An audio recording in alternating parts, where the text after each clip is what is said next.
The day the supernatural apocalypse broke out, cities no longer belonged to humanity.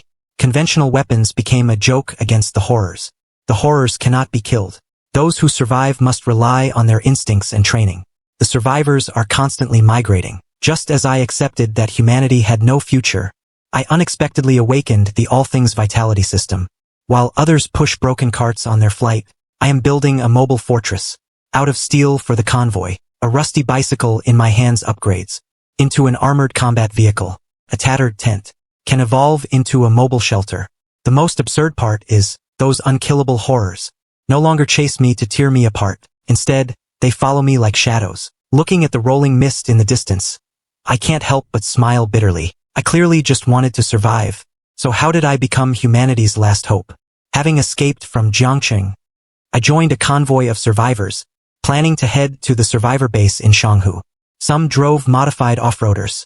Some drove buses, but I was the only one pedaling an old vintage bicycle.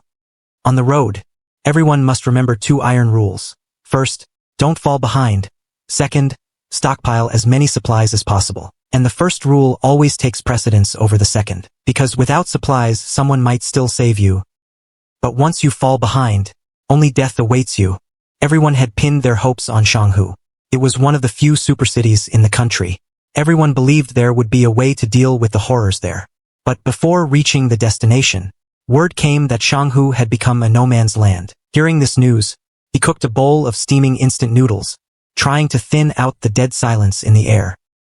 After finishing dinner, darkness had completely enveloped the horizon. Everyone held their breath to a minimum, fearing they would disturb the terrors lurking in the dark.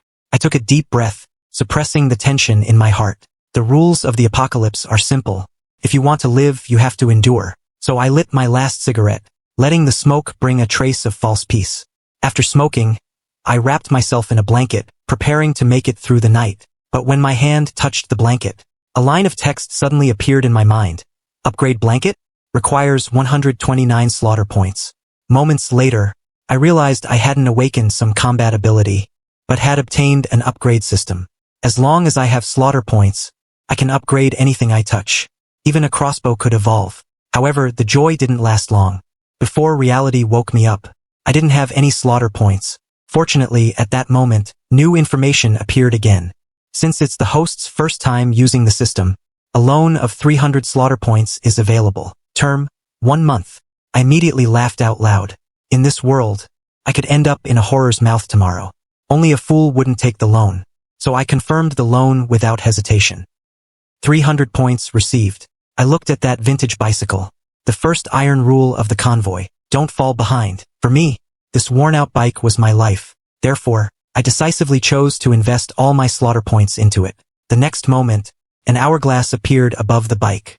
A 5-hour countdown slowly began to tick. By the time the sky turned pale, the system notification suddenly rang out, upgrade complete.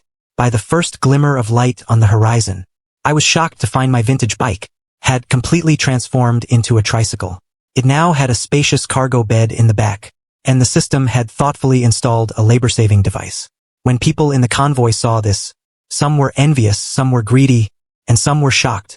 In the apocalypse, any resources are more precious than life, especially a tricycle that doesn't require a single drop of gasoline. People had joined the convoy in cars before, but once they ran out of fuel, those cars instantly turned from treasures into burdens. Now, only the 2 modified off-roaders in the front could still drive reliably. It was said that those cars carried some very dangerous individuals. The most eye-catching among them was a young girl who always held a long sword in her hand. Just then, a woman wearing yoga pants walked over, her eyes fixed intently on my tricycle. It was the look of a predator sizing up prey. I didn't even need her to speak to know what she was planning. So I refused her flatly and simply. Just as the woman was about to snap, a muscular man interrupted her. That was Changzi, a fitness coach before the end of the world. He immediately acted very gallantly, inviting the woman to sit on the back seat of his bicycle. The woman's expression finally softened a bit. Before leaving, she not only glared at me fiercely, but even suggested to Changzi that they should just steal my tricycle. Changzi looked at my hands, seeming a bit wary in his heart. I couldn't be bothered with them. Strangely enough, the convoy's pace today was much faster than yesterday. But for me, this was no pressure at all. The tricycle's labor-saving device made riding easier than ever before. I could even feel the power in my legs as I moved as smoothly as the wind. Suddenly, a row of houses appeared ahead. The survivors, who had been walking with their heads down, instantly looked up.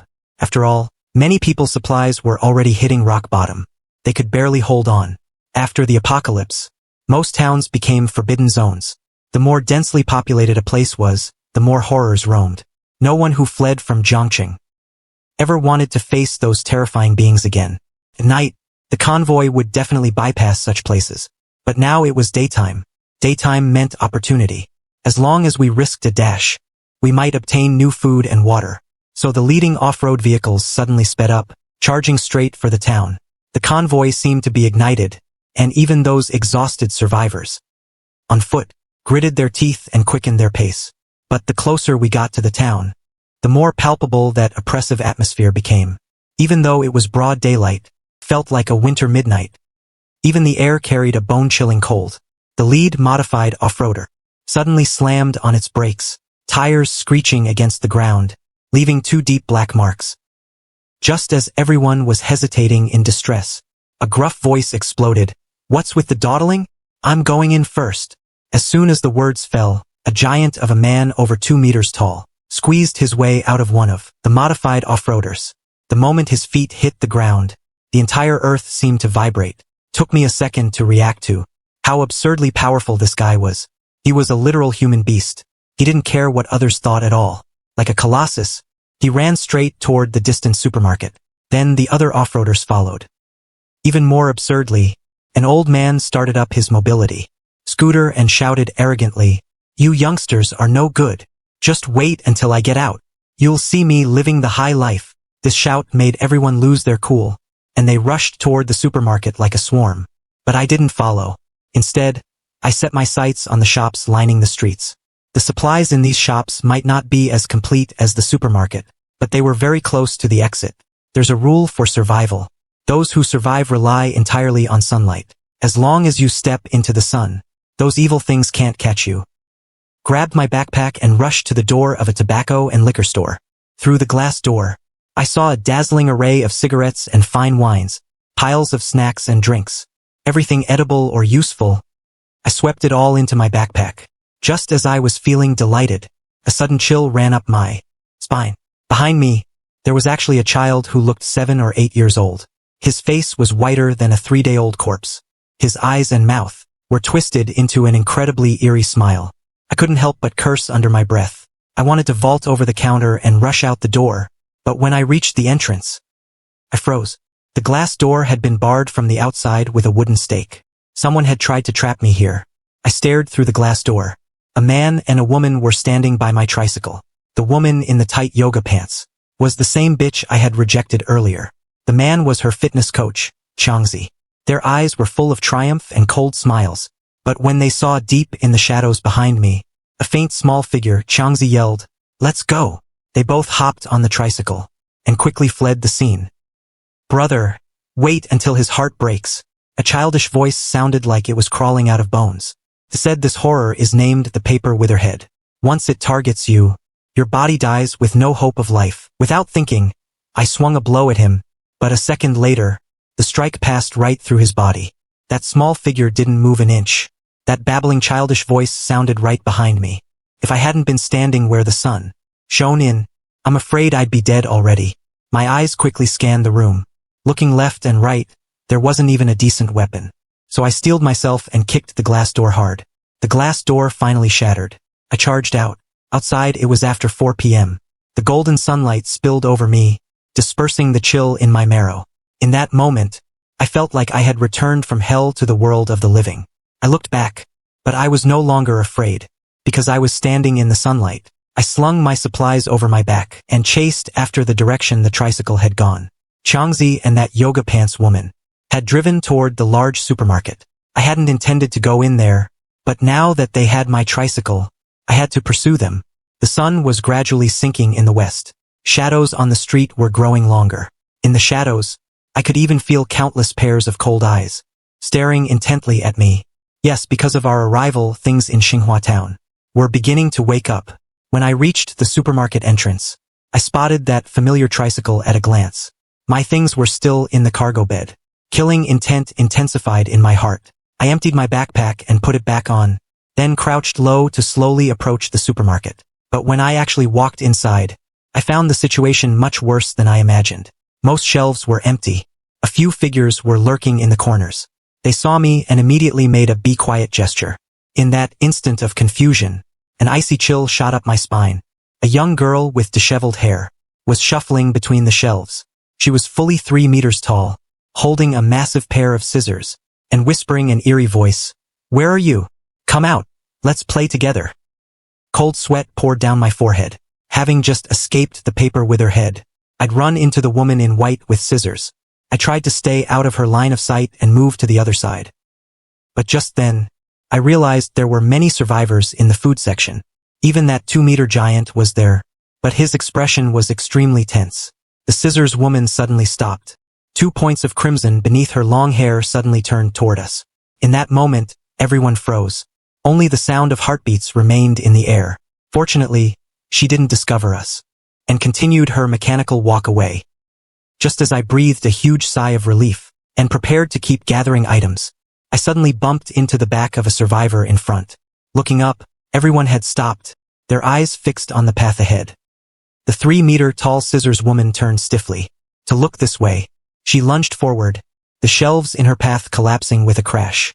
I grabbed my bag to run, but saw with my own eyes 2 survivors, snipped in half by the scissors woman. Hee hee, so good. This is so fun. Her laughter was colder than a blade. The next second, a man in a suit with gold-rimmed glasses was also cut in half at the waist. Just then, the 2-meter giant let out a roar. "Damn it, let's fight." The man seemed to surge instantly, transforming into a 3-meter giant in the blink of an eye. His muscles bulged like iron knots. He faced off with the scissors woman, his aura not backing down an inch. This is a sequence transcendent. The apocalypse is here. Horrors have broken out globally. I escaped to a small town with other survivors, but I never imagined that, as we prepared to collect supplies, in the dark, the woman in white with scissors would appear. At the critical moment, a 3-meter sequence giant smashed through a wall, forcibly blocking her. Now I finally understood why this sequence transcendent felt this way about the woman. The demon muscle man swung his fist at the scissors woman, but she caught it easily with one hand. This frail-looking woman in white possessed an incomprehensible, overwhelming strength. She squeezed the giant's fist like she was kneading dough. The muscle man's face turned pale, his body buckling under her screeching laughter. I don't know what I was thinking, but I raised my crossbow and aimed a bolt at her. One shot, although it didn't harm the scissors woman. It unexpectedly gained me 200 slaughter points. But before I could celebrate, she roared and charged at me. At that moment, the muscle man moved. He slammed a fist into her face. But to my total shock, the scissors woman wasn't even shaken. Instead, she flung the muscle man away. His massive body smashed through countless shelves. This is a horror. Even a sequence transcendent called a human miracle was just a ragdoll before the scissors woman. However, that massive body leaped out from the collapsed shelves and charged the woman again. He was like an unkillable cockroach, seemingly unhurt. Since he isn't running, fine, you stay, I'm leaving. While this big dummy battled the scissors woman, I shouldered my bag and ran for my life. But a moment later, that familiar eerie childish voice rang in my ear. The pale child was there, grabbing my pant leg. Just as I felt despair, I saw candy scattered all over the floor from a shelf. I quickly grabbed a few candies and held them out. He seemed reluctant to take them, but some kind of rule forced him to accept my offering. While the paper with her head took the candy, I sprinted toward the supermarket exit. Around me were survivors crying for their parents. I looked back. The child was unwrapping the candy, while in the distance, the muscle man was sent flying again, but immediately charged back at the woman. It wasn't until I stood in the sunlight again that I felt like I was back in the world of the living. Inside the supermarket, screams and terrified shouts continued. Ghostly shadows were everywhere. Many survivors were dragged into the darkness by supernatural figures while running. The horrors of the entire Xinhua town had been drawn to the crowd. Only the sunlight was a safe zone. I sat on the tricycle, tossing the 2 bags of items I brought out. into the cargo bed. At that moment, an unfriendly female voice called out, "Chun Yi, what are you doing? Trying to steal our vehicle?" It was the yoga girl, Jujia, and the coach, Changzi. They stood nearby carrying 2 bundles. I didn't say a word. I simply loaded my crossbow. A bolt flashed past, piercing Changzi. "You have killed your enemy. Obtained 1,000 slaughter points." I was stunned for a moment. I didn't realize killing humans gave points too. I raised the weapon again. The yoga girl screamed in terror, turning to run back toward the supermarket. Compared to the horrors, I was the nightmare in her heart now. Unfortunately, before I could act, I heard her scream again. Her face was filled with utter panic. Behind her stood a tattered figure of indeterminate gender. Just as the woman was about to reach the sunlight, that tattered figure grabbed her by the hair and dragged her back into the dark. At this point, many survivors had just escaped.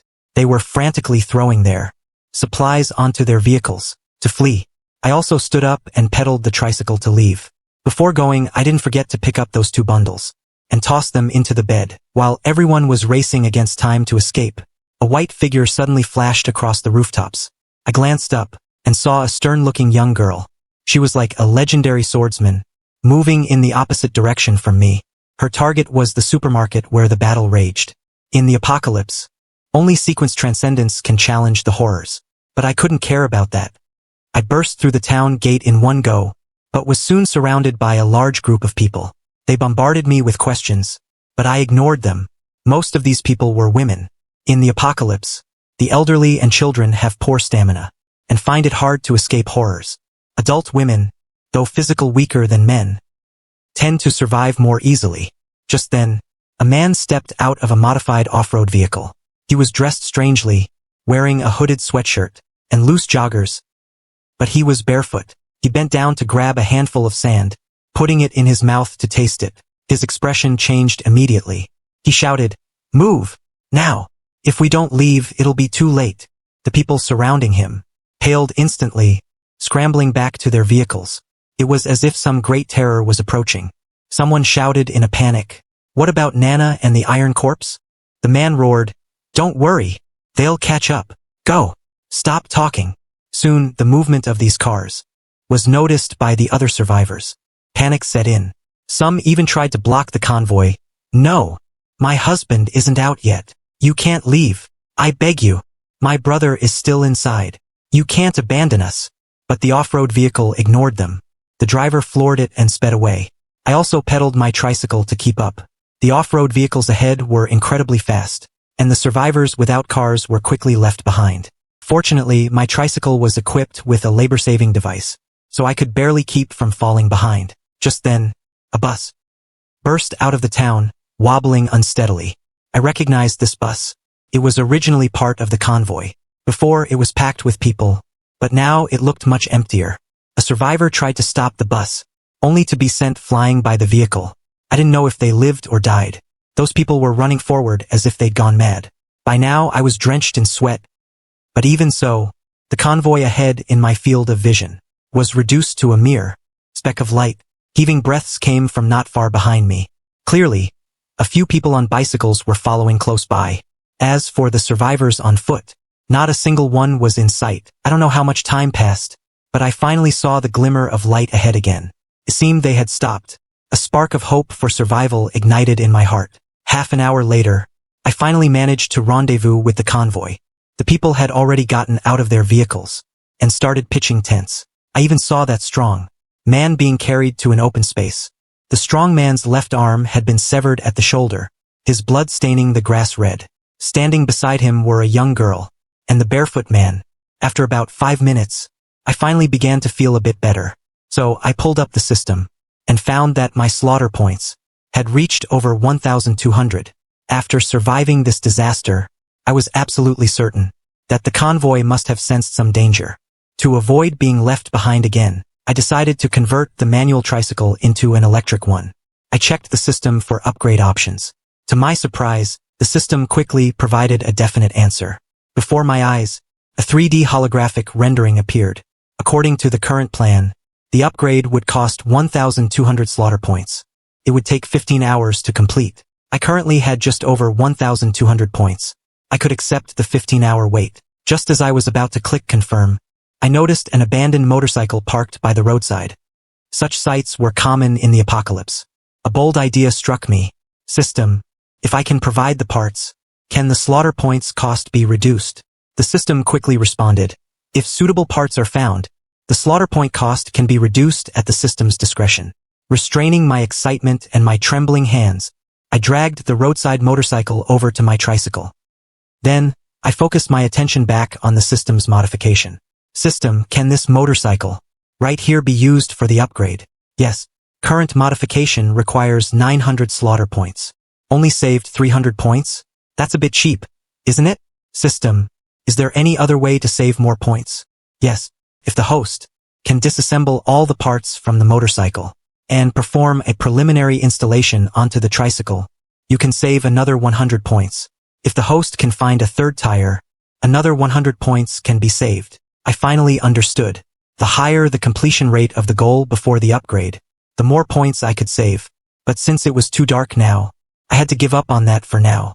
After clicking confirm in the system, I saw an hourglass appear above my tricycle. Countdown to completion.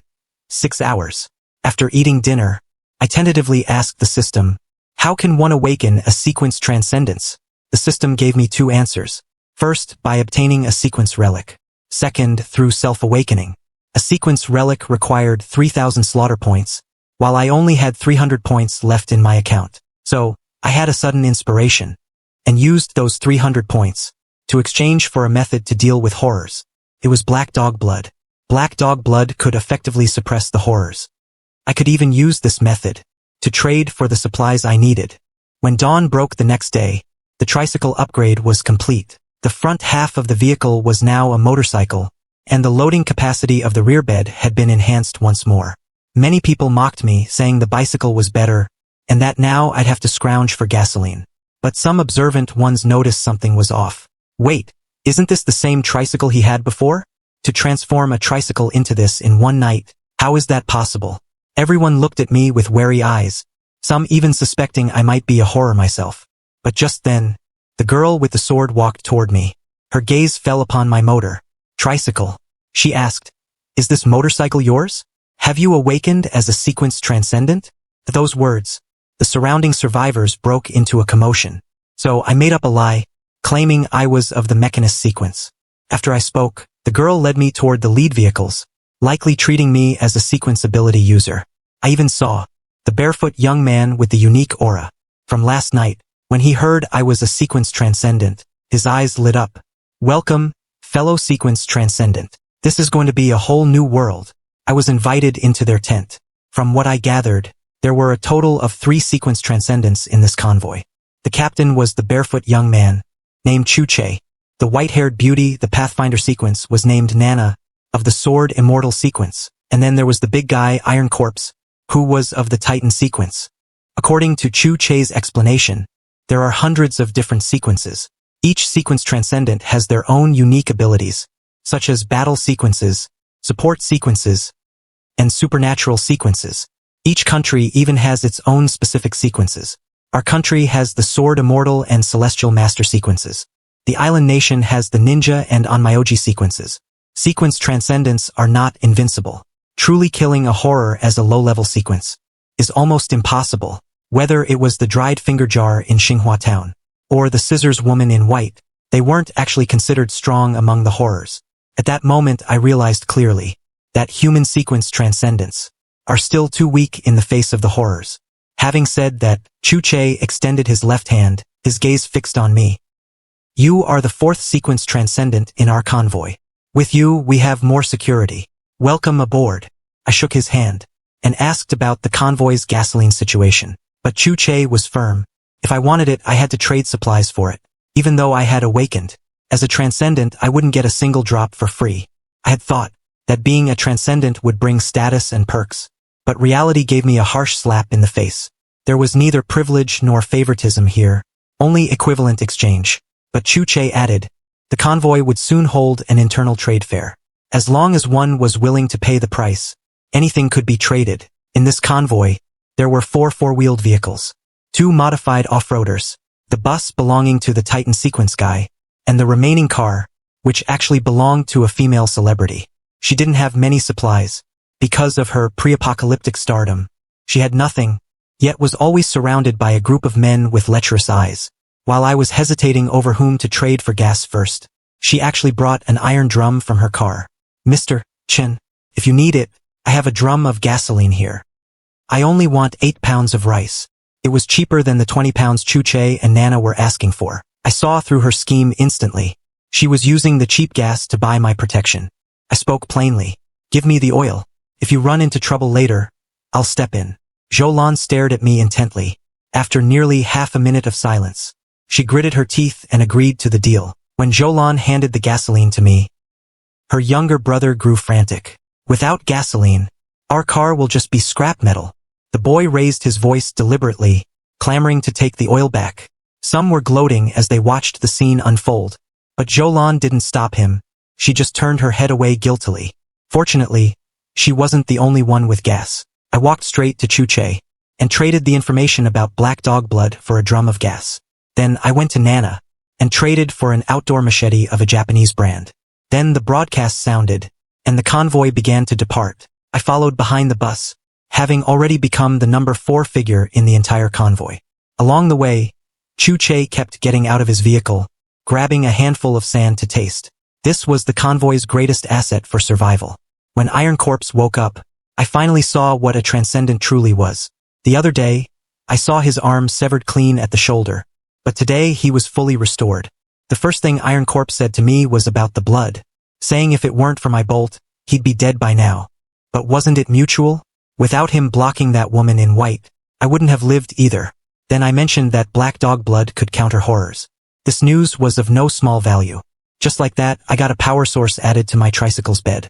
The convoy then wove through various paths, avoiding several horrors that were in hot pursuit. If it weren't for Chuche, the convoy would have been wiped out long ago. I seized every opportunity to rest and carefully applied black dog blood to my weapons. That night, Chuche announced we'd go to Changsho village tomorrow to gather supplies. When the news broke, fear was written on everyone's faces. The name Changsho village itself oozed an eerie vibe. With plenty of bolts, I planned to use the opportunity to hunt horrors and farm slaughter points. Suddenly, however, the night sky was torn by a scream. Ghost! There's a ghost! The crowd instantly fell into an uproar. I grabbed my crossbow coated with black dog blood and looked at the dozens of dark shadows not far away. But just as the tension reached a breaking point, a weak voice came from the shadows of the woods. Please, help us. As a strong light shone over, a person in tattered clothes was revealed. Then more figures emerged from the shadows. Chuche had already stepped to the front of the crowd, watching these people with a wary gaze. We escaped from Luching. Luching is gone. Accompanied by a trembling sob, these figures began to sob together. Amidst this wave of despair, Chuche suddenly crouched down, grabbed a handful of soil and put it in his mouth. He acted as if he were tasting a fine delicacy. After confirming there was no danger, Chuche began to address them. You newcomers, I can provide you with 1 day's worth of food for free. After 1 day, you'll have to find your own way to survive. After speaking, Chuche picked a few middle-aged women to help with cooking. Just as everyone thought order was being restored, a woman who had just joined the group suddenly started shouting, "This is unfair. Why is it only women doing the work? Why aren't the men cooking? You're discriminating against women." As the woman's voice fell, the other newcomers looked at her as a leader, but the women already cooking looked like they wanted to tear her apart. Chuche just gave a faint smile. In that case, Sister Zhao, you and the others take a rest. Uncle Bao, you take a few men and handle the cooking. Soon, the woman tasted the bitter fruit of her actions. The men were as happy as if it were a holiday, scrambling to boil water and start the fire. Meanwhile, the woman who had cried unfair stood there stupidly. She thought she was fighting for rights, but all she got was the resentment of her companions. As soon as dinner was finished, Chuche handed out rewards to the men. The woman's face instantly went pale.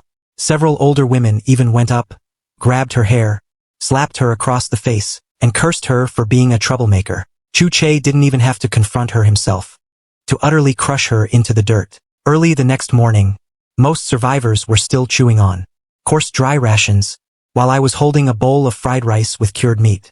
An old woman came over leading her grandson. With a fawning smile, "Young man, give some food to the child. He hasn't eaten meat in so long." Before she even finished her sentence, the brat had already lunged forward, shoving his two dirty hands directly into my bowl, frantically trying to steal my food. Out of options, I had to move to another spot. As night fell, Chu Che led the convoy to a new shelter. Just as I was about to close my eyes, Uncle Bao came running over in a hurry. "Mr. Chen, Captain Chu requests your presence for a meeting." Several people were already seated in the tent. Then, Chu Che produced an old radio from his chest. That thing, seemingly a piece of scrap metal, was actually a strange object numbered 01357. In an era where horrors run rampant, only strange objects are humanity's true trump cards. Chu Che placed the old radio on the table. Everyone held their breath. 3 months ago, a horror outbreak occurred in Changshu village. All died. No one survived. The village is well supplied.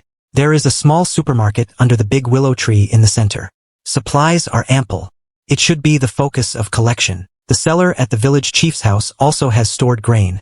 Second priority. There is a well at the entrance. The water is not contaminated. There are over 100 horrors in the village. Danger level, SSG.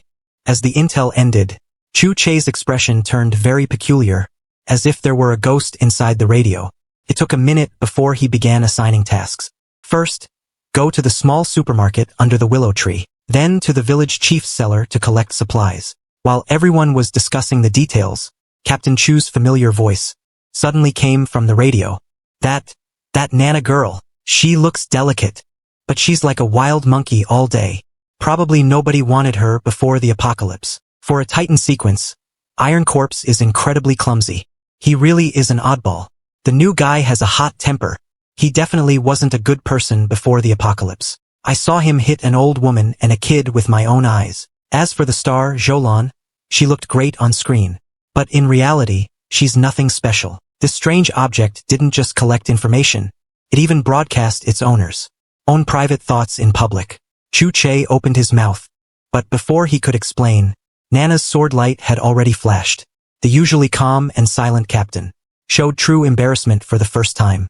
To reach Changshu village early the next morning, the convoy speed picked up slightly.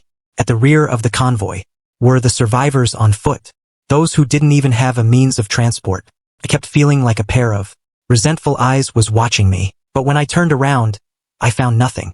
Just then, a loud cry came from the ranks. "A village! There's a village ahead!" I twisted the throttle, only to realize the motor tricycle was out of gas.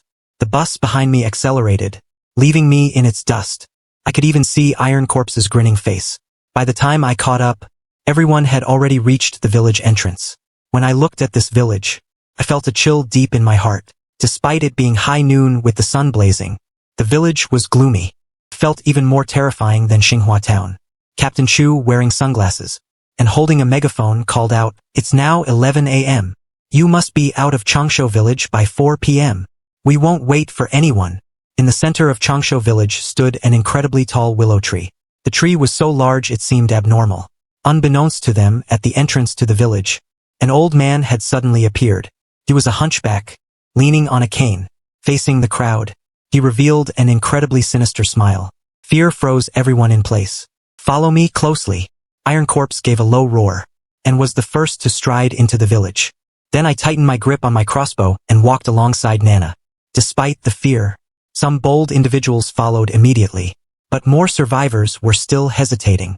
After all, no one could guarantee they would come out alive. "Grandma, I don't want you to go. Don't go." "Silly child, if I don't go, what will you eat? If Grandma doesn't come back, everyone here is a murderer who harmed your grandma. When you grow up, remember to avenge me." Not far away, Captain Chu, holding his radio, sighed. "What a wicked mess." Just as I stepped into the village entrance. "Careful, this is a ghost realm." Nana tightened her grip on her long sword, her expression very stern. A ghost realm is a special field formed by a certain power. Inside a ghost realm, even in broad daylight, the probability of horrors appearing is higher. After listening to Nana's explanation, I felt as if someone in the darkness was watching me, but I couldn't see anything when I looked closely. At that moment, 2 survivors pushed open the door of a house near the entrance. A pitch-black entrance appeared before them. The two looked at each other, and then walked into the house side by side. But just then, a man with glasses completely broke down, screaming as he turned and bolted away. "I don't want to die. I want to get out." Fear is contagious. Watching his retreating back, Zhoulan and her brother couldn't help but subconsciously want to retreat. However, before our footprints even left the village entrance, that hunchbacked old man appeared out of thin air again. I instinctively raised my crossbow and aimed it at him. "You've finally come. Are you from this village? Hee. I know you're here to scavenge supplies. There's a small supermarket under the big willow tree. Lots of supplies inside. You can go check it out." After speaking, he turned to leave. But from deep within his body, I clearly heard a faint cry. "Save me!" The voice drifted back and forth, as if someone were trapped inside him. My heart jolted. Without time to think, I pulled the trigger. The bolt, soaked in black dog blood, buried itself deep into his body. A puff of blue smoke instantly rose. "You have dealt damage to the hunchbacked old ghost. Obtained 100 slaughter points." I hadn't expected this old man to be a horror. But before I could react, Nana's eyes suddenly sharpened. Her long sword turned into a flash of cold light and slashed down. The hunchbacked old ghost was instantly cleaved in two. The survivors around us were just about to sigh in relief when they saw that the two halves of the body didn't bleed at all. Instead, like two monstrous monkeys, the halves leaped up and scrambled onto the roof, vanishing in the blink of an eye. "It's me!" Sobbing sounds drifted from the direction where the ghost had fled. Iron Corpse wanted to give chase, but Nana suddenly grabbed the big guy's arm. "Calm down. Collecting supplies is the priority." All this happened in the blink of an eye. Soon, several more survivors broke down and screamed, "I'm not going. You guys go by yourselves. I want to leave. I want to get out of here." After saying that, he turned and ran. Two others followed right behind him, desperately fleeing toward the village entrance. The atmosphere instantly became oppressive to the extreme. At this moment, it felt as if we were walking in another dimension. As we walked, terrified screams suddenly erupted from behind again. Az is gone." The one speaking was a girl with disheveled hair. We hadn't even reached the supermarket by the big willow tree, and so many incidents had already occurred in succession. "Don't cry. Maybe Az already went back. We'll see her when we get back later." "No, I can't live without Az." That girl suddenly charged back toward the direction we came from. At this point, I vaguely felt something was wrong, because I was certain our convoy had never seen that girl before. So I shared this information with the group. Zhou Xiaoxiao subconsciously retorted, "How can you be sure you've never seen that girl?" But for some reason, when Zhou Xiaoxiao tried to search her memory, she actually couldn't recall the girl's name. I sneered, "This is Changshu Village. Don't you think it's suspicious for a strange girl to appear in a place like this?" 你难道就不觉得这是有问题? Zhou Xiaoxiao wanted to argue further, but Zhoulan pulled her back. "Let's just move faster. We need to gather enough supplies and leave Changshu Village before 4 p.m.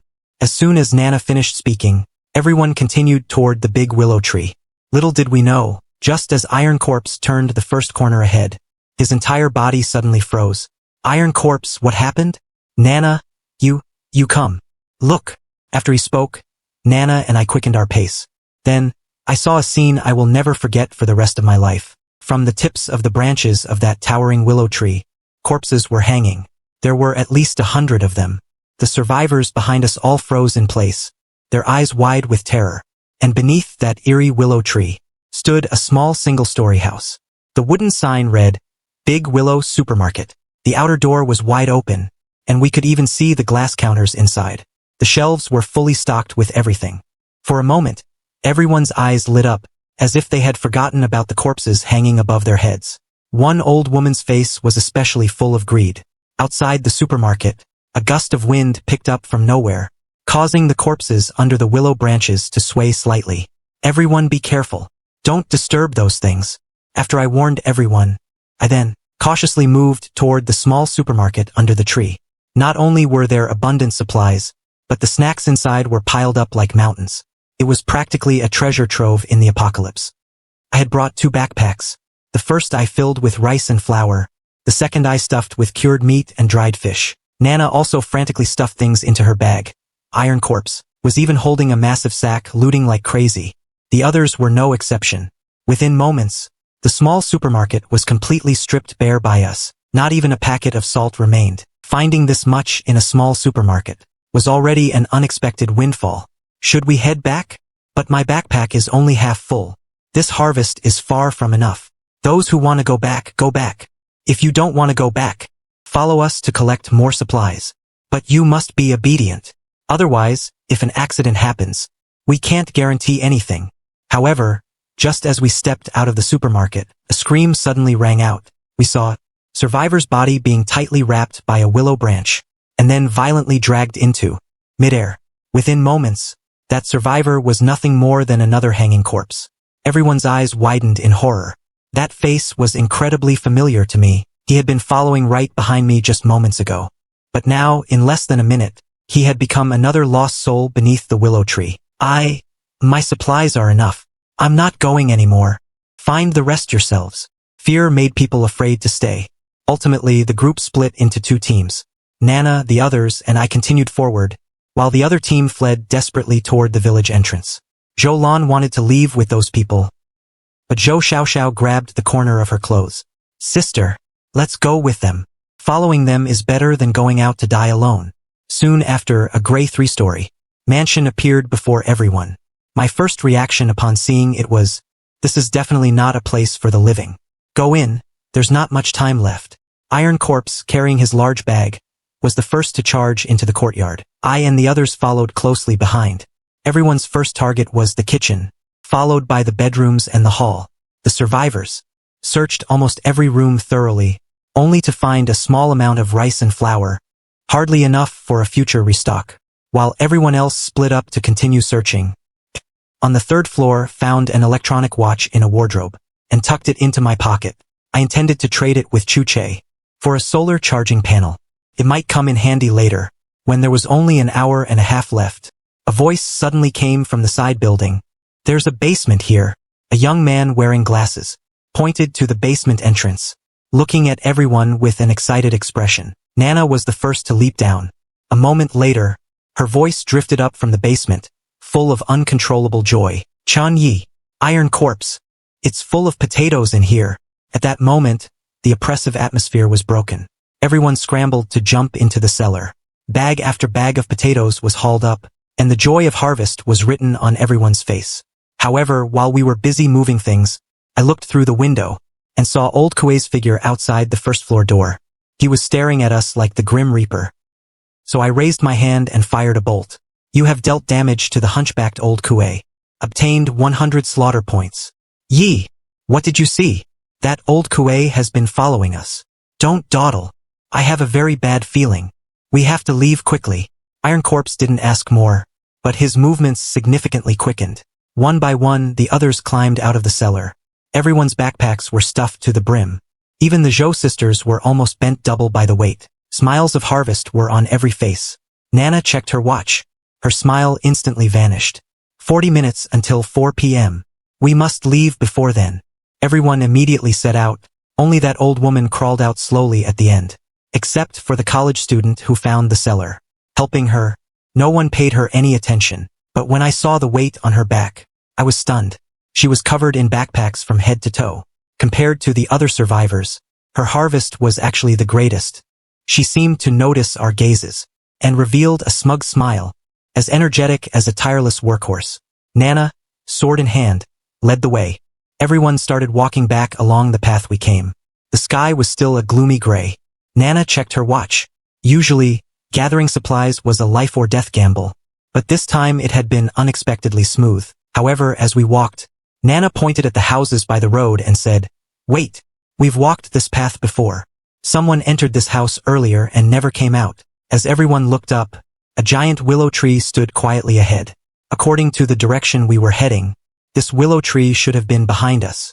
Everyone's faces turned pale instantly. We took a wrong turn. 30 minutes left. Turn back. If we're fast, we can still make it. The group immediately turned and bolted, fearing the big willow tree would appear before them again. The 10th day of the supernatural outbreak. The survivors and I came to Changsho village to gather supplies. Yet we never expected that just as we finally collected everything and thought we could leave safely, the entire Changsho village had turned into an endless maze. No matter which direction we ran, in the end, we would always return to that eerie giant willow tree. At this moment, everyone's expressions were filled with dread. With only 20 minutes left until the rendezvous, everyone pinned their hopes on us few awakened ones. So we tried to run in the direction opposite to the big willow tree. This time, everyone's pace was significantly faster. However, to my despair, we returned once again to the starting point. Why are we back here again? Aren't you awakened ones supposed to be powerful? Why can't you lead us out? You useless trash. Take us out of here now. I don't want to die. Some frenzied survivors began to scream hysterically, and some even looked ready to attack us with bloodshot eyes. Suddenly, a powerful leg kicked out, sending that crazed survivor flying on the spot. I also silently raised my crossbow to guard the surroundings. Coincidentally, at that moment, that old Kuei suddenly appeared, blocking our path. Who are you exactly? Why are you blocking our way? Humph. You stole so many supplies from my house. And you ask who I am? Are you the village chief? Tell us how to get out. You can't leave now. Stay here and keep me company. Playing tricks, are we? Nana roared in anger, her left hand forming a sword gesture over the blade.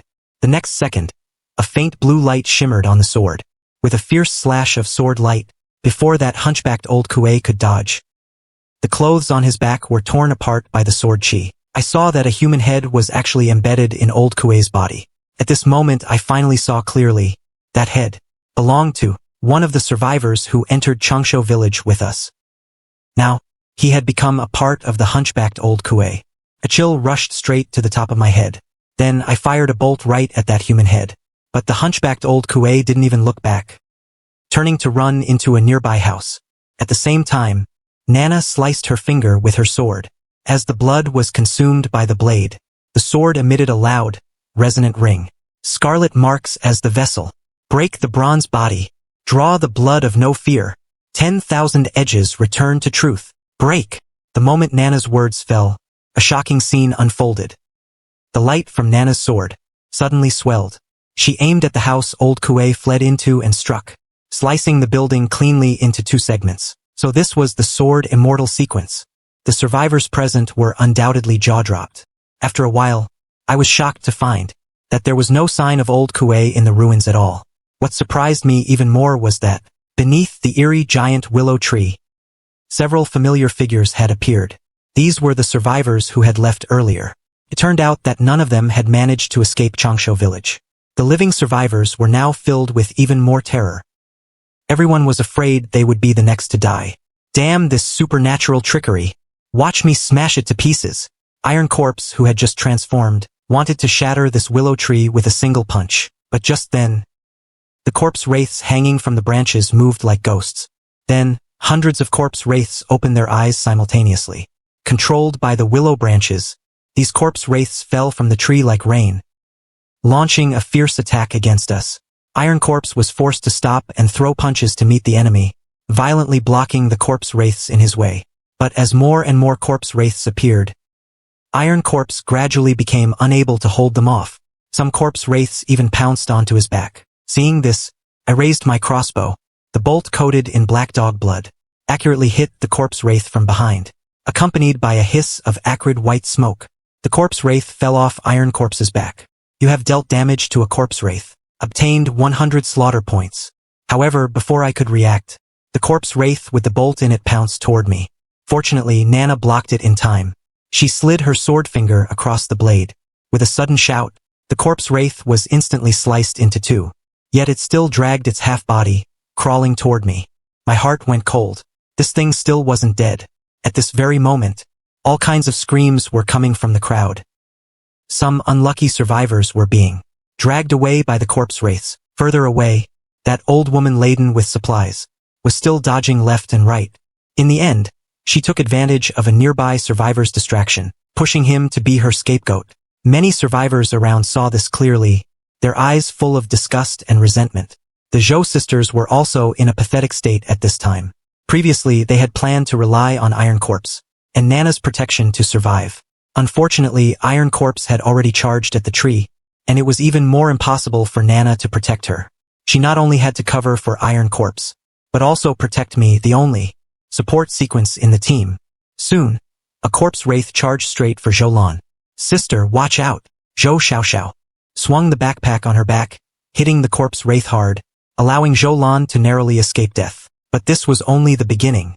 As more corpse wraiths swarmed in, Zhou Xiaoxiao saw the bolt I fired stick into a corpse wraith. The corpse wraith quickly smoked and retreated. So she tightly gripped her sister's hand and desperately rushed toward me, as if treating me as her last hope.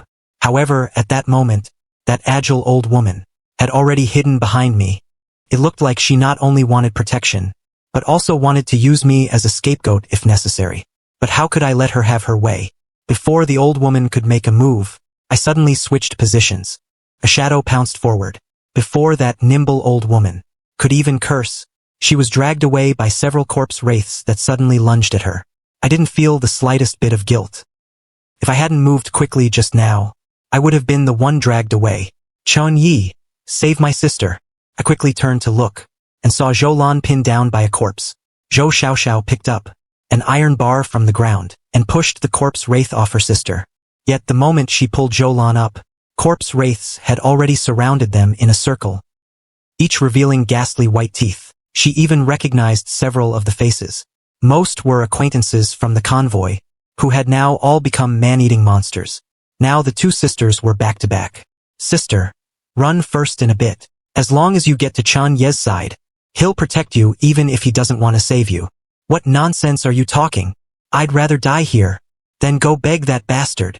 Not far away, a survivor tried to flee, but was tackled by a corpse wraith, and then dragged into the deep canopy of the willow tree. "Chun Yi, help us." But I wasn't doing much better. My crossbow string was almost snapped from the strain. If Nana and Iron Corpse were a step slower, we would all die here. As for the other survivors, I had no energy to care about them. However, just then, an earth-shattering roar suddenly erupted. The ground of the entire Changshu village suddenly shook. Violently, we saw Iron Corpse, like a completely enraged beast, unleashing a barrage of punches against the willow tree's trunk. The entire tree shook violently, spraying green sap everywhere. Nana's killing intent was also overflowing. She held her sword high with one hand, the originally 1-meter-long blade, extended to several meters. As the sword light fell, a terrifying gash appeared on the willow tree. Green sap poured out of the wound, and the air in the whole village seemed to freeze. This strike seemed to have thoroughly enraged something. All the corpse wraiths stopped their movements, as if an even more terrifying existence was awakening. "Run!" someone shouted. Everyone immediately snapped out of the nightmare, and ran like crazy toward the village entrance. I couldn't care about anything else, because I could feel some kind of taboo awakening in the village. "Big guy, let's go!" I roared at Iron Corpse, but he was in a total frenzy, smashing at the tree again and again. My gaze turned cold. If it were Zhou Lan or Zhou Xiaoxiao, I'd never look back. But Iron Corpse and Nana are different. They are awakened sequences, valuable people. I hesitated for only 0.01 seconds, then immediately raised my crossbow and pulled the trigger. The bolt buried itself into Iron Corpse's arm. After doing this, I immediately turned and fled. Iron Corpse, feeling the pain, spun around. The next second, he came charging toward me. At that moment, Nana landed gracefully on Iron Corpse's shoulder. But before we could reach the village entrance, the entire Changshu village completely awakened. Countless willow branches seemed to come alive, spreading from both sides of the street like a tide. Some slower-running survivors were dragged into the darkness on the spot, without even having time to scream. I was also blocked by several willow branches, so I raised my hand and shot a bolt. The bolt soaked in black dog blood pierced the branches, which quickly retreated into the dark. But in the next second, I felt my ankle tighten, and I was instantly hoisted upside down. I immediately drew the machete from my waist, and hacked at the branch until it was completely severed. I fell heavily to the ground as Iron Corpse arrived. Iron Corpse grabbed me with one huge hand and lifted me up. "I'm speeding up," Iron Corpse growled low, and the ground beneath his feet cracked. Meanwhile, outside the village, Chu Che looked at his watch. It was already 21 minutes past the agreed time. The reason he set the gathering time at 4 o'clock was because before 4, Changshu village is relatively safe. Once it passes 4, those sleeping things will wake up and follow the scent to hunt the convoy. By then, there wouldn't even be a chance to escape. Right now, in Chu Che's perception, A terrifying supernatural horror 10 kilometers to the southwest was rapidly approaching. Chu-Che looked down at his watch again. It was 16:22. I'll give you 8 more minutes. If you're not out by 4:30, I won't wait. I need to keep the people in the convoy alive. At this time, we were less than 100 meters from the village entrance. I could even hear the sound of the willow branches behind us getting closer. Suddenly, my heart went cold, because I saw that hunchbacked old Kuei reappear. Bending his back like an old ape from the mountains, he reached our rear with a single leap. My hair stood on end, a deathly fear, pressed down so hard I could barely breathe. But just then, I suddenly felt a warm current surge through my body. The darkness before me shattered, and my vision suddenly brightened. Turned out we had burst out of the village entrance. I couldn't help but look back, only to see the hunchbacked old Kuei standing in the village shadows, using that twisted, horrific face to give me a sinister smile.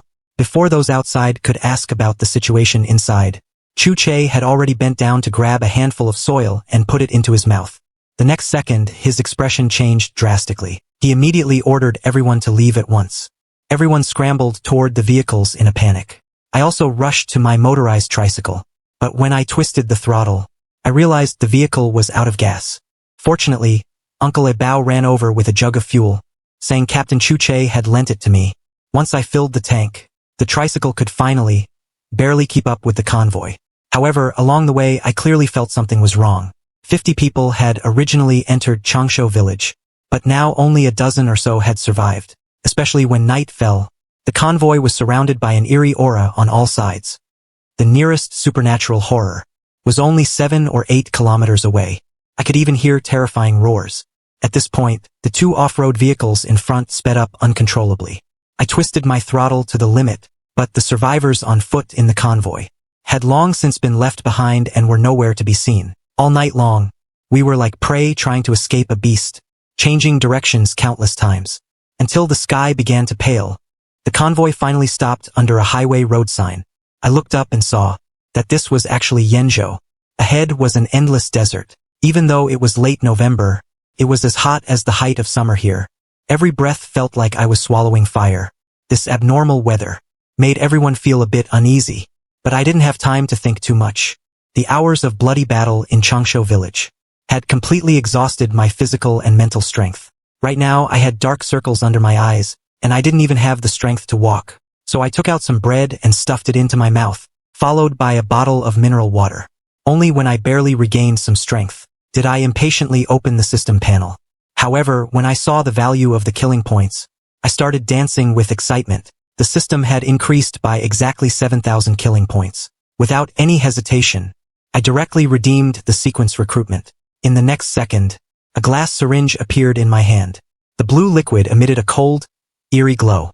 I suppressed my excitement, walked to a place a bit away from the crowd, then rolled up my sleeve and injected it.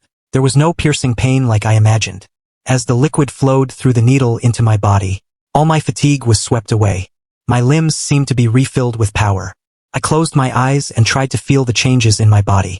Logically, after becoming a sequence transcendent, there should be a visible transformation. But I waited for a full half hour and didn't notice anything at all. Why is there no change in the system? Did I fail to awaken? Awakening in progress. Please wait patiently, host. How much longer? Awakening in progress. Please wait patiently, host. The system's response left me feeling very uncertain. So, I decided to exchange for an Apocalypse base vehicle instead. But when I saw the exchange price, the long string of zeros practically made my scalp tingle. Soon, the desert climate became very uncomfortable for me, especially since there wasn't even a hint of a tree nearby. I rummaged through the trike's cargo bed and finally found a pair of patterned boxer shorts, along with a pile of women's clothing. These were all left behind by the girl in yoga pants. Staring at the clothes, I suddenly had a flash of inspiration. Why not use them to make a sunshade for the vehicle? After I made the decision, a system prompt lit up, and an exquisite phantom of a sun canopy appeared before my eyes. This would not only completely cover the vehicle's body, but it even came with a rainproof function. So I decisively chose to agree. The clothes in the cargo bed instantly decreased by more than half. At the same time, a countdown appeared above the motorized tricycle. 4 hours, 59 minutes, and 59 seconds. Because the desert temperature was too high now, I couldn't help but look toward Iron Corpse's bus. There were quite a few survivors sleeping soundly there. A young man wearing glasses sat in the driver's seat. In his early 30s, everyone else called him Oldly. Seeing me approach, Oldly got off the bus with a face full of smiles to greet me. This was the first time since the apocalypse that I had boarded someone else's vehicle. The interior was cleaner than I expected. There was even a huge bed at the back of the bus. Iron Corpse was currently lying on it, snoring away. The power of a Titan was indeed matchless, but every transformation would drain his energy. Now, he could only recover by falling into a deep slumber. I picked a cool seat, watching the system's countdown, while waiting for Chu-Che to wake up and distribute supplies. However, just then, a Senior's Joy mobility scooter drove up from the end of the road. The driver was actually that wretched old man. I had thought he died back in Changsho village, but I never expected that, after collecting supplies in a forbidden zone twice, he would still be alive. Not only did he pull a large tent out of his car, but he even took out several solar charging panels. Ha ha ha, the old man has finally arrived. I almost died in Changsho village. Hey, you young people have no respect for your elders at all. None of you came over to help this old man. About 2 hours later, 2 more figures on bicycles appeared at the end of the road. Their condition was so poor they looked like they just crawled out of hell. I recognized one of them, the college student who had found the cellar in Changsho village earlier. They also had 2 bundles tied to their bicycles. Chun Yi, Captain Chu is awake. As soon as Uncle A Bao finished speaking, I saw several strong men carrying Iron Corpse's large bag toward Chu-Che's tent. According to the distribution rules from Changsho village, Chu-Che and Nana took 30%. Iron Corpse and I took 20%. As I arrived beside Chu-Che, I saw him squatting barefoot on the ground, grabbing a handful of sand and chewing it. The ability of the guide sequence involved creating a connection with the earth to sense the presence of supernatural horrors. And this sand was the best medium. I can understand that, but what does sand actually taste like? What else could it taste like? It tastes like sand. Even if I'm from the guide sequence, I'm still human. I'm no different from you. Then what did you sense? We can stay here until 9 o'clock tomorrow morning. I didn't fully understand the principles of the guide sequence, but I was still amazed by Chu-Che's ability. If it weren't for him, perhaps everyone in the convoy would be dead by now. At the same time, I began to look forward to my own sequence ability. Iron Corpse was still in a deep sleep in the bus. The bus had welcomed new members, and the camp's manpower had been supplemented. Su Jiaojiao was still trying to unite the survivors, attempting to overthrow the convoy's current ruling system. However, the battle in Changsho village had severely weakened her threat. Overthrowing the rule of the fair convoy would likely be much harder than she anticipated. Ever since Chu-Che obtained the 750-1257 eavesdropping radio, his habit of eavesdropping had become more and more severe. Being able to hear secrets others didn't know every day was Captain Chu's happiest time. He put down the radio and ordered Uncle A Bao to gather everyone. Before long, all the survivors gathered at the largest temporary camp. Behind Nana and Old Lee, each was dragging a huge backpack. Many survivors cast envious glances. Uncle A Bao, how many of us didn't make it back this time? The convoy originally had 124 people. Now there are only 44 left. Between Changsho village and last night's run, 80 people died. Losing 80 people in one night. If this were before the apocalypse, such a death rate would be enough to shock the entire world. But now, it was just a daily reality we had to accept. Then, Nana recounted everything that happened in Changsho village. Chu-Che said nothing, but listened with extreme focus. Especially when the hunchbacked old Kue was mentioned, everyone's faces turned pale in unison. That thing didn't attack us directly. It just followed from a distance, like a hunter patiently tracking its prey. This means he might no longer be a simple monster. Chun Yen, what do you think? My answer was that the supernatural horrors were slowly getting stronger, and might even be developing intelligence. As soon as I said that, everyone felt a chill run down their spines. Supernatural horrors were already almost impossible to deal with. If they gained intelligence, it would be the true end for humanity. After a long silence, Uncle A Bao gave a dry laugh.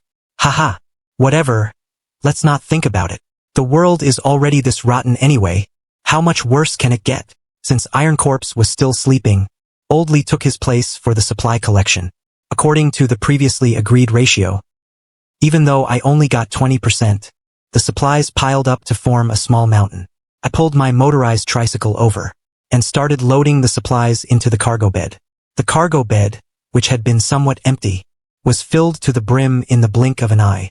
Soon the moon began to rise. At the same time, a notification popped up saying the canopy upgrade was complete. I looked up and saw the motorized tricycle standing under the moonlight. A box full of patches had been added over the cargo bed.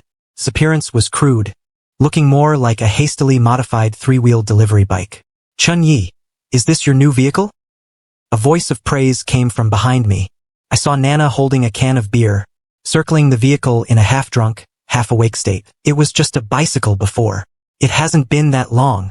I didn't expect it to turn into this. It seems the machinist sequence is really no joke." Nana smiled and patted my shoulder. "If anyone can make a name for themselves in the apocalypse, you're one of them."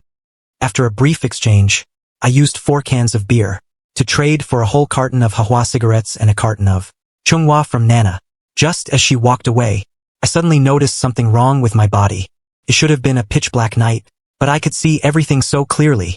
In the distance, a well-endowed young woman actually followed that wretched old man into his mobility scooter. My entire being was quietly changing. So I suppressed the restlessness in my heart, lit a cigarette, and lay on the sand, attempting to relax. But just then, a smoke ring slowly rose from my lips, circular to the point of near perfection. I've been smoking for so many years, and I've never blown such a perfect smoke ring. This wasn't an improvement in habit, but a transformation of my body. My heart jolted, and I immediately asked the system, "Is my awakening complete?" Host sequence transcendent awakening is complete. The moment the system prompt appeared, I felt as if I were dragged into an endless galaxy. A wonderful energy traversed through my body continuously. As my body was gradually strengthened, a large amount of strange yet familiar information flooded into my mind. Supernatural path, Apostle of Rouge, Sequence 1. I snapped my eyes open, trembling uncontrollably with excitement. Then I pulled out another Chunghwa from the cigarette pack. As it was lit and the smoke puffed out from my nose, it slowly spread around me, forming a protective circle with a 1-meter radius. This was my first ability, smokescreen. Even if it's just a single puff of smoke, as my sequence level increases in the future, can spread for several kilometers. Then, with another thought, the smoke suddenly twisted, condensing into a rough shape of a little rabbit. But it only existed for a few seconds before collapsing and turning back into disordered smoke. This was my second ability, primary smoke shaping, can form any object, and even simulate supernatural horrors. And the final ability made my heart race even faster. Nicotine tolerance. As long as there's smoke, I can keep getting stronger. However, the excitement didn't last long. My left eye suddenly felt a wave of dizziness, and my vision was weakening at a rate visible to the naked eye. I suddenly remembered what Iron Corpse had said. Every sequence transcendent has a side effect. Chu Che always walks barefoot. A Titan's intelligence will be affected. And mine was the deterioration of my left eye. At this moment, I finally understood the price. But I didn't have time to indulge in fear. The power after awakening made me full of energy. So I immediately brought up the system's upgrade tools and started designing a new plan. I removed the wheels from 2 bicycles by the roadside, welding them into a sturdy frame for a vehicle canopy. In this way, the canopy would not only be significantly more robust, but a luggage rack could also be mounted on top, and resting space could be freed up inside the cargo bed. Thanks to my enhanced physical fitness, my movements in dismantling the bicycles were incredibly fast. It was just a pity that the frames were welded shut. I didn't have a cutting tool. System, can you upgrade the materials before me into a canopy? Reinforcement parts. Consume 362 killing points. Upgrade and process current materials. 300 killing points. I only hesitated for a moment before choosing to confirm. Immediately afterward, a slaughter countdown appeared on that pile of bicycle parts. 59 minutes and 59 seconds. While waiting for the countdown, I started training my newly awakened abilities. One moment twisting the smoke around me into the outline of a fierce tiger, the next stretching the smoke out to turn it into a coiling giant python. Smoke mimicry was my strongest offensive method at the moment. When I encounter enemies in the future, I plan to use the smoke to blind them first, then use the mimicry to suddenly tear an opening. Your parts upgrade is complete. An hour passed in the blink of an eye. I immediately got up and walked toward the modified parts. Where the scattered bicycle frames once lay, there was now a pile of neatly fixed parts, as if they were custom-made for my tricycle. I pulled out my toolbox and started installing those brackets on the cargo bed. As each steel pipe was fixed in place, the outline of the canopy became more stable. By the time the last screw was locked, the whole canopy looked like it had grown naturally, appearing much more solid. I thought that with this sense of security, I could finally sleep in peace. But then, I touched something long and thin. I saw what it was by the moonlight. It was actually a branch from the giant willow tree in Changsho village. I had planned to just toss it out of the canopy, but just as I raised my hand, a crazy idea rose in my mind. This was a branch from the supernatural giant willow tree. My crossbow string was already worn out. If I used this to repair the crossbow, perhaps an extraordinary item could be born. Then my combat power for the future would definitely be significantly enhanced. Thinking of this, I laid the willow branch and the crossbow side by side. System: can the willow branch and the crossbow be fused and upgraded? Upgrade requires 5,000 killing points. Host has insufficient killing points. Please keep working hard. I had gone through countless upgrades and modifications. The 7,000 plus killing points were now down to just over 4,000. I was still a big chunk away from my goal. I could only give up helplessly. As the night deepened, the temperature dropped at an exaggerated rate. Fortunately, I had upgraded the canopy in advance. But when dawn came, the temperature suddenly rose again. The survivors crawled out of the bus one by one, their faces covered in dust. There were certainly benefits to joining the convoy, but the price was that all supplies were uniformly distributed by Old Li. Sister, it was too cold last night. Zhou Xiaoxiao rubbed her sleepy eyes.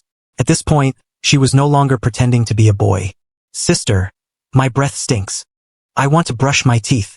Are you crazy? It's the apocalypse. In the desert, water is more precious than gold. Zhou Lan glared fiercely at her sister. But in the face of her sister's pleading, she ultimately compromised. The two sisters hid in a deserted corner, sharing half a cup of water to secretly brush their teeth. I saw it, but I could only shake my head with a bitter smile. To me, water right now was the baseline for survival. Hey Yi, what's wrong with your eye? Suddenly, Iron Corpse's startled exclamation rang in my ear. I froze for a moment, and only then did I realize that my left pupil had turned white, making me look extremely conspicuous in the crowd. It's nothing. I awakened a second sequence last night. What? You awakened a second sequence? The news that I had awakened a second sequence immediately spread through the crowd. Dual sequences are good, but you also have to pay a double price. Can you handle it? I took a deep drag on my cigarette. I can't worry about that now. I'll deal with what comes later when it comes. Then what is your second sequence? I didn't answer directly. I just exhaled a smoke ring, and under everyone's astonished gaze, it actually condensed into a small cat. The cat spun lightly around their ankles. Apostle of Rouge? That's a supernatural path. You have to understand. There are hundreds of sequence transcendents. For example, Iron Corpse's Titan sequence, and Nana's Sword Immortal sequence. Both belong to the melee path. But you can control smoke. So yours is naturally a supernatural path. Or you could call it a superpower path. I had originally wanted to ask Chu Che for more information, but just then, a scream suddenly pierced the noise of the camp. Someone's dead. I spun my head around and saw a woman in the distance with a face full of terror, her finger trembling as she pointed toward a tent ahead. I walked over quickly. A man was lying quietly in the tent. Looking at that stiff face, I barely had to think to understand how he died. Last night's temperature drop. He didn't have enough warm clothing, and the cold desert night had simply taken his life. What's even more cruel is that he chose not to enter the bus last night.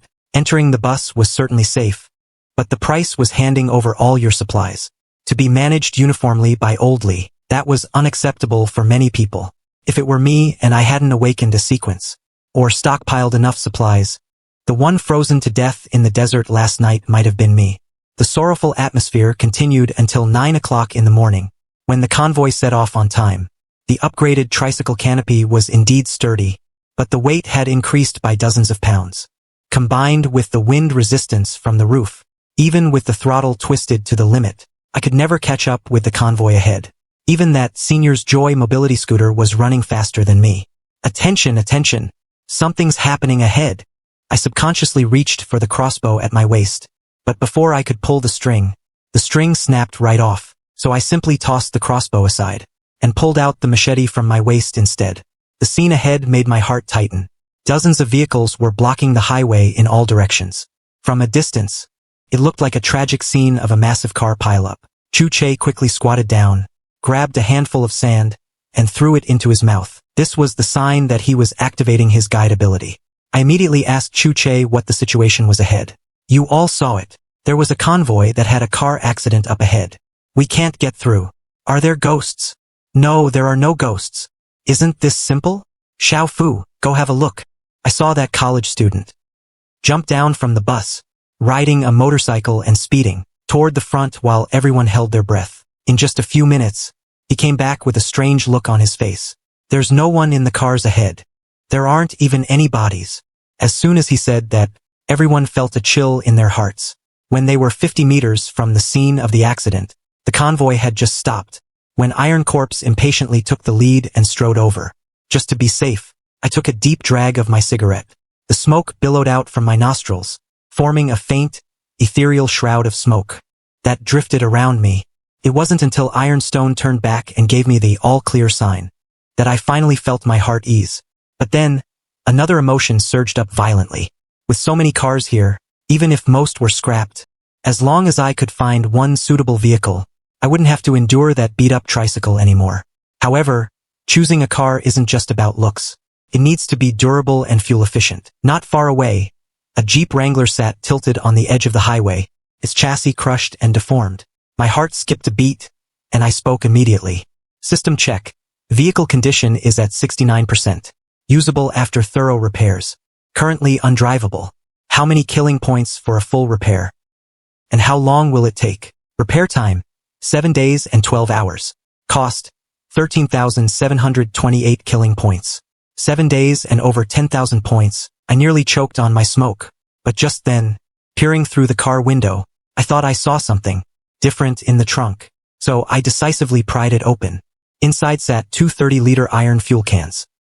This is standard gear for long-distance off-road enthusiasts. Since there were fuel cans, I couldn't let the fuel in these cars go to waste. I quickly unscrewed the gas caps, pulled out a hose and started siphoning fuel car by car. Half an hour later, I finally filled the second fuel can. But honestly, the vehicle is what matters most. After searching around, the only thing I found was a Japanese-made Toyota off-roader. Unfortunately, the system said repairs would take half a day. Since I couldn't swap the car directly, I had to find another way. I take all these parts and use them to modify my scrap tricycle. The thought had barely crossed my mind when a sudden, thunderous roar erupted from nearby. I turned my head to look. At that moment, Ironstone had transformed into a 3-meter giant. With his bare hands, he literally ripped a yellow school bus out of the sand. I had intended to discuss with Ironstone about taking that Japanese Toyota as well. But unexpectedly, at that very moment, the sand not far away began to churn. A rotting, desert lizard poked its head out of the sand. Its green eyes were fixed intently on us. It tilted its head as if confirming something, then suddenly scurried off into the distance. I thought to myself, this is bad. I turned to see. Chu Che's expression instantly darkened. Uncle Bao, notify everyone to leave immediately. Didn't you say we had half an hour? There's no time left. Go now. Uncle Bao's face went pale. The next second, he scrambled into the car, immediately turning on the convoy broadcast. Attention! Attention! Everyone, move out immediately. While the other survivors were still dazed, Old Lee was already leaning out, urging people onto the bus. Ironstone, help me out once. I need the engine from this car. Fine, but we're really out of time. After saying that, he transformed into the 3-meter giant again. Then he ripped the hood off the Wrangler and yanked the engine straight out. At the same time, I stripped all 4 wheels clean and threw them into the tricycle's bed. But just then, I spotted a chopped chili fish head microcar nearby. So I used a rope to hitch that microcar behind my tricycle. Sister, look at Chun Yi. He's like a snake trying to swallow an elephant. With that scrap tricycle, those tires are about to burst. He definitely won't be able to move. Despite this seemingly foolish move, I wasn't panicked at all. I even had time to light up a cigarette. In the next moment, the smoke surged abruptly. A pack of warhorses formed from smoke suddenly leaped forth. actually dragging my tricycle and galloping away. Sister, this is an inversion of everything. The distance that was about to be lost was closed in the blink of an eye. However, after only 10 minutes, my head began to throb, and the forms of the smoke horses began to blur. It looked like they could vanish at any moment. By the time we reached the new camp, the eyes of many survivors were fixed squarely on me. Many were filled with envy and jealousy. Ironstone carried that heavy engine over to me, his face wearing a simple, honest smile. For this trip, if he hadn't turned into a giant to help me strip cars, I wouldn't have had such a big haul. To show my gratitude, I spent 150 killing points to help him repair his heavy equipment. After dinner, I couldn't help but calculate my gains. One chopped chili fish head electric car, plus a 2.0T Wrangler engine, and those 4 all-terrain tires. If I could piece these together onto my tricycle, it would be a gas-electric hybrid monster vehicle. System, I need an upgrade. In the next second, a spectral hourglass hung above the tricycle. 9 hours, 59 minutes, and 59 seconds. But when I snapped out of it, of my 10,000 killing points, I'd spent 6,000, and upgrading the artifact would cost another 5,000. With just a few moves, the killing points in my pocket were nearly gone. It was now 11 p.m. The desert temperature plummeted. Survivors wrapped their clothes tighter. Those with cars hid inside to escape the cold. Those without could only huddle by the campfire for warmth. But it wasn't time for me to lie down and rest yet. There was something I'd been thinking about, finding Chuche to trade for solar panels. Once I got those, not only could I get my electronic watch running again, but I could even get power to my doomsday pickup truck. I immediately went to find Chuche. Chenyi, you never visit without a reason. What do you want coming to see me in the middle of the night? Speak plainly. I didn't waste words. I pointed to the solar panel behind him. I just wanted to trade for it, but as soon as Chuche spoke, I almost lost it. He wanted 20 kilograms of rice for 1 scrap panel. Expensive. Then go find old man Zhang. He has a pile of panels, but his prices are 10 times worse than mine. Captain, this is daylight robbery. It's not. Chenyi, you're on your own so you don't feel the pinch of supplies. I have to feed all these people. My resources are tighter than yours. By the way, you still owe me a 15-liter bucket of gasoline. When do you plan to pay it back? Seeing my frustrated face, he was clearly in a better mood. He then changed his tone. However, if you really think it's too expensive, I have a broken solar panel here. It doesn't work, but for you, that shouldn't be an issue. If you want it, I'll take half price. Having said that, he walked straight to a 30-inch travel trunk. That was where he specifically stored his supplies.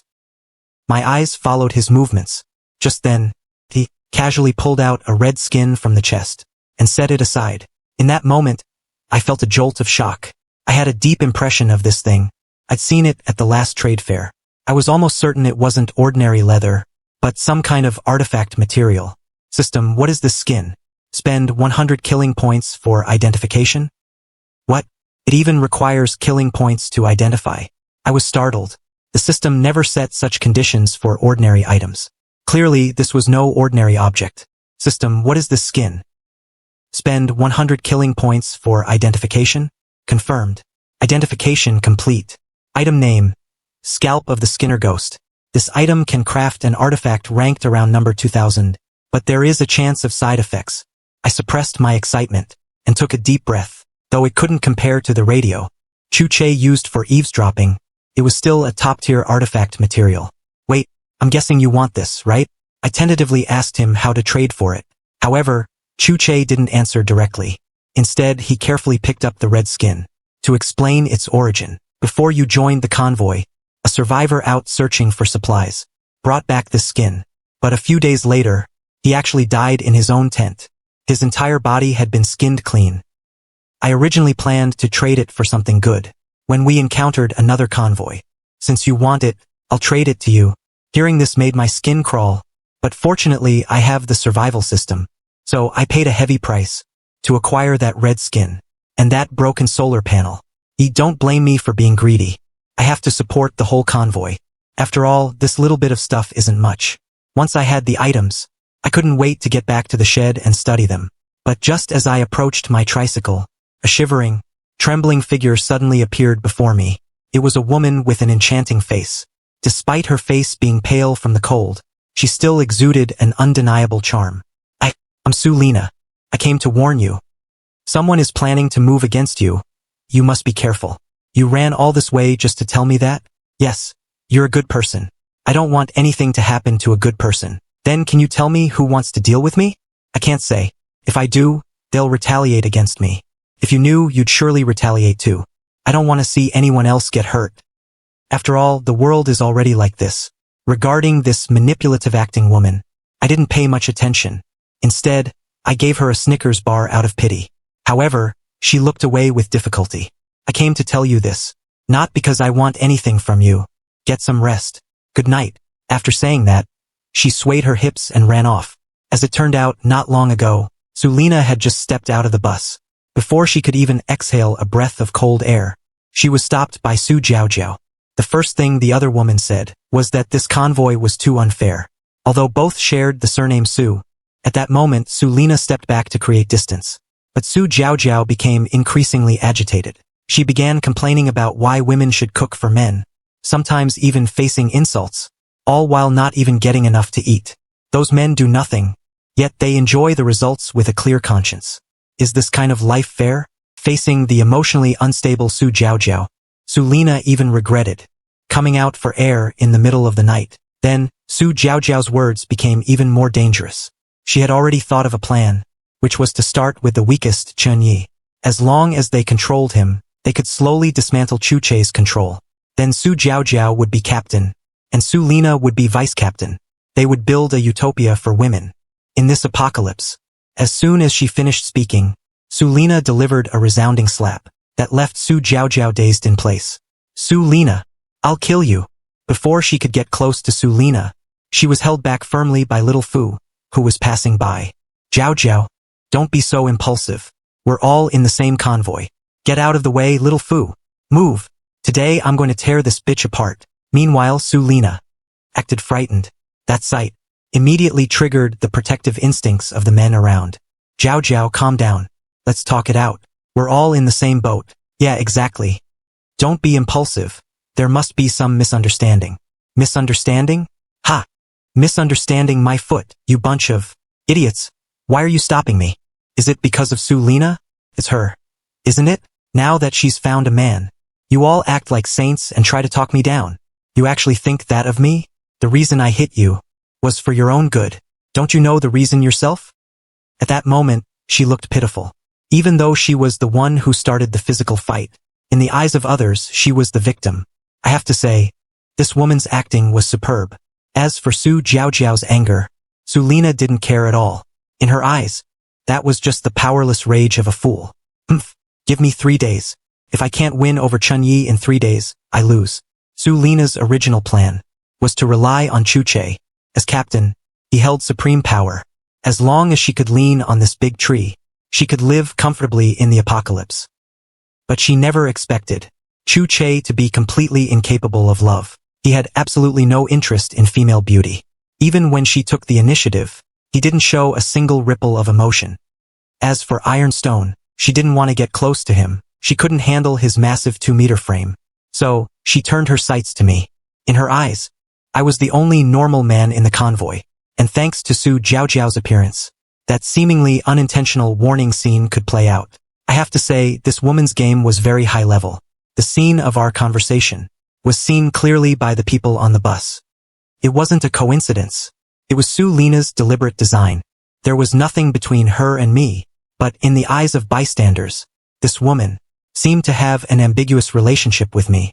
And this was exactly her calculation. Once this illusion of intimacy was established, those creeps who had designs on her would have to consider my attitude. After all, if a sequence transcendent falls in love, his anger toward ordinary people is nothing short of a disaster. Moreover, no one would believe that I could actually resist Sulina's charm. But I quickly pulled back from those stray thoughts to continue studying that eerie willow branch. The system soon gave the answer. This item is a section of a willow branch cut from the resurrection willow by an unknown person. It is an ordinary artifact material. Though it wasn't as good as the Skinner Ghost's scalp, I still put it away carefully. Early the next morning, the moment the vehicle upgrade was complete, a doomsday pickup truck without wheels appeared before me. That intimidating chassis was practically tailor-made for me. To save killing points, In the next moment, I personally installed the 4 all-terrain tires. Who would have thought that just as I pulled out the jack, a stunning face suddenly entered my line of sight. It was Sulina, and she was holding a hex wrench in her hand. Chinyi, I saw you were busy, so I thought I'd help you, but I didn't care to hear her finish. I just took the wrench and kept tightening the bolts. After all, what she was planning was perfectly clear to me. It's the apocalypse. I don't have time for romance, and I certainly don't need dead weight by my side. If things got dangerous, I wouldn't hesitate to use her as a scapegoat. I wouldn't let her know those thoughts. And she seemed happy, just because I didn't chase her away. Soon I had all 4 tires mounted. Looking at the exterior, it was no worse than the 2 modified off-roaders in the convoy. However, throughout the process, Sulina helped quietly by my side, always handing me the tool I needed. Before I even spoke, to save on killing points, I even installed the engine properly myself. When the Doomsday pickup was finally finished, I felt better than ever before. I was finally no longer the tail end of this convoy. Then I got inside to start it up. The roar of the engine soon attracted the other survivors' attention. Wow, ye not bad. You really are a mechanic. How did this happen? You cobbled this beast together in one night? Is this that same microcar from before? In this supernatural apocalypse, who wouldn't want a pickup truck like this? But Captain Chu's reaction was stronger than anyone else's. A scrap tricycle had turned into a doomsday vehicle overnight. Even his eavesdropping radio couldn't pick up a single abnormal signal from it. This made his lips tremble with excitement. It seems Chun-Yi definitely has a big secret. But so what if he has a secret? Who in this convoy doesn't have secrets? But who knows more secrets than I do? Get out and let me try. As soon as he said that, Nana plopped into the driver's seat. The next second, she cried out in disgust, "Ugh! Why is the interior of your car so crappy? And it's a manual transmission? Humph. While everyone is envying your achievement, I'm the only one who cares if you're eating well. This time, let's see how you escape my grasp." Then Nana floored the gas. The car shot out like a wild horse. The surrounding survivors couldn't react in time, and scrambled away in fear. One old man was so scared he shrieked repeatedly. When the car finally stopped, it was less than 2 meters away from him. Old man Zhang was about to curse, but he caught Nana's cold gaze. The insults at the tip of his tongue were swallowed back down, because in the eyes of ordinary people, sequence transcendence were mysterious beings who controlled life and death. After the onlookers left, I had to plan the artifact upgrade next. However, just then, Sulina appeared from somewhere with a bowl of steaming noodles for me. Not only was there a fried egg floating in the noodles, but there were even 2 pieces of green vegetable. I was stunned. Where did this woman get an egg? Even more ridiculous. This is a desert. Where did she conjure up green vegetables? Chun-Yi, I made these egg noodles for you myself. You eat first. I'm going back to eat now. After saying that right in front of me, she swayed her hips and walked away. Chun-Ye's car is really something. Yeah, this doomsday pickup is too strong. As expected of a mechanic's work. Just because she and I had a brief interaction, the surrounding survivors looked at her with envy, and their gazes were much gentler than before. Even the creepy old man gave her a slightly fawning smile. After breakfast, I returned to the car to try upgrading for artifact materials. System, fuse the skinner, ghost scalp and the machete. How many killing points? Upgrade requires 30,000 killing points. Time? 86 hours. I also tried fusing the Skinner ghost scalp with the crossbow. The result was also 30,000 killing points. Since the cost was too high, I decisively abandoned those 2 upgrade paths. Soon I thought of another way. Since black dog blood can cause certain damage to the supernatural, then it counts as an artifact. Material. System, try fusing the black dog blood and the machete. Item. Common black goji berry. Fusion with machete requires 5,000 killing points. This level of cost is perfectly acceptable, so I chose to confirm without hesitation. An hourglass appeared above the machete in the next instant. Countdown. 12 hours, 29 minutes, 59 seconds. Attention, survivors. We'll be setting off in 10 minutes. Uncle Abao's loudspeaker blared through the camp again. Everyone grabbed their luggage and headed to the dam. I immediately stepped on the gas. At this moment, this brand new doomsday pickup was about to embark on its first journey of doomsday migration.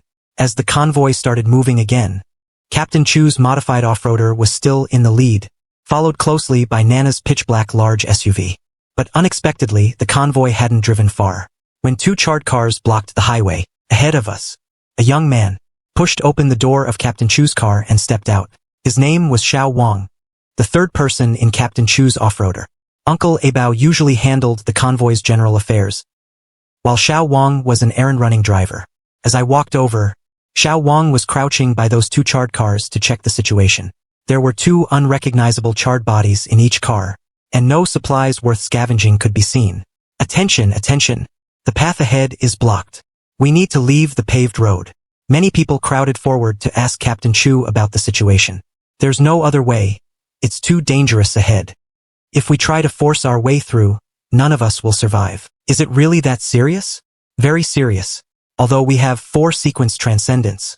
If we really run into a powerful supernatural entity, I'm afraid our entire group will be wiped out. Fine, fine. Off-road it is. Our cars can handle it. Everyone, don't worry too much. As long as we don't force our way forward, we'll be fine. Deflate the tires a bit first. Following Captain Chu's instructions, I deflated all 4 tires one by one, then got back into the cockpit. When the blood moon climbed into the night sky again, Captain Chu finally ordered us to stop. It was already 9 p.m. After a whole day of trekking, the machete beside me finally finished its upgrade. The handle was wrapped in a coil of resurrection willow branch. Before I could even react, the system's information appeared in my mind. This item is the Blood Resentment Machete. ID 4879. Use 1. The blade has a certain degree of restraint against the supernatural. Use 2. When the machete is thrown, the willow branch can form a tether, allowing it to act as a homing blade. Use 3. Under the blood moon, the above effects are greatly enhanced. Ability: the Blood Resentment Machete can absorb resentment. When resentment accumulates to a certain level, it will even undergo a qualitative change. Cost: must be fed daily with the host's fresh blood. Taboo: never unsheath it before blood relatives, otherwise the blade will turn against family members. I could clearly feel the willow branch merging with my nerves as if they were one. The machete's trajectory and even its rotation angle could be successfully controlled by my will. What's even creepier is that under the light of the blood moon, it was actually trembling slightly. Although I completely don't understand how the ID 4879 was assigned, just from the feel and aura alone, this knife is already worth the price. I gently made a cut on the blade, and crimson beads of blood dripped down the edge. The next second, the machete was like a ravenous beast, madly absorbing my blood. It didn't stop with lingering hunger until I felt a slight discomfort. Next, I began to repair that long-defunct solar charging panel. Fortunately, this step wasn't troublesome. I finished it with only 100 killing points. When I opened my eyes the next morning, the solar panel was brand new. I wanted to upgrade it while I was at it, so that the Doomsday Pickup's power system could be completely independent of fuel. But when the system quoted 50,000 killing points, I fell silent. I was just about to research if I could borrow some killing marks, but a sudden burst of terrified screams came from the camp. It's a sandstorm. Ah! The sandstorm is coming. The moment I heard the word sandstorm, I looked up. I saw a yellowish-brown horizon, advancing from the distance, like a giant beast about to swallow heaven and earth. Many survivors were so scared by this scene that they froze. Damn it, what are you still standing there for? The entire camp instantly turned into chaos. Everyone scattered and ran as if pricked by needles. And I also quickly rushed into the Doomsday Pickup's cockpit. But the car had just started moving, when that yellow horizon already closed in before our eyes. Hey, aren't you the guide? You didn't sense such a huge sandstorm? I'm a guide, not a meteorologist. I can sense the supernatural, but I'm not a weather forecaster. The howling of the wind rose and fell. Just then, a piercing cry reached my ears. Chun Yi, save my sister. I looked sideways. Zhou Xiaoxiao was waving at me desperately, while her sister, Zhou Lan, was just now stumbling out from behind a sand dune. My car was the closest one to them, but I had no intention of stopping. In my dictionary, no matter how beautiful the other person is, one's own life is the most important. Chun Yi, I beg you, save my sister. Various cries for help continued unabated. Suddenly, another man rushed in front of the car. Brother Chun, save me. There were 3 or 4 others like him, all left behind. And now they were all in a panic. Some even spread their arms, desperately trying to block my car. But I ignored them, flooring the gas pedal. As the sandstorm behind us grew closer, the visibility ahead also grew lower, so I could only stick closely to the convoy. But running like this forever wasn't the solution. Driving blindly, even hitting an obstacle, or losing contact with the convoy, would be enough to leave us dead with no place to be buried. I intended to warn the convoy ahead to slow down, but I suddenly discovered that Captain Chu and Nana's cars had all stopped. Even Iron Corpse's yellow school bus was stopped firmly among them. We soon centered around Iron Corpse's school bus, forming the vehicles into a semicircular formation. To reduce the impact of the sandstorm, through the car window, I saw a man with his motorcycle, literally blown into the air, vanishing into the storm in an instant.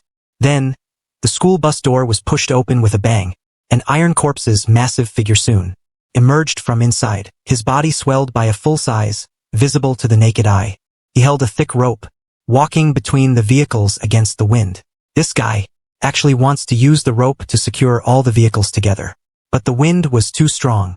Even a 3-meter-tall muscular giant was being blown back repeatedly at this moment. Yi, help me. Big guy, have you lost your mind? But I also knew that we had to get out of the cars now. If these cars were all swept away by the wind, my doomsday pickup wouldn't survive either. Facing the sandstorm, I dragged the rope along with Iron Corpse, circling around the convoy again and again. Then, Iron Corpse twisted his arms, tying the rope into a tight knot, while he himself became like a nail, digging deep into the sand. And I, with a flick of my wrist, sent the resurrection willow branch wrapping straight around that thick rope. The next moment, the blood resentment machete slammed down, digging a deep pit in the sandy ground. Flying sand soon buried the pit's opening, but the rope had already been firmly fixed underground. Yi, you're something else. While I gritted my teeth and held onto the willow branch, that eerie aura was approaching step by step. I don't know how long passed, but when that sandstorm ravaging heaven and earth finally stopped, I was almost buried under the sand. Fortunately, using the strength of the willow branch, I dragged myself out of the sand pile. However, this sandstorm also caused me heavy losses. The luggage rack on the roof was blown to pieces. The supplies that were originally tied down firmly were swept away to who knows where. Chun Yi, I'm glad you're okay. Scared me to death. I'm fine. What about you? Are the losses of food and supplies heavy? Chun Yi, you're finished. Zhou Xiaoxiao, clutching a fruit knife, rushed out with a face full of resentment. I exhaled a puff of smoke.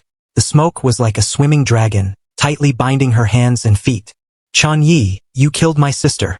I'm going to kill you. When did you see me kill her? If it weren't for you, if you had been willing to stop and save her, she wouldn't have died. Bullshit. If I had stopped, I would have been the one to die. Zhou Xiaoxiao, are you stupid? Why should I save your sister? Why? Just as everyone didn't know how to advise them, Chu Che crawled out from the car. Watch out. There's a ghost. Just as he finished speaking, an extremely terrifying human face suddenly popped out, then opened its mouth and lunged at Zhou Xiaoxiao to bite her. In that unavoidable moment, Iron Corpse suddenly punched that monster, knocking the man-faced scorpion back several meters. Miss Zhou, get back. Just then, Xiao Wang had rushed over, desperately dragging the weak-legged Zhou Xiaoxiao back. It was a massive man-faced scorpion, and the most horrifying thing was that human face embedded on its head. I slowly exhaled a puff of smoke. That smoke instantly turned into a layer of grayish-white mist, completely masking the presence of our group. It's still daytime. This thing's power will be partially suppressed. You'd better deal with it before the blood moon rises. Otherwise, we'll all die. As soon as Chu Che finished speaking, Nana had already drawn the sword at her waist, while Iron Corpse let out a roar and charged forward again. Iron Fist. He smashed it hard into that eerie human face on the man-faced scorpion. It hurts so much. But the next moment, that hideous human face on its head evolved into Zhou Lan's likeness. The scene stunned everyone. Why is it my sister's face? Chun Yi, why didn't you save me? If you had just stopped to save me, I wouldn't have had to die. Chun Yi, I want you to die. Before it could finish speaking, my blood resentment machete had already flown out, the blade pointing right at that fake human face. Taking advantage of this gap, Iron Corpse and Nana also rushed up, Red Scar as the tool. Sword breaks the same body. Draw the nameless blood to seal the 3 souls. Accompanied by a low incantation, Nana's longsword left one scar after another on the man-faced scorpion's thick outer shell. Qianqian, look at me, who am I? Just as her sword tip was about to pierce the man-faced scorpion's face turned into a middle-aged woman's face again. Nana's hand froze instantly. Qianqian, do you still remember me? I am your dearest sister. I don't blame you for eating me. We've finally merged into one. You are me, and I am you. As expected of the supernatural, they are never something that can be solved by brute force alone. Fortunately, Iron Corpse sensed something was wrong, bracing against the scorpion tail's stinger to charge forward. Then both fists came crashing down. Boss, look at me, who am I? That face twisted again, evolving into a middle-aged man this time. Big guy, don't look at it. But it was already too late when I shouted those words. Iron Corpse's eyes were already turning red, his body almost completely consumed by the illusion. I knew once the 3 of us fell, the entire convoy would be buried here. So I continued to swing the blood resentment machete hard at that hideous face. No matter what appearance it turned into, even if it were my own relatives, I wouldn't be affected in the slightest. I took a deep breath, using the thick smoke to interfere with its senses. Then I used the smoke to form several smokehounds, with bared fangs, lunging directly at that human face, tearing at it madly. Chu Che then rushed back to the modified off-roader, dug out a bag of black dog blood, and threw it to me. I saw the opportunity, sprinkling it onto the man-faced scorpion's lower body without hesitation, making it unable to attack for a short while. Seeing Nana and Iron Corpse standing there stupidly, I rushed over and gave Nana's little face a slap, then backhanded Iron Corpse with another slap. The 2 of them finally came to their senses. 10 minutes later, amidst the rolling smoke, hair-raising roars rang out, making the surrounding survivors' legs tremble with fear. Even occasionally, through the fog, one could see giant smoke pipes biting in the canister. I hid behind Iron Corpse's massive body, using him to block most of the attacks. Nana, meanwhile, slashed down, directly cutting off half of the man-faced scorpion's head. At the same time, my blood resentment machete also slammed deep into its head. You killed the man-faced scorpion, obtained 20,000 killing points. But just as I was about to count the loot, Nana suddenly raised her hand and slapped me. Chun Yi, this slap is to pay you back. You're a real jerk. That slap, did you use all your strength? But I really didn't expect that we actually killed a supernatural entity. From the outbreak of Doomsday until now, rumors about supernatural entities being killed have never stopped, but those have always just been rumors. Today we did the impossible. Chu Che indeed walked out from behind the dilapidated ruins. His gaze never left that man-faced scorpion's body. I once heard that a Sequence 2 Transcendent once killed a supernatural entity alone. As soon as the words Sequence 2 came out, Nana immediately reacted like a cat whose tail had been stepped on. If this is true, then it means our achievement today is nothing at all. You still know too little about this world. The power of a Sequence Transcendent, you've only used a small fraction of it. Even the Sword Immortal Sequence unique to the Great Xia, its potential is more than this. Don't let me down. Also, Chun Yi, the supernatural path is equally powerful. If it weren't for you, I'm afraid we wouldn't have survived today. After saying that, Chu Che's footsteps involuntarily moved forward, his gaze fixed on the spot where the man-faced scorpion's body had dissipated. A pitch-black piece of shell lay quietly on the sand. So I immediately had the system identify it. Item name, man-faced scorpion shell. Origin, dropped from a man-faced scorpion killed. After being besieged by 3 sequence transcendents, this shell has extremely strong defensive properties. If crafted into a defensive artifact, it will be a very valuable piece of equipment. Chun Yi, Chu Che. There's another one here. Hearing Nana's voice, Chu Che reached her. Almost at the speed of light, it was a whole piece of soft human skin. I instinctively grabbed that skin, and soon the system's identification result appeared before my eyes. Item name, man-faced scorpion's face skin. Possesses extremely strong transformation and self-repair abilities. This item is a rare artifact material. We've struck it rich this time. The corners of Chu Che's mouth turned up uncontrollably. Noticing that, I also showed strong interest in this skin. A trace of an ill-intentioned grin immediately appeared on his face. to kill the man-faced scorpion. Without any one of us, the man-faced scorpion wouldn't have died. So this skin and that shell from before, the four of us all have a share. You have no objections, right? What objections could I have? This victory was won by all of us risking our lives.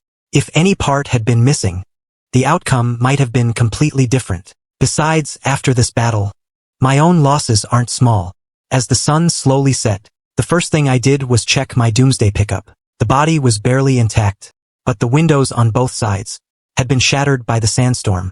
Fortunately, the system's detection result showed that the vehicle's core structure was still intact.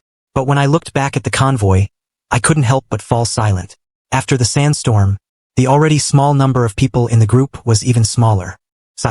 There were over 40 people when we left Longevity Village. Now there aren't even 30 left. While Uncle Abao was counting the survivors, he was muttering and sighing, clearly only in his 40s. At this moment he looked like he had aged 10 years. Chun Yi, there aren't many people left in the convoy. From now on, let's all eat together. That way we can save some resources. But each person is responsible for their own ingredients. I thought about it and nodded in agreement. According to Chuche, we'd be eating from a big communal pot from now on. That night, everyone sat around the bonfire, silently eating this dinner after a narrow escape. And after I finished cleaning up everything, I opened the system at will. Currently, the system's killing marks had accumulated to 30,000. The gains from this battle were far more than just that human skin and shell. The moment the man-faced scorpion died, I saw with my own eyes a gray wisp of resentment, being swallowed by the blood resentment machete. I pulled out the machete from my waist. A faint dark pattern appeared on the blade. At that moment, I could feel it was becoming stronger. This weapon will become my trump card as I step onto the path of the strong. Just as I was calculating how to distribute these 30,000 killing points, Nana walked over unsteadily, carrying a case of 8+1 beer. Hey, can you drink? I looked at her drunken state. Just as I intended to get up and return to my tent to rest, she suddenly grabbed me by the neck. Chun Yi, did I tell you you could leave? I turned my head, right into a pair of pitiful eyes. Chuche, who was nearby, saw this scene, and his gaze immediately became suggestive. Well, you two take your time talking. I'm heading back first. Captain Chu, it's not what you think. I understand, don't worry. Absolutely no one will come to bother you. Damn you, Chuche. I was being held tightly by Nana and couldn't break free at all. Considering she was the convoy's top fighter, I suppressed my impatience, ready to hear what she actually wanted to say. Nana, you're drunk. I am not. This is nothing. Chun Yi, listen to me. Actually, my name isn't Nana. My name is Chanqian. Nana was my sister. At this moment I realized, Nana definitely had a big secret, and Chuche, having crawled back into his car, immediately turned on his eavesdropping radio. To him, this was more refreshing than dinner. Perhaps it was the battle with the man-faced scorpion that evoked Chanqian's deepest memories. If there had been no doomsday, she should have been a freshman at a top university in the country. Not only was her family wealthy, and her parents had respectable jobs, but the 7 family members were also living in harmony. But all of this changed completely the day after her admission letter arrived home. That day, she walked to the door in a daze, only to see the ornamental tree in the courtyard had grown so large it blocked out the sky. Then, the tree opened up its base, and under the gaze of the entire family, it swallowed her father in one gulp. Then, its thick branches smashed through the walls like pythons, swallowing her family members alive. At that moment, her brain went blank. Only her sister, son Nana, was still thinking desperately. She discovered a pattern. When the giant tree was feeding, there would be a short safety window. So she made a most cruel decision. When the branches wrapped around her and pulled her toward that bloody maw, she used all her strength to push her sister out. Son Chanqian just stood there blankly, thinking she would be the next meal. However, that tree suddenly stopped moving, and bore a blood-red fruit before her eyes. She didn't know why, but she reached out to pluck that fruit, and as she chewed it, she tasted a familiar flavor. Chun Yi, do you know why you're all sequence 1, while I am sequence 2? At this moment, the eavesdropping Chuche could be certain that the reason Sun Chanqian promoted so quickly was the power brought by that fruit, drenched in blood. Haha, it was that fruit. Chun Yi, I ate my whole family. When you become strong, go back, chop down that tree, and use it for firewood. Who comforts people like that? However, those words instantly opened a door for her. Right, why can't I seek revenge on the tree? Since it could eat my family, I can cut it down too.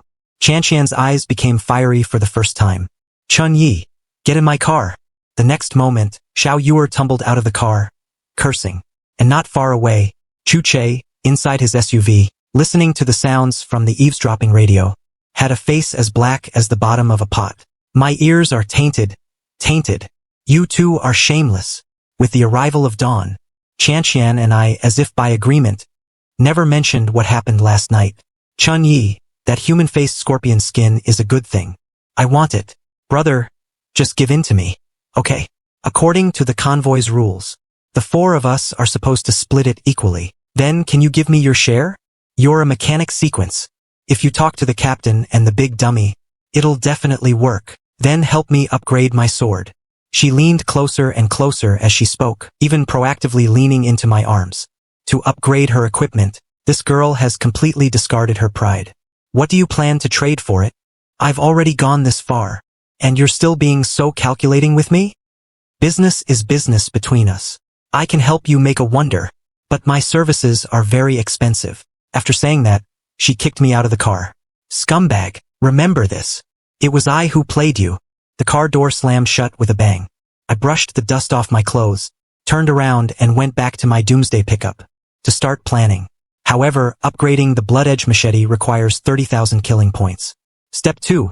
Exchange for magic potion capsules. Captain Chu said that stuff can fully tap into human potential, even more precious than sequence relics. System. How many killing points to exchange for a magic potion capsule? Exchanging for one magic potion capsule requires 50,000 killing points, so I had to give up on the first two options and use the remaining killing points to upgrade my own vehicle. Finally, I gritted my teeth and spent 15,000 killing points to upgrade the solar panels. 40 hours. Once the upgrade is complete, the vehicle's range will exceed 100 kilometers. Looking at the remaining killing points on the system panel, the frustration in my heart was almost bursting out of my chest. Then I had a sudden idea. Since I can't afford the magic potion capsule, what if I try a different approach? Don't martial arts novels have internal cultivation techniques? System. Is there a way to enhance sequence transcendent abilities? Sequence transcendence is essentially the same as the internal energy the host mentioned, but it requires killing points to deduce. How many killing points? Estimated 10,000 killing points needed. Deduction time. Approximately 36 hours. Since my electrical system was still upgrading, I rejected the proposal on the spot. Before long, Chu Che suddenly called everyone for a short meeting. Everyone, ration your water. If we hold out for a few more days, we should encounter other convoys. If things go well, maybe we can trade for some water then. Qianqian and I both froze for a moment hearing this. After all, in the doomsday, the scariest thing isn't necessarily the bizarre. Sometimes what truly takes your life is humans. After the meeting dispersed, we continued our migration. Captain Chu would sometimes stop suddenly to identify directions, and sometimes turn back to retrace the morning's route. The convoy was circling the sand sea like lost ants. And behind my pickup, that mysterious mini-EV was still silently following. Logically, such a low-power little car should have run out of battery long ago. But somehow it could still run. That old man definitely has a major problem. But I didn't plan to probe into his secrets, choosing instead to stay as far away from him as possible. Soon, my pickup's electrical system finally completed its upgrade. Following that, an extra solar panel appeared on the cabin roof. But now there's a more important task, and that's to have the system deduce a training method. For sequences, system begin deduction. Per host's request, based on martial arts internal techniques. Starting deduction. Estimated time, 36 hours. Deducting 10,000 killing points. At the moment I just upgraded, a surprised voice suddenly came from the convoy. They're here. Captain, they're here. I looked in the direction Xiao Wang pointed. In the distance, a group, riding camels, was slowly moving toward us. I saw people sitting on the front camels, and the back camels were piled high with supplies. As for those not riding camels, there were even more of them. Without exception, they were all tied up with ropes. Seeing them, the first thing I thought of was slaves. Soon, the two groups finally met on the wasteland. The other team's captain was named Mo Huiran. He was a wrinkled old man with a tobacco pipe in his mouth. But I wasn't focused on Mo Huiran. but on the camel caravan behind him. Those survivors were all in rags, with hollow eyes. They were treated even worse than the camels. What made me frown even more was that there were actually 5 wolves mixed in the caravan. They were silent as they approached us, but instinctively formed a circle around us, as if treating us as prey. A low wolf howl pierced the air. The 5 wolves immediately tightened their formation, and ran submissively to a young man's side. "Captain Chu, let me introduce you. This is Jean Lei, an important member of our team. It seems this person's awaken sequence is likely related to beast taming. This is Ding Dong, also a core combatant in the team. She was an ordinary-looking woman with bandages on her hands, but she emitted a dangerous sharpness. As for the one over there, that's Liu Yang. The kid isn't an adult yet, so he's a bit immature, but the boy wore a hooded cloak, shrouding his entire body in shadow. People around him instinctively stepped back when they saw him. Even the Transcendents on the same team didn't want to get near him. While I was observing the boy, I saw him make a throat-slitting gesture at Iron Lion. His attitude was extremely arrogant. Soon, Chu Che also briefly introduced our people, but didn't reveal any sequence information. Both sides understood tacitly, and kept their cards hidden. Finally, the 2 teams chose to camp behind a sand dune. But the camel caravan clearly had more supplies. Tents, dry food, and water resources were all available. The slaves, driven by a burly man, began to slowly unload the goods. "Captain Chu, your convoy is a bit short-handed. Captain Mo, it's the apocalypse now. Too many people can be a burden instead." "Haha, that's true, Mo." Huiran looked meaningfully at the big pickup. "This is a nice truck, but I bet fuel isn't easy to find, right?" At this moment, their laughter seemed warm on the surface, but secretly both were calculating against each other. That night, the blood moon hung high. The Transcendents from both teams sat around the campfire. Yet amidst the laughter, Mo Huiran began to talk about his past. Before the apocalypse, he was a village official. Although life wasn't wealthy, it was stable enough, but that stability was quickly shattered by a group of refugees. They were covered in wounds, with hollow eyes, repeatedly muttering that the city was gone. "Little Chu, you have no idea how bad those people were. When they first arrived, we thought, aren't we all refugees? So we hosted them with good food and wine. But what happened?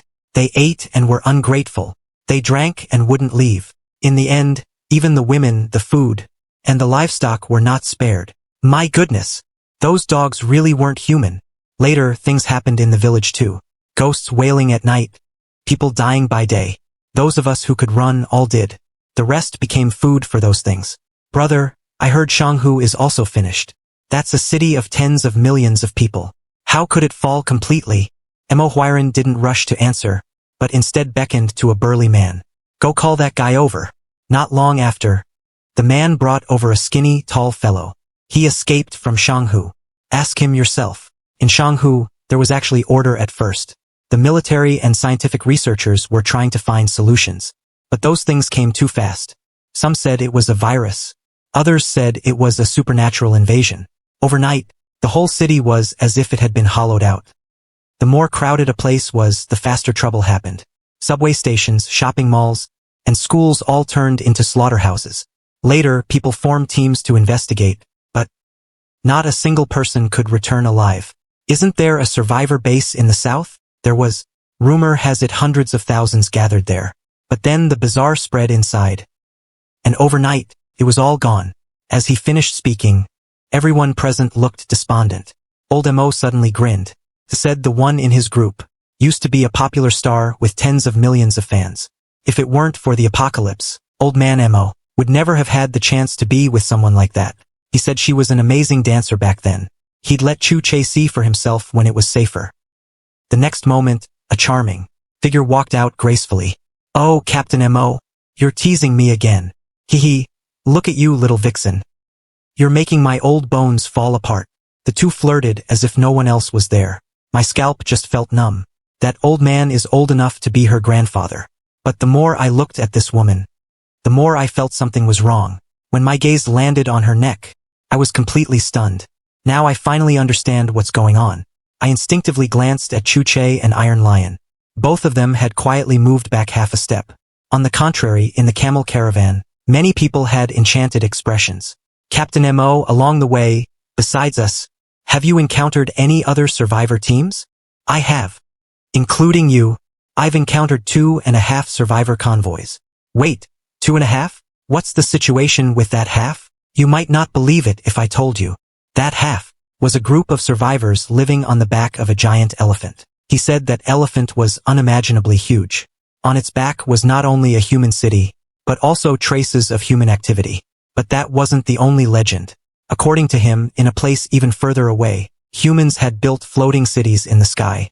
It sounds ridiculous, but since the bizarre outbreak, ridiculous has become the norm.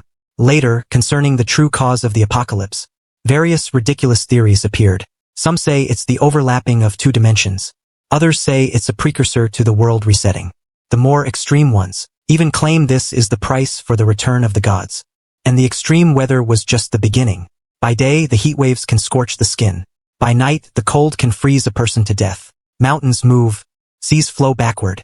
In the cracks of the sky, one can even see the shadow of another continent. Everything is telling us that the apocalypse has only just begun. Regardless of whether these rumors are true or false, perhaps one day they will all appear before us. After a brief contact, I discovered that the camel caravan situation is completely different from the justice convoy. Slavery has become an iron rule for them. In comparison, the justice convoy is simply paradise. In the justice convoy, as long as you're willing to work, you can eat your fill. Even if you're just industrious, you won't starve. After returning to the camp, I couldn't help but ask Captain Chu, when are we going to make a move? The supplies in this caravan are extraordinary. Chun Yi, you really are a natural villain. You surely aren't thinking of robbing them, are you? Don't say that, it's not right. We're all survivors. Fair trade is beneficial for everyone. Chun Yi, I saw long ago that you're no good. Damn, you guys dare say you haven't thought about it?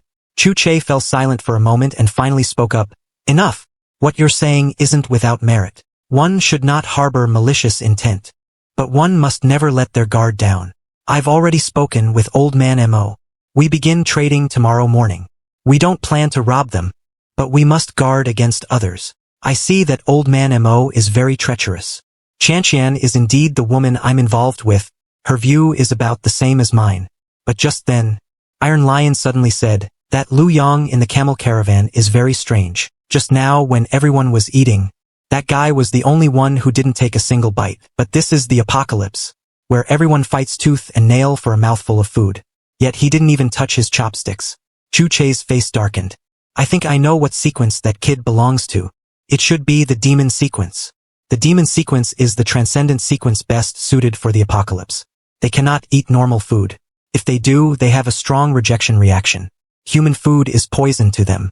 The demon sequence feeds on human negative emotions. The stronger the negative emotions, the faster their power grows. As soon as he said this, everyone fell silent. Because in this apocalypse, fear is everywhere. And that kid is practically a natural favored one. And the kid might even be a sequence spirit. Demons grow wings when they reach that level. Usually, the wings transform into a cloak to hide the body. They only reveal themselves during battle. Interesting. As a fellow sequence too, I'd like to see who is stronger. Don't act rashly. We don't have many people right now. Try to avoid conflict as much as possible. After the battle with the human-faced scorpion, Iron Lion is injured, leaving basically just you and Sun Chanxian. The Justice Convoy is too fragile right now. Although Captain Chu is right, I don't agree. I looked at the distant campfire and said calmly, but didn't you notice that the camel caravan isn't stable either? Especially that ordinary-looking woman. She seems to have a tense relationship with the others. At my reminder, the others remembered that during dinner, the woman with the sharp aura had left halfway. I think I should go talk to her. Who knows? Stop right there, Iron Lion. Stop thinking about robbing them. Being able to trade smoothly is our best luck. Just as he spoke, he suddenly remembered something, and immediately took out that wonder radio. Let's do this. We'll listen to what the other side is saying first. The radio immediately emitted a burst of piercing static. Then a raspy voice spoke. Captain, I think that pretty boy in the other convoy is the most treacherous. We need to watch out for him. 3 pairs of eyes all landed on me. Why are you looking at me? Captain Chu is even fairer than I am. The pretty boy must be him. Besides, I didn't say a word all night. I was very well behaved. How do I look treacherous? But before I could finish, The radio hissed again.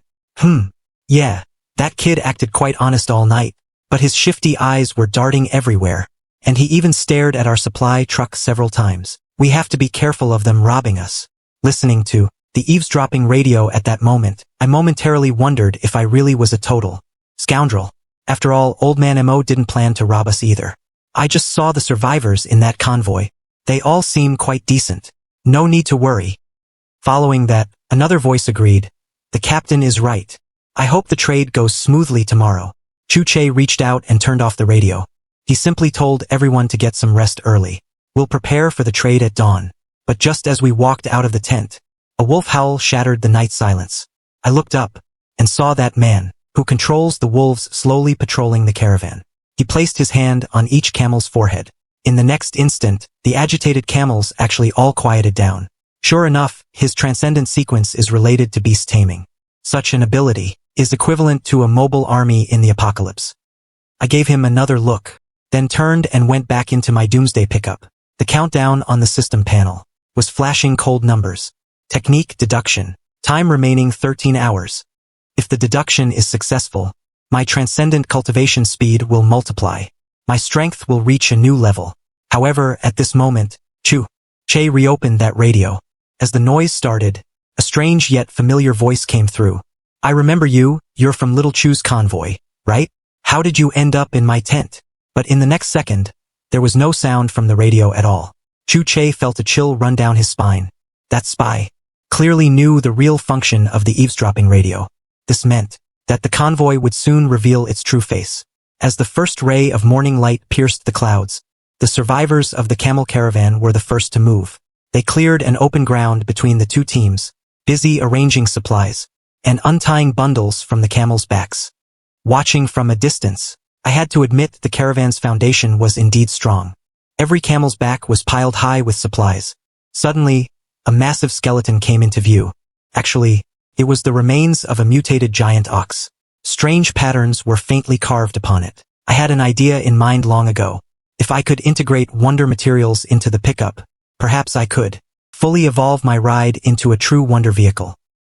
And the skeleton of this giant ox before me was undoubtedly the perfect start. So I spent 70 killing points to perform an appraisal. The system quickly provided feedback. Source: bones of a man-eating two-headed ox. Left behind by a man-eating two-headed ox. Slain by 5 transcendents.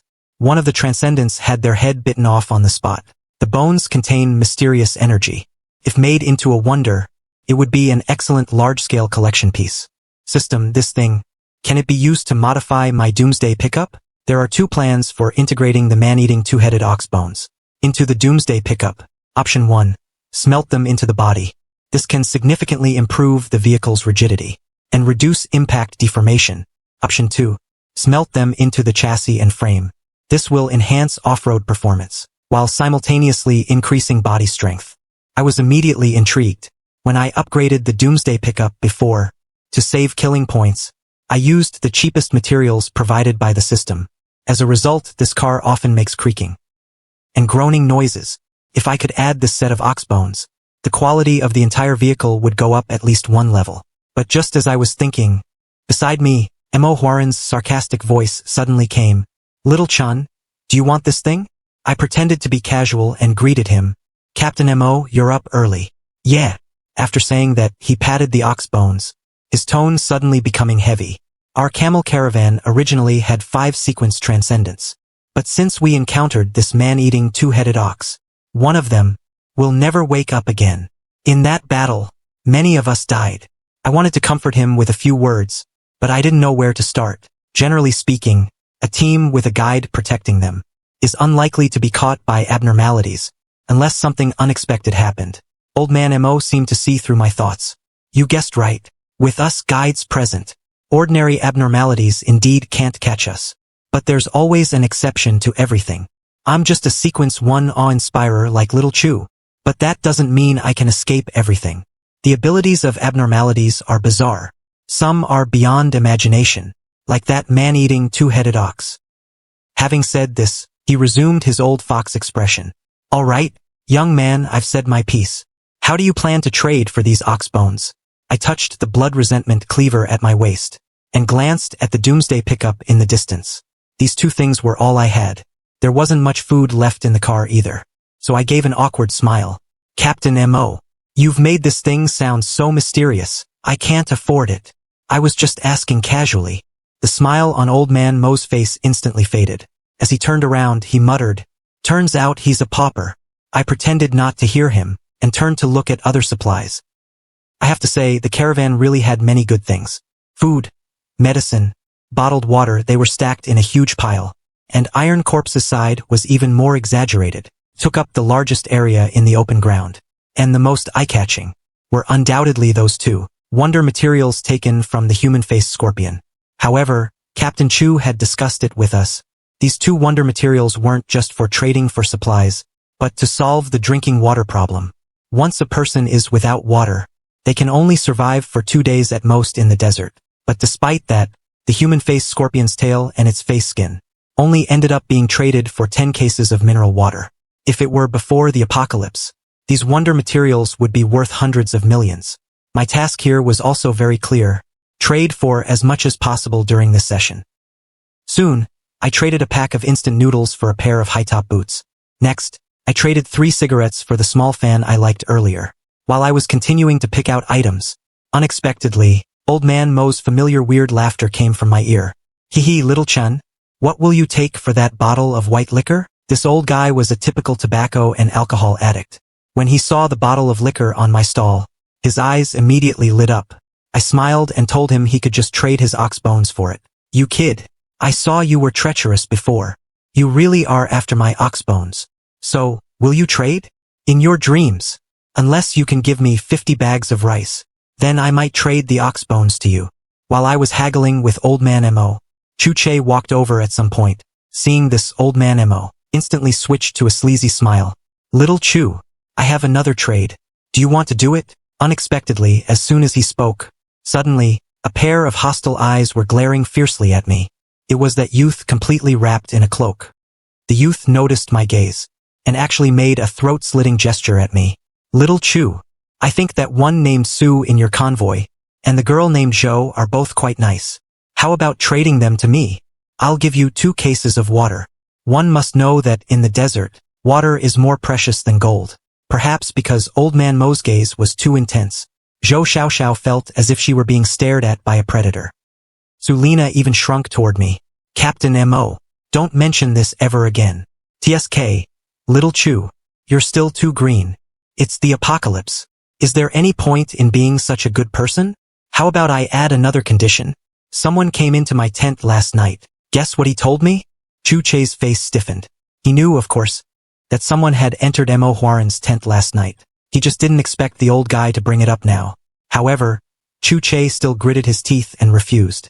Captain M.O., Sulina and Zhou Xiaoxiao are people, not goods. I won't trade. Captain Chu, I really underestimated you.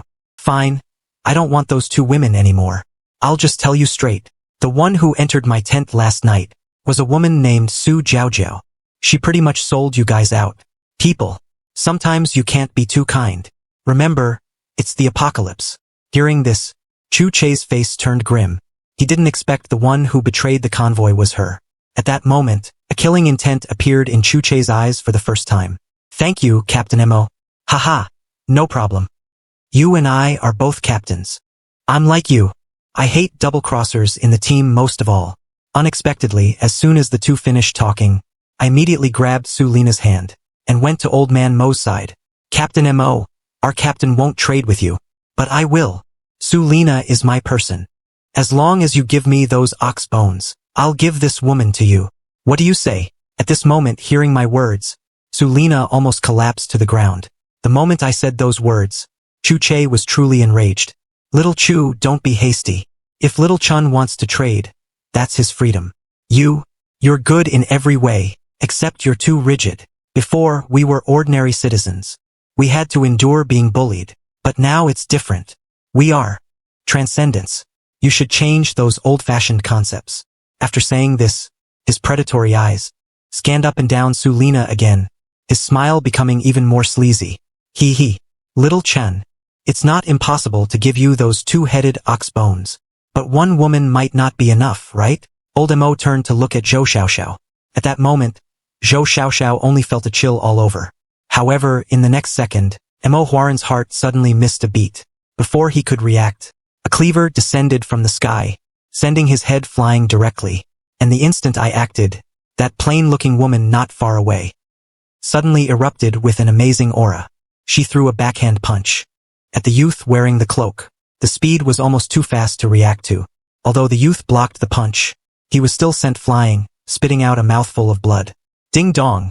Why did you attack me? But before he could finish his sentence, a blade tip emerged from his chest. He turned his head with difficulty, only to see Qianqian not far away holding a sword gesture. Naturally, you were bound to meet it. How was that new technique I learned?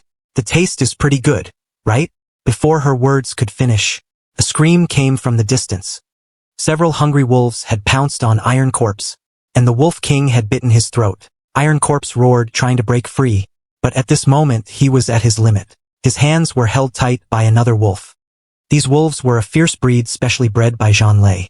Each one was larger and more vicious than a normal wolf. If Iron Corpse hadn't been injured, he would never be so passive. But this all happened so fast. Just as Iron Corpse was about to break free, Zhang Lei had already decapitated him with one strike. Having done all this, Zhang Lei mounted the Wolf King and galloped toward the depths of the desert. Qianqian's hands formed a seal, shooting a light directly at the racing figure. Quickly, the person on the wolf let out a grunt and fell from the heights. In just 10 seconds, all 4 sequence transcendents were gone. And the starting point of it all was that strike I made. At this moment, Qianqian rushed to Iron Corpse's side, large teardrops falling from her eyes. Among the survivors on the school bus, many people were also crying out in pain. Without Iron Corpse, many probably wouldn't survive. His death came unexpectedly, but it didn't make me lose my mind. At this moment, I stared at the corpse of that youth not far away. Chu Che had said the demon sequence's vitality is very resilient, no weaker than the Titan sequence. Therefore, I suspected this person might not be dead, and even that beast tamer might be faking death. So I pulled out the cleaver at my waist and slowly approached the black-robed youth. He's already dead. No one can survive that arrow. And the youth's body indeed had a wound. A mass of black gas was spreading at the wound, and countless flesh buds began to grow and intertwine. If given a few minutes, Lu Yong was confident he could kill everyone. He originally wanted to wait for me to get close and then strike. But how could I give him what he wanted? I directly used willow branches to control that cleaver, to attack the youth, not stopping until he was torn to pieces. I thought this massacre had come to an end. At the same time, the beast tamer who had been struck by Qianqian's sword suddenly leaped back onto the Wolf King and fled. I coldly stared at the fleeing back. Pity about those killing points. You should know that earlier, the system gave quite a lot of rewards. Recalling last night, the first person I sought out was Ding Dong. He was already somewhat out of place with this team. When the youth was abusing other slaves, only he stepped in to stop it, especially when I noticed that when he looked at Mo Huaran, a flicker of disgust flashed in his eyes. None of this escaped my careful observation. The moment I found him and told him my plan, he agreed without hesitation. The second was Qianqian. Once I acted, I'd have her and Ding Dong take advantage of the chaos to deal with the demon sequence. Chu Che had once said that the strength of the demon sequence far exceeds ordinary awakened. I thought this battle would be extremely dangerous, but I didn't expect it to go so smoothly. As for Iron Corpse, I never expected him to help, and I certainly didn't expect him to die so quickly. Iron Corpse just lay there quietly.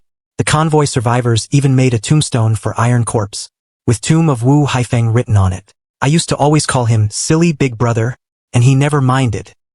Even Uncle Abao, who usually loved to joke, just smoked silently, and I was no exception.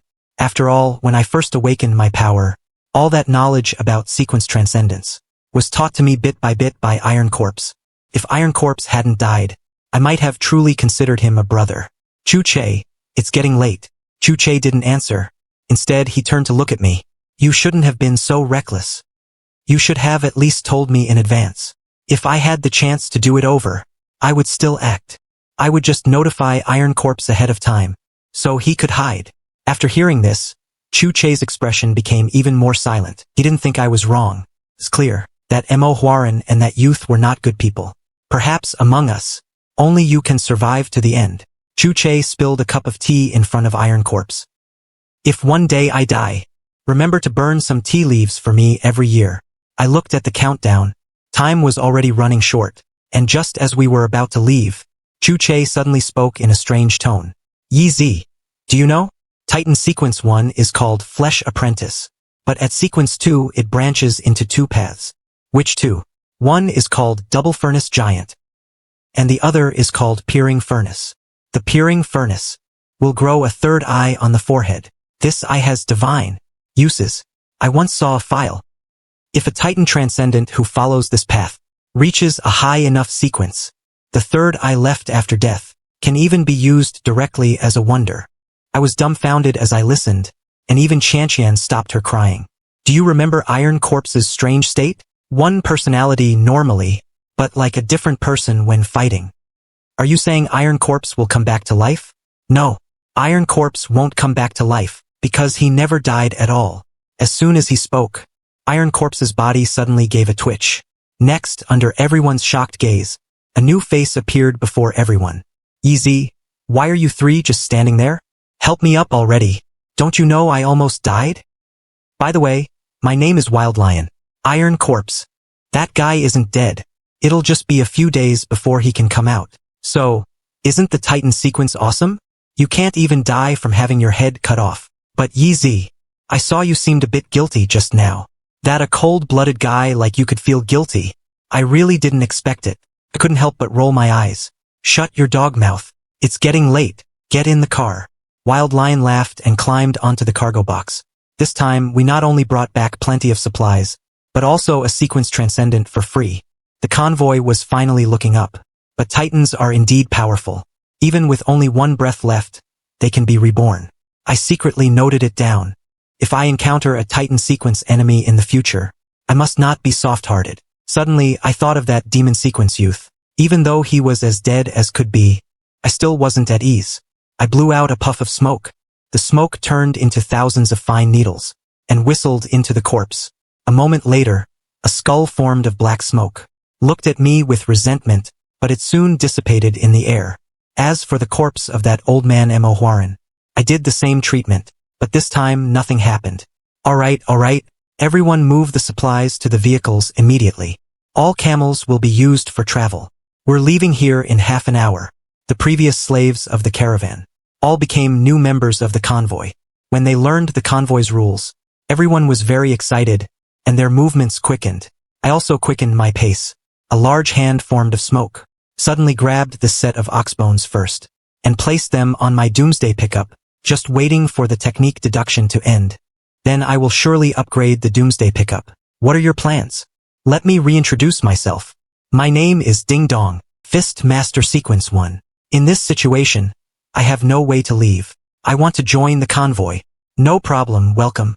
I don't want to bother with the convoy's daily affairs. I'll just join Iron Corpse on the school bus. This is Mo Huaran's thing. The circle in the middle is the water source. As long as we find this place, we can find water. Chu-Che took the map, his eyes sharpening. The convoy finally had a new direction. At the same time, there was a commotion behind the sand dune. Two survivors came out, escorting Su Jiaojiao. After Mo Huaran and Lu Yong died, she tried to blend in with the survivors and pretend to be innocent. But this betrayal had completely made Chu-Che feel murderous. No one pleaded for her. Uncle Ebao just gave her a cold look, then made a throat-slitting gesture to the two men beside him. One of the men didn't hesitate at all, holding a wrench as he walked up to Su Jiaojiao, accompanied by a shrill scream. Su Jiaojiao lay on the ground, unable to move anymore. Everyone watched this scene silently. In the apocalypse, betrayal is more terrifying than zombies. The supplies from the caravan this time far exceeded my imagination. According to Chu-Che, there was another wonder inside, but there wasn't enough time. They'd look closer after finding a suitable place. But just then, an extremely handsome young man appeared before me. This person was that influencer with millions of followers. Clearly a man, but he looked more seductive than a woman. Xuenan, what do you want to do? But Xuenan didn't even give him a glance. Instead, he knelt down toward me and kowtowed 3 times. Mr. Chun, from today on, I, Xuenan, am your dog. I'll bite whoever you tell me to bite. Xuenan, what do you mean? You killed Mo Huaran. That old thing. You avenged me. I followed him for so long just to find my sister.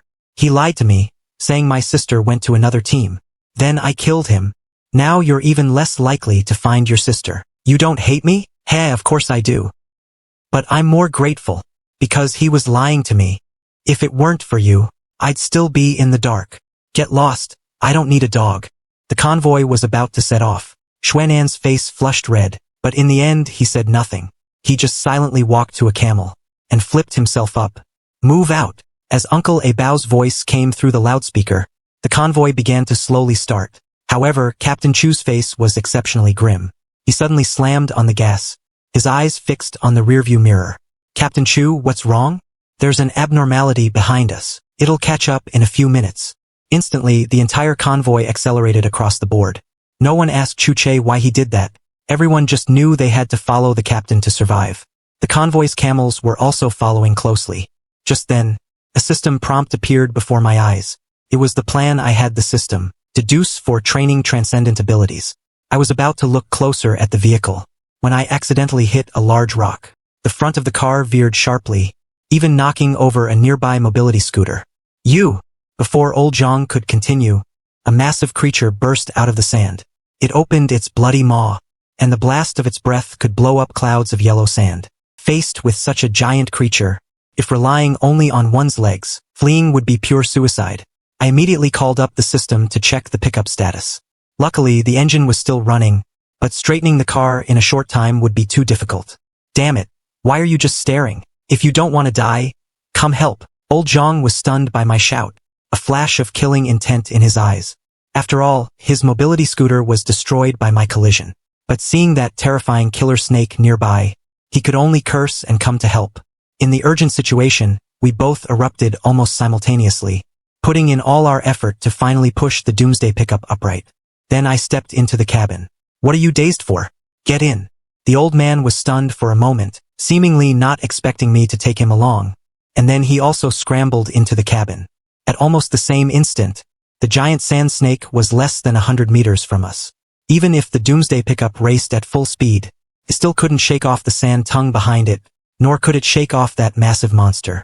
Seeing that this wouldn't work, I exhaled a puff of smoke. The smoke formed a giant hand, suddenly grabbing old Zhang, and throwing him toward the sand snake. When the old man realized what was happening, he was less than a second away from that bloody maw, filled with sharp teeth. Chan Yi. Seeing himself about to be swallowed by the sand snake, the old man's back suddenly bulged up. Then, a head emerged from the hump. I looked through the rearview mirror. It was actually Hunchback Old Kuei from Longevity Village. At this moment, thick black energy spewed from Hunchback Old Kuei's entire body, as if it wanted to swallow the entire sand sea. Just as I thought a violent battle was about to break out between the two sides, the sand snake swallowed Hunchback Old Kuei in one bite, and then dove headlong into the sand dunes. I floored the gas pedal. The massive sand snake thrashed wildly in the dunes. With an extremely low-pitched roar that suddenly rang out, it was like a giant hammer, making one's head throb, and at this point, I had already put several hundred meters between me and the snake. From time to time, I could still see the snake tossing in the sand sea. To be able to torment a monster like that to this extent, it seemed Hunchback Old Kuei was no ordinary abnormality. I had just caught my breath when I saw Xuenan catching up on a camel. Mr. Chen. Before Xuenan could finish, the doomsday pickup had already sped past him. This thrill of brushing past death sent my adrenaline skyrocketing.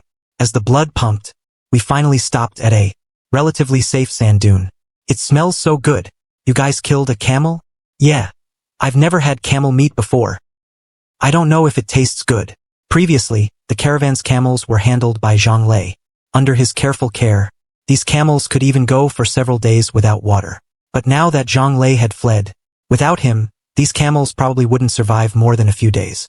But fortunately, all the survivors got to eat meat tonight. Later, Chu Che even brought out a tea set. Captain Chu, you're being so generous today. Silly girl, as if you've had my tea only a few times. Hehe. Ding dong. Let me tell you, Captain Chu's tea isn't for everyone. We're benefiting from your presence today. By the way, Yizi, I saw old Zhang falling behind with you earlier. How come only you came back and not him? Before this, did you all also feel that the old man was problematic? Only a fool wouldn't see that he had issues. He just had a mobility scooter. So many people died on this road, Ping Hong. Yet he was still alive. We thought you'd go and test the old man, but we didn't expect you to never make a move. Captain Chu, I have to say this to you. Such an abnormality was hidden in our convoy, and you didn't even know. This news gave everyone present a shiver. So, I recounted what had just happened. Who would have thought that hunchback old Kuei had actually been in the convoy all along? Hunchback old Kuei might not actually be an abnormality. Based on what I know, this should be symbiotic training. Symbiotic training? Does that mean living in symbiosis with an abnormality? You should know, using a power original can awaken transcendent power, but it's not 100% successful for everyone. Some people who use an original won't even be able to withstand the modification of the transcendent power, dying instantly. Others will be directly contaminated by the transcendent power, becoming abnormalities. Then there are those who luckily survive, but happen to fail their awakening. Various aspects of these people's bodies are already clearly different from ordinary people. They often choose to live in symbiosis with abnormalities, using that to gain powerful strength. Therefore, we call these people the symbiosis sequence. Of course, transcendents of the symbiosis sequence don't only choose to live in symbiosis with abnormalities. Some even choose to live in symbiosis with objects. This symbiosis sequence generally has two states. One is the ordinary person state. The other is the abnormality state. In the ordinary person state, if you don't look closely, it's almost the same as us ordinary people. That's probably why I never noticed it. Not long after, Uncle Bao and a few survivors began moving the supplies. The most eye-catching thing was a metal lighter. I picked up the lighter casually to take a look. An eerie feeling traveled from my fingertips. I immediately had the system identify it. Wonder, Love Brain Lighter. Number 05172. Use, fire control. Side effect, every day you must say to this metal lighter 100 times, I love you. Otherwise the lighter is very likely to go on strike. The use for this wonder was very simple, but the side effect was quite perverted. So this is that wonder? Let me see. Chen Qian snatched the metal lighter away. The moment she touched it, she also received that string of wonder information in her mind. Wonders have a characteristic. In an ownerless state, any transcendent who touches them will receive basic information. But once it acknowledges a master, it is completely isolated from others. Chu Che said that wonders are like kittens or puppies kept at home. They don't need procedures like blood recognition. Only through long-term contact and understanding can the effect of master recognition be achieved. Mr.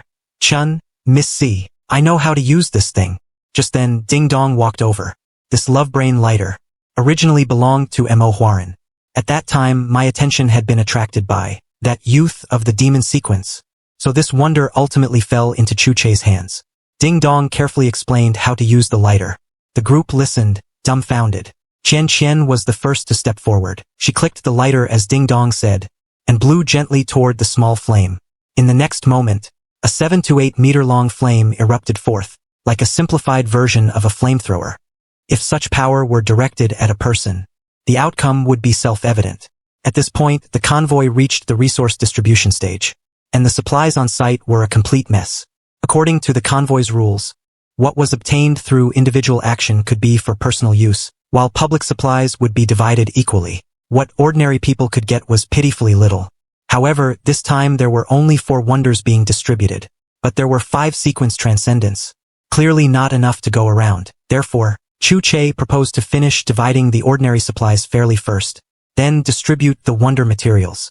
As a result, I got 7 cases of mineral water, some rice, flour, and snacks. The ones who got the most were actually Iron Corpse and Ding Dong. The supplies Ding Dong was allocated were essentially Iron Corpse's supplies.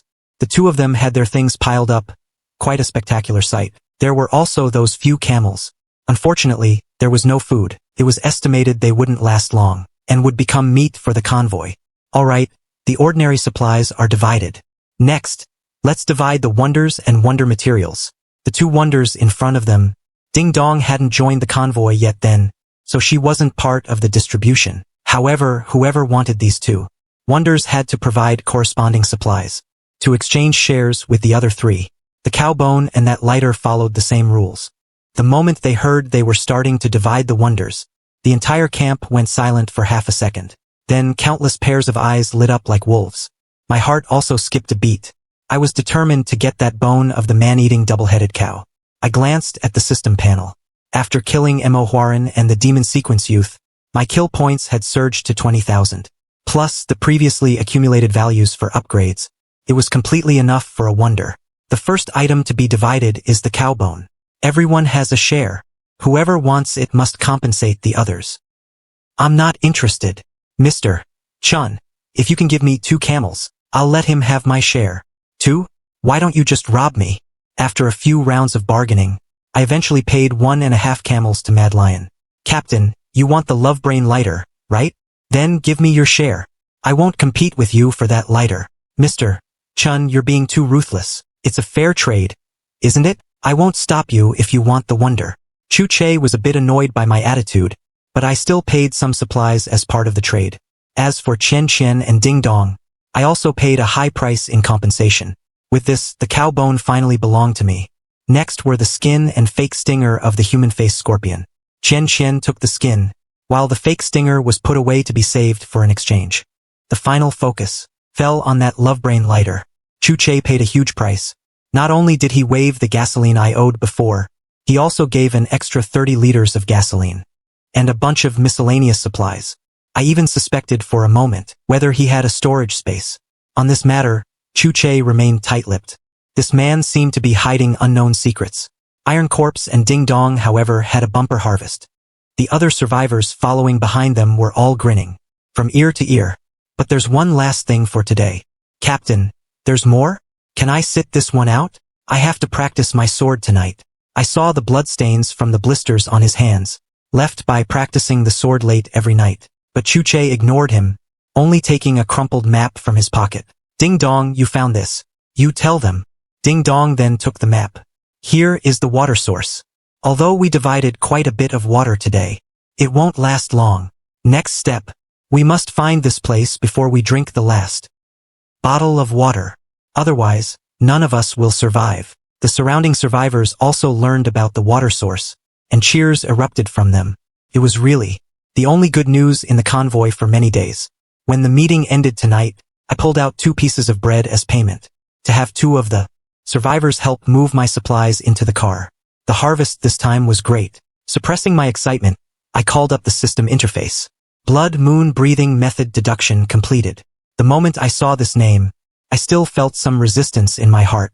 Do not look directly at the blood moon. This was the most basic survival knowledge in the apocalypse. After all, in the first few days of the abnormality outbreak, so many people had gone mad because of curiosity about that blood moon. But even so, I still opened this breathing method. According to the description, blood isn't a pure curse, but a special kind of energy. It's just that this energy isn't suitable for humans to absorb directly. To utilize it, one must breathe at a special frequency. According to the blood moon breathing method, the internal power of every sequence transcendent has its own unique frequency. The so-called blood moon breathing is to use that frequency to resonate with the blood. So I sat cross-legged, trying to feel that power hidden in my body. Half an hour later, finally captured that trace of unusual rhythm. So I looked up at that blood moon in the sky. The next second, a strange restlessness rushed to my heart. It seemed someone was whispering in my ear. This is why so many people went mad. I forced myself to endure the discomfort, immediately closing my eyes at the 3rd second. To my surprise, the internal frequency didn't stop.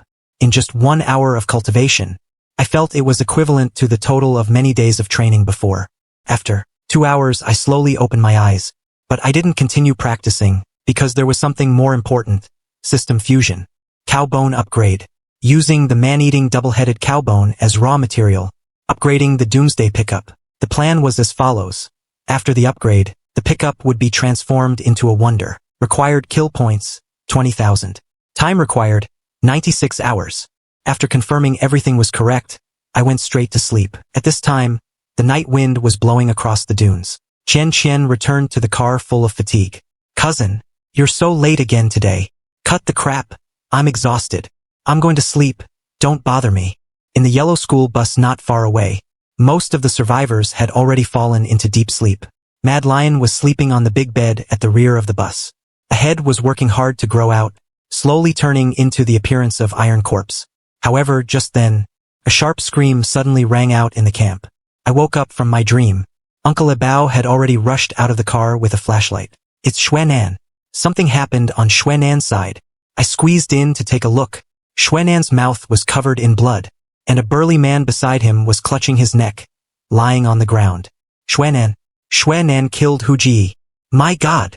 The way everyone looked at Xuanan underwent a change. Chu Che and I exchanged a look. Let Uncle Abao handle it. When I saw Xuanan again the next morning, I was completely stunned. The Xuanan of the past, who could be either male or female, was gone. Replacing him was a man with a face full of scars. I didn't expect him to actually disfigure himself. Just as I was talking with Chu Che about finding a water source, a somewhat familiar voice suddenly rang out. Hee hee. Long time no see, everyone. I turned around to look, only to see a figure with two heads. Standing before me, one head was asleep with closed eyes, while the other head had a simple, honest smile on its face.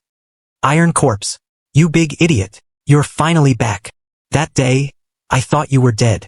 Later, Chu Che said you weren't dead. You might be awakening a branch of the two-headed giant. Otherwise, you would have been buried alive. I know, Mad Lion told me all about it. Everyone was once again shocked by the recovery ability of the Titan sequence. After eating breakfast, I returned to the car, only to find that my pickup had actually been washed, and Xuanan was standing by the car, holding a piece of dirty clothing, looking at me with a constrained expression. Thinking about it, I pulled out a bottle of mineral water from the car and tossed it over. Xuanan didn't expect me to give him a whole bottle of water. For a moment, his eyes turned red. In order to save gasoline, I switched the car to pure electric mode. But just then, the small car in front suddenly shuddered twice, and finally stopped where it was, completely broken down. Initially, the original owner of this car died in Longevity Village. Later, this car was seized by 4 thugs.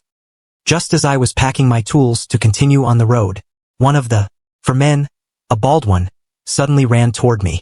Brother Chun, our car is out of gas. Can you lend us some gas?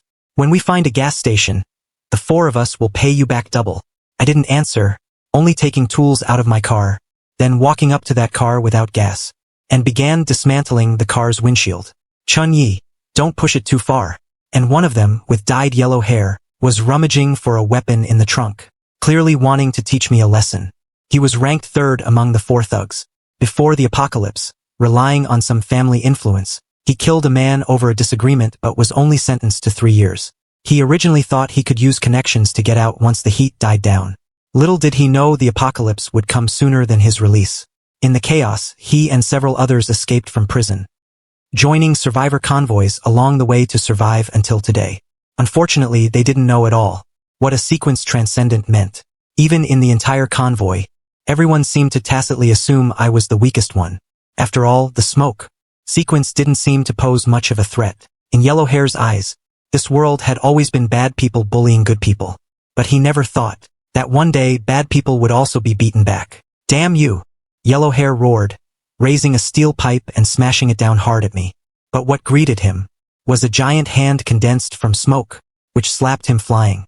His body lay on the ground, motionless. Over the next 2 days, the convoy traveled through the desert. Every time Captain Chu stopped, the people behind him would be full of anticipation. But whenever he returned to his car, everyone's hope would crash down as well. At the same time, every night I would also practice the blood moon breathing method. The moment the transcendent power circulated in my body, I could even control a smoke screen within a range of 7 or 8 meters. This morning, Chu Che was standing on a sand dune. This was the first time he had fallen into self-doubt. Captain Chu, can you do this or not? But just as I spoke, the light before my eyes suddenly grew dim. Immediately after, everyone looked toward the horizon in unison. God, what a huge whale! If I hadn't seen it with my own eyes, I would never believe a whale could fly in the sky. That massive figure blotted out the sky among the clouds. For a moment it was as if only that giant beast was left in the world, slowly gliding. Is that a whale? No, that's number 9.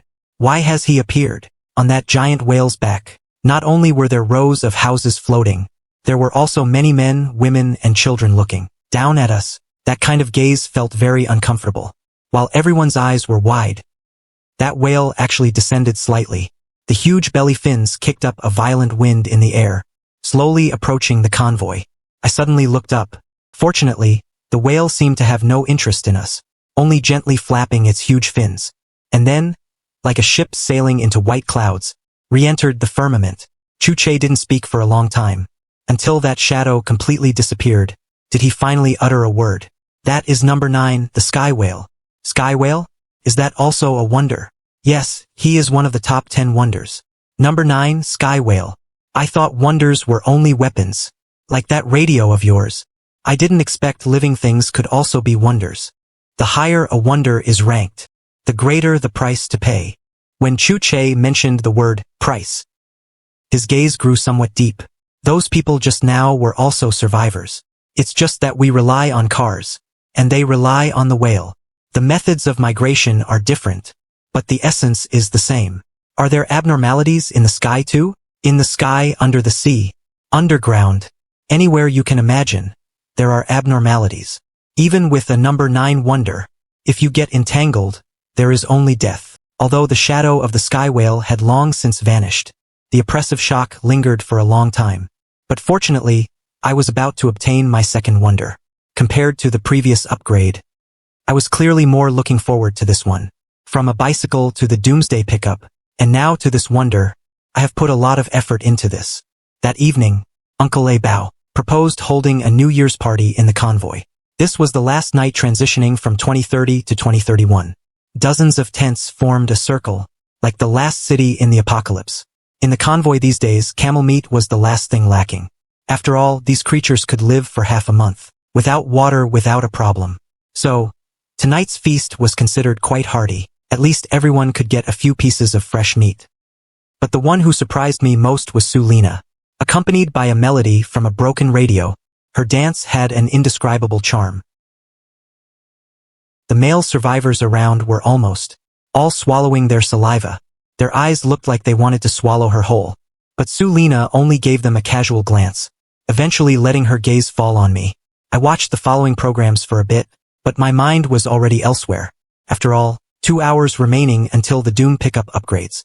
So I returned to my tent to begin practicing the blood moon breathing method. I'm not sure how much time passed, but a faint, strange noise came from outside the pickup. I suddenly pulled back the curtain.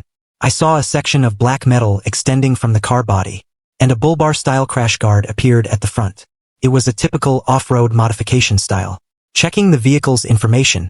Wonder name, Doom pickup, number 2899. Ability 1, enhance overall vehicle durability and fuel economy.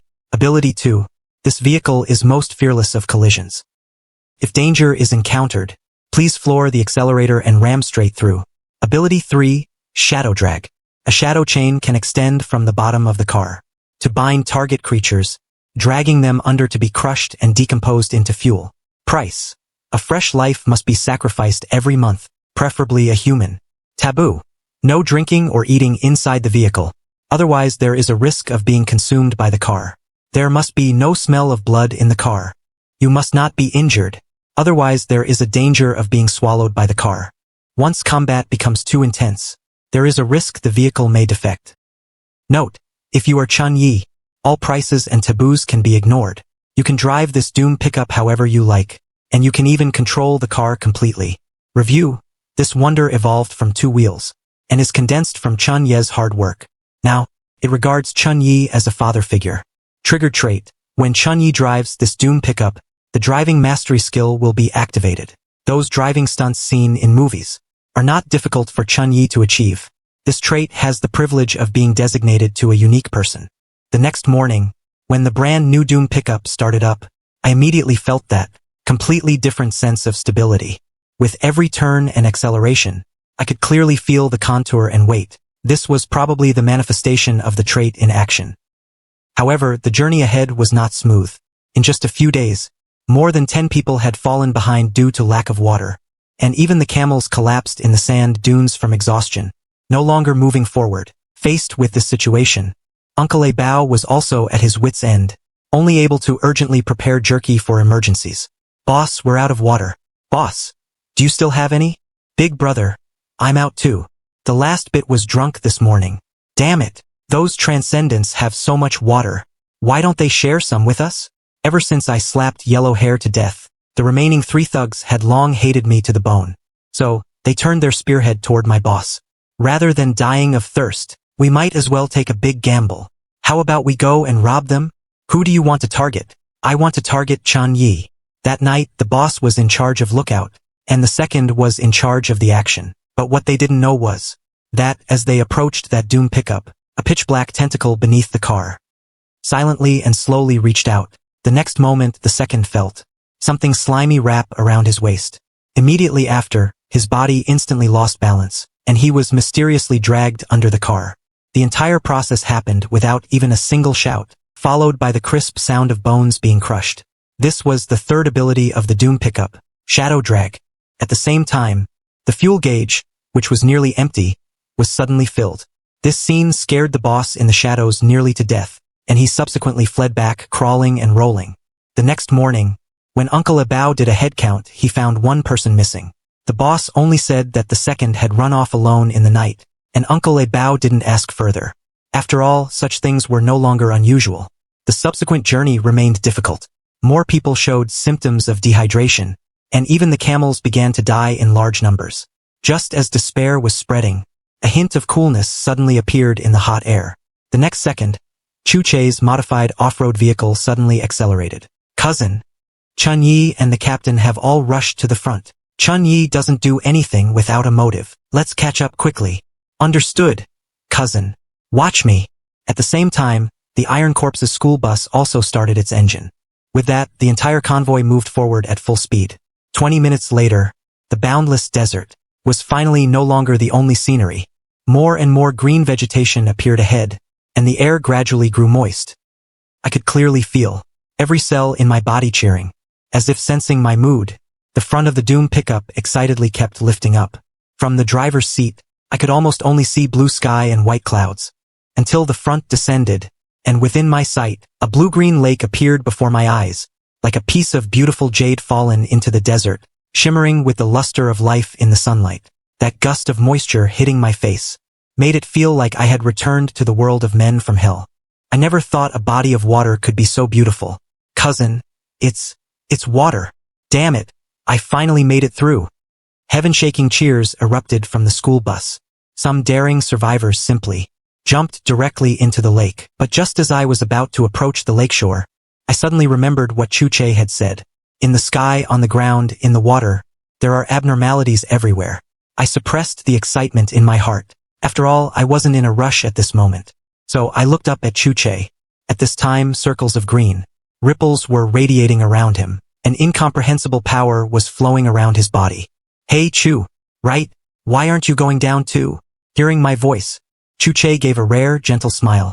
Chun Yi, I've reached sequence 2. Are you always so cautious in everything you do? Aren't you the same? Chu Che and I looked at each other and smiled. From each other's eyes, we both saw that mutual appreciation. Hey, Uncle Abao, quickly make those people get up. That is drinking water, not a place for them to bathe. The survivors who had just splashed down hadn't even been there for a few minutes before they were scolded by Uncle Abao, and all dejectedly got out. The campsite that night was naturally chosen by the lake. Survivors began busily pitching tents and organizing supplies. The long-awaited stability made everyone look somewhat relaxed. At this time, Chu Che got a stick from somewhere. He thrust the stick hard into the ground.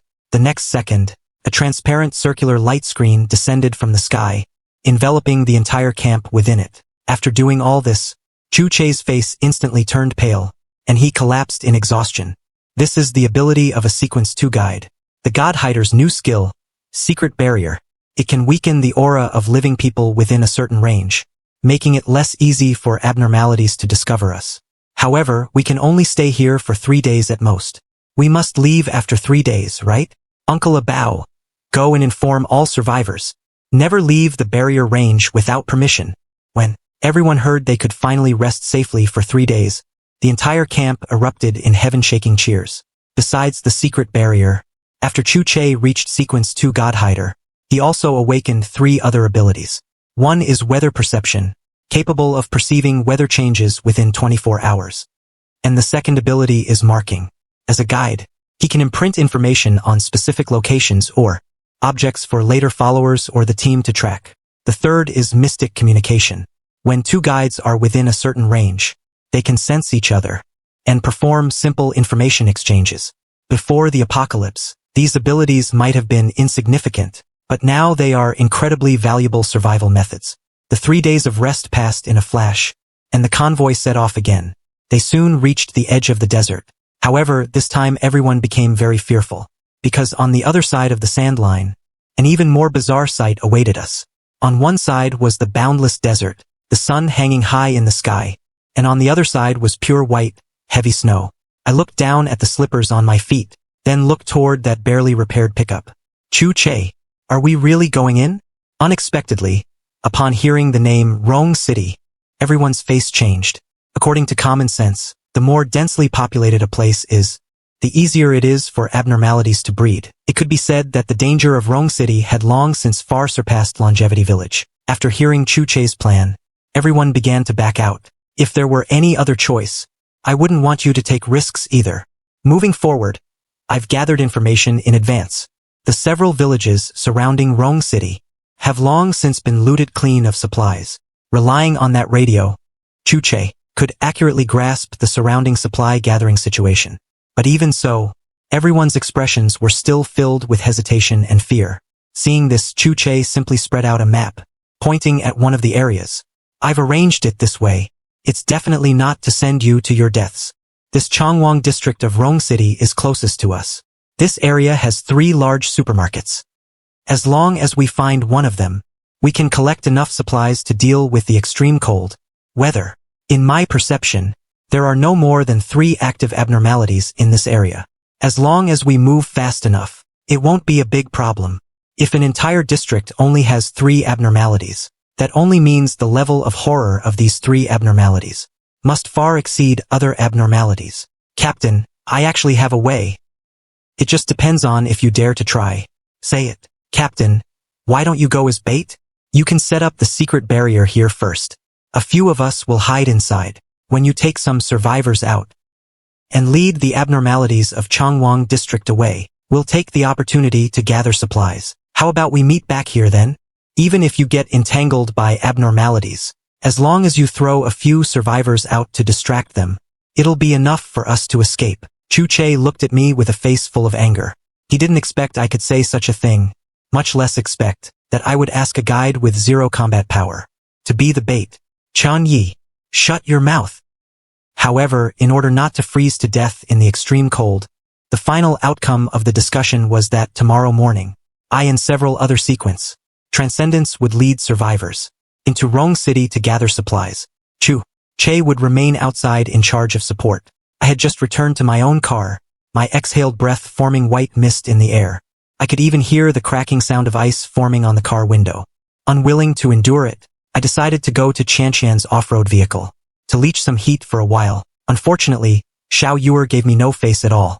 You two want to kick me out to do shameless things again? It's so cold. People will die. Xiao Yuer would always remember that night, when she was kicked out of the car all alone. If it hadn't been for Uncle Abao discovering and taking her in time, I'm afraid she really wouldn't have survived that night. The next morning, I was almost woken by the cold. At the same time, several of the survivors who rested last night had already frozen into ice sculptures. Over 70% of the survivors had already fallen ill due to the low temperature. If the issues of warmth and supplies weren't solved soon, the entire convoy might perish in this cold night. Everyone, I know you might not care about the lives of those ordinary people, but if all the ordinary people in the convoy die out, can just a few of us really survive? We have already lost too many people. No more can die. Chu-Che's words made the atmosphere very heavy. Captain, don't worry. We will definitely bring back the medicine. Leave this matter to us. By then, the vehicles had been driving for a full hour and a half, before barely arriving at the outskirts of Rong City. At this moment, the streets were full of cars smashed beyond recognition. I simply floored the gas to ram open a path, until a clothing store came into view. Then I chose to park on the roadside. Chan Yi, you're really something. I didn't even see this shop. For a time, the entire boutique was full of survivors, excited noises, wishing they could pack up and take all the clothes. And I also directly put on a black down jacket. Instantly, A long-awaited warmth spread through my body. At this moment, Ding Dong walked out wearing a down jacket, followed by a tall, thin young man. Hearing that Ding Dong wanted to get a vehicle, Lao Si had volunteered to follow along. They took a fancy to a truck parked on the roadside. Can this box truck be made to work? Just you watch. A few minutes later, the engine sputtered to life. Sister Ding Dong, it's done. However, just at this moment, I only felt a bone-chilling sense of meaning rise from my spine. Upward, Qian and Iron Corpse entered battle stances almost simultaneously. So, I immediately spat out a puff of smoke, enveloping everyone within 10 meters. The next second, a burst of heart-wrenching crying descended from the sky. I looked through the smoke at the sky, only to see a giant 8-legged monster falling from the clouds. Each tentacle was as thick as a bucket, and most hair-raising were those 8 human faces. Some wore kindly smiles, others were full of resentment, yet they were all stitched onto the same monster's body. However, without waiting for us to make any reaction, a thick tentacle directly smashed down. With this, an unavoidable great battle broke out. Damn it, watch me! Could this be the Titan, the new ability of the Sequence 2 Twin Furnace Giant? It still hasn't died like this? Chun Yi, be careful. You son of a bitch, you dare? Flying sword technique, go! Grandpa, Grandma, I was bullied. Dear child, don't cry. Grandma will make you deep-fried.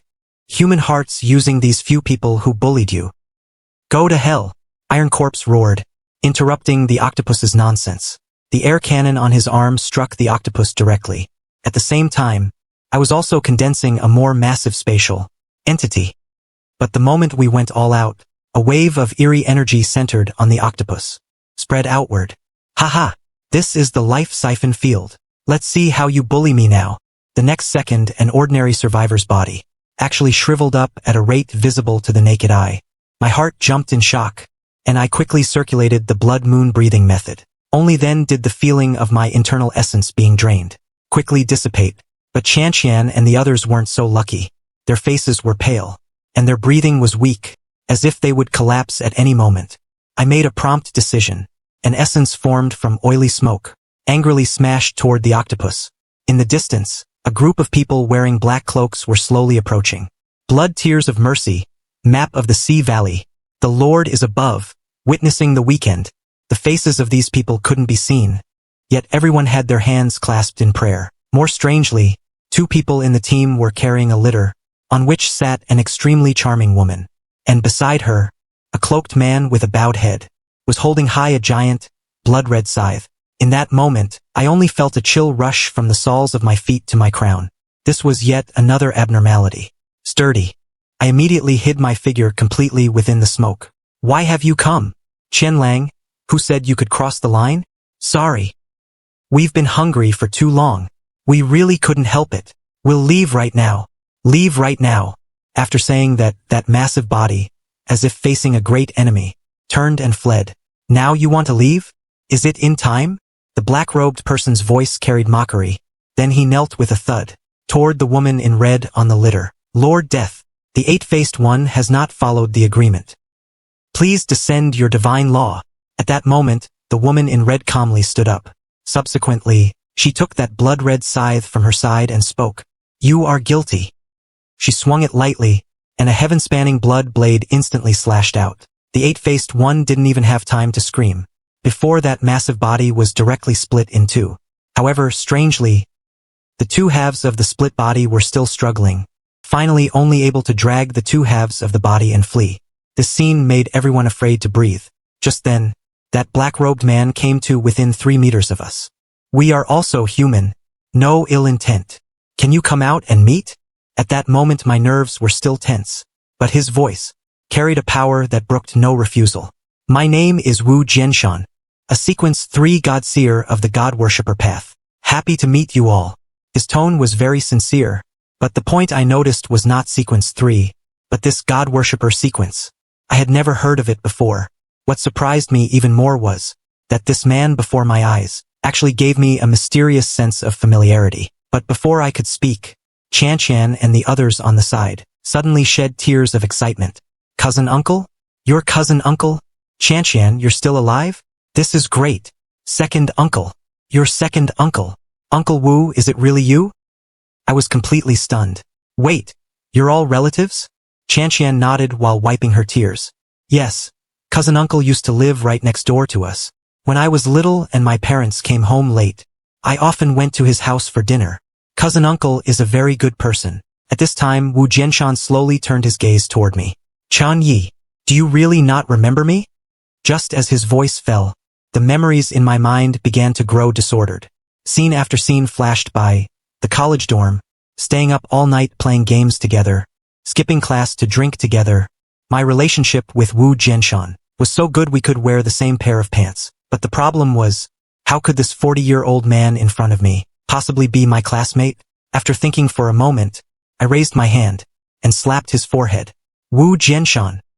You crow, you're actually not dead yet. Great. Wu Jianshan was obviously stunned. With a strange expression, he didn't expect the role he generated for me was a classmate. And this was precisely one of the most unpredictable sequence abilities among the god worshippers. Intimate relationship. This bizarre ability can tamper with others' memories, creating a bond on a mental level that makes it impossible to distinguish truth from falsehood. But what he didn't know was that in order to survive, even toward my closest brother, I would absolutely not be soft-hearted. You kid, I didn't expect you to be this girl Chanqian's cousin uncle. Calculating it this way, it seems there's nothing wrong with Chanqian calling me uncle, right? Also you, Iron Corpse, Ding Dong. Remember to call me Uncle Chun from now on. Uncle Chun. But the joke went too far. Chanqian really dared to strike. So I decisively diverted attention. Why are you still in Rong City? Aren't you afraid of being eaten by the abnormalities in the city? What's there to be afraid of? I've survived until now. It was all thanks to my god worshipper sequence. According to Wu Jianshan, the god they worship is actually an abnormality, whom the followers call Lord Death. Since coming under the protection of Lord Death, the members of the Church of Death have grown to over 70 people. Chun Yi, you guys should join too. Given your strength, I can make you protectors. With Lord Death's protection, you won't have to flee anymore. Look, they aren't afraid of the cold at all, and their physical fitness far exceeds ordinary people.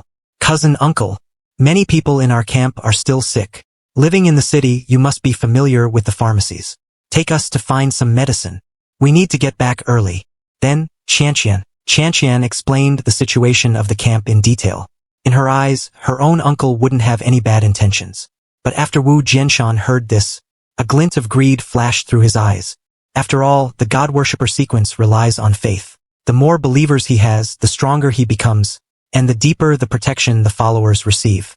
He pursed his lips, and suddenly, from his robes, he pulled out a glass bottle containing a red liquid. How about this? I'll give you a bottle of death's blood tears.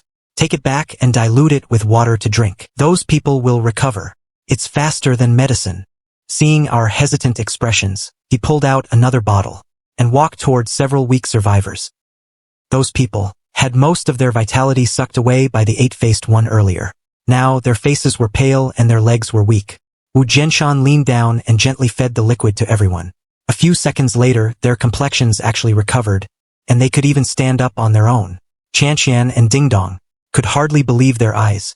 This really can cure illnesses? Wu Jianshan smiled faintly and handed over the bottle. Take this bottle back, dilute it, and give it to them to drink. They will recover very soon. Sigh, never mind. I'll go back with you guys instead. Meanwhile, on the other side, Chu Che was waiting anxiously. There were more and more sick people in the convoy.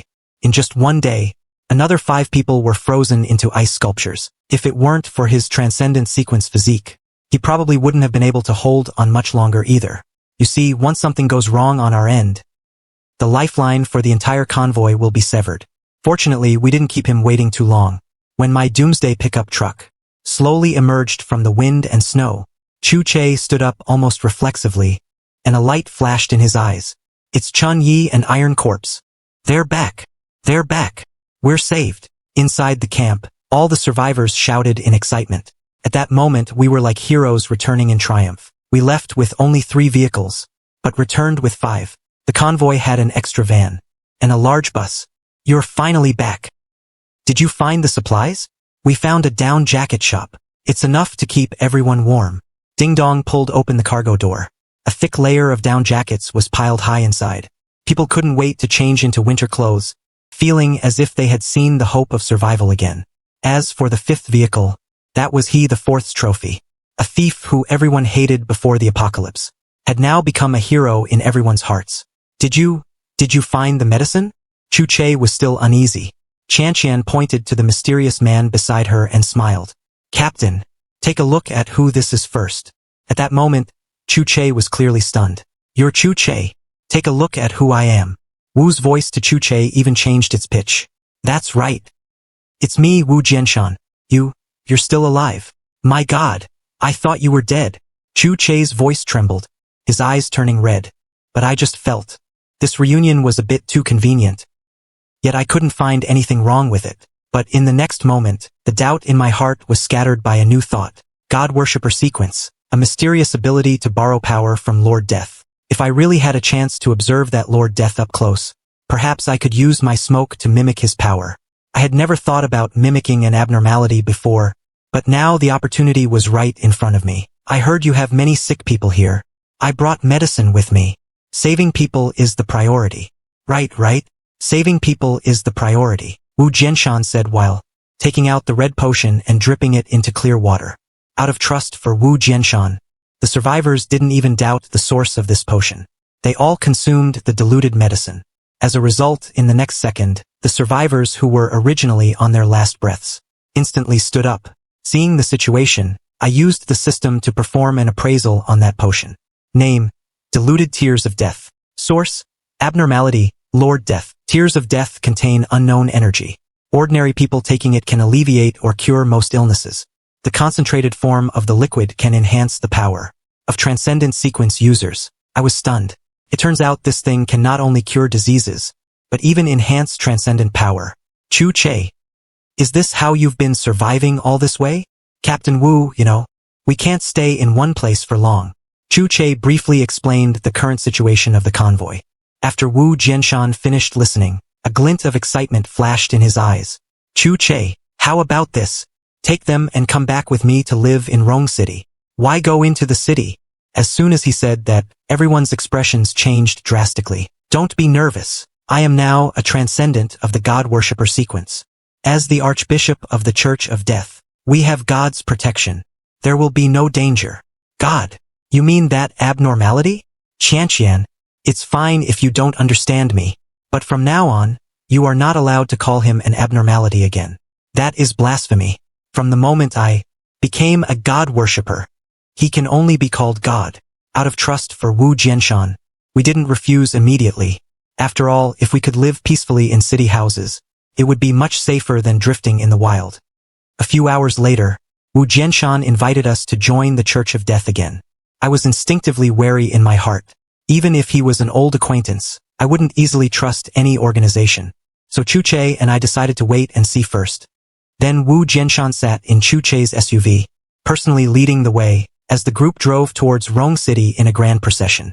The base of the Church of Death was located in an abandoned primary school in Changwang district. When we arrived, dozens of black-robed people were already standing at the school gate. The unnamed Lord is above. Welcome, fellow survivors, to the Church of Death. However, the moment Chu Che got out of the car, his whole body tensed up to the extreme. In his perception, deep inside the school, there lurked a terrifying aura. If it hadn't been for Wu Jianshan's repeated assurances, he probably would have turned around and fled long ago. This is the sacred land of Lord Death. Where he is, there is no danger. But just as we were about to step through the school gates, Chu Che's pupils suddenly constricted. On the door frame, a line of neon-colored characters appeared. But when Chu Che looked back, he resolutely discovered that no one else but him saw that line of words. Chu Che's heart sank. That was a hidden mark left by a guide from the Eagle Seer sequence. In other words, another guide had been here before. He began to look around, trying to find more clues. Wu Jianshan noticed his odd behavior, but didn't think much of it. At that moment, I walked forward with a smile and threw an arm around Wu Jianshan's shoulder. Old Wu, you're something else. The world has ended like this, and you still managed to create a utopia. If I'd known, I would have come to you sooner. Don't forget who I am. Being the Archbishop of the Church of Death isn't for nothing. But with so many underlings watching, you have to give me some face here at least.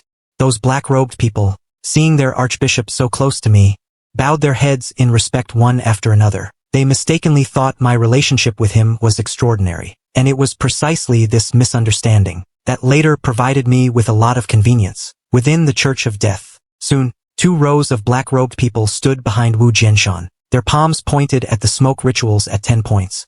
Please have mercy, mercy mother, and mend his soul. At this moment, Wu Jianshan looked solemn, as if he had become a completely different person. Chu Che and I glanced at each other, both seeing a trace of unease in the other's eyes. A moment later, Wu Jianshan explained some rules and precautions to us. There were 2 extremely powerful abnormalities in Changwang district. One was the 8-faced one, and the other was said to be even more terrifying. Outside Changwang district was even more like hell on earth. These words sounded like a reminder, but also like a warning for us not to wander around. Just as he finished speaking, Chu Che's pupils constricted again. On an old, dilapidated wall, he saw a second mark. What terrified Chu Che even more was that, in his perception, countless abnormalities were wandering around the outskirts of Changwang district, but they didn't dare to take a single step inside. These phenomena, apart from Chu Che, the other survivors naturally couldn't perceive. After all, they were even eager to stay here forever, treating the city protected by Lord Death as their final sanctuary. However, not all ordinary people thought this way. In the crowd, except for Xue Nan, who always felt something was wrong with this place. At the same time, Zhou Xiaoxiao in the crowd saw a familiar figure. It was Cui Xiuan, a singer as famous as her sister Zhoulan. At that moment, Zhou Xiaoxiao made eye contact with her. Cui Xiuan was clearly stunned for a moment, but quickly lowered her head and continued to pray incessantly. Until the welcome ceremony ended, Chu Che, Iron Corpse, and I were assigned to a classroom on the 4th floor to rest. Good brother, I've come to your territory. Surely you'll show some hospitality? What hospitality can there be? It's the end of the world now. But there's a ceremony tonight. You have to let Lord Death remember your aura. His protection will keep you from being disturbed by abnormalities. Especially you, Chun Yi. Remember to be respectful when you see Lord Death later. Otherwise we can't even be brothers anymore. Of course, you can do whatever you want here. But remember, don't go to the 5th floor. I watched his departing back, my heart tightening for some reason. In my memory, Wu Jianshan had always been that bold and loyal brother. But now I could clearly feel that he was no longer the person he used to be. At this time, Chu Che's expression was even more solemn. His gaze slowly turned toward the blackboard, where 4 crooked words were written in blood. However, before we could rest for even a moment, we were taken to the school's auditorium by a group of people. At this moment, Lord Death was sitting on the high platform. At his feet, Wu Jianshan was kneeling devoutly, muttering prayers for half an hour. Great Lord Death, these people are friends of our church. I pray that you remember their aura and grant them protection to keep them from the pollution of darkness. When the prayer ceremony ended, a terrifying pressure surged around Lord Death, pressing down on us until we could hardly breathe. Fortunately, this pressure only lasted for a few seconds. Next, a huge dining table was carried onto the platform. Wu Jianshan personally walked to Lord Death's side and carefully carved a slice of bright red beef for him. Lord Death then slowly raised his hand and put the beef into his mouth. After half an hour of crisp chewing, 2 lines of bloody tears suddenly flowed from Lord Death's bright red eyes. Wu Jianshan immediately took out a glass test tube and carefully caught those 2 drops of blood tears, then placed them into his robes with a devout expression. Looking at this scene before me, a sense of possessiveness was instantly ignited in my heart. Only after Lord Death left did Wu Jianshan order his people to prepare a grand banquet for us. Every survivor received relatively plentiful food. However, taking advantage of this opportunity, Cui Xiuan of the God-worshipper cult quietly came to Zhou Xiaoxiao's side. Zhou Xiaoxiao, can I ask you a favor? Can you take me with you when you leave? Please. I can't make that decision, but you can go ask him. After saying that, Zhou Xiaoxiao pointed her finger toward me. But at this moment, my head was full of one thing. Why was old Wu always avoiding me? To figure out the situation, I walked forward with a smile and put my arm around Wu Jianshan's neck. Old Wu, you brat, why do you always run away when you see me? Since when are we so distant? Chun Yi, what on earth do you want? What do I want? Old Wu, you've got good stuff and you won't even give your buddy a bit? It's not like that. I don't have much of that stuff either. Old Wu, do you remember back in class? Who used to cover for you? Listening to me ramble on about embarrassing stories from our college days, Wu Jianshan's expression gradually became impatient. After all, he had other things to do. For this, he gave up 2 drops of death's blood tears. In any case, in his eyes, we wouldn't live for much longer anyway. System. Upgrade death's blood tears. Enhance its effect on transcendent sequence promotion. Upgrade requires 5,000 kill points. Estimated time, 6 hours. Confirm. Confirm. Following the system prompt, a countdown appeared on the surface of that transparent test tube. 5:59. That night, along with Chuche and Iron Corpse, I returned to the Class 3, Grade 4 classroom. Iron Corpse leaned against the bedside and suddenly started telling his own story. He said he was born into an ordinary mining family.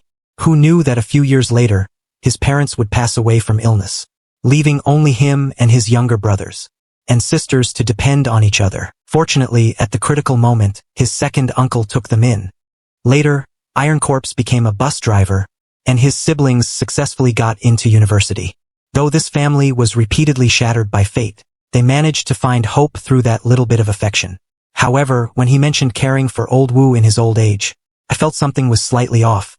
But no matter how hard I thought, my brain involuntarily bypassed this question. So I simply set the issue aside until the upgrade of the blood tears was complete. Purified by the system, no side effects. Significantly enhances the power and physique of low-level transcendent sequence users. However, long-term use will build resistance. Relying on my trust in the system, I dropped the blood tears into my mouth without hesitation. In an instant, a powerful energy continuously circulated through my body. I hurriedly activated the blood-breathing technique. The energy of death's blood tears began to be slowly absorbed by me. The next morning, I opened my eyes and exhaled a long breath of smoke. The smoke billowed in the air, transforming into several phantom wolves. At this rate of improvement, if I could obtain some more blood tears, perhaps I could directly advance to sequence 2. Just as I was immersed in the changes in my power, a piercing scream suddenly echoed from a distance. I instinctively gripped the machete beside me and arrived at the school gate immediately. A large crowd had already gathered at the school gate, but Wu Jianshan was nowhere to be seen. Chuche and I pushed through the crowd. There, lying on the snow, was a young man who had lost both his eyes. What exactly happened here? It's Xiao Chao. Xiao Chao's eyes were gouged out. In an apocalypse like this, losing one's eyes is almost a death sentence. It was the Abyss Blood Eye. In Chongwang District, there are 2 abnormalities in total. One is the 8-faced one you've seen, and the other is the Abyss Snow Eye. He loves gouging out people's eyes the most. It's terrifying. Why are you telling us this? My name is Cui Xiuan. If you guys can leave this place, please take me with you. Thank you. After saying that, Cui Xiuan's face showed a look of absolute terror. I grabbed the black-robed person next to me. Didn't old Wu say it would be safe as long as we were here? So where is he? The black-robed person originally wanted to scold me, but when he saw my face clearly, he immediately became respectful. The Archbishop is reciting scriptures. Where is he? Something this big happened and he won't even show his face? I can't. The Archbishop has to recite scriptures for 2 hours every morning. No one can disturb him. Please, let me go. Otherwise, people will die. I realized then that this place was probably no longer safe. We had to leave as soon as possible. What is that? Everyone looked in the direction he pointed. They saw an eyeball, floating all alone in midair, as if it were watching us. Seeing that it had been discovered, the eyeball turned to fly away, but Chuche immediately caught it. With a small cloth bag, faced with this bizarre scene, none of us dared to act rashly anymore. We could only wait for Wu Jianshan to come out before deciding our next move. After returning to Class 3, Grade 4, Chuche's expression was more serious than ever. After all, the appearance of the abnormality was shattering everyone's original perceptions. They were no longer restricted by sunlight. From the 8-faced one to the headless kill-tongue, every attack heralded the same fact.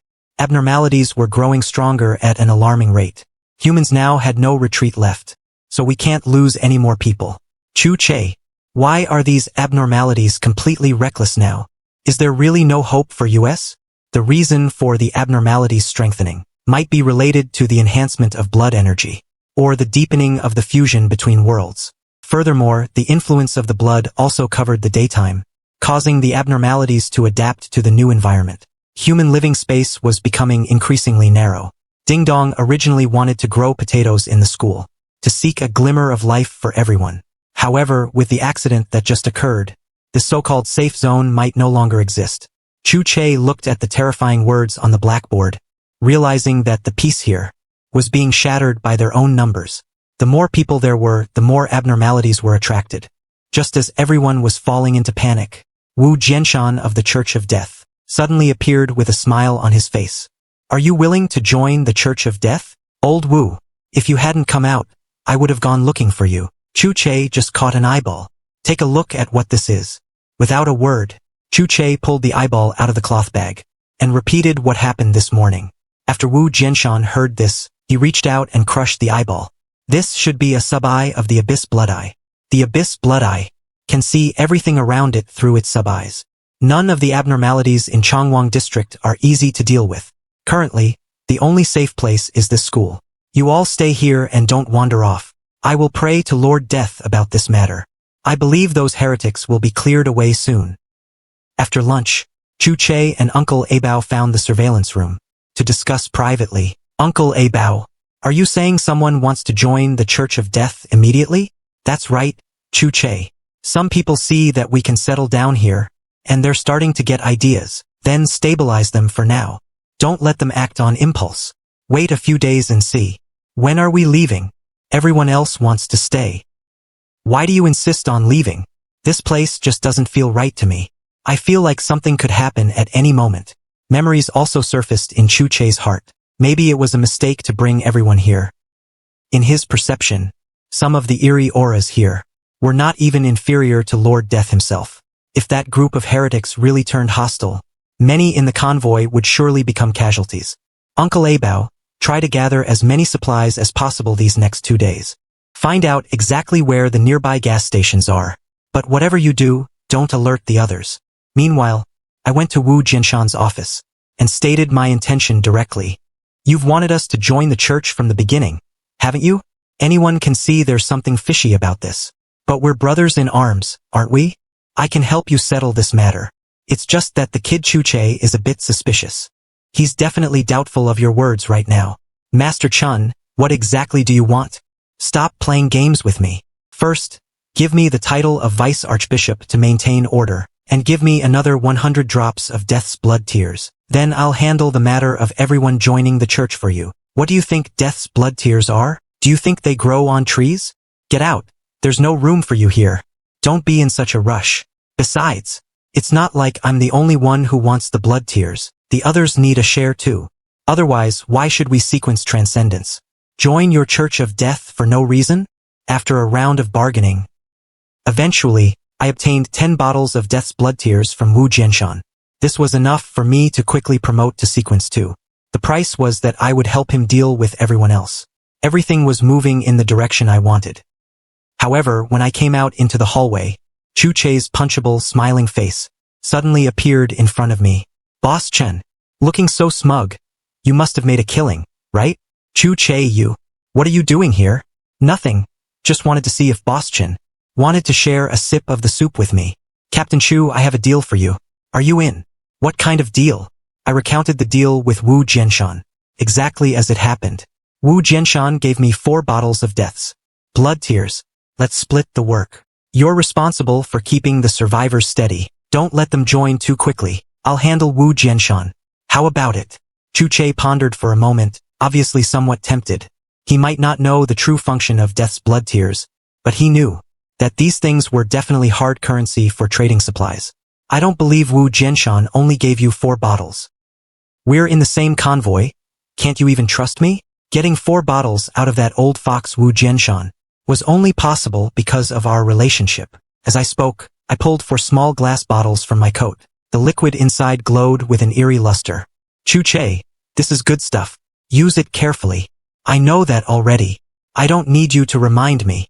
Just as I was about to turn and leave, Chu Che suddenly called out to me. "Wait, do you remember what I told you about? The guide Linger's marking ability?"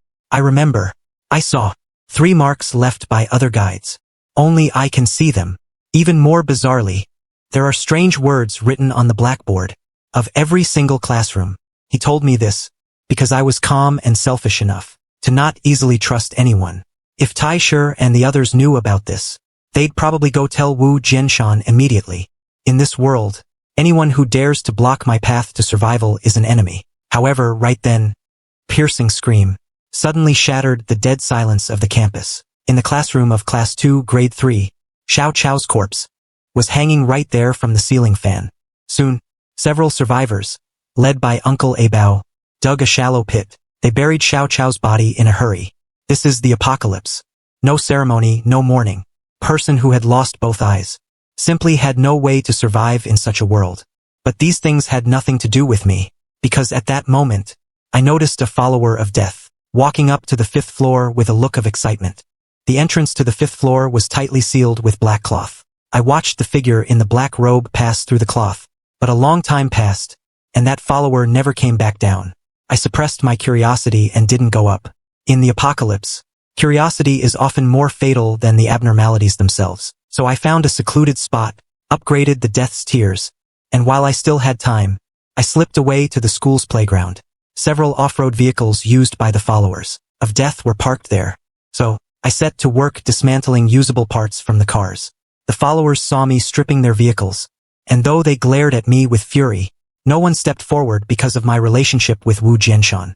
I even had Xuan come over to help. The two of us worked quickly and efficiently. Lord Chun, this is a bit unprincipled of you, isn't it? There are so many cars outside the school. Why are you fixated on other people's vehicles? Captain Chu, you know exactly what it's like out there. If I go out for a stroll, isn't that just asking for death? Tomorrow morning, I plan to go out and scavenge some fuel and supplies. Are you coming? What, are you preparing to leave? As expected, it didn't take long for the news of me stripping the cars to reach Wu Jianshan. Wu Jianshan stood on the 4th floor, looking down at the playground with an expressionless face. If he wants to strip them, let him. As long as he doesn't go too far. Don't conflict with them for now. I understand, Archbishop. But, there's one more thing. They said they're going out to gather supplies tomorrow. I suspect they're planning to leave this place. Archbishop, should we stop them? No need, let them go. We have enough supplies for a month. Just wait a little longer. Forget it, you may go now. Now that the entire city of Rongqing was surrounded by abnormalities, not even Wu Jianshan could leave. So as he looked toward the playground, a flash of gloom passed through his eyes. After all, one of the cars I dismantled was his. Soon, my vehicle was fitted with four-snow tires. The other cars also began to be modified according to my methods. Once all this was done, the blood moon had already risen. Since practicing the blood-breathing technique, my right I could see countless ghostly shadows in the night. They were watching us from the darkness. Occasionally, I could even hear the sound of saliva dripping onto the snow. When I returned to the dormitory, I saw Chu Che coming back from outside, acting very mysterious. We exchanged a knowing smile, seeing a hint of understanding in each other's eyes. The next morning, when I stood at the school gate and looked around, I discovered that only 5 survivors were willing to follow us. They were Zhou Xiaoxiao, Xuanan, Big Brother Gao, and a pair of survivor brothers. Since Xuanan was disfigured, he had become less concerned about life and death. As for the 4 brothers who originally came out of the city, after I took out 2 of them, Big Brother Gao and he the 4th had also completely submitted. After a few days of comfort, some people had forgotten the dangers outside. It's fine. If they don't want to come, then don't come. Everyone has their own path to take. Besides, there's food and drink in the school now. Who would want to go out and risk their life? As the captain, what Chu Che said was true. The food provided by the Church of Death wasn't great, but at least no one was starving. So no one was willing to go out and take risks. However, today's main task was fuel collection. Other supplies were secondary. Taisher didn't let Old Li drive that old school bus. Instead, he had Ding Dong get onto that countryside truck. Zhou Xiaoxiao drove her luxury car, but with anti-skid chains tied to the wheels. Big Brother Gao borrowed he the 4th's bus, also with metal chains wrapped around the tires.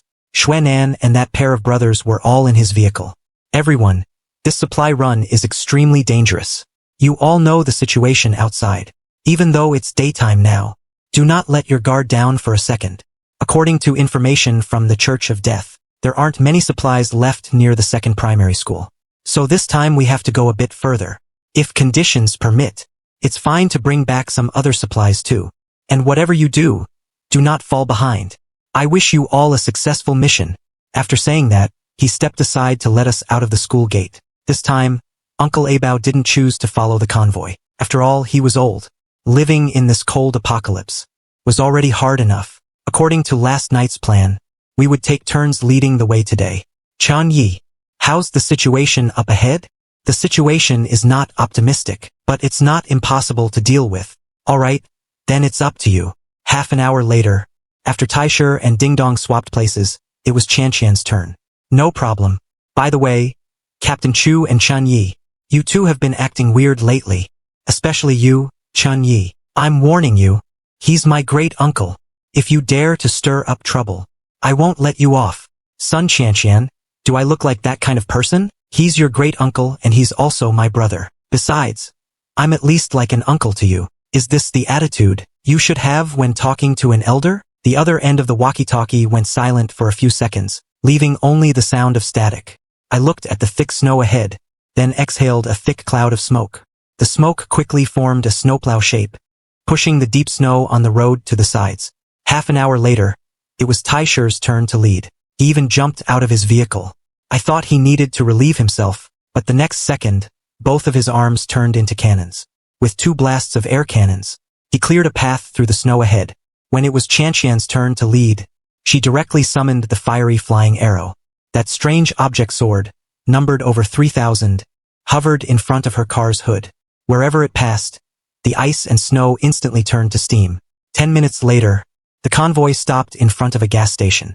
I gripped my blood machete tightly, and 7 wolves conjured from smoke surrounded us.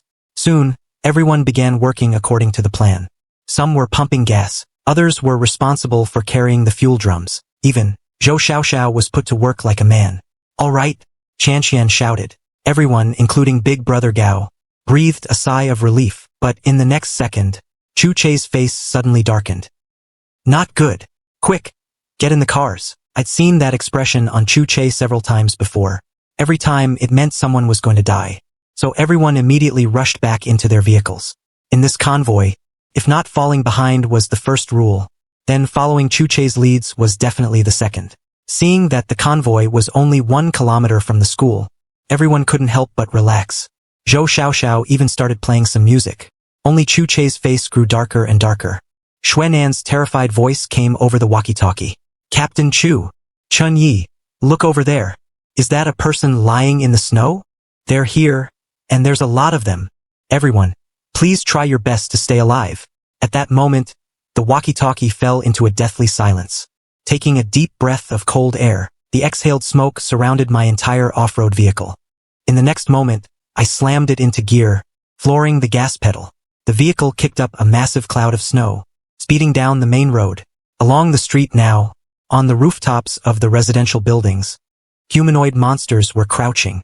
They were pure white and massive. Even more terrifyingly, snow-white figures like these weren't just on the rooftops. From the sewers underground, to the roadside malls and supermarkets, anywhere humans used to gather, had now become nests for these monsters. It was like a zombie movie playing out in real life. These are crawlers, the followers of death said. These monsters were the original inhabitants of Rongqing. They were all residents? Doesn't that mean there are millions of abnormalities? Everyone, no matter what, you must survive. I immediately accelerated and rushed to the front. Chun Yi, you bastard. Xiao Yu, hurry and overtake him. Qianqian's angry shouting came from behind. However, just as her voice faded, a white shadow fell from the sky, pouncing directly toward my doomsday pickup. I jerked the steering wheel hard. The car body brushed past its massive frame as I sped away. Thanks to the doomsday pickup's special performance, I maneuvered the vehicle continuously, avoiding several monsters blocking the road. But Qianqian, following behind, wasn't so lucky.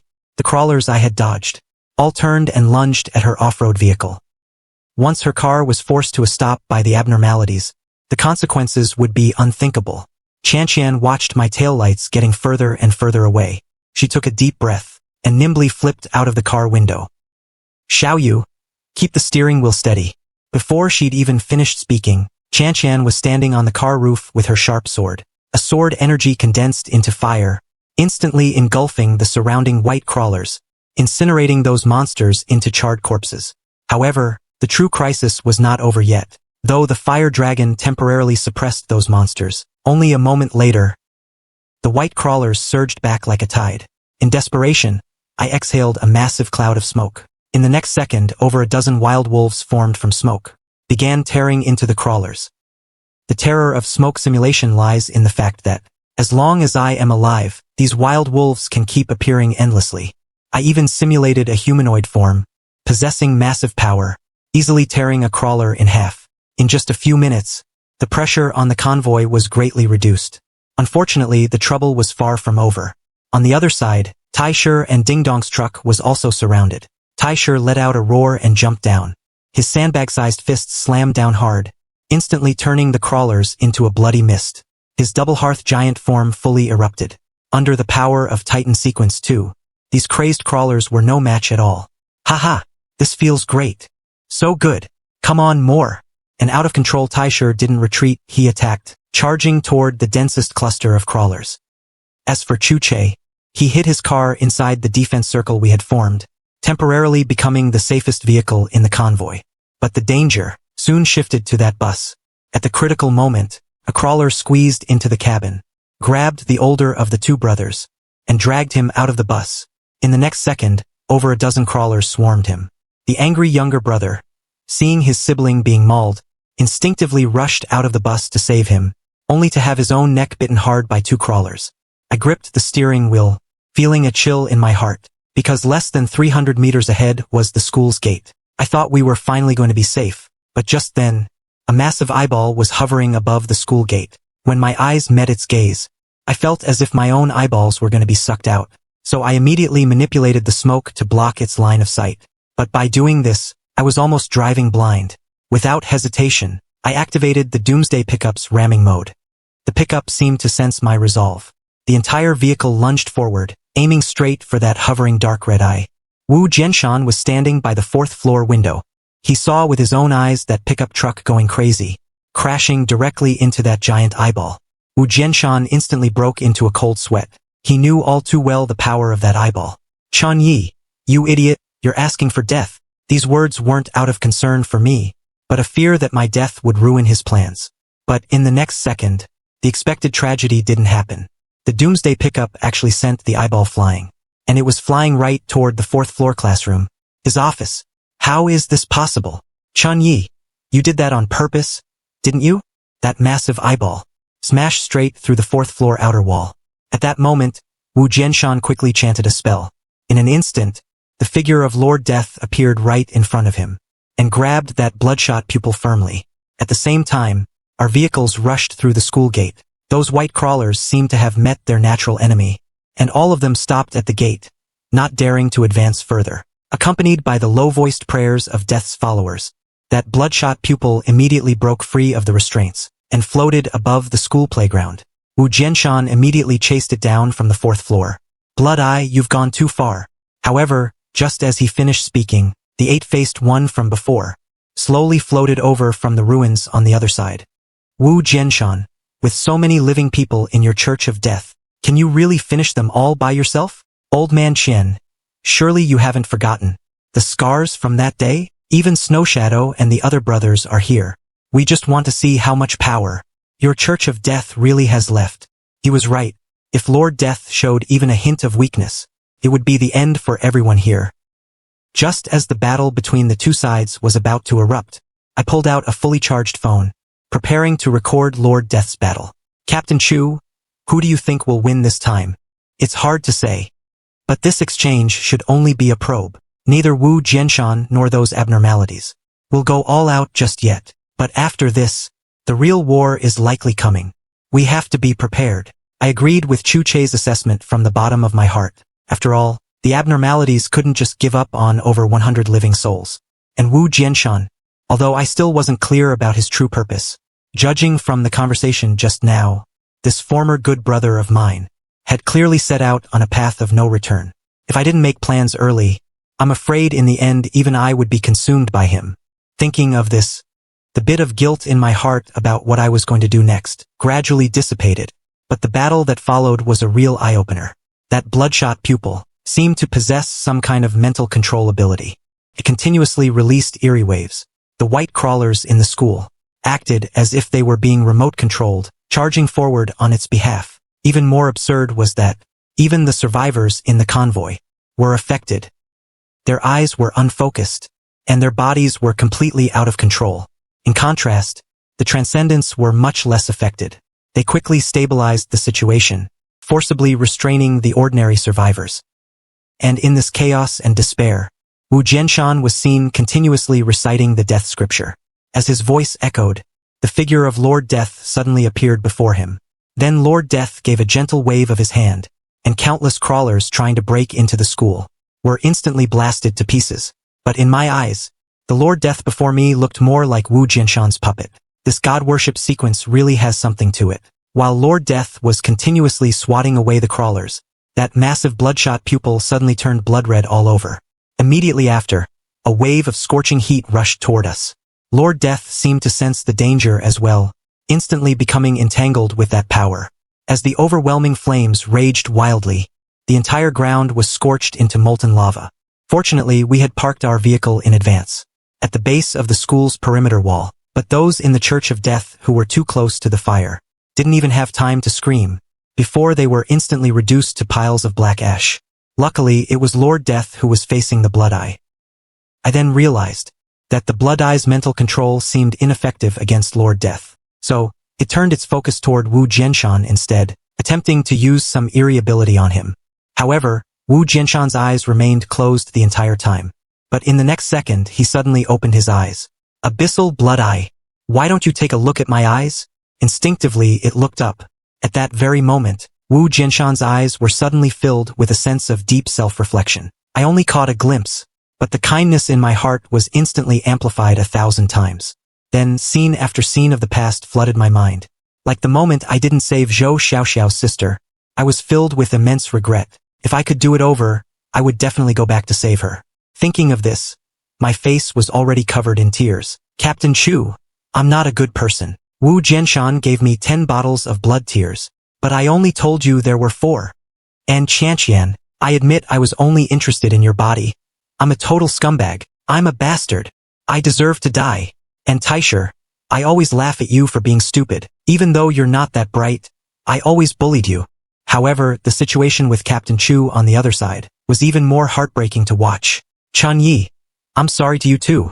Every night, I used a spy radio to listen to your little secrets. And Qianqian, that thing between you and Chen Yi, I was the one who spread it through the convoy. I'm such a big mouth. I really shouldn't have. Taisher, I said you had a dog's brain. I'm sorry to you and I'm sorry to the dogs too. Compared to the emotional outbursts from Chu Che and me, the others didn't have much of a reaction. For instance, Taisher and Ding Dong, when they saw that blood eye, they just thought it looked very strange. But Sun Qianqian was different. Fire burned in her eyes. She was clearly enraged to the absolute limit. By the time Chu Che and I snapped out of our guilt, the battle had already reached a fever pitch. Beneath the heavens, the powers of Lord Death and the Blood Eye collided frantically. Every impact sent shockwaves that distorted the air. But soon, the victor was clear. The Blood Eye was no match for Lord Death at all. That blood-stained blade flashed with an eerie light, and across the Blood Eye's pupil, carved a deep, bloody gash. In just an instant, the originally massive eyeball began to shrink rapidly, eventually turning into a human-sized eye, and falling to the ground. I stared at that eyeball, which still pulsed with ghostly light, and felt a sudden impulse surge in my heart. After all, as my strength increased, the vision in my left eye was getting worse and worse. Perhaps the Blood Eye could replace it. However, before I could use the system to appraise it, Wu Jianshan was a step faster. He reached out, picked up the eyeball, and stuffed it into his pocket. The 8-faced one quickly left the campus. And Snow Shadow in the corner, also leading the crawlers, one after another left the scene. Captain Chu, do you think they'll come back? They will. In the end, there must be a resolution. Humph, are you two done acting? Did you think we didn't hear what you said earlier? And you, Chun Yi, don't flatter yourself. I'll say it one more time. I was the one playing you. I'm the scumbag woman. You're still a bit too green to be a player. After saying that, Qianqian drew her long sword in a fit of rage. Fortunately, Taisher stepped forward to mediate, preventing the conflict from escalating further. Taisher, are you an idiot? They insulted you and you're still helping them? I think they were right. There's nothing wrong with telling the truth. You're really getting stupider by the day. After this battle, all the survivors were left with a very deep impression. Especially Wu Jianshan's final opening of his eyes. It always felt a bit eerie to me.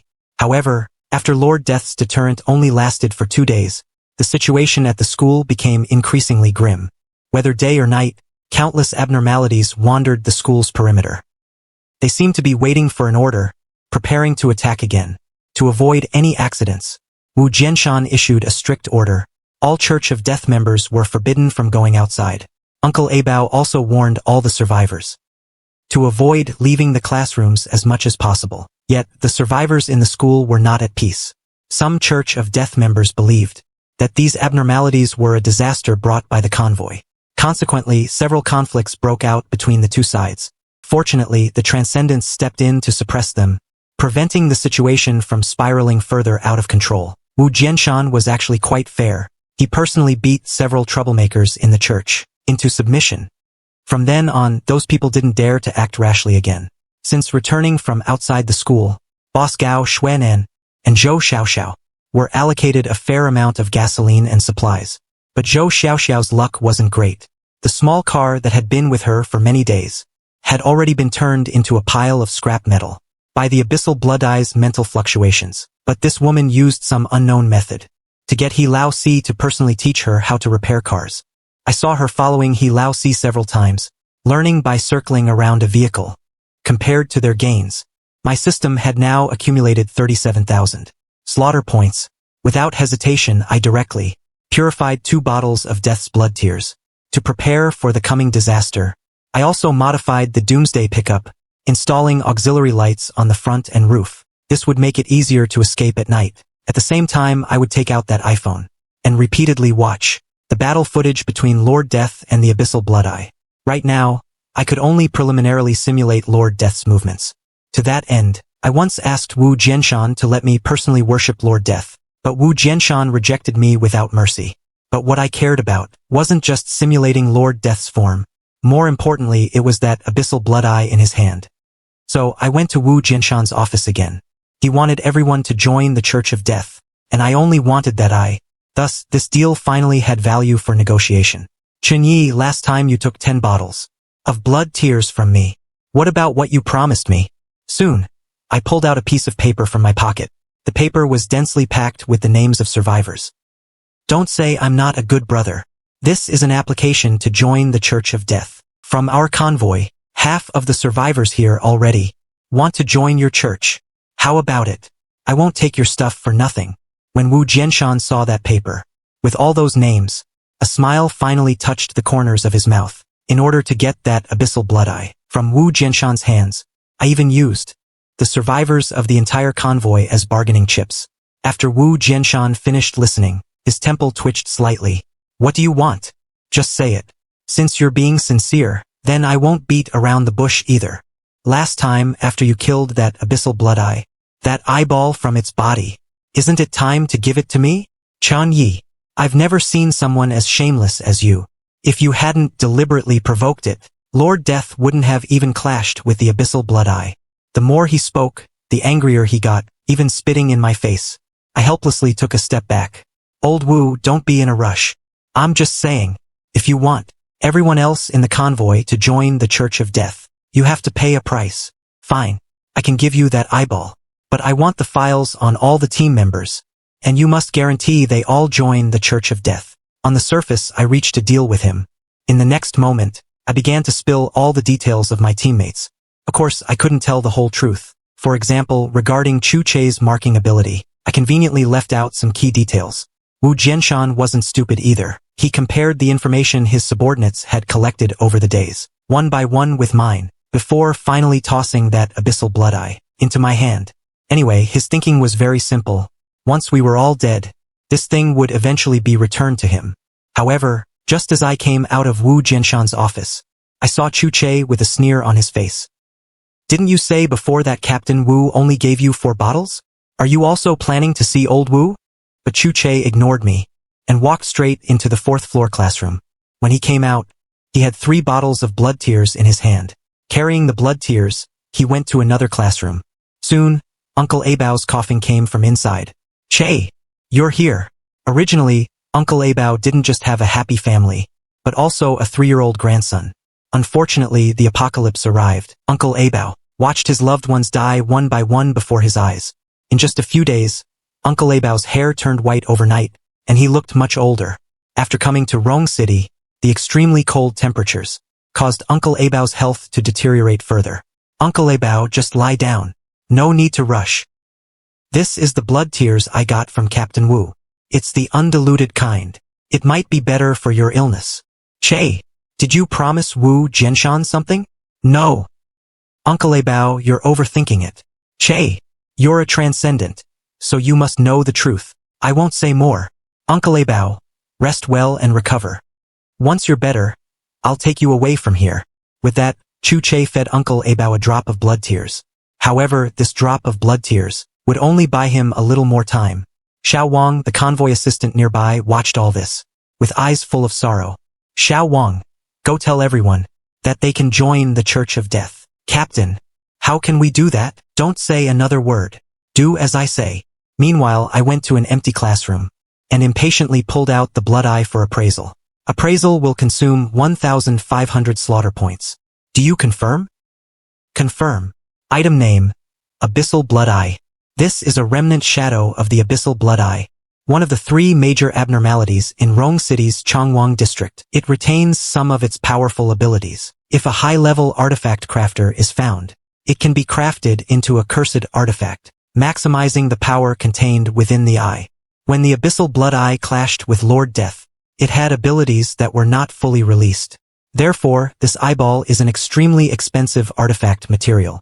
Theoretically, it can create an artifact with a number below 1,000, but there is also a risk of severe side effects. Please handle with caution. Warm tip: if someone uses this eyeball to replace their blind left eye, they must be exceptionally careful. System: how should I use the Abyssal Blood Eye to replace my left eye? Option 1. Pay 500,000 slaughter points to the system for a comprehensive upgrade and modification of the Abyssal Blood Eye. Once the modification is complete, the blood eye will have autoparasitic capabilities and will complete the replacement process on its own. Option 2. Find a suitable surgeon to perform the surgery and gouge out the left eye, then transplant the Abyssal Blood Eye. Afterward, the blood-breathing method must be used to adjust the resonance frequency, allowing the blood eye to gradually adapt to the body and trigger some transcendent power. If you require the detailed manual for option 2, you must pay 1,000 slaughter points. I immediately paid 1,000 slaughter points to exchange for the manual. Simply put, I needed to find someone who knew how to perform surgery, have my left eye gouged out, and then have the Abyssal Blood Eye inserted. The process would be agonizingly painful. Even if the surgery was successful, I could only temporarily use part of the eye's power. Only when the blood eye was fully accepted by the body would I truly become an artifact symbiote. After reading the instructions, I was a bit dazed. Although a doctor wouldn't be hard to find, the problem was that it's the apocalypse now. How could I dare let a stranger point a knife at my eye? Just the thought of it sent me into deep hesitation and conflict. Early the next morning, the atmosphere of the entire base had changed. Except for Chu Che and me, nearly everyone had become a follower of the Church of Death, and Taisher and the other 2 were now sub-bishops of the church. I heard that 3 days later, Wu Jianshan was going to the school auditorium to hold a massive sacrificial ritual. Yeah, Captain Chu, haven't you 2 received the notice? At that moment, Chu Che and I exchanged a glance, both seeing the unease in each other's eyes. By the way, everyone in the whole school has joined the Church of Death now. You 2 should just join together. Besides, this ritual is very important. My cousin said there will be Death's holy water descending. Once you drink the holy water, we won't be afraid of the cold like the other followers, and our strength will increase. Qianqian, regarding such a big matter, you at least have to give us some time to think. After sending Qianqian away, Chu Che and I were silent for a moment, because we both knew very well that Wu Jianshan was finally going to act. although we didn't know what his true plan behind it was. Once this ritual was over, the two of us would definitely not have a good end. Therefore, to increase my own strength as quickly as possible, I first found Sulina, and went straight to the point. Is there a doctor in the Church of Death? Do you know if he has family here, or where he's hiding? After hearing my words, Sulina immediately contacted an ordinary member of the Church of Death. This person was named Luo Tao. Before the apocalypse, he was a chief surgeon at a top-tier hospital in Rong City. At that time, his family was harmonious, his career was stable, and both his medical ethics and character were well regarded. However, when the apocalypse arrived, all of that changed. Dr. Luo, in order to take his family out of Rong City, joined a convoy. But before the convoy could get very far, it was stopped by the Church of Death, and they were all taken to the second elementary school. He thought his medical skills could be useful in the apocalypse. But he didn't expect that the Church of Death controlled a magical potion. As long as someone drank this potion, an ordinary person's pain and illness would rapidly fade. Thus, his medical skills were useless. But who would have thought? Just today, Dr. Luo's wife, Hui Hui, brought back some shocking news. Old Luo, a sequence transcendent wants you to perform a surgery for a reward. It's a 30-liter barrel of gasoline. Luo Tao was completely stunned. That was a whole barrel of gasoline. Hui Hui, are you telling the truth? Would I lie to you? It was that vixen Sulina who told me. She specifically came to find me. After I got the abyssal blood eye from Wu Jianshan, the first thing I did was have Sulina find a surgeon. Soon, Dr. Luo Tao and his wife were led to a separate classroom. Mr. Chun, you plan to perform surgery in a place like this? You see the situation now. Being able to find this place is already not bad. However, Luo Tao shook his head and refused without thinking. After all, this place was completely unsuitable for surgery. But as soon as he refused, Taisher, standing beside him, grabbed Luo Tao's wife and restrained her. Mr. Chun, Mr. Wu, what are you trying to do? Quickly, let go of my wife. Dr. Luo, as long as you perform the surgery well for me, you and your wife will naturally be safe. In fact, I will fulfill all the rewards I promised you before. Dr. Luo, Mr. Chun never tells a lie. As long as you cooperate, this will only be beneficial to you. Seeing my increasingly dangerous gaze, Luo Tao finally agreed. So, I showed him the blood eye operation manual. But when Luo Tao finished reading it, he became even more terrified. The contents inside entirely exceeded his understanding as a surgeon. But remembering I was a transcendent, Luo Tao could only bite the bullet and keep working. To ensure Luo Tao didn't make any mistakes, my cleaver hung behind Luo Tao's head. If he dared to do anything against me, this cleaver would be the weapon that killed him. Sulina even stood by, constantly wiping the sweat from Dr. Luo's brow. The surgery lasted for a full 5 hours. By the time it ended, Luo Tao nearly collapsed to the floor. Afterward, Sulina took the initiative to look after me. For her, this was a golden opportunity. But I didn't give her any room to get close. Instead, I drove them directly out of the classroom. Then I took the purified death's blood tears and began to activate the blood eye with my own transcendent power. A day later, I finally opened my eyes. Then, I stared at a pack of tissues on the desk with my left eye.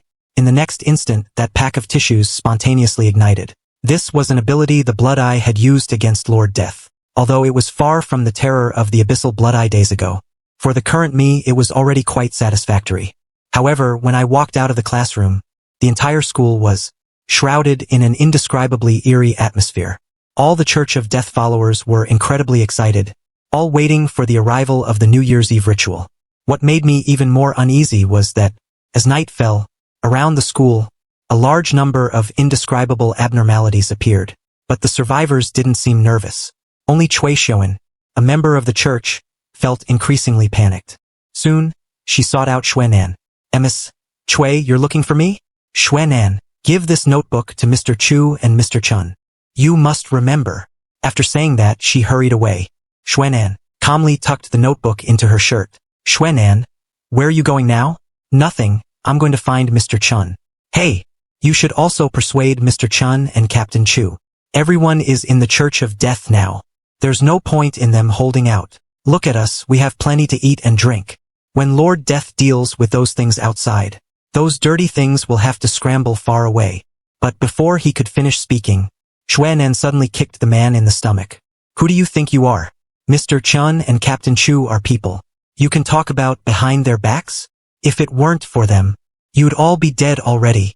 When other survivors heard the commotion and prepared to investigate, Xuanan had already walked into the fourth-floor classroom with the notebook. She didn't say a single redundant word, only respectfully handed the notebook to me. This scene also caught Chu Che's attention. When I opened the first page of the notebook, the first line of text was, Xueqin is dead. According to the notebook's records, October 17, 2030, Cui Xiuan, Xueqin, and Wu Chang, the three of them fled to the school with a group of survivors. In order to survive, Wu Chang actually turned around and pushed Xueqin, who was fleeing with him, toward that abnormality, causing Xueqin to die in the octopus's tentacles. Seeing this, Chu Che and I looked at each other. I had already come to a conclusion in my mind. The Wu Chang in the diary was very likely the current Wu Jianshan, and Xueqin was the sister Xuanan had been searching for. When I saw this entry, a strong sense of unease suddenly welled up in my heart. After all, I had spent a lot of time with Xuanan, and I knew how much he had sacrificed just to find his sister. With heavy hearts, we continued to flip through the notebook. In just under 3 days, a large number of survivors in the school were taken by the abnormalities. During that time, Cui Xiuan saw a woman dressed entirely in white, surrounded by many eerie crawlers. By the 5th day, memories that didn't belong to her actually began to appear in Cui Xiuan's mind.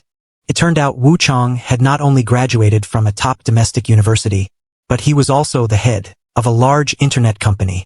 He was even worth over $1 billion. At some unknown point, he had given himself a new name, Wu Jianshan.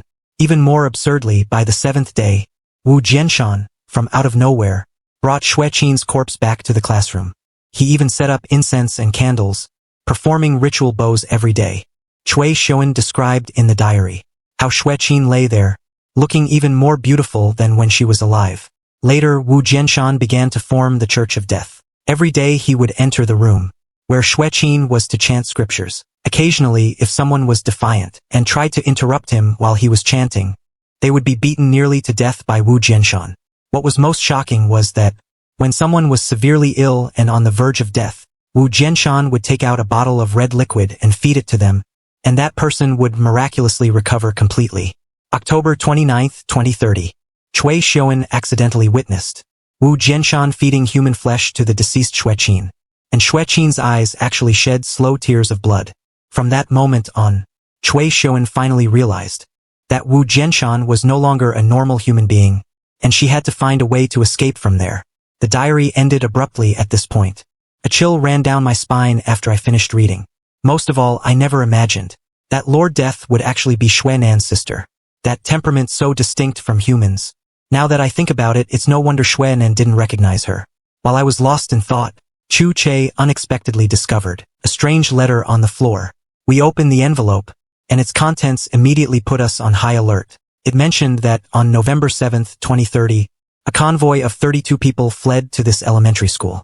They then met Wu Jianshan. Wu Jianshan claimed to be a worshipper sequence 2 apostle, and demanded that everyone in the convoy worship Lord Death. Even weirder was that the convoy captain was actually his younger brother.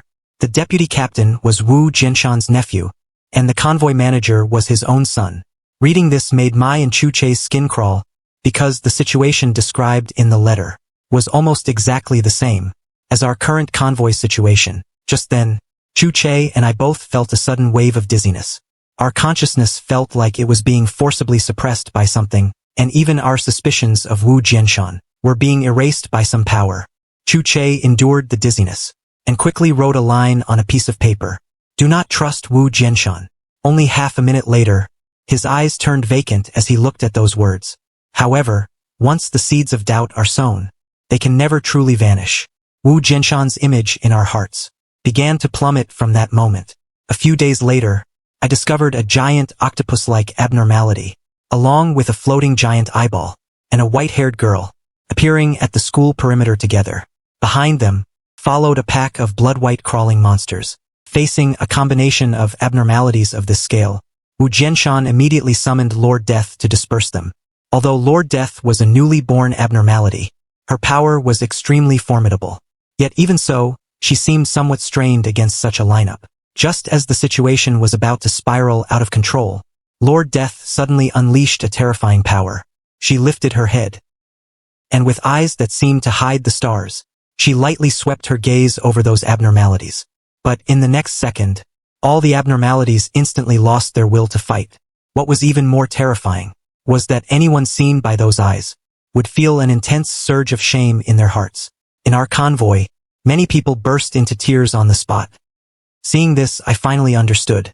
The power Wu Jianshan had used on us before originally belonged to the Lord Death worshipper sequence. He wasn't worshipping anyone else. He was worshipping himself. Chun Yi, have you ever seen Wu Jianshan eat anything? You mean Wu Jianshan sacrificed his own sense of taste to gain Lord Death's power? This sequence is simply perverse, raising a god himself, and then bit by bit exchanging for powers from that god. The stronger the god becomes, the stronger he gets. Eventually, he becomes that god himself. Worshipping the god is worshipping himself. Wu Jianshan has some truly grand schemes. The first sacrifice involved fewer than 10 people. Wu Jianshan sacrificed the initial group that fled here with him, which promoted him from sequence 1 to sequence 2. The second sacrifice of the 30-plus convoy directly promoted him to sequence 3. And the third sacrifice, which is us, the 100-plus survivors, if successful, he will reach sequence 4. The ritual has one key restriction.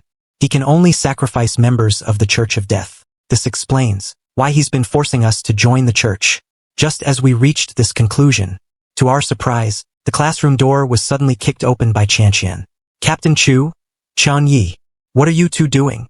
My heart tightened, and I instinctively hid behind Chu Che. Chanqian, ding dong. How did you get here? Captain, isn't it better for everyone to live peacefully? Why must you do something like this? Is power really that important? Chanqian, have you never wondered if your uncle is still the same person? Captain, don't say another word. Come with me to see my uncle. I'll help you explain. But just before this, Wu Jianshan had told Chanqian and Ding Dong that Chu Che and I were plotting to usurp the position of Grand Bishop of the Church of Death. He even told them to kill us himself. This was difficult for Chanqian to do, and although Ding Dong hadn't been with us long, he respected Chu Che's character. Thus, the scene became Sun Chanqian and Ding Dong facing off against me. I wouldn't be naive enough to think that a few words from us could pull them away from Wu Jianshan's side. So, under everyone's shocked gazes, I proactively walked over to Chanqian and Ding Dong, then pulled out my cleaver and pointed it directly at Chu Che. Lord Chun, what are you doing? Captain Chu, don't blame me for being disloyal. What you're doing is truly immoral. We've been looked after by my brother, Old Wu, since we arrived. He's not just your captain. He's my brother. And he's Chanqian's uncle. And yet you want to overthrow the Church of Death and start your own Church of Fairness or whatever. Chanqian, ding dong. Thank goodness you came. Otherwise, I would have really been fooled by him. I'm reporting Chu Che for forging evidence and plotting to usurp power. I am the witness. The notebook and letters in his hand are the false evidence. As soon as I finished, everyone, including Chanqian, Ding Dong, and the church followers, was stunned. Chun Yi, do you have any conscience left? Is it gone? Afterward, our group left the classroom, leaving only Taisher behind, still snoring away. Honestly, I kind of envied him.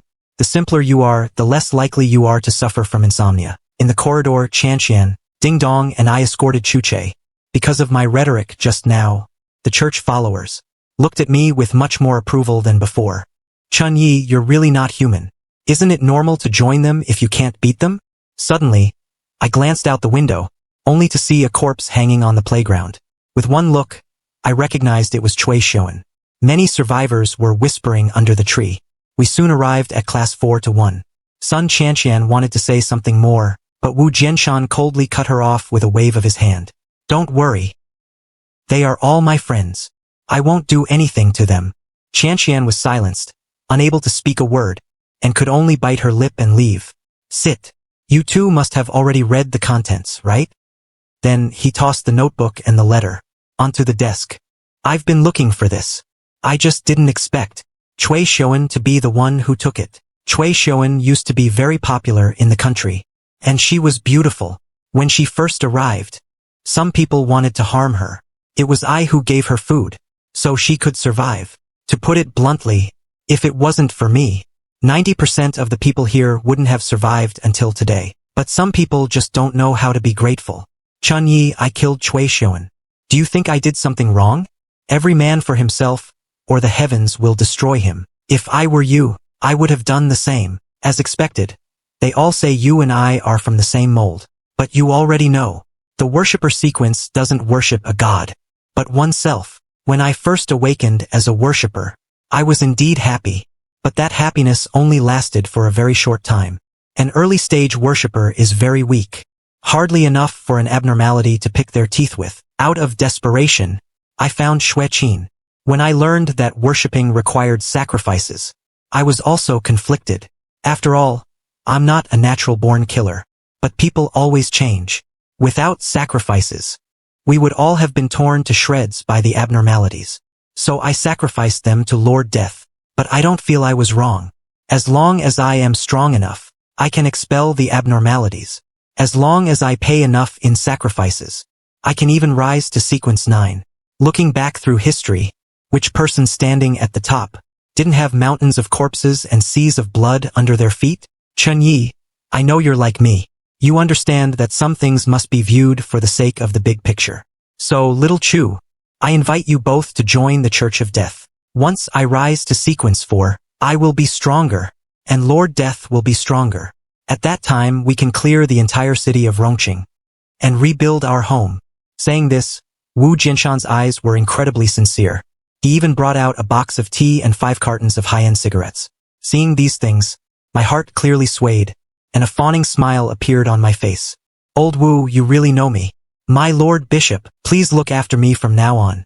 You're just agreeing like that. Wu Jianshan hadn't expected at all that I would agree so easily. In the end, it was only natural that Chu Che and I became the new vice-bishops of the Church of Death. However, at this moment I knew perfectly well in my heart that Wu Jianshan's words were not to be trusted at all. I would never sacrifice myself to achieve his so-called great goal.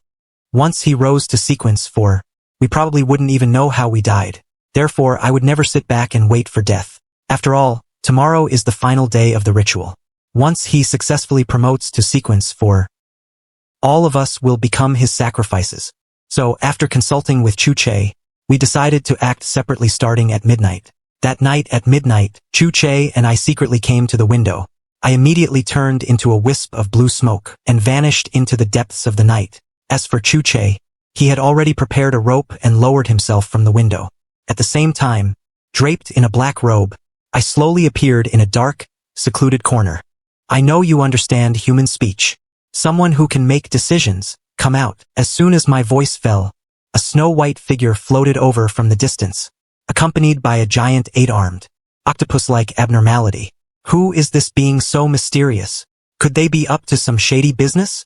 Tomorrow is New Year's Eve. Wu Jianshan will hold a sacrificial ritual. You know what that means. After saying that, I turned into smoke again and vanished from the spot. But as I left, countless pairs of red eyes suddenly lit up in that darkness. He's just a mere sequence 4. Wu Jianshan has actually become this arrogant. We can't let him erode us. He previously had that woman swallow a guiding god to accumulate transcendent power. Now his strength has surged, and he currently has a total of 5 transcendent sequences. If he truly swallows them all, we'll all be finished.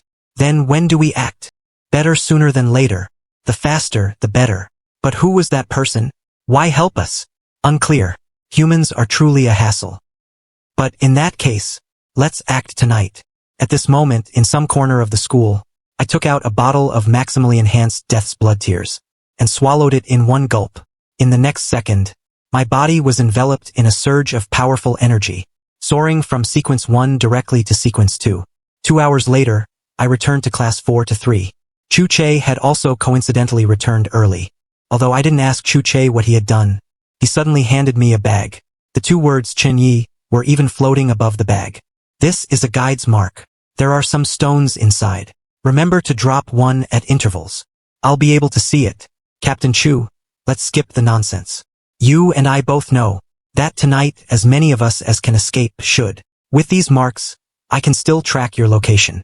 At this moment, not just me, but above Tiesher's head, 2 glowing characters were also shining.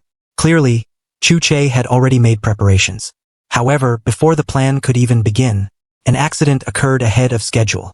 Just then, from the direction of the campus gate, a suffocating and terrifying aura suddenly arrived. Wu Jianshan, who had been sitting in class 4-1 with his eyes closed, suddenly snapped his eyes open. Even the survivors, in their sleep, were jolted awake at the same instant. In an instant, both humanoid and beast-shaped abnormalities surrounded the entire campus. Lord, I'm afraid we're in trouble this time. Where's Yeezy? He was just here. Captain Chu, stay steady. Even if we have to die, I'll die before you. Taisher, you're the one I can rely on after all. Chun Yi really showed no loyalty at the critical moment. But before Chu Che could finish speaking, Taisher suddenly charged toward the classroom door. Didn't you say you'd protect me? By now, the campus was filled with countless crawlers. Facing so many monsters, the ordinary survivors were already too terrified to even breathe. Only Taisher was laughing out loud, sending countless crawlers flying with his attacks. Seeing this, Chu Che immediately gathered Xiao Wang, Su Lina, and the others. Did you bring the things I told you to prepare? We've got them all, Captain. Then, as we said before, protect the records and retreat immediately. At this moment, Chu Che's thinking was identical to mine. Even though I was now a Sequence 2 Fogmaster, facing this overwhelming tide of monsters, I still didn't feel like I was a match for these abnormalities. Therefore, I could only hide in a corner near the Apocalypse pickup truck. Fortunately, after promoting to Fogmaster, my mist-shielding ability was greatly enhanced. Once the enemy stepped into the mist's range, they couldn't lock onto my position at all. But even so, I still didn't dare let my guard down, because there were several powerful ghosts at the campus perimeter, including a snow-white snow woman. Even worse, some of the crawlers had already begun to smash the windows of the school building. Monsters! Quick! Go inform the bishop. We must find the transcendents. Only they can deal with ghosts. Blood, tears, merciful smile, bones and sea, the god-slaying map. The nameless one above, witness the end. The church followers hissed their low growls, making the oppressive pressure on campus almost thick enough to solidify. But in this moment of crisis, an explosion of flames suddenly erupted from the 3rd floor. Those crawlers who had just climbed up didn't even have time to scream before they were incinerated into drifting ash. Above the flames, Qianqian stood in a posture so elegant it was almost absurd, perched atop the debris. Just then, the snow woman's figure walked forward unhurriedly. She showed nothing but disdain for Qianqian, simply lifting her hand to command the crawlers toward her, with a light gesture. But how could Sun Qianqian just sit and wait for death? She began to chant under her breath, and a fire dragon roared as it charged at the crawlers, burning them all to charred remains. However, the snow woman showed no reaction to this, and then pointed lightly at Taisher. Instantly, an endless swarm of crawlers piled onto Taisher, burying him in a small mountain in an instant. But all these crawlers were sent flying by Taisher's explosive strikes. Ding Dong also seized the opportunity to charge straight for the snow woman. But before he could get close, the snow woman pointed again, and countless snowflakes condensed into an ice hammer-like force, smashing Ding Dong violently against the wall. By now, Ding Dong was already injured. Taisher was swamped by an infinite number of crawlers. The snow woman alone was enough to leave everyone in a wretched state. Where's Chun Yi? Get out here already. We can't hold out much longer. Humans are truly weak. We haven't even used our true power, and you're already this pathetic. What about that companion of yours? Why hasn't he appeared yet? And is Wu Jianshan scared? Stop shouting. That fellow Chun Yi isn't coming out. As soon as the words were spoken, Wu Jianshan slowly stepped out from the shadows of the building. Immediately following him, the figure of Lord Death suddenly appeared by his side. Upon seeing that figure, the previously panicked church followers began to frantically chant the death scriptures. What no one knew, however, was that the appearance of Lord Death meant that this battle was about to escalate completely.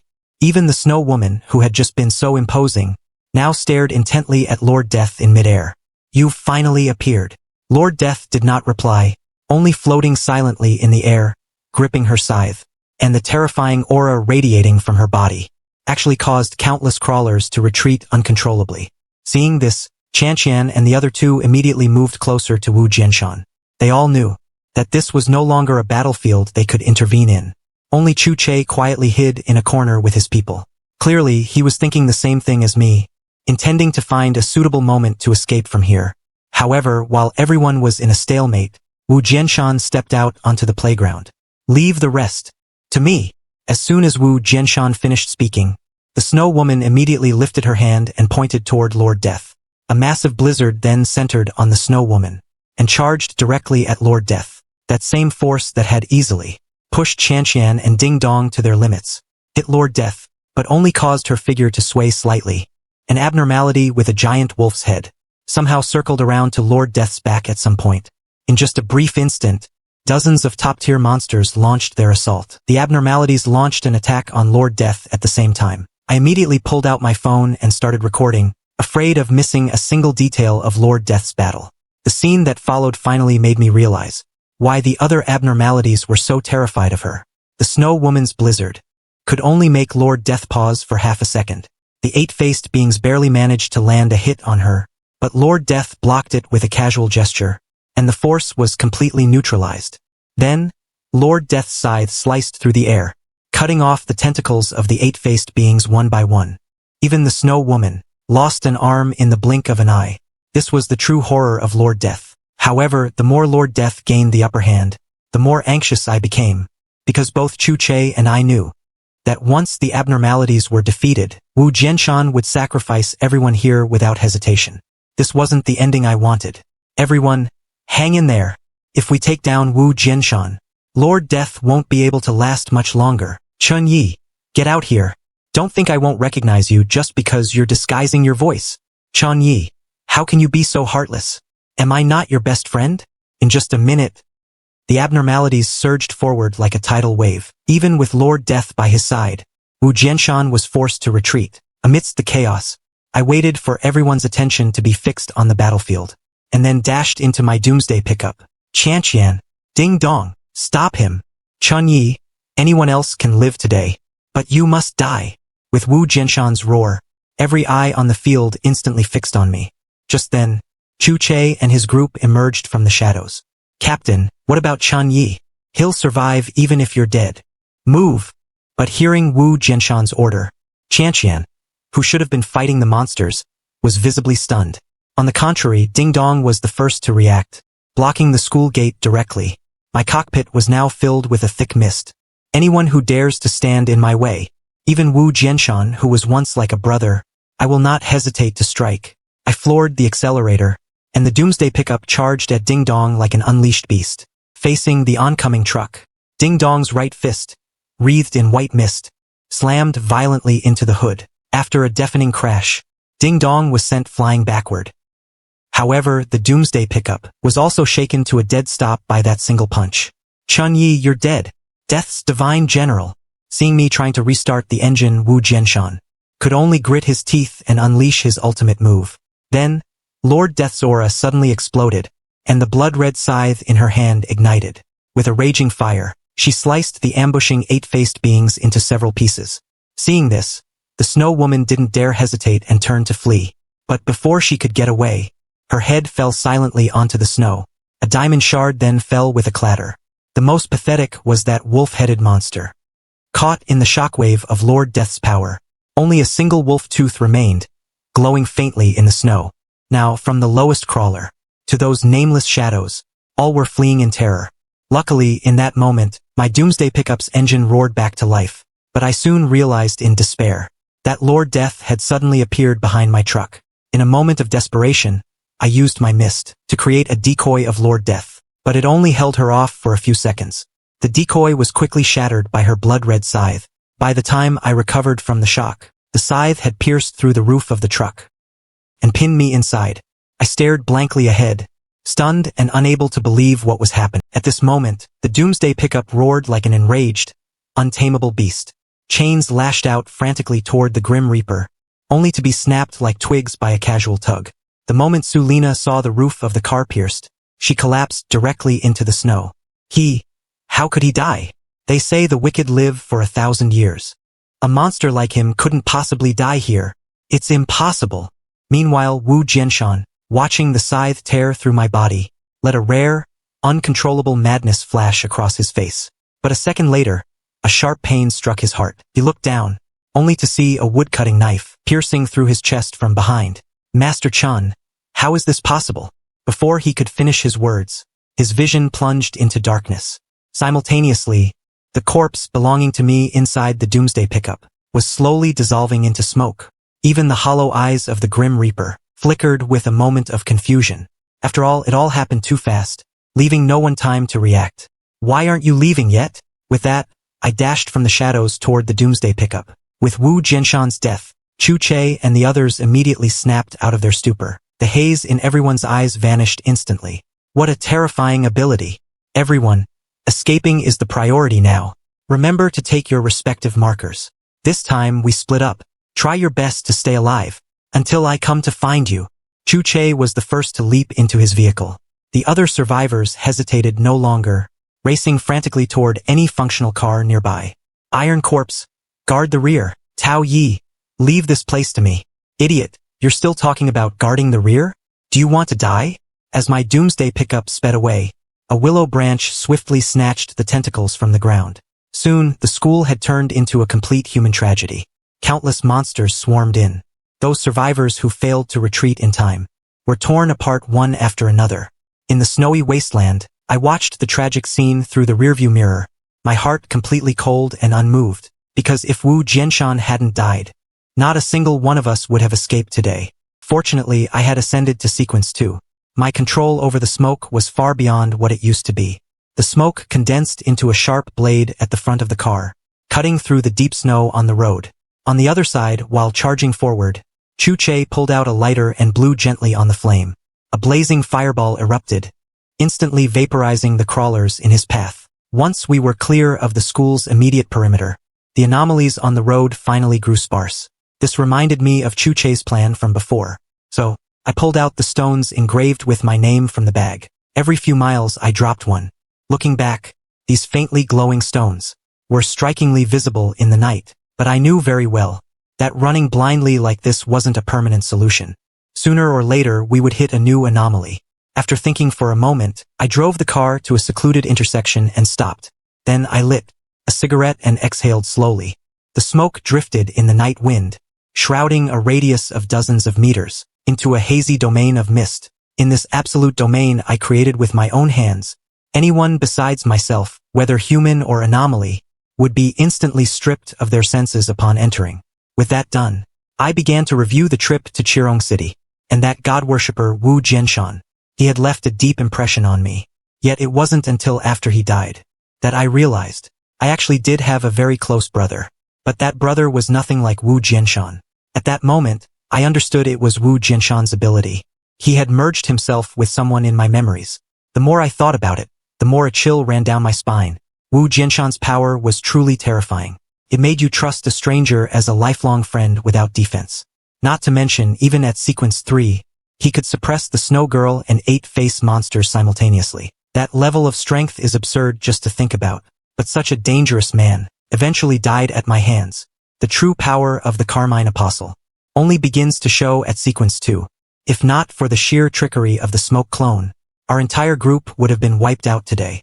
3-day Spirit Return Ghost Smoke. This was the Sequence 2 Mist Master's second unlocked ability. The moment I was killed by the Grim Reaper, this passive ability triggered. My physical body immediately dispersed into mist, and the real me returned to my position and state of 1 minute prior. The horror of this ability lies in the fact that 1 minute ago, I happened to be hidden in a dark corner. The mist there had not yet fully cleared. Even the sharp senses of something at the Reaper's level failed to detect my presence. It was at that exact moment that Wu Jianshan was not far from me. So that unexpected blade landed squarely in Wu Jianshan's back. 3-day Spirit means it takes 3 days to condense a single charge of essence. The essence is the clone. Return refers to the clone turning back into smoke upon death. The rules meant I could return to my past self. I relied on the synergy of these two skills to finally slay Wu Jianshan. I successfully ascended from Sequence 1 to Sequence 2, and it was because of this that I was able to use the 3-day Spirit to defeat Wu Jianshan and finally escape Rong City. However, this trip's rewards didn't just grant me 43,000 extra kill points. I even managed to scavenge a tentacle from the 8-faced anomaly. Unfortunately, time was too tight during the escape, and I couldn't take the Snow Girl's transparent crystal or the wolf-headed anomaly's items. The tentacle of the 8-faced anomaly retains part of its original host's power. If a suitable workshop can be found to forge a wonder, the finished product could rank in the top 1,000 of the wonders list. The higher the rank, the greater the side effects. If this tentacle is used to upgrade someone's doomsday pickup, can push the pickup's rank directly into the top 1,000. There is a high probability of it becoming a monster pickup. Most importantly, the upgrade will perfectly bypass any side effects.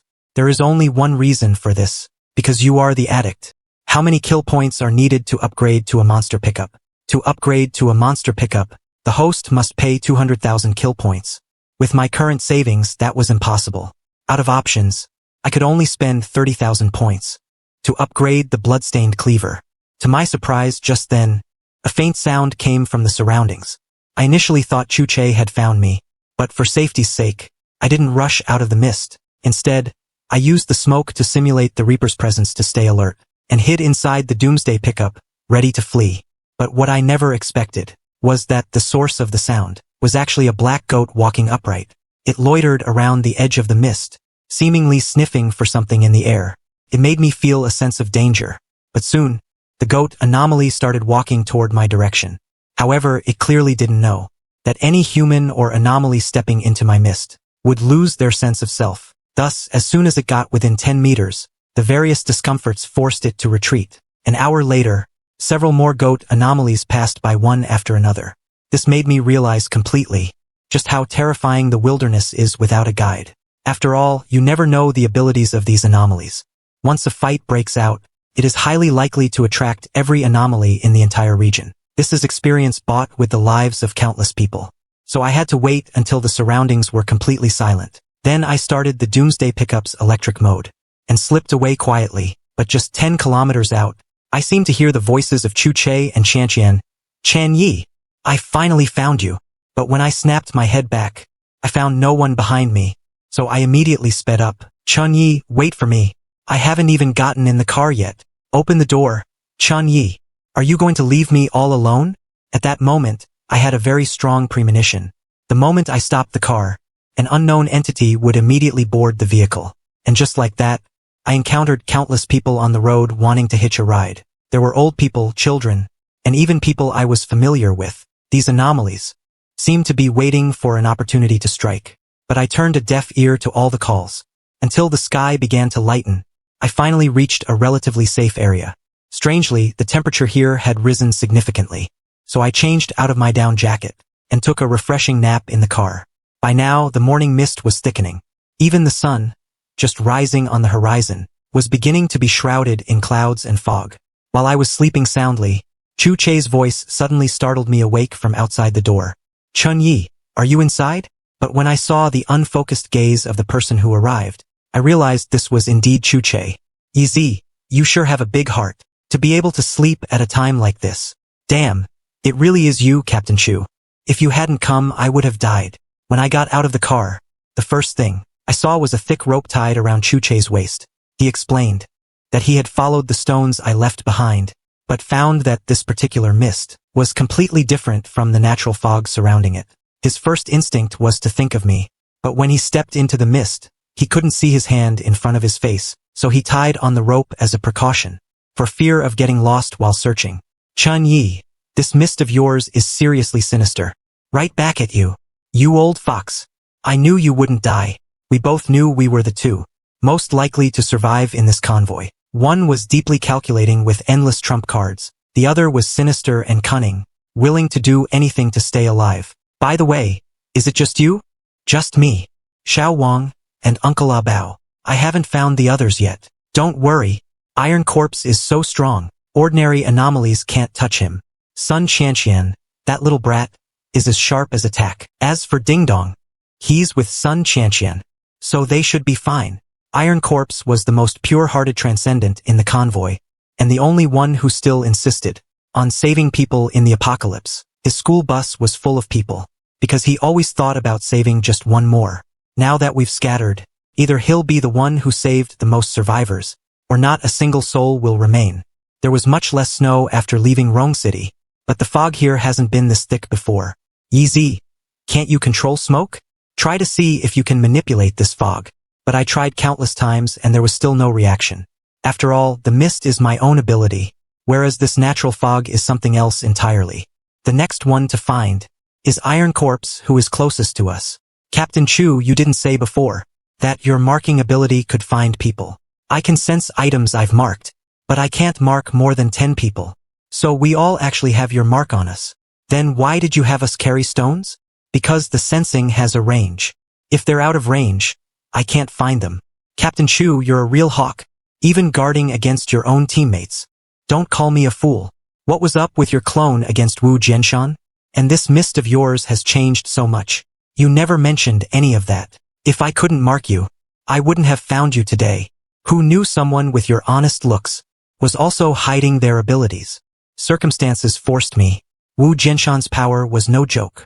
According to what I know, each sequence upgrade grants 1 to 4 abilities. You've exposed 2 now. Stop. Let's leave it at that. Captain Chu, if we're going to find Iron Corpse, we'd better hurry. Iron Corpse is over 100 kilometers away from us. What? That far? Yes. But the fastest route is through Fog City. At those words, my scalp tingled. Passing through the fog. This is practically no different from the disaster in Rong City. A detour would take at least a week. It won't be fast. Captain Chu, that marking ability of yours, can't you create a group chat and share our locations so they can come to us? No, at least not for now. But don't worry too much. Counting you, there are only 4 of us now. The third law of anomalies. The fewer the people, the less likely you are to attract their attention. Should we head out now? Wait a bit longer. Uncle Bao needs to rest. Speaking of Uncle Bao, I realized I hadn't seen him. Then Chu Che led me to the car. By now, Uncle Bao was so thin he was just skin and bones. Uncle Bao probably won't hold on much longer. But at least he didn't die in an anomaly's mouth. That's a bit of luck. It's the apocalypse. Who knows if we'll be the next to fall? Even so, I'm more worried about crossing Fog City. Here, I haven't titled what I've written yet. Take a look. Maybe it'll be useful to you. The notebook was filled with records of anomalies. From the white-clothed woman with scissors in Xinghua Town, to the god worshipper at Rong City 2nd Elementary. This was probably the first time I'd seen such systematic and dangerous research data on anomalies. What shocked me even more was that Chu Che hadn't just recorded cases, he had summarized certain laws. First, anomalies are indescribable. They cannot be fully categorized. Once you think you have the experience to deal with one, you're not far from death. Anomalies and humans cannot coexist. Either we exterminate them, or they finish us off. Third, only transcendence can deal with anomalies. Fourth, more people attract more anomalies. Fifth, the longer you stay in one place, the higher the probability of attracting an anomaly. That's why survivors are constantly migrating. This was why even with the system, I didn't dare to farm monsters indiscriminately. Seeing this, I realized the value of this notebook. It's safe to say that owning it meant at least 1 extra life when facing anomalies in the future. But just as I was getting absorbed in it, Chu Che suddenly snatched the notebook away. All right, it's time to go. You've experienced everything in the later parts. No need to read it. However, as I was about to get in the car, I saw Xiao Wang, the convoy assistant, kneeling on the ground, coughing incessantly. Xiao Wang, what's wrong? I'm fine, Captain Chu. I just can't quite catch my breath. But the moment he stood up, I realized something was wrong with this fog. So we immediately put on masks. But Xiao Wang still couldn't stop coughing. Helpless, we had to set off as soon as possible. Currently, I was the only one in the convoy capable of fighting. All Chu Che could do was follow closely behind and show me the way. His voice soon came over the walkie-talkie again. Hey, Chen Yi. Please respond, Captain Chu. It's just the 2 of us. No need to be so official. Keep the comms open and drive slowly. This fog is getting more and more suspicious. I could only advance slowly, while listening to Chu Che's instructions. Left for a bit, right for a bit, it was like fumbling through a maze. Until the wheels reached the highway again, the eerie sense of disorientation finally began to fade. But this also meant that we had arrived at Fog City. Compared to Rong City, Fog City was a more prosperous urban center, and its danger level was much higher than Rong City's. Captain Chu, how is it up ahead? Fog City is just ahead. Yeezy, be careful. If there's danger, the fog will notify everyone ahead of time to prepare. Chu Che's car followed right behind mine. But because visibility was almost 0, neither of us dared to speed up. Unexpectedly, at that moment, Chu Che suddenly spoke urgently. No. Chun Yi, wait a minute. Captain Chu, is there an anomaly? Chu Che closed his eyes and sensed for a full 3 minutes. Then he turned on the walkie-talkie. Strange. I clearly sensed some auras flickering in and out, as if they were being masked by something. I've never encountered this situation before.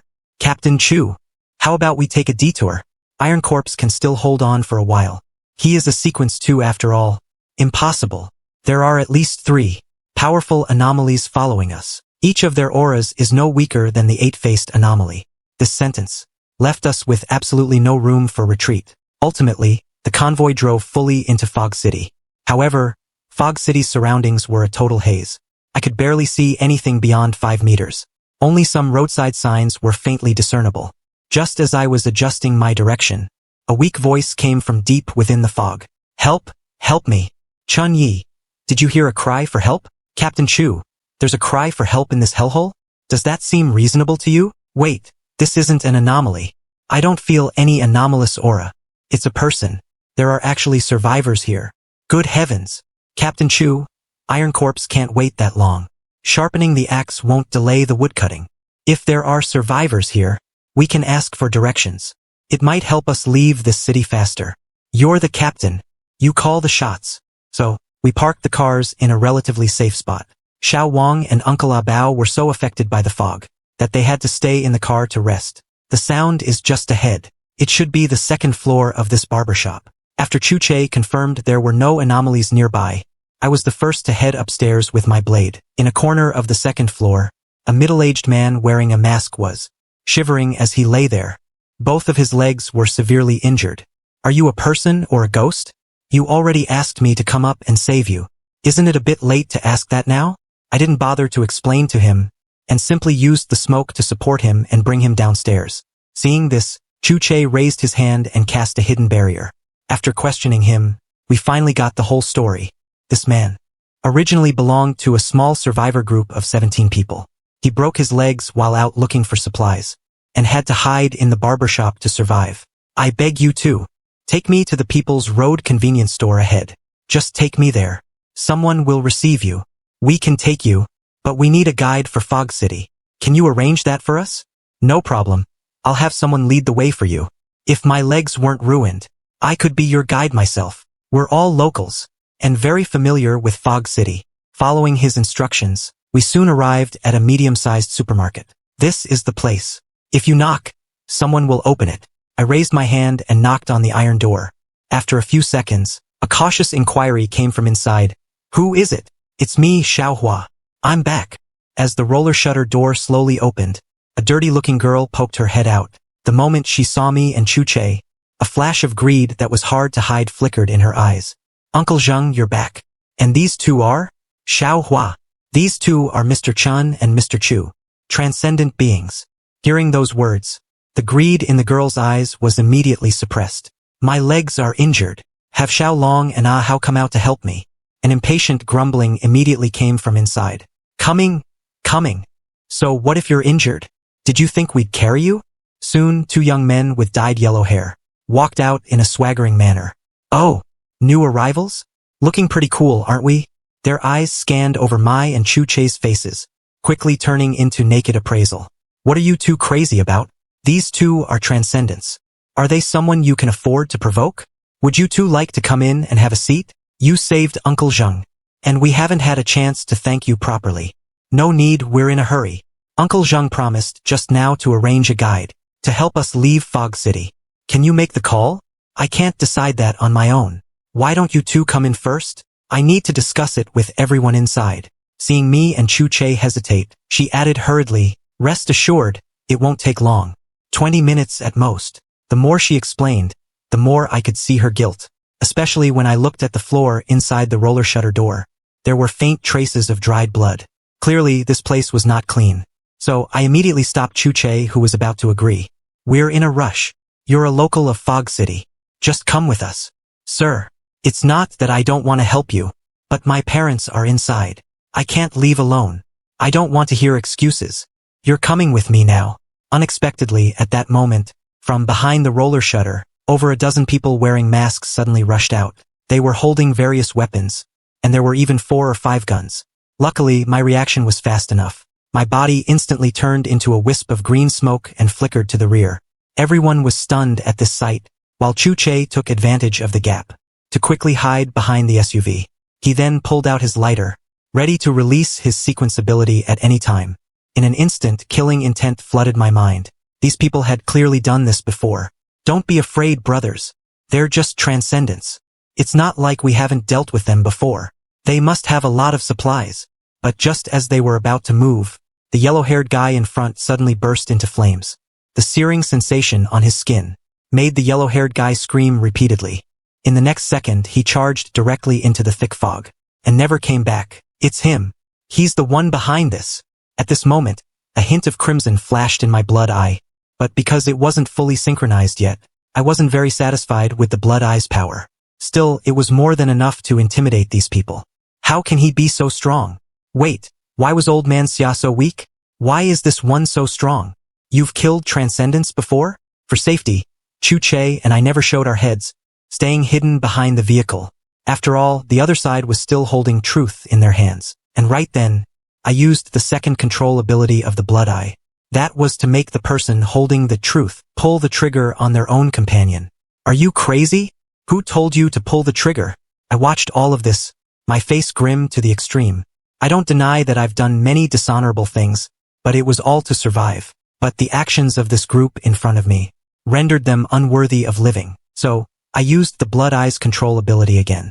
In the next second, they all gripped their weapons tightly and began attacking each other. You're a devil. You're a devil. No, you're the demon. Soon, under my transcendent power, everyone was dealt with. Chu-Che went into the convenience store to take a look. When he came out, his face was extremely pale. Clearly, he saw things he shouldn't have seen. Captain Chu, time's up. All these people deserve to die. Keep a few. At least we need a guide. You don't know what they actually did. In all my time in the apocalypse, this is the first time I've encountered such a thing. Stop. It's enough for one person to be disgusted. Don't pass it to me. A few minutes later, 3 more people were in the bed of my truck. One was Uncle Zhang with the broken legs. Another was the youth named Ah Hao. The third was Xiao Hua, sitting in the passenger seat. Cooperate well from now on. You'll live once we reach the destination. With the girl's guidance, although the fog in Fog City still hadn't dispersed, our speed increased considerably. Are you someone who came down from the statue? Hearing those words, I remembered what Mo Huiran once said to be an unimaginably massive elephant. There's even a castle on the elephant's back. Perhaps the so-called statue is also a wonder that transcends understanding. Tell me everything you know. I only heard it from others. The statue is entrenched deep in the mist near Fog City. Even weirder, there's an actual village on the statue's back. The people there don't have to fight anomalies. Life is like it was before the apocalypse. It's seen as a true sanctuary by all survivors. But so far, I haven't heard of anyone actually boarding the statue. In your little group, was there a sequence transcendent before? It wasn't me. It was Xiao Long and Ah Hao and the others. I didn't do anything. Cut the crap. Answer what I ask. It really had nothing to do with me. What happened to Old Man Xia was all their doing. The transcendent she mentioned was named Old Man Xia, a sequence mechanic. When he first joined the group, Old Man Xia was very well respected. He even used his abilities to craft several types of firearms that could deal with anomalies. It was exactly this equipment that allowed this group to linger on in the thick fog of Fog City. However, the yellow-haired guys in the team were street punks before the apocalypse. After the apocalypse, they were even more wicked. They wanted to do bad things multiple times, but were always sternly stopped by Old Man Xia. Over time, the resentment in their hearts grew deeper. Later, due to the shortage of supplies, Old Man Xia proposed reducing from 2 meals a day to 1. This made the already dissatisfied crowd explode instantly. Then, under the provocation of the 2 punks, they waited for Old Man Xia's guard to be lowest, and launched a revolt against him. After all, a mechanic isn't a primary combat sequence. Even with some weapons, he couldn't withstand dozens of people attacking at once. Speaking of this, I glanced at Xiao Hua.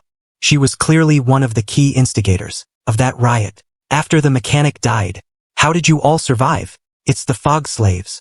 Anyone who dies turns into a fog slave. They come back to drag us away, pulling us into the mist, to make us new fog slaves ourselves. We had over 100 people before. Later, only 17 were left. Actually, Even if you hadn't come, we were all about to become fog slaves. However, as soon as she finished speaking, she suddenly felt the seat beneath her come to life, binding her tightly. The sides of the seat opened up like a mouth, as if it could swallow her whole in the next second. Wah! What are you doing? One more word of nonsense, and I'll make you cut off your own tongue. Xiaohua shut up instantly, but those eyes, filled with venom, didn't soften in the slightest. You said that because of the fog slaves, your group dropped from 100 to 17. If 100 ordinary people met an anomaly, the result would be total annihilation. So there's still something you haven't said. If you want to lie to a transcendent, you first need to see if your acting skills are up to par. Hearing this, the girl's body began to tremble slightly. She had clearly underestimated me. I'm sorry. The fog slaves are really strong. We tried to kill them, but without old man Xia, we were no match at all.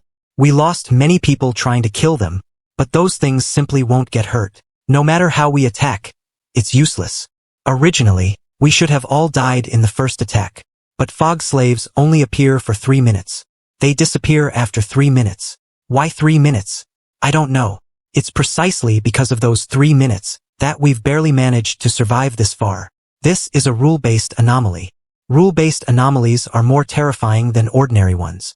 They are beings that don't play by conventional logic. Besides, rule-based anomalies aren't something you and I can handle. Even the whole convoy wouldn't last a second. Until now, besides those cannon fodder crawlers, our team only managed to kill a human-faced anomaly. The later level 8 human-faced and abyss blood types.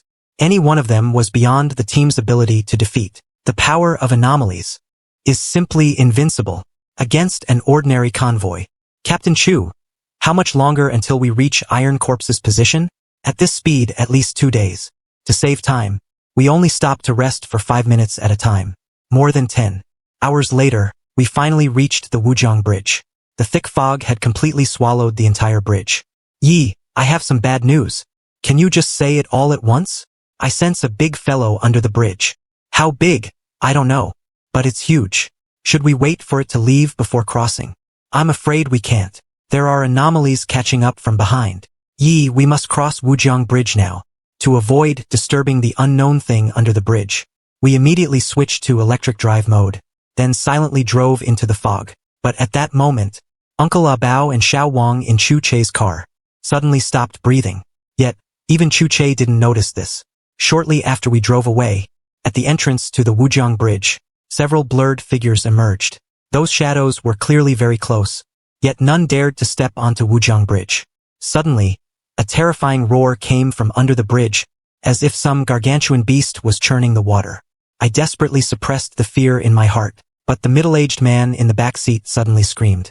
Seeing this, I quickly used a giant hand formed of smoke to violently toss him onto the middle of the bridge. However, his scream ultimately brought a massive disaster upon us. Suddenly, it went pitch black above our heads. Following that, a colossal shadow that blotted out the sky slowly descended. Seeing this, I immediately cut the engine, then spat out a thick cloud of smoke, completely enveloping our vehicles. At the same second, Chu Che conjured a transparent barrier over both cars. I thought the overlapping fog and barrier could isolate our presence. But the moment we held our breath, that massive tongue suddenly fell from the sky. Just the breath it exhaled was as fierce as a typhoon blowing against the car windows. I gripped my machete tightly. That immense pressure pushed my mental state almost to the breaking point. What made me even more desperate was that it seemed to have caught onto something. The abnormally large tongue suddenly probed in our direction. In this critical moment, I exerted all my strength to activate my transcendent power. As countless runes swirled in my blood-colored pupil, my mind was pushed nearly to the brink of collapse. I thought I would be swallowed by the giant snake in the next second. But the giant snake suddenly tilted its head and turned toward the middle-aged man who had screamed. The massive snake mouth opened, swallowing him in one gulp. Then, as if nothing had happened, the giant snake turned and slipped back beneath the Wujiang River. I struggled for a full dozen seconds before I felt my heartbeat slowly return. Only then did Chu Che realize just how terrifying my absolute presence concealment actually was. Even a being like that hadn't discovered us. If I hadn't intentionally made a slight noise to warn him, Chu Che wouldn't even have realized the kind of crisis that was unfolding around us. Yi, Xiao Wang and Uncle Bao are gone. How can they be gone? I clearly saw them get in the car. They were so badly injured, they couldn't have walked away on their own. Yi, did you see them get off the car? Get it together, Captain. Uncle Abao and Xiao Wang are likely already dead. We encountered a similar situation before. Here, anyone who dies becomes a fog slave. On this bridge, losing two important people at once was undoubtedly a devastating blow to Chuche. He could only stop the car for 3 minutes of silence, then restart it, and drive deeper into the fog. Once you leave Fog City, will it be my turn too? I didn't speak, but she continued to herself. Before I met you, I thought all transcendents were like old man Xia, clearly so strong, yet easily killed by us, people with no abilities. Some say eating a transcendent grants power. Now it seems, that's just a complete lie. I didn't bother to respond, treating it as her just killing boredom. You're just like me. You do those things to stay alive. We're actually no different. There is a difference. I do it to live. You don't. And I have a bottom line. No matter how low it is, it's still a bottom line. But I would never do the things you did. You've killed so many people. And you talk to me about a bottom line? The people I killed deserve to die. Even before the apocalypse, they wouldn't have escaped judgment. Why do you think you get to decide our life and death? Do you think you're a law enforcer? A savior? I'm just surviving. I'm not wrong. Because my fist is bigger than yours. Is that reason enough? The girl was visibly stunned by my words. She clearly wanted to sway me through argument, so that I would let her go. Unfortunately, I don't buy that at all. Alright, you can shut up now. Don't affect my driving. By the time the car finally left the bridge, it was already pitch black. Yi, go straight for 2 kilometers, then turn left. We're getting closer to Iron Corpse. How do I know when 2 kilometers are up? Call me when we're there. Wait, too many anomalies ahead. Let's rest. The stop lasted for 5 hours. Not until dawn did Chuche announce we'd continue. Yi, we're less than 1 kilometer from Iron Corpse. Speed up. Maybe they're waiting for rescue. Just as he finished speaking, I directly activated the blood eyes control. The girl in the passenger seat immediately jumped out of the car. The boy named Hao did the same. The two of them, like puppets being manipulated, began to brawl, biting and tearing at each other. I didn't even spare them a glance. At the same time, Iron Corpse at the other end was experiencing a danger he had never imagined. Ever since leading the survivors to break out from Rongqing's second primary school, he had carved out several paths of blood in a row. After leaving the heavy snow area, he found an abandoned farmhouse resort to recover. But when Old Li was counting the people, he found one survivor missing. It was said that girl had secretly gone to soak in the hot spring. By the time Iron Corpse arrived, she had already turned from a 20-year-old girl into a 60-year-old anomaly. Old Yu, sensing trouble, Iron Corpse immediately had the others evacuate, while he unleashed his transformation to cover the rear. In this battle, Iron Corpse and Old Yu fought fiercely, nearly turning the entire resort into ruins. Before he managed to escape, by the time he returned to the bus, Iron Corpse was covered in wounds. Luckily, the recovery power of the Titan sequence is insane. He barely recovered after 2 hours. However, the bus's nightmare had only just begun. Soon, while the bus was driving, it encountered an anomaly whose face couldn't be seen. In this battle, Iron Corpse lost a leg, before leading the survivors to escape. Then, for the 3rd time, the convoy met a man standing under a streetlight. The man quickly took away 3 survivors. Iron Corpse had to sacrifice a head to shake him off. Because the bus had too many survivors, it soon attracted an even larger number of anomalies. Out of options, the convoy finally entered the mist. But who knew that, as soon as they entered, someone started coughing. Luckily, Dr. Luo was cautious, and told everyone to put on masks immediately. This prevented further loss of personnel. But visibility was almost zero. For the first time, Iron Corpse felt he had encountered the most dangerous situation of his career. Those anomalies had no faces, only a mass of rolling mist. Their numbers were countless. Just as Iron Corpse was prepared to fight to the death, a familiar voice suddenly came from his ear. You big idiot! Are you freaking crazy or what? Yi? You're not dead yet. At this moment, Iron Corpse was shielding a pregnant woman. His voice was full of disbelief. Big brother, what are you standing there for? Run. I can't. She's pregnant. The two were surrounded by blurred figures that were constantly attacking Iron Corpse. I subconsciously glanced at the woman's protruding belly. In that instant, my brain felt like it was struck by a hammer. After all, we didn't have many people left. but in her womb was a new life. I was silent for less than a second. In the next moment, I spat out a thick cloud of smoke, which instantly diffused in all directions. After all, I knew the rules very well. Once we hold out for 3 minutes, we'll have a way out. On the 32nd day of the apocalypse, Chu Che and I successfully crossed the Wujiang Bridge, and finally found Iron Corpse.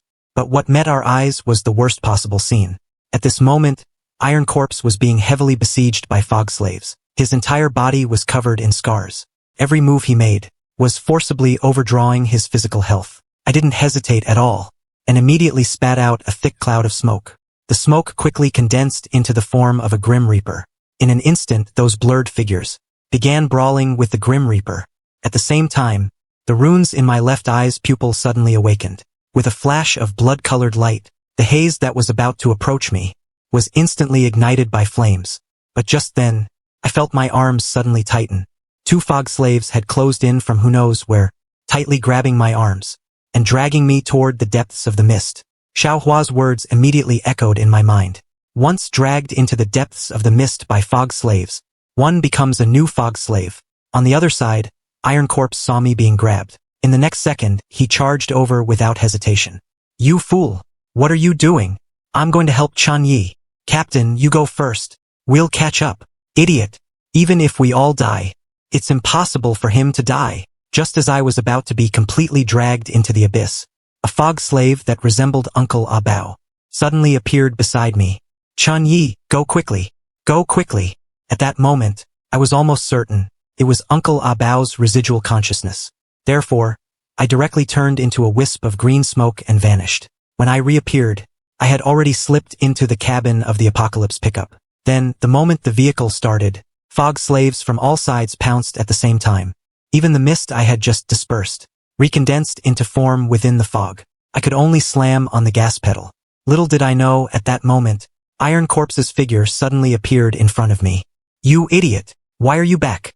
I was afraid you were surrounded. It's good you're okay. Stop talking and get in the car." Luckily, the chassis of the Apocalypse pickup had been modified long ago. We forcibly rammed a path through. But within the range of the mist, the fog slaves seemed endless. This was the first time I felt that 3 minutes could be so long. In desperation, I gritted my teeth. A willow branch guided the blood grudge cleaver, poking out from the car window, dispersing the fog slaves blocking the way one by one. Iron Corpse was even more brute force.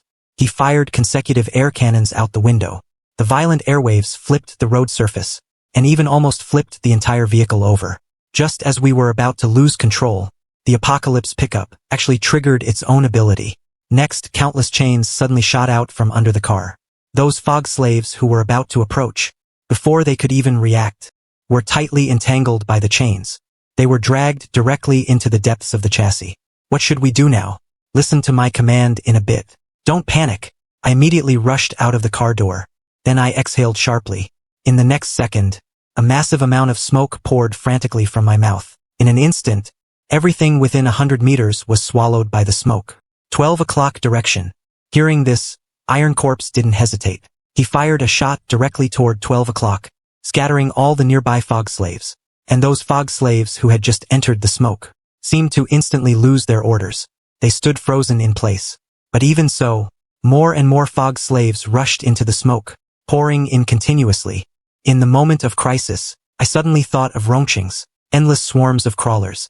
So I summoned a large number of crawlers, using the most primitive and brutal way to clash with the mist. Soon, the 2 torrents of monsters collided head-on in the smoke. The 2 sides were locked in a fierce struggle. Neither could advance a single step. What do we do now? Hold on. Just a little longer. As the encirclement tightened bit by bit, I was already drenched in sweat. But just as the transcendent power in my body was about to run dry, suddenly the movements of all fog slaves came to an abrupt halt at the same time. In the next second, they seemed to lose their support, eventually turning into faint mist. Seeing this, I slumped onto the ground. It was only 3 minutes, but it almost made Iron Corpse and me stay here forever. Iron Corpse wasn't in much better shape either. He looked incredibly wretched. Is it over? It should be over. Neither of us moved immediately. About 10 minutes later, Chu Che's off-road vehicle slowly drove into my sight. Hey, are you 2 done resting yet? It's already this late. Shouldn't we be going? Afterward, we went all the way to Iron Corpse's school bus. To my surprise, There were still over 30 survivors squeezed inside. If they hadn't constantly encountered fog slaves on the way, even more people would have survived. At this moment, a woman stroking her belly walked up to me. After all, she and her unborn child were alive, partly because of my help. Mr. Chen, thank you. If it weren't for you, my little Bao and I might be gone. Don't thank me. If you want to thank someone, thank Iron Corpse. If it weren't for that idiot, I wouldn't have risked my life to save you. The woman was stunned, but she still shook her head earnestly. Regardless, it was your choice that saved me. Thank you. You're a good person. I didn't respond further. Soon, the news of Uncle Ah Bao's and Xiao Wang's deaths spread through the convoy. The survivors' morale dropped significantly. Everyone knew that the reason the convoy could maintain order was because of Uncle Ah Bao's steadiness and Xiao Wang's spirit.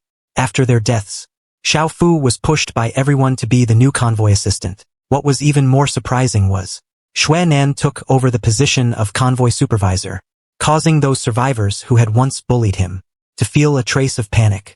Seeing this, I didn't interfere much, but silently took stock of the gains from this battle. Fighting the fog slaves head-on allowed me to gain a total of 60,000 killing power points in one go.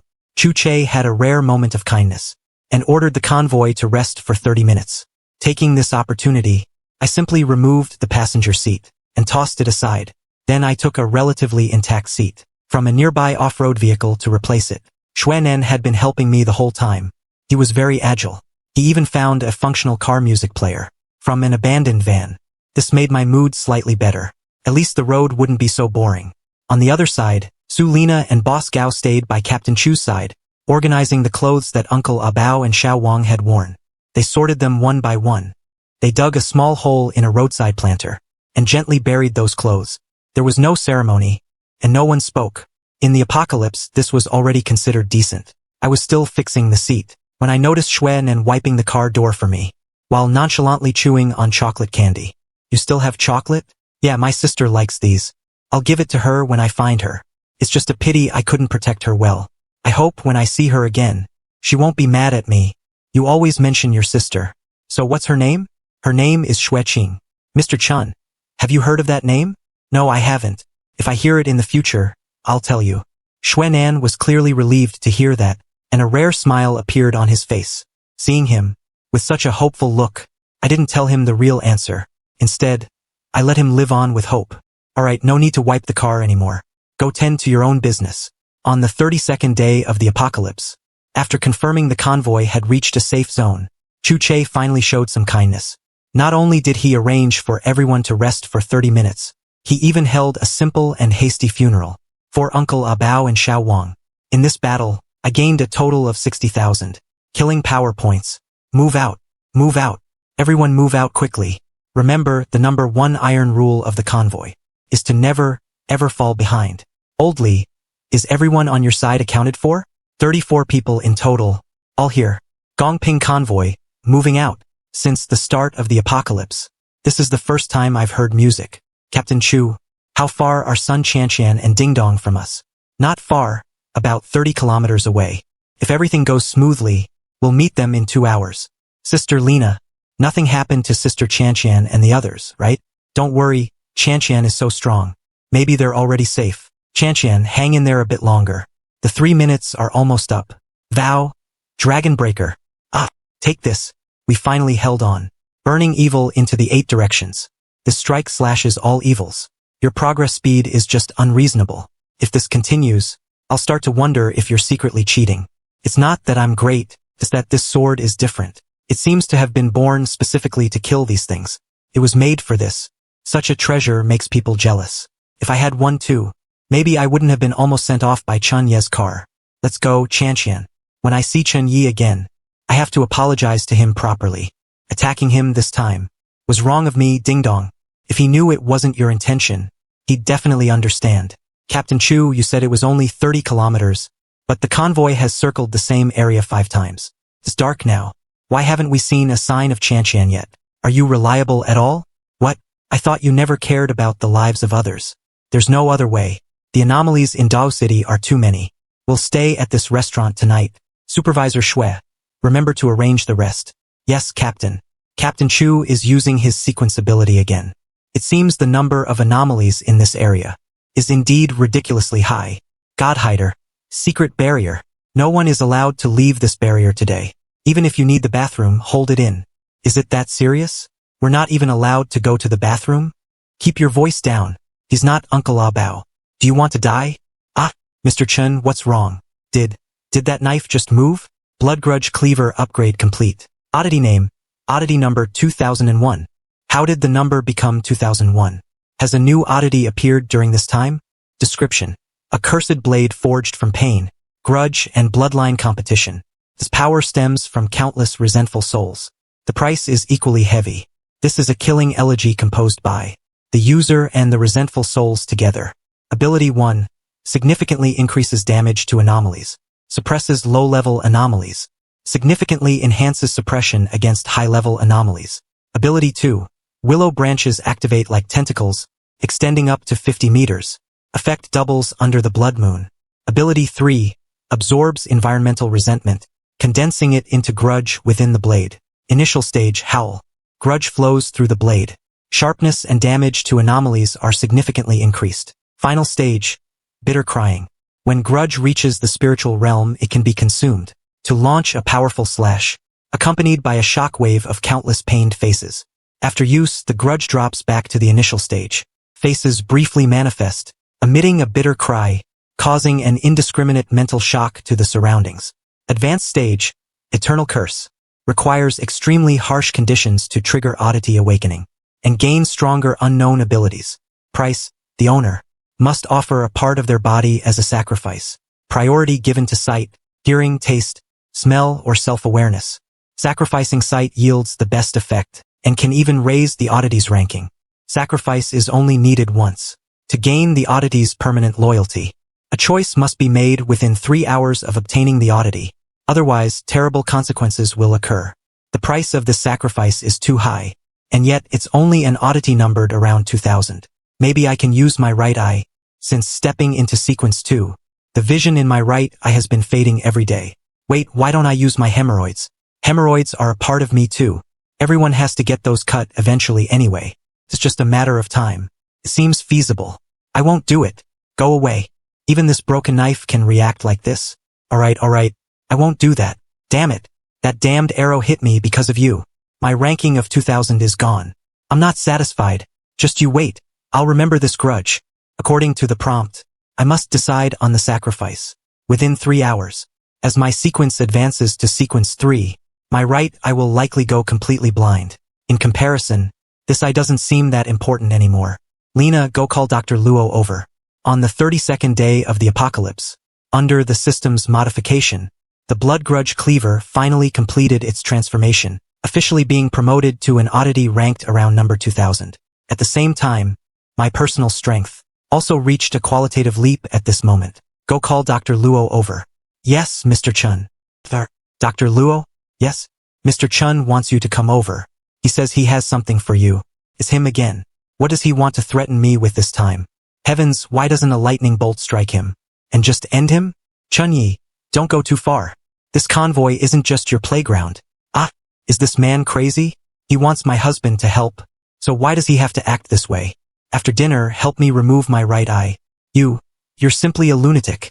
Go down and prepare the other things first. I don't need your opinion. Come back in half an hour. After the surgery is done, I'll give you a case of instant noodles. You should understand what that means. Wait, Chun-Yi, what are you doing? Shall we wait for me here? I'll be back soon. Good night. Looks like Dr. Luo is in for big trouble this time. Don't you guys know? I heard that before the apocalypse. This Chun-Yi was an unpardonable scumbag. After the anomaly apocalypse broke out, he escaped from prison. That's not even the most ruthless part. When we escaped from Changsho village, I saw him with my own eyes push a grandmother and her grandson into the anomalies. Supervisor Shui is here. Chun-Yi, after the surgery is over, give this bottle of Reaper's Tears to him. It's on me. I didn't expect him to be this distrustful. Mr. Chun, can we begin? Fine, you can go out now. Shui Nan will give the items to you. Thank you. Captain Chu asked me to deliver this. Mr. Chun, are you okay? Stop the nonsense and get out. Okay, I'm leaving right now. I didn't expect Captain Chu to still have something like this. Master, hurry up. I can't wait anymore. Oddity Cleaver ranking risen to 2000. The ranking only went up by 1 place. Respected owner, thank you for your generosity in allowing me to possess even greater spirituality and power. Number 2000 won't be my disappointing end. My ranking will continue to rise. Look forward to my performance. And that broken sword, I have finally reached the position where I belong. You are mine, of course. If I encounter those fog slaves again, it should be of great use, right? Ability 2 has been significantly improved. Latent ability 2, willow branches are like activated tentacles. After improvement, the willow branches are like your arms, allowing for more accurate attacks. Max extension up to 70 meters. The upgrade effect doubles under the blood moon, using an eye destined for blindness. To exchange for an oddity ranked 2000, no matter how you look at it, it's not a loss. But what is the origin of that broken arrow? Why would even an oddity show such obvious rejection toward it? Forget it. The system still has over 60,000 killing points. I should focus on improving my strength first. It would be a waste not to use them now. However, there are currently 2 directions for upgrading. Either upgrade the Apocalypse pickup, or improve my own strength. Improving my strength is the top priority. System, exchange for potion capsules. Potion capsules exchanged successfully. Pack your bags immediately after breakfast. We're moving out. Ah, Chinyi, I have to say, you'd rather be a ghost than a decent human. Now everyone knows. You're a lunatic. Only you could do such a thing. Just wear sunglasses from now on. Save yourself from scaring people. Captain Chu, besides that, is there anything else you want to tell me? You really never forget, do you? I did get some oddities from that small group earlier, but we'll split them after we find Chanqian and Ding Dong. Captain Chu, are those 2 women nearby? They should be close. I can sense them. Once we find them, we can leave this place. This place always gives me an eerie feeling. Captain Chu, Mr. Chun, here is the breakfast prepared for you. Chinyi, I have a hunch. Those fog slaves are just the most inconspicuous anomalies in this city. Even though they are rule-based anomalies, there are even more terrifying things in this city, like that giant snake in the Wujiang River. So that giant snake hasn't left yet, right? Iron Corpse's injuries haven't fully healed yet. Until we find Chanqian and Ding Dong, you are the main combat power of the convoy. Get ready. System, added. Compartment adaptation. Fuel tank adaptation. Plus headlight adaptation. Modifying the Apocalypse pickup. Requires 3,500 killing points. Upgrade wait time, 7 hours. Would the host like to upgrade? Convoy, prepare to depart. Everyone, hurry up and get in the vehicles. Old Lee, please check the head count. Copy that. Supervisor Shui. On the 32nd day of the Apocalypse, to upgrade my gear, I personally sacrificed my right eye. Meanwhile, Chu Che not only sensed the locations of Chanqian and Ding Dong, he even sensed countless anomalies surrounding the restaurant. Convoy, prepare to depart. Everyone, get in the cars now. Quick, the anomalies are back. Run, run. Captain Chu, what's the situation? Since yesterday afternoon, I felt something was wrong. Throughout Dao City, that flickering aura of anomalies is becoming more and more dense. In my sensing, the entire Dao City is full of fog slaves. What? The whole city is full of fog slaves? There's no choice. Currently, around this restaurant, at least 5 groups of fog slaves are gathered, and all 5 roads leading out have been completely blocked. Staying here means certain death. Charging out of the city is our only sliver of hope. Then stop talking nonsense. Get in the cars. Chinyi, I'll command the route in a moment. You're responsible for leading the way in the direction I give. There's no other way. You're the only one in the convoy who can tank head-on. And Sun Chanqian and Ding Dong. We must find them. Captain Chu, the convoy has been circling the same area. This is the 5th time. Are we stuck in some kind of ghost wall? Ye get ready to fight. Wait, these fog slaves don't seem right. Captain Chu, these fog slaves are strange. Chinyi, don't attack yet. Everyone, pay attention. Do not act without orders. Do not make noise. And do not engage in any aggressive behavior. Xiao Xiao, don't be afraid. We'll definitely survive this. Everyone, back off. Captain, how much further? Left at the next intersection. Then straight. They're right there. Chanqian, what should we do now? The anomalies don't seem to want to attack us. They're here. You stupid woman, what are you looking at? Run. Ding Dong. Let's go. Wait, there seem to be survivors ahead. No, that's Uncle Ah Bao. Chun Yi. It's Uncle Ah Bao. Everyone, stop for a second. Captain Chu, don't be too sad. Everyone is counting on you. Uncle Ah Bao. Xiao Wang. How can this be? How did Uncle Ah Bao become a fog slave? Didn't we all escape? And Xiao Wang, why did it turn out like this?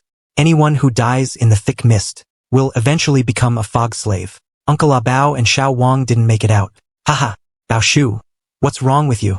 Ah, Uncle Xiao Wang, Xiao Yu be good. Uncle Ah Bao saved a piece of candy for you. Ha ha ha, from now on you'll speak for Ah Bao. Go see the world outside, okay? Ah ha ha ha, will my sister become a fog slave too? No, she definitely won't. I haven't seen her, which means she must still be alive. Uncle Ah Bao, I remember all the rules you taught me. We will definitely survive until the end, alright? Uncle Ah Bao, Xiao Wang, I will definitely do my job well. Everyone get in the cars first. Captain Chu, what about you? I'm fine. Let me stay with Uncle Ah Bao for a while longer. Just 3 minutes. On the 33rd day of the apocalypse, just as the convoy was about to leave Dao City, a familiar figure appeared before me without warning. It was Uncle Ah Bao. He was no longer among the living, but he came specifically to see us off for the last time. However, just as everyone was preparing to leave, a thunderous dragon roar echoed from the horizon. Chu Che's expression changed instantly as he sprinted toward the car. He urgently ordered everyone into the vehicles, demanding they leave immediately.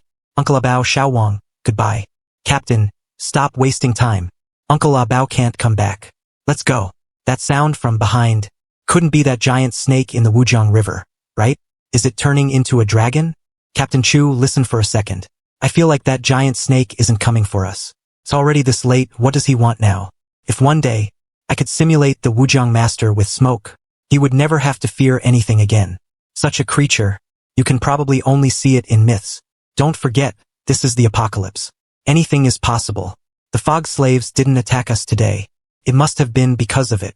Perhaps this giant snake holds a very important secret. But these things aren't for small fries like us to figure out. Let's just survive first. It's time to go. Wow, it's so beautiful here. If only we could have come here before the apocalypse. Alright, we'll stop here today. Okay. Stop the cars. Stop the cars. I have to say, Captain Chu chose a great campsite today. Come quick. Miss Su is dancing. If I could marry Miss Su, I'd be willing even if I became a ghost. Keep dreaming. That's the woman Mr. Chun has his eye on. Watch your tongue. I have to admit, this woman is truly beautiful. So, is she pretty? Not bad. Zulina really is beautiful. She's alright. If I weren't a transcendent, do you think this woman would be dancing in front of me? You're quite self-aware. Wait, why did you come over here? Did you come specifically to mock me? No, I came to apologize to you. We only woke up after you killed Wu Jianshan. So, I shouldn't have treated you like that back in Rong City. I'm not that petty. If I were you, I would have attacked you too in that situation. Chun-Yi, you're really ruthless. But Captain Chu said something once. If one day, only one of us gets to survive, it will definitely be you. Apocalypse pickup upgrade complete. Nice, the compartment is perfectly integrated with the pickup. Supply storage is also much more organized. The fuel tank capacity is much larger than before. Time to go get my spoils from Chuche. Help! Help! Ah! Damn it! Move! Sister! It's out! Sister! Sister! Don't leave me! I should have been faster. If I was faster, he wouldn't have died. It's not your fault.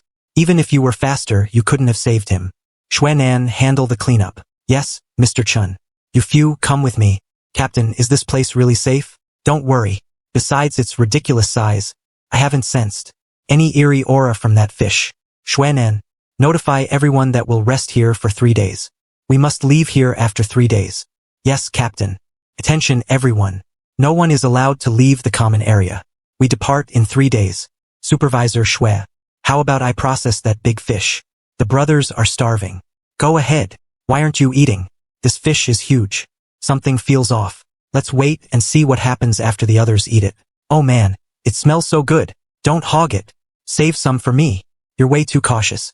By the way, Captain Chu, I've always been curious. Back in Rong City, how did you see through Wu Jinshan's plot? That's a long story. On the 34th day of the apocalypse, after leaving Dao City, the convoy and I stopped at a lake. Eventually, Chu Che gave an order for everyone to rest here for 3 days. He also mentioned to me how he saw through Wu Jinshan's scheme back in Rong City. During that time in Rong City, I went out almost every night. On one hand, I used a radio to eavesdrop on Wu Jinshan's true purpose. Unfortunately, Wu Jinshan was an old fox. He never talked to himself, and never discussed plans in front of subordinates. But fortunately, I overheard bits and pieces of news from other Reaper cult members. Piecing these clues together, I realized Wu Jianshan had ulterior motives for us. Later, I contacted Uncle Ah Bao. Relying on his reputation, we recruited many survivors to participate. Some were responsible for keeping watch, some for providing cover, and others specifically for fooling the Reaper cult. As for why I didn't get Iron Corpse involved, back then, he really thought Wu Jianshan was his second uncle. Ha ha ha ha ha. So, the supplies on the truck were secured back then? Ding Dong's local truck has the most. That's why when I told him to leave, I told him to try his best to drive that truck away. I've pulled off such a huge feat. Why are you all just standing there? Aren't you going to praise me? Captain, you're the best. You'll always be my captain. Hihi. Captain is amazing. Captain Chu is incredible. Wait, Captain Chu, didn't you say before that your former captain was your best friend? If it weren't for him, you'd be dead long ago. He was like your own blood brother. Doesn't this scheme count as a betrayal, brother? Brother? No, you can't put it like that. You used to say my moral standards were low. Now look who's at the moral rock bottom of our convoy. Next time you look down on me, please remember to include Captain Chu too. Chen Yi, I'm done arguing with you guys. Let's take a look at our supplies. Quick, move this way. Be careful. Don't break the boxes. Wow, so many supplies. These things must have expired by now, right? Look at the state of the world. Who cares about expiration dates? Captain Chu, you didn't empty out Wu Jianshan's entire warehouse, did you? You haven't seen where he really stockpiles his stuff. This isn't even 10% of what he has. What a shame. Captain, the work is done. We can start distributing the supplies. Let's begin the distribution. The ones who contributed the most are naturally Ding Dong and I. If I hadn't planned the evacuation route, and Ding Dong hadn't fought to seize the truck, these supplies wouldn't even be here. Next is Chan Qian, who protected Ding Dong the whole way. If not for her, Ding Dong might have died on the road. As for Chun Yi and Iron Corpse, they're at the bottom. I'm the only one in my car, so this split isn't bad. Of course, the survivors who acted with us. Back at the second elementary school. I'll get a share too. Great. We finally have supplies. I must say, Captain Chu is really thoughtful. Based on this alone, he's fit to be our leader. This tobacco and alcohol aren't food or drink, but they are hard currency in the apocalypse. We can trade them with other convoys for a lot of good things. Captain Chu, it seems you knew exactly what I was lacking. I also sense that we will encounter other convoys soon. I'm not sure when, but this time without my order, no one is to attack. By the way, Captain, did you forget there are still artifacts to divide? Captain, you're not hiding something good to keep for yourself, are you? Forget it, Chun Yi. Let's distribute them together. Xuanan, bring the items. Yes, Captain. Everyone, Chun Yi and I encountered a survivor squad in Dao City. We got some items from them that you might be interested in. Huh? Why are there no bullets? Captain, you're not just giving us these, right? Of course not. These 4 are all anomalous items, created by a mechanical sequence transcendent, named Old Man Xia. These spoils were obtained by Chen Yi and me. These 4 we take 2 each. How about it? No problem. But let me check them first. Fatal Body, number 7152. Mechanical Sequence Transcendent. Old Man Xia's final work before death. Ability, consumes transcendent power daily to generate 1 bullet with extreme lethality against anomalies. Only 1 every 24 hours. Stores up to 3. Price, lifelong hemorrhoids. Good grief, lifelong hemorrhoids? Let's check the next one. Burst Essence, number 5829. Ability, daily nourishment of the gun body. Can generate 7 burst bullets effective against anomalies. Causes an explosion on hit. Price, when injecting transcendent power, you will hear chaotic whispers inside the gun. Those with weak will suffer severe mental erosion. High output, high risk. This thing takes years off your life. Captain, let's look at another one. 10 Mouths, number 6225. Ability, vessels on the gun body can attach to the body, using flesh and blood as fuel to create bullets. Endless flesh means endless bullets. Can store at least 300 units of flesh. Once started, the ammo energy must be filled at once. Otherwise, the gun will feed on the holder in reverse, until they are turned into a human husk. Only Iron Corpse can use this gun. Chun Yi. Look at this one. Silent Disappearance. Number 6112. Ability. Generates 1 bullet every 12 hours. Stores only 1. Target lock. automatically corrects trajectory after locking. Completely silent firing. The darker the environment, the higher its ranking, and the stronger its ability. Price. Continuous hair loss until complete baldness. Iron Corpse, this gun suits you well. But the convoy rules cannot be broken. You must provide equivalent supplies for it. Day 34 of the apocalypse. After we arrived at the temporary safety camp, Chu Che began distributing supplies to the convoy members, and even brought out 4 anomalous items. However, the convoy rules cannot be broken. Equivalent supplies must be given in return. Then I'll thank the captain. Sister Ding Dong, why don't you look at this sniper? Since you only have one arm left, if you have a gun in your hand, your combat power will increase significantly. Price, lifelong hemorrhoids. I don't want this one. If you're willing to bring out the other one, I might consider trading with you. Sister Ding Dong, hemorrhoids are bound to happen sooner or later. Haven't you heard that 9 out of 10 women have them? I'll give you a discount. Just give me 90% of the tobacco you were split, plus a few bags of rice and flour. Ha ha ha. I've only heard it for men. 9 out of 10 men have them. Don't get any ideas about me. Besides, didn't Captain Chu say it? Before long, we'll encounter other convoys. This gun will be more valuable for trading then. Don't leave yet. There's one more thing. In a few days, another survivor convoy might meet us. They are quite large, with about 1,000 people. Captain, roughly how many days? I'm not sure of their exact numbers. Maybe tomorrow, maybe in 10 days. But one thing is certain. The scale of the other party is huge. Is the information accurate? It's accurate, so everyone should prepare in advance. If it weren't for the apocalypse, this place would be full of tourists, right? Wearing sunglasses in the middle of the night. Must you be so cool? Do you think we have any hope of surviving in the future? I don't know. Maybe we can just live a little longer. Captain Chu said, even if we all have to die in the end, you will definitely be the last of us to die. Why? Because you're cool enough, ruthless enough, and selfish enough. You'd do anything to stay alive. Nonsense. This topic is too heavy. Chen Yi, if I die one day, remember to find a beautiful place for me. Bury me in a place like this. Okay?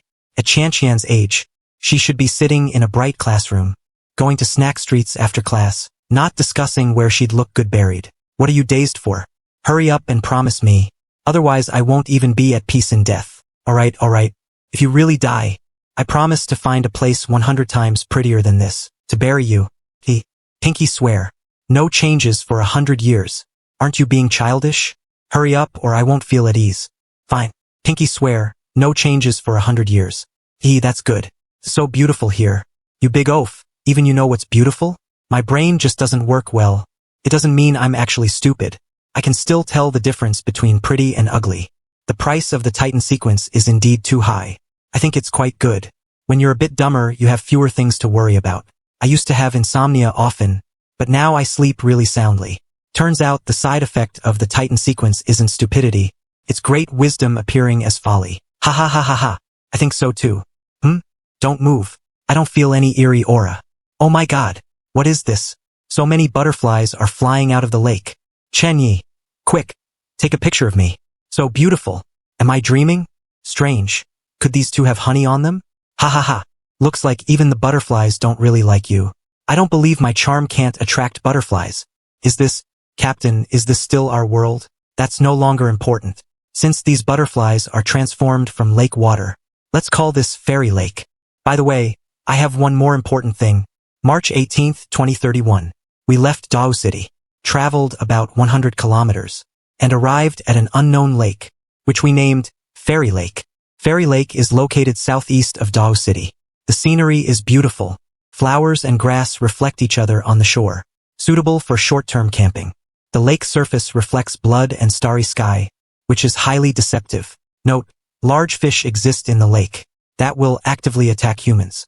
One survivor in the convoy has already perished because of this. Once night falls, butterfly fairies transform from the lake water, possessing humanoid torsos and huge wings. They are over 10 centimeters tall, and their wings glow. Their behavioral pattern is not yet fully clear.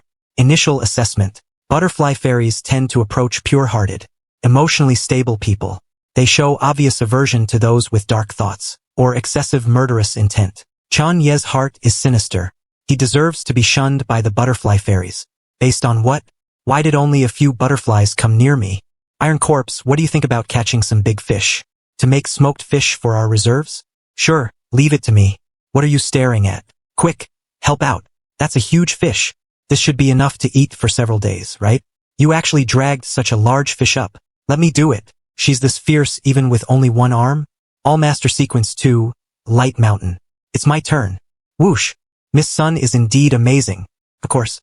Miss Sun is the top expert of our convoy. Chenyi, your turn. Is this flying sword of yours really a natural artifact? How is it so ridiculous? None of your business. Hurry up. Don't dawdle. Day 34 of the apocalypse.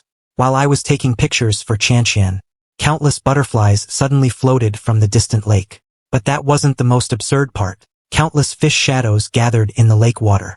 At that moment, the sequence transcendence in the convoy immediately began hunting the giant fish. Chenyi, it's your turn. What are you doing? You'll find out in a moment. No way, it's swimming over by itself? This is too eerie.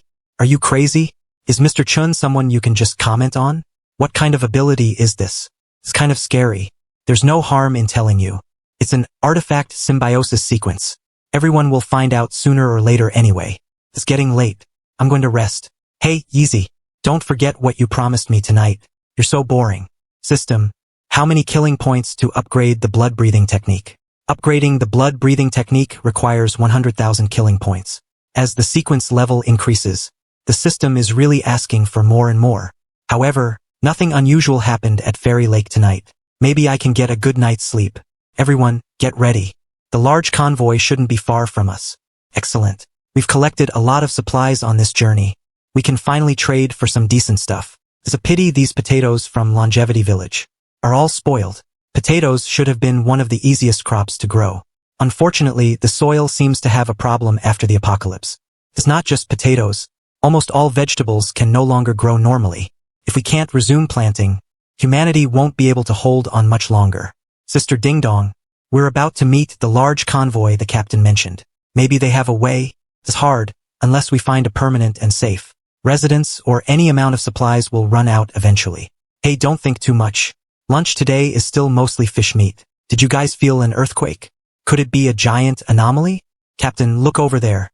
What is that? Oh my god. Help. An anomaly is coming. It's over. I don't want to die. Ah. Could this be the god statue the Mahuai people mentioned before? This is too ridiculous. The large convoy you mentioned couldn't be referring to the god statue, right? The information I got didn't mention a god statue. This is bad. I feel an eerie aura coming from the statue. No, wait. The eerie aura has already vanished. Don't panic yet. Let's wait and see for now. This is great. It's perfect. Can you please be serious? Everyone, I am the chief of God Statue Village. Guide Sequence 3, Blood Purification Priest. Everyone calls me Chief Big Head. Huh? Why isn't anyone greeting me? Where's the captain? Hello, Chief. I'm Chuche. Guide Sequence 2, Hermit. Monster Slaying Taoist Master Sequence 2, Exorcist Master, Jean Dashin. Buddha Sequence 2, Ascetic Monk, Sun Chanshan. Sword Immortal Sequence 2, Unsheathing Realm. Nice to meet you. All Master Sequence 2, Mountain Crusher. Greetings, Chief, Taoist Master, and the Monk. Iron Corpse, Titan Sequence 2, Dual Furnace Giant. Chenyi, it's your turn. Chunyi, Rouge Apostle Sequence 2, Mist Barrier Master.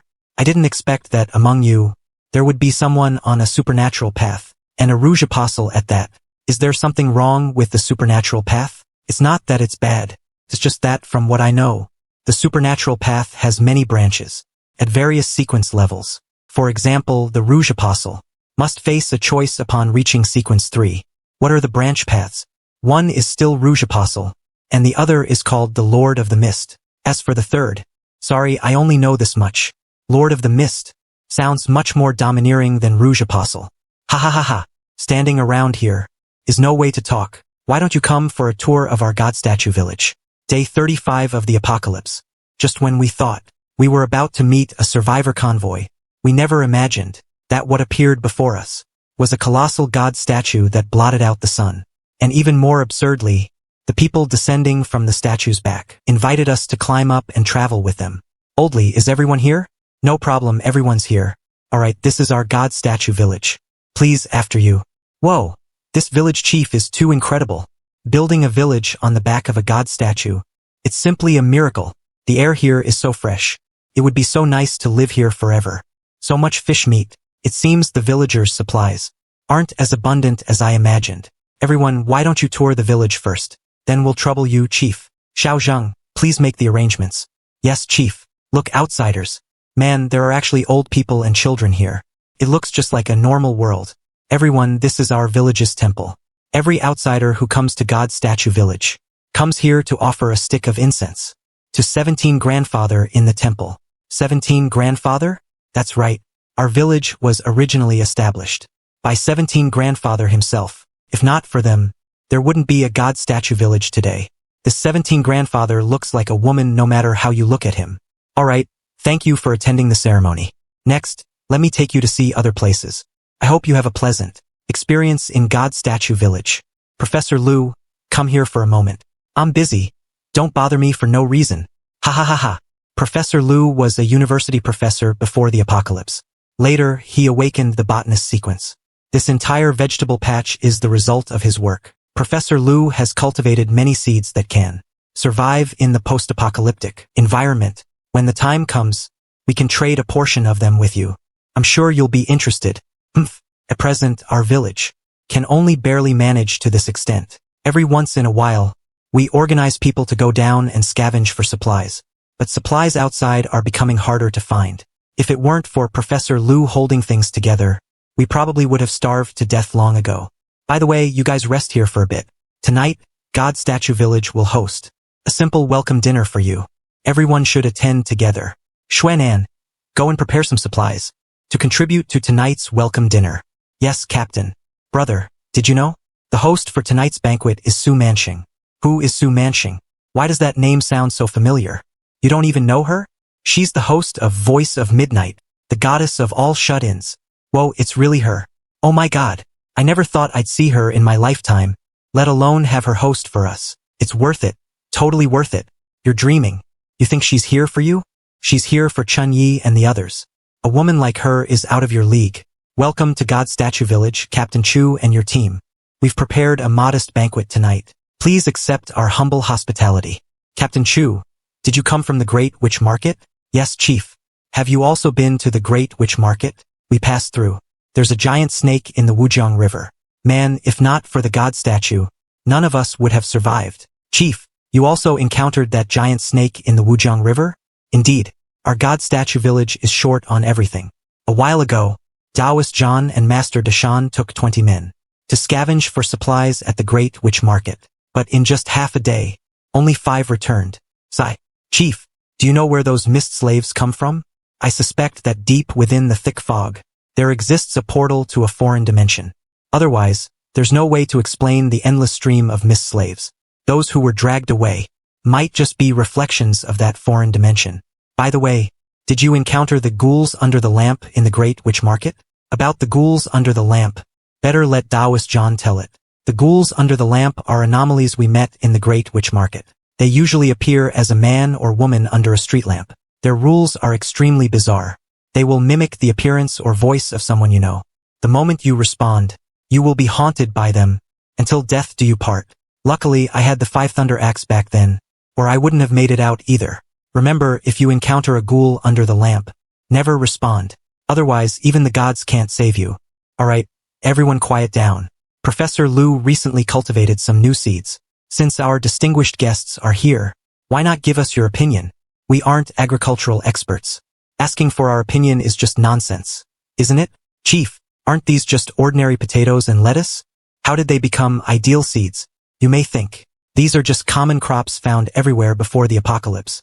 Nothing special. But what I want to say is, these are the ideal seeds Professor Liu just finished cultivating. This one is named New Century Model 72 Potato Number 1. It only takes 72 hours to mature. And this one is the New Century Model 36 Number 1.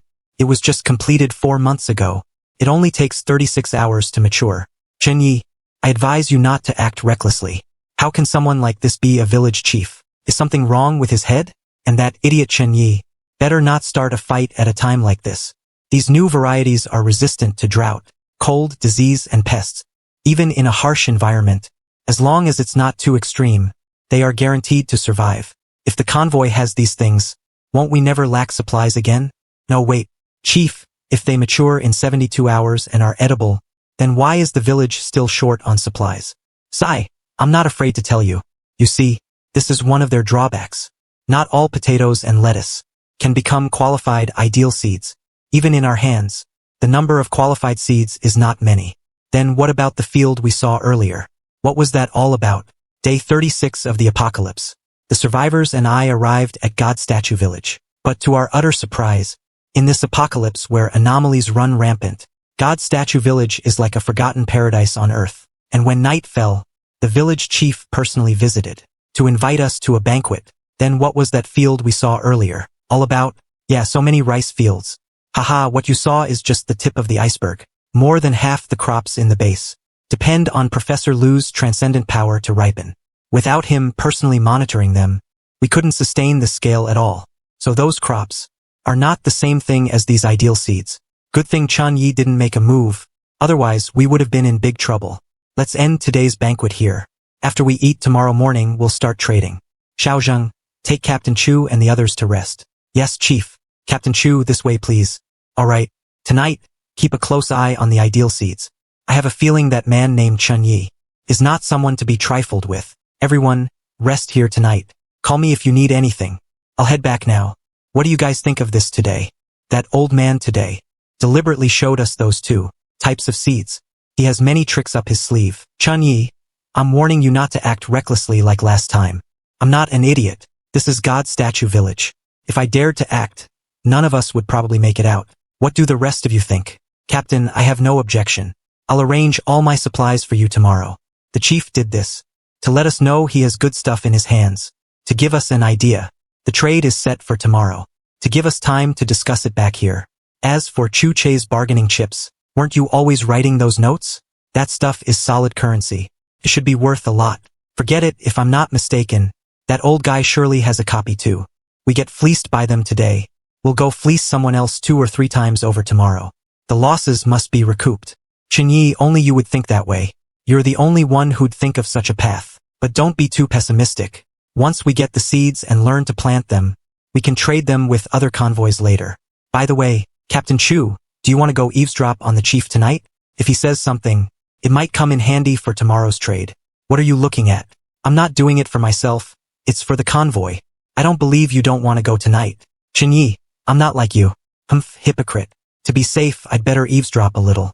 Chief, that young man with glasses just now, he's a bit strange. I know. The murderous aura on him is very heavy. He doesn't seem like a decent person. Master, why don't you say something? Judge a man by his deeds, not his heart. If you judge by the heart, there would be no perfect person in the world. That benefactor eventually dissipated his murderous aura voluntarily. Presumably, he bears us no ill will. You monks, you're just too easy to talk to. Chief, do you really plan to give them the new varieties cultivated by Professor Lu tomorrow? If we don't, what else can we do? Although these 2 varieties are good, they are still too few for our God Statue Village. Trying to take another step forward is as difficult as climbing to heaven. Instead of guarding the treasure and worrying, it's better to exchange it for something truly useful right now. Wait until we trade for Captain Chu's notes tomorrow, and find out exactly where they got their fish meat. We'll find a chance to get some ourselves too. Whatever the chief says goes. I'll follow the plan. However, that young man full of evil aura, you all still need to keep a close eye on him. We understand, Chief. Even if they have for transcendence, we are no pushovers.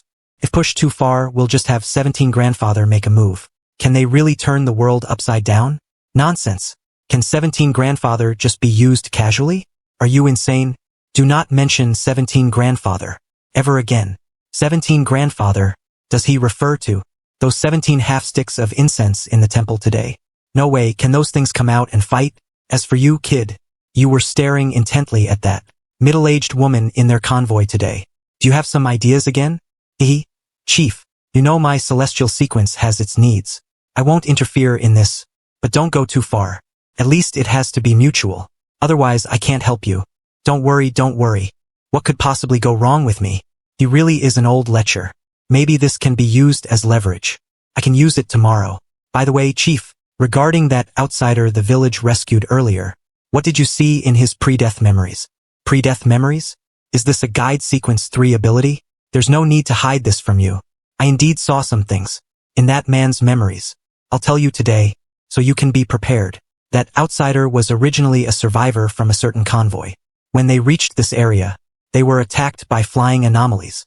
The entire convoy was wiped out. Flying anomalies? Chief, what exactly did you see? Guide Sequence 3 has an ability called Danger Perception. The ability is hit or miss, but in special circumstances, it can perceive disasters related to oneself. Unfortunately, his memories were already very scrambled. Danger Perception was triggered while I was reading his memories. I felt very clearly that in a week, we will encounter exactly the same crisis as that convoy. No wonder this old man insisted on inviting us to the village. It turns out he plans to use us to deal with the anomalies. Then couldn't we just ask 17 Grandfather to act?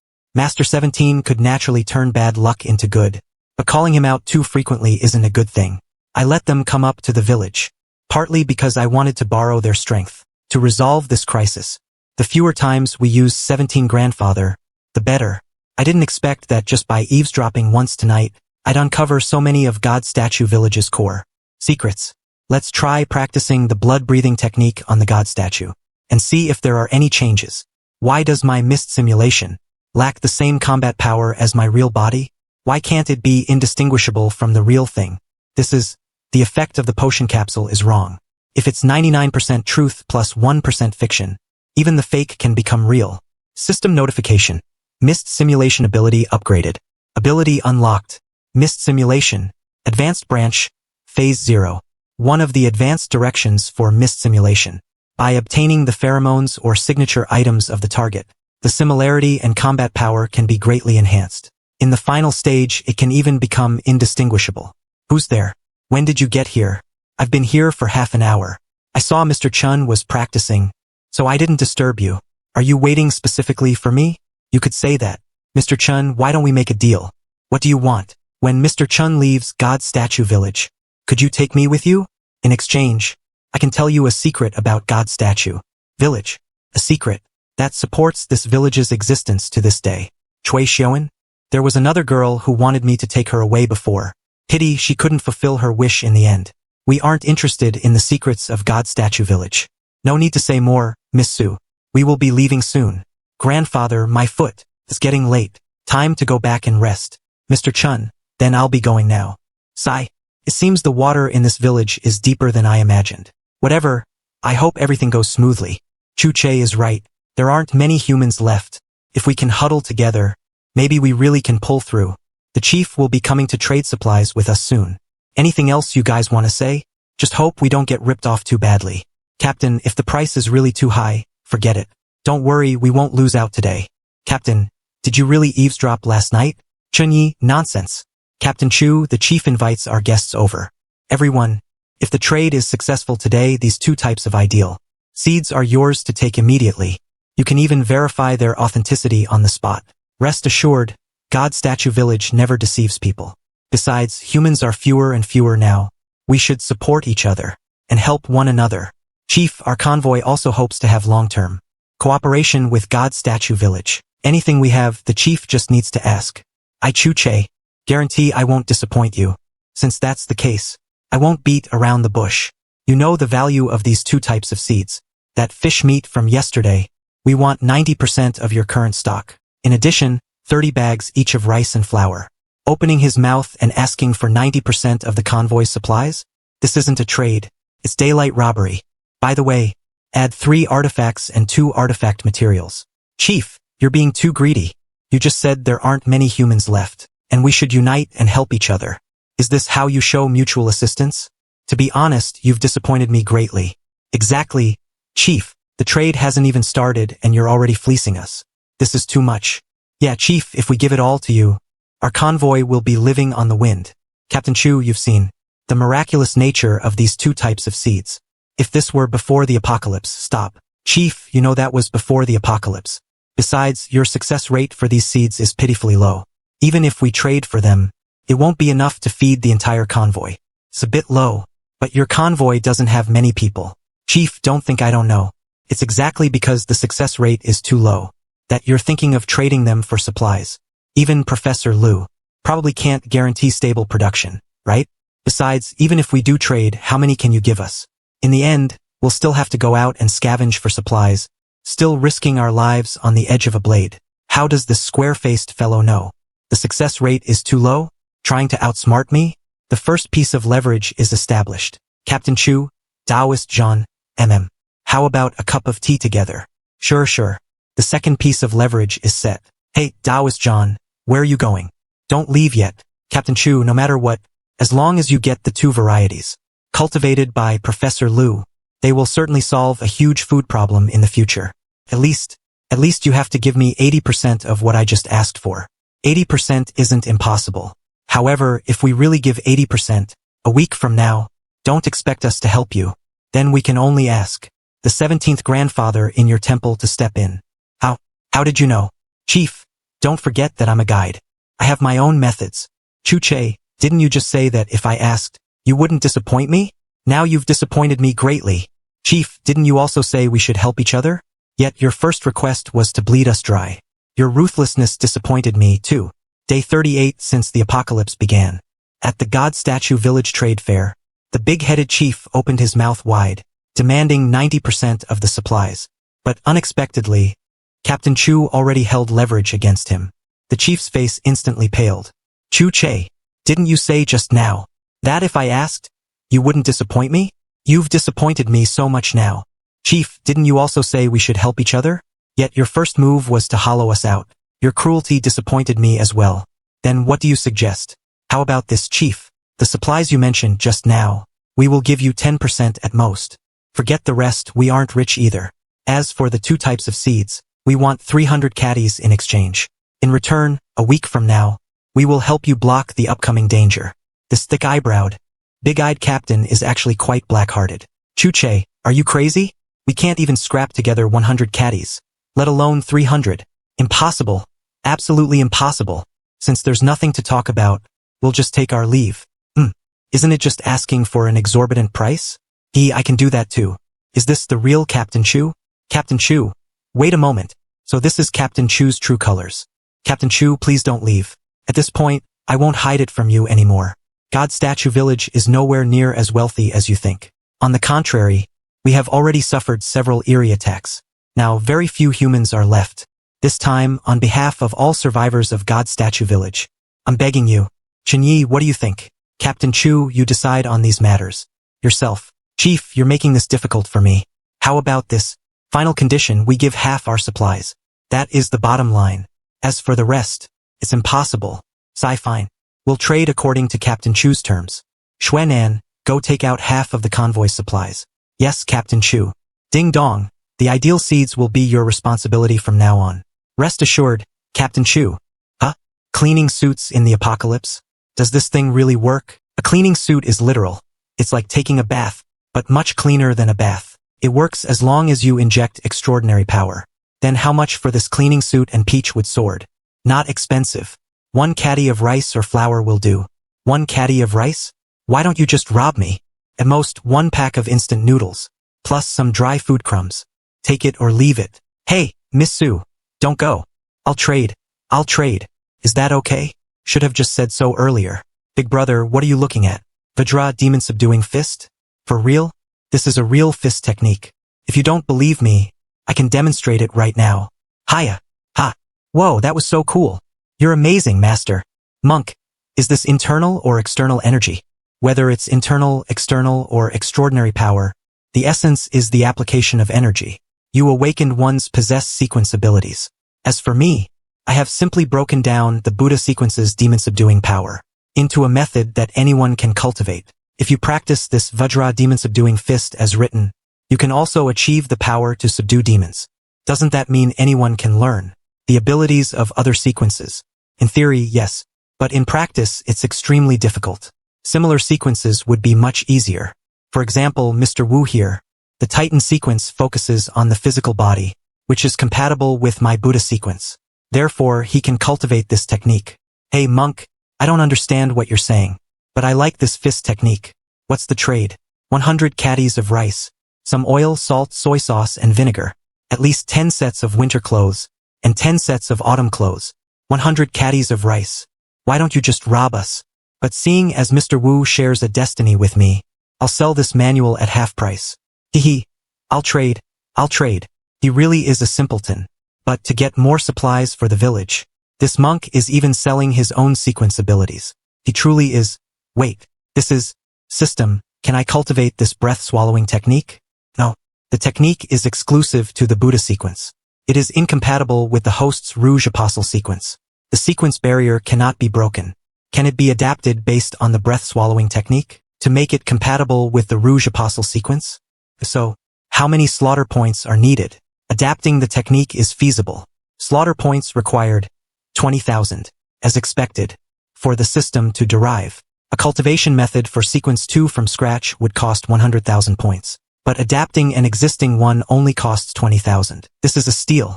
Once I have the cultivation method, sequence 3, Lord of Mists, won't be far off. Master Monk, what's the trade for this one? 150 caddies of rice or equivalent supplies, preferably within their shelf life. Master, I can't afford that many supplies, but I have an artifact. If you're willing, I can trade it with you. An artifact? What type? What's the number? Is it ranked highly? Firearm type. Number 7125. Want to take a look? If it's suitable, a trade isn't impossible. Xuanan, bring it here. I'll also throw in another 10 caddies of flour for you too, plus some snacks. How's that? Deal. Don't rush. Don't rush. Everyone gets some, everyone gets some. Looking at it this way, God Statue Village is indeed much better than the convoy. At least these children can survive. What, you want to stay? Forget it, I'm better suited for the nomadic life. Life in God Statue Village is too peaceful. No, this bronze mirror has some effect against the eerie.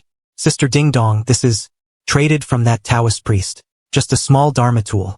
Useful for emergencies. These are treasures.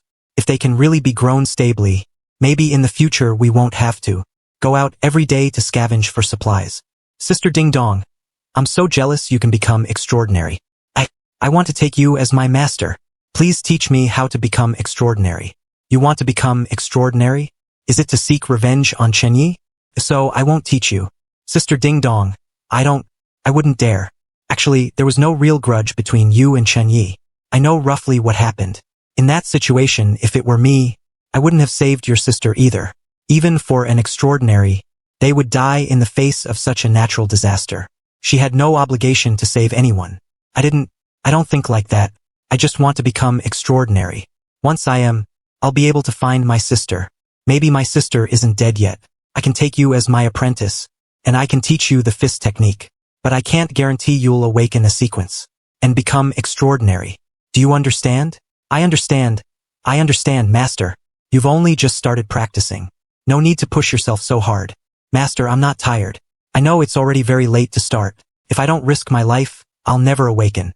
Truly a fanatic. Shameless. Just staring at other people's young girls. When I was young, I was no less beautiful than them. The eerie are about to attack now.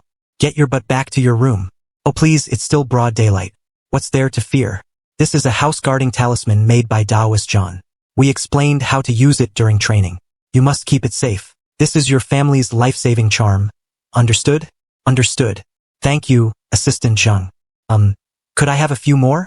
After all, I have elderly and children at home. In your dreams, remember to keep doors and windows shut these few days. Don't go out at night, and keep a close eye on the kids. Isn't it exhausting, warning them house by house? Some people don't take it seriously even after you tell them twice. I can only keep repeating it. I'm doing this just hoping fewer people die. By the way, do you know this girl? Name is Xue Qing, about 20 years old. Don't worry, we'll find her eventually. Thank you. Little sister, one day, I will definitely find you. Chief, I think that guy named Chu is a total psychopath. Why? What did you see? Chief, you have no idea. That guy is as disgusting as it gets. I was passing by and saw him crouching in a corner, talking to a lighter, saying, I love you. I love you. I love you. You're the only one for me. I love you. Every minute and second I think of you is agony. It was beyond mushy. He even said every minute he misses it is agony. If you saw that expression, you'd vomit on the spot. Who knew this square-faced fellow was that kind of person? No, I was very careful just now. How did he still see me? Fine, Zhan Yudao. It seems if I don't teach you a lesson, you won't know your place. Chenyi Qianqian, I heard Taoist John fell ill last night. Let's go visit him. He didn't get sick earlier or later, but chose specifically now to get sick. Something is definitely fishy. Captain Chu must have overheard some shameful secret again last night. Anyone there? A grown man, dawdling while knocking on a door. Let me do it. Taoist John, we're here to see you. This tigress. I don't know whether to praise her courage or call her fierce. Why are you guys here? Everyone knows about you and Zhang Yanping. Stop being so secretive. He really dared to use his hemorrhoid-riddled body. No wonder he's sick. Ha ha ha. Taoist, we heard you were sick, so we came specifically to see you. How did this guy know I was sick? Do you really plan to stay with the Taoist? Captain, old John is good to me, and I quite like God Statue Village. I don't want to leave. I hope Captain Chu will grant me this. Since you've made up your mind, I have no objection. However, there will be plenty of danger ahead. The Taoist should probably stay in top condition. Now this is interesting. It seems he's not faking being sick. He's determined to use that fatal move. That gun's ranking isn't high, yet he still insists on using it. Suspicious. You two old fogies, guessing and doubting all day. So much nonsense. I'm leaving first. Sigh. It's good to be young. Hey, why are you mimicking me? The trouble at God Statue Village seems quite big this time. Are you going to use those hidden methods of yours? There are over 1,000 people here. They are our own kind after all, Yeezy. I know you're cold-blooded, shameless, and unscrupulous enough, but humanity is almost extinct. Won't you take a stand? Would it be fun if you were the only person left alive in the world? This is a whole group of 1,000 people. I'm starting to feel that teaming up with you might be the worst decision I've ever made. I just want to live a good life, yet you always want to treat me like a savior. Captain Chu, don't you think you're being excessive? Easy, someone has to be the savior. It's either you or me. Better you than me. As the saying goes, rather you die than I. It's better if you do it. Nonsense. You also said God Statue Village is in big trouble. Shouldn't you bring out your own methods too? My methods? What methods would I have? Don't talk nonsense. Captain Chu, it's boring if you act like this.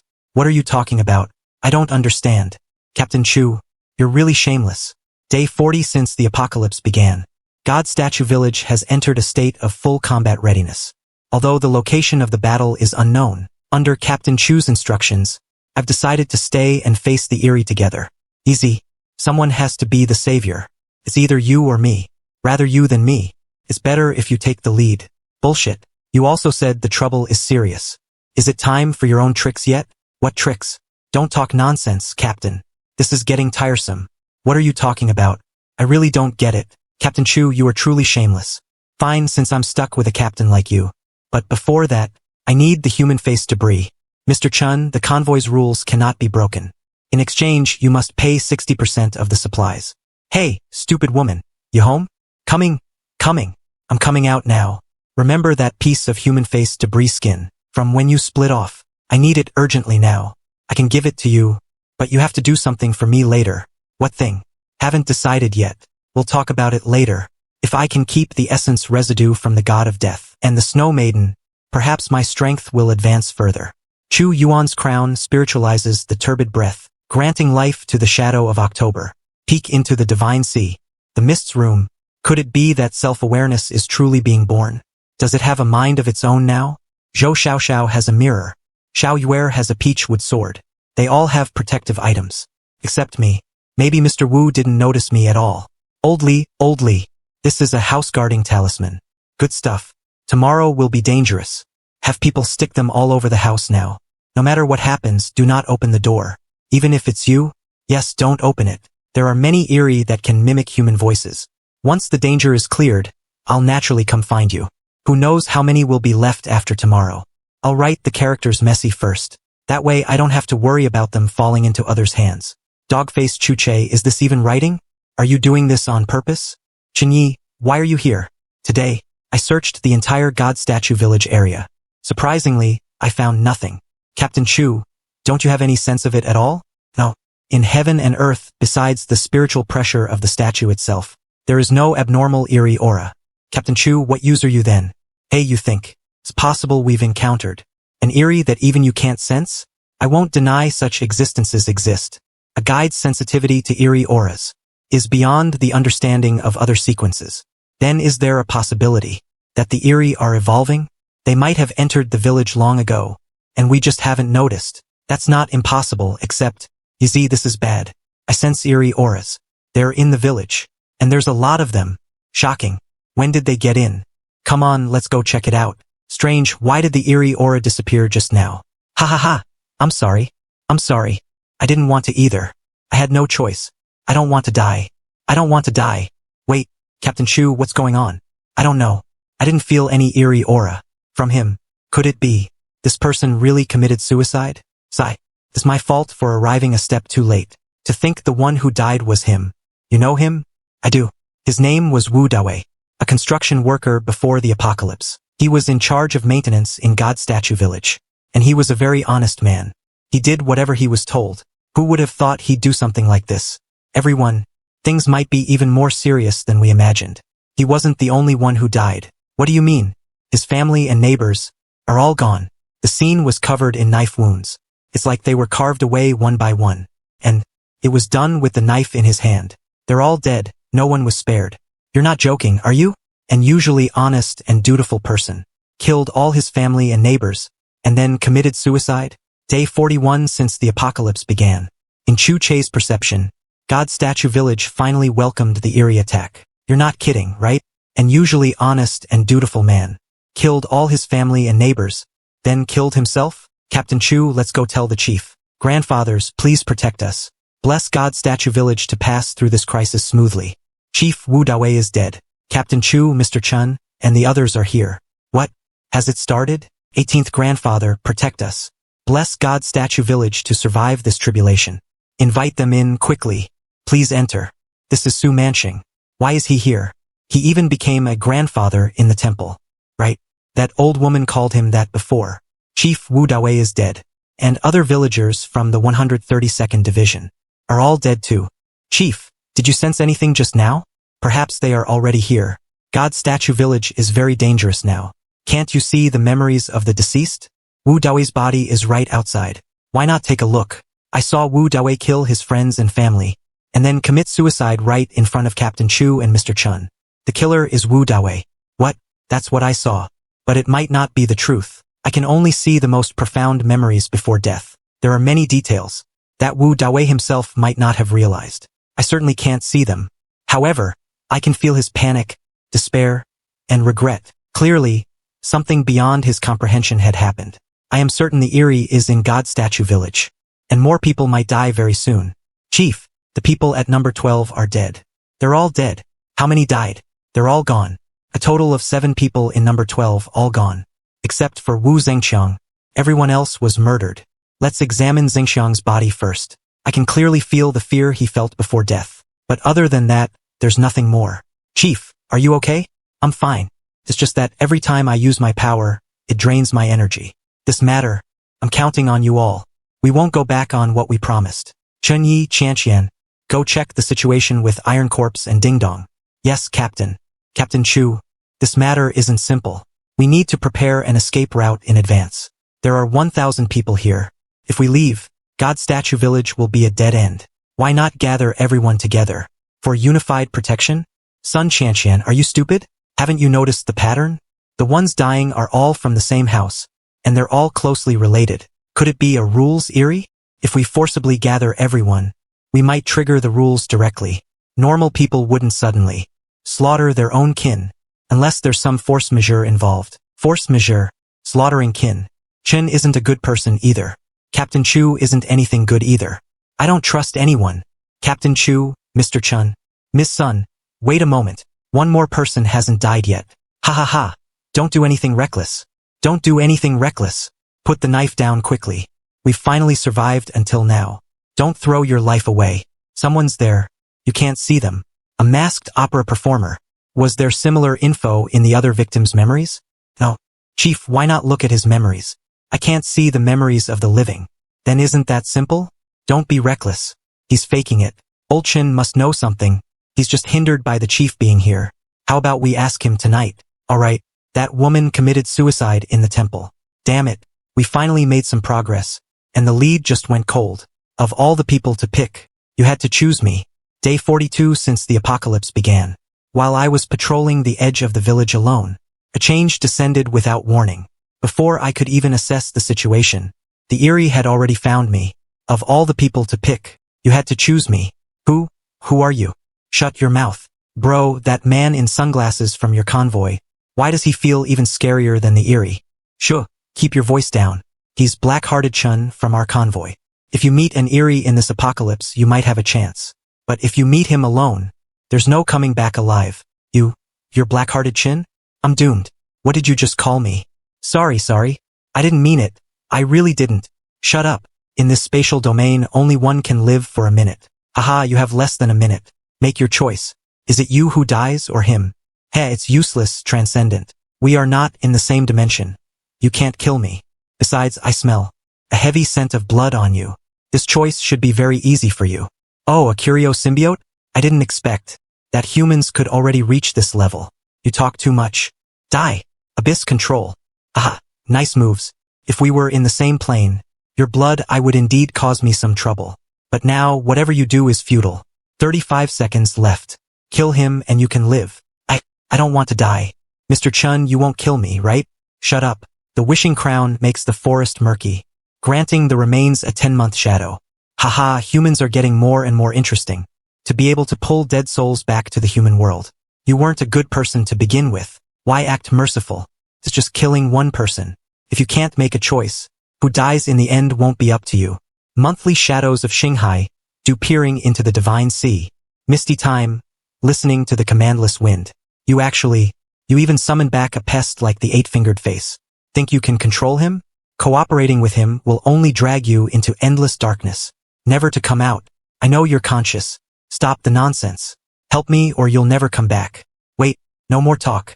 Swear to give me 1 hour of activity time every day, and I'll help you. I swear, as long as you help me solve the trouble before me, I'll give you 1 hour every day. Young man, I'll trust you once. Ha ha ha, but if you lie to me, the price is more than you can bear. Placing hope in a human. Ridiculous. Humans have something called integrity, and his swear is vicious. You're just a fragmented soul. Transcendent, your time is running out. Act quickly, or the promise is void. He must love me.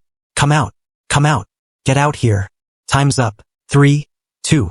Did you underestimate me too much? Young man, remember your promise. Otherwise, I will come looking for you. What I promised you. What promise? I don't recall. Impressive. This Transcendent is indeed interesting. In that case, Chun Yi, are you still there? Are you still alive? Everyone, be careful. This Eerie is not right. It's so good that you're okay. Fortunately, Captain Chu left a mark on you. That's how we got here so quickly. Leave this thing to me. Everyone, be careful. This Eerie is not right. It's so good that you're okay. Fortunately, Captain Chu left a mark on you. That's how we got here so quickly. Leave this thing to me. Red Eye haste. No, the curio is actively absorbing resentment. It triggered the first state. Whale. Could it be Chanqian's fire dragon sword? Everyone, watch out. I can use flames too. Help me. Retreat, quickly. Abyss control. Now's the time. Oath calamity. Go back. Is that it? Impossible. A rule Eerie can't be defeated this easily. Not good. This guy is still alive. Haha. Haha. Sorry I'm late. Ranked 7. 000 plus fatal resonance. To think it's been strengthened to this level by him. Take its life now. Shoo. Satisfying. So satisfying. The curio is still strengthening. With this devouring speed, it's probably about to enter the second state. Wait. Danger. Get out of here. Fast. Priest, what should we do next? Do you have a backup plan? Yes.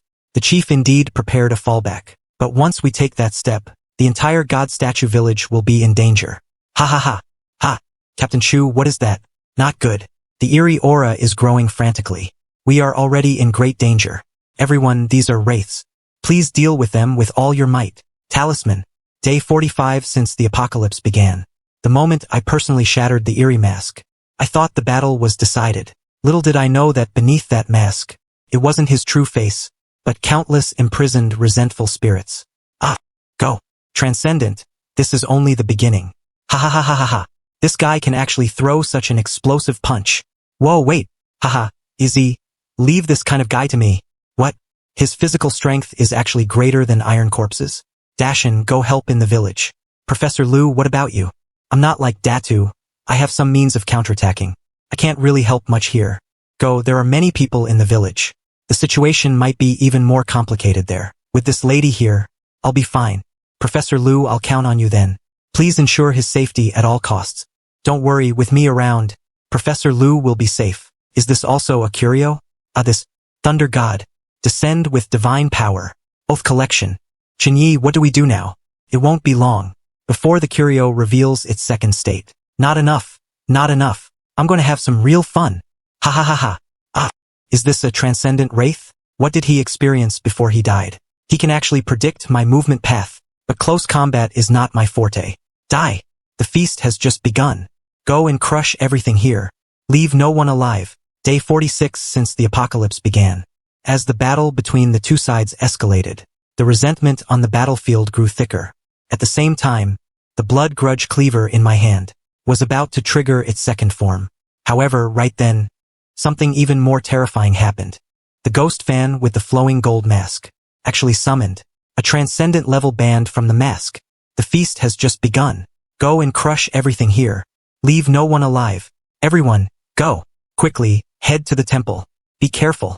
Sorry, Sister Lina. This is the hunter sequence. Xiaozhang, hold on. Am I finally going to die? Maybe it's for the best.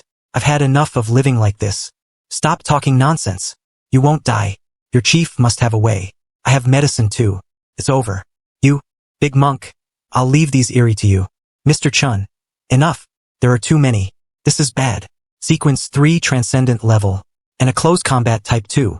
We really can't win this time. Maybe we should run? Whether these people live or die. We can't manage it anymore.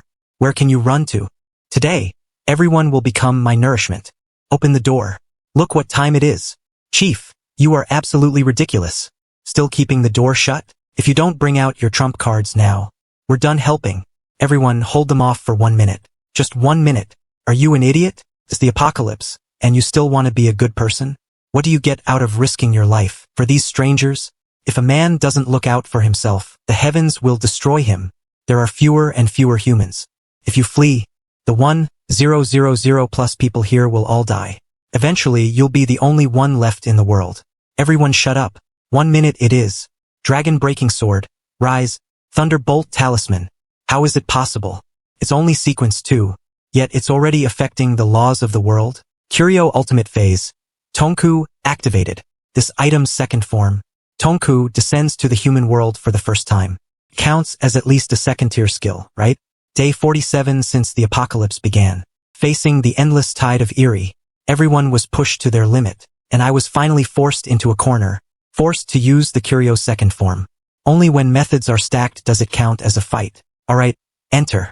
When did Chun Yi learn this move? That's a sequence 3. Even if it's a sequence 3 formed from a remnant soul, it's still a sequence 3. What a terrifying strike. I dare not look back. It's useless, you can't kill them all. Ha ha ha. I can play the numbers game too. Swaying on the sugar runs away. What are you looking at? I'm almost at my limit. In this apocalypse, the station is the peak. Is it over? Has it finally come to this? The god statue has awakened. Well, not exactly awakened, but this time, things are going to be troublesome. No wonder the temple is so strange. No wonder god statue. Village could be built on the back of this mysterious statue. Village. It turns out they can actually control this powerful and mysterious statue. How can the 18 grandfathers be monsters? Monsters. They are monsters. That's Su Manching.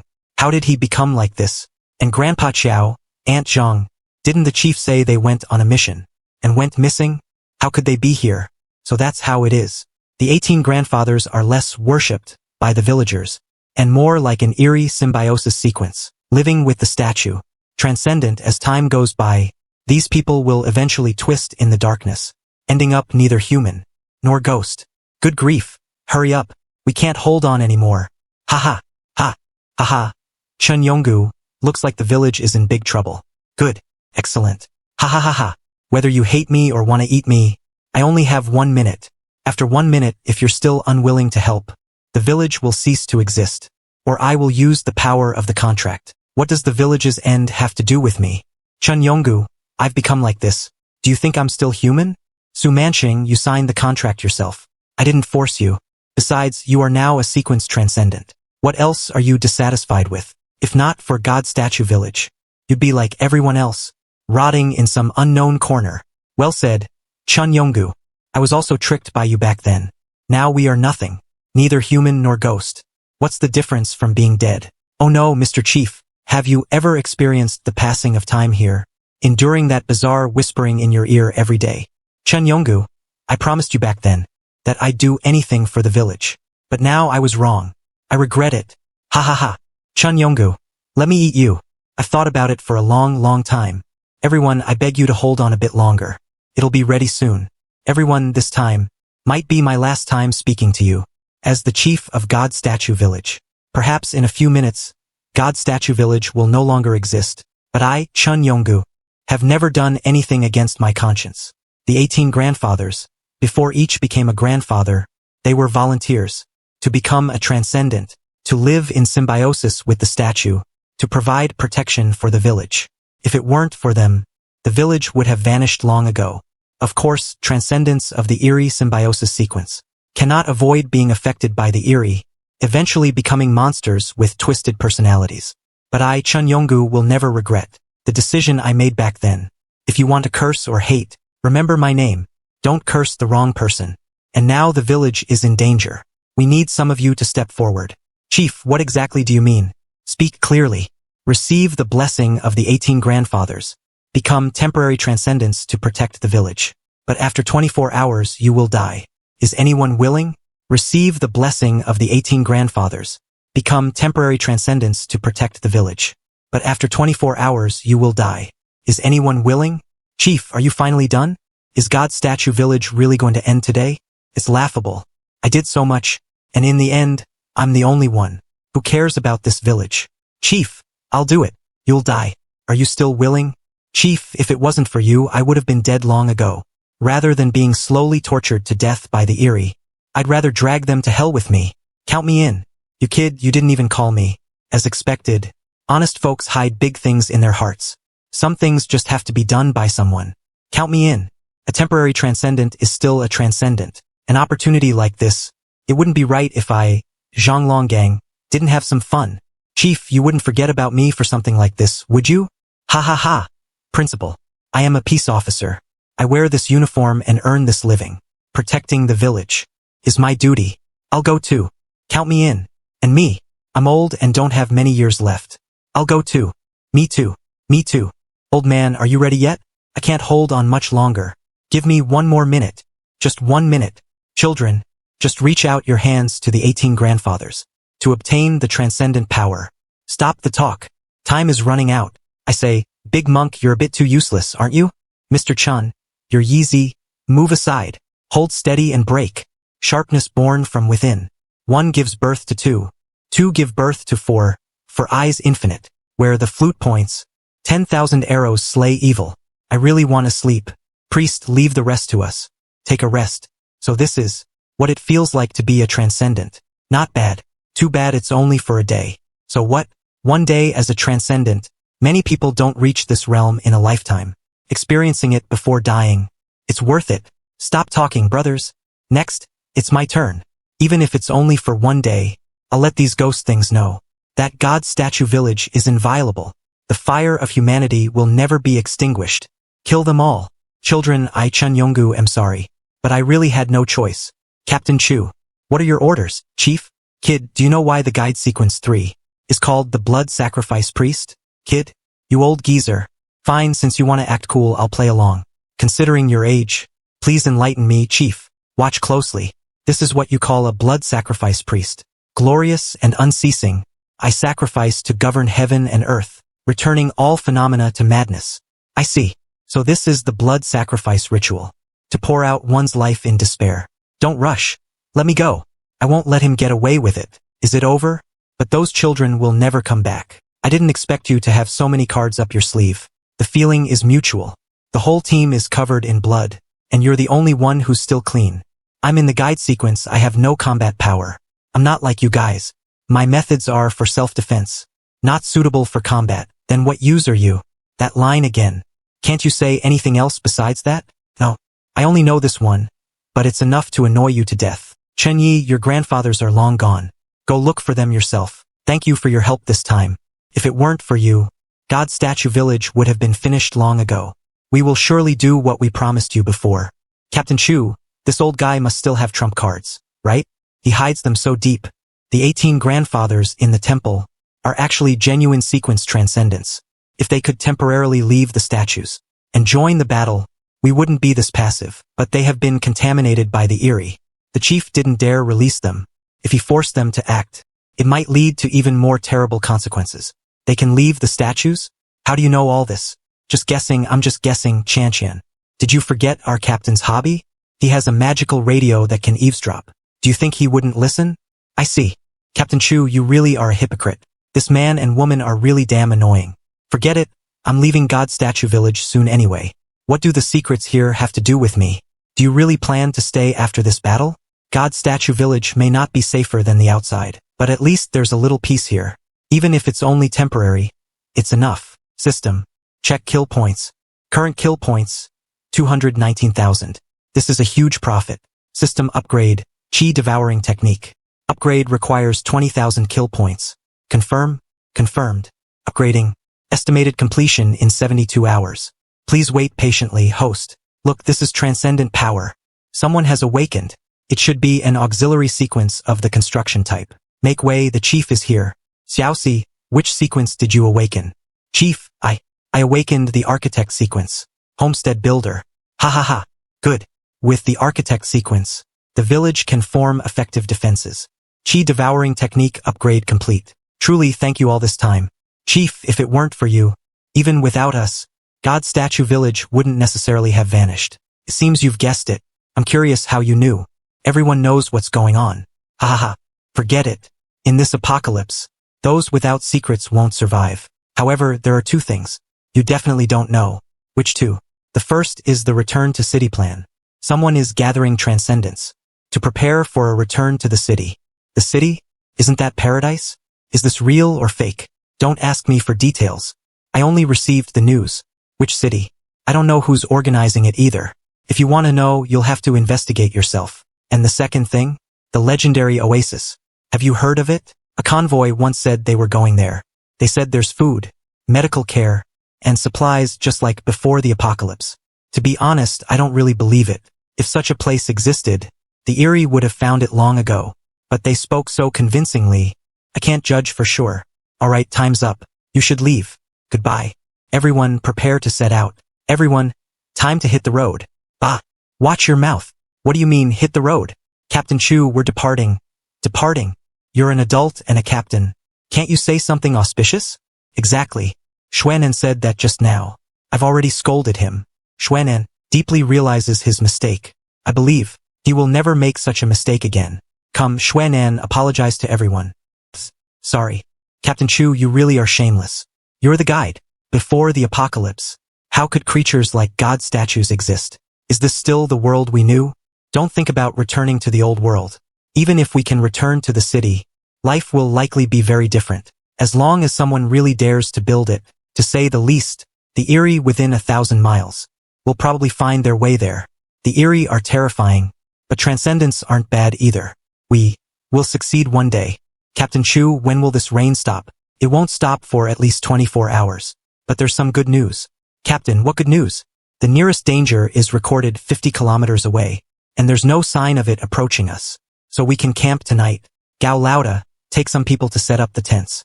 If this continues, the cigarette supply will run out sooner or later. Combat effectiveness will definitely be affected by then. We need to find a solution as soon as possible. But Lord of the Mist sounds pretty good. I just don't know if it can produce its own resources. Still 1,000 kill points short for the monster pickup. Just 1,000 points short. Chen Yi, what are you spacing out for? The captain called us for a meeting. Next, we'll try to collect supplies with a long shelf life. Eating expired food for too long takes a toll on the body. In 3 days, we'll pass through a small town. That's our current objective. Does anyone have any opinions? If not, then get some rest early tonight. Chu Che, what kind of creature is this? It's called a roaming inchworm. It's about 25 centimeters tall. It likes to hunt on rainy days, targeting prey several times its own size. It opens its petals when hunting. The petals have tiny, sharp teeth. If in danger, it pulls its roots out of the soil and flees. The speed is roughly equivalent to an adult's. Morning of June 22nd, the first survivor was hunted and killed by this roaming inchworm. Is this an animal or a plant? It should be considered an animal. These little guys ate a whole person. Captain Chu, what do you think? Don't you feel that, as we've traveled along this path, there seem to be very few animals? What do you mean? We've stayed away from cities on this journey, sometimes even, specifically going to remote areas. Although we've encountered some animals, they are basically few and far between. Otherwise, on this whole journey, we wouldn't have failed to catch any prey. Captain Chu, are you saying animals of the past might be like humans, nearly all dead? New animals are about to appear, and the new animals are all like this thing. What? You mean, new animals might not be so easy to deal with? We humans have always been at the top of the food chain. I'm afraid we're about to lose that position. Everyone, the top of the food chain has changed. I'm afraid our days will get harder and harder. Chun, Mr. Chun, save me, save me, save me. Don't misunderstand. Everyone. I'm human, not a ghost. Someone is chasing me. Please, help me, help me. It seems this old man has nothing unusual about him. Oh my lord, that group of living devils didn't catch up after all. Thank goodness. But can you move that further away? Old man, you suddenly appeared in front of us. If you want us not to suspect you, you have to show us evidence that removes our suspicion. No, little brother, you're wrong. I'm not a man. It's inaccurate to keep calling me old man. Are you an old lady then? That's also inaccurate. Fine, then you're mine. You. What about you? Stop talking nonsense and speak up. For us, contract sequence transcendence, we belong to a third gender. No distinction between male and female. My name is Zhu Zizai. Contract sequence 2, first promise. You can call me old Zhu. Anyway, anything is fine. Contract sequence? I didn't expect one to suddenly pop up. Right after we talked about contract sequence transcendence. Were you at God Statue Village before? You mean that old geezer Chun Yonggu? It seems you've been to God Statue Village too. I went there and traded things with that old man. You have no idea how bad those people are. We were trading fairly, but then he attacked without warning. He didn't give anyone time to react. Son of a bitch. How can there be such bad people in this world? I curse him to the 18th level of hell. No need to be so guarded, everyone. This old fogey should be fine. Old man, why did you come to find me? Hey, Chinyi, I really do have something to ask. It's the apocalypse now. It's not easy for us all to meet like this. Can you sign a yearbook for me? So I can have a memento in the future. You came just for this? You don't know, there was an eerie in the city. So many people died. My son, daughter-in-law, and grandson are all gone. Now I don't even have a memento. This seemingly simple request actually hides a trick. This old fogey most likely has bad intentions.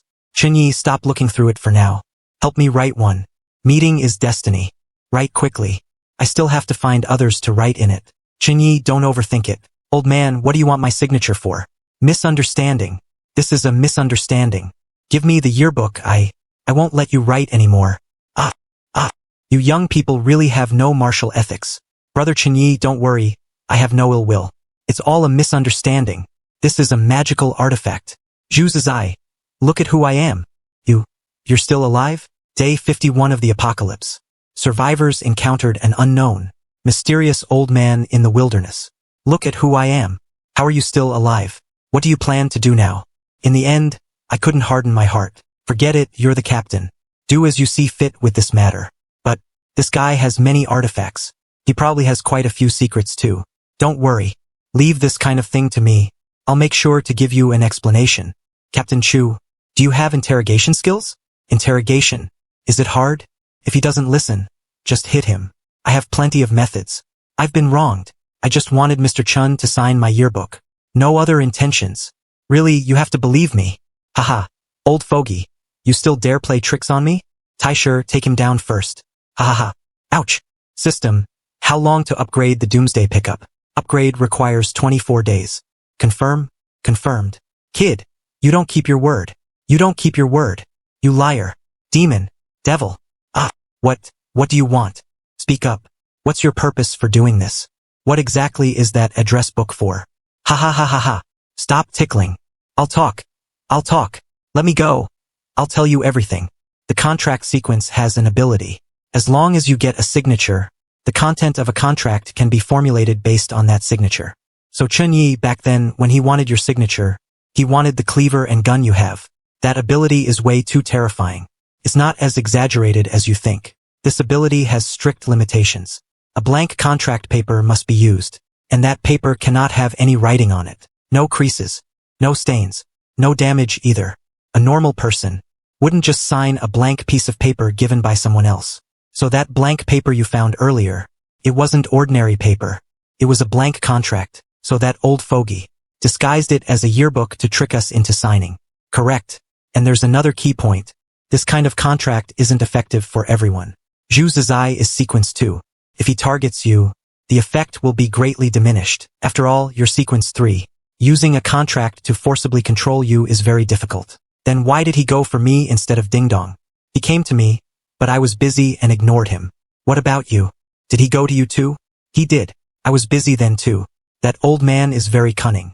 He used this blank paper contract back in God Statue Village to trick Chen Yonggu once.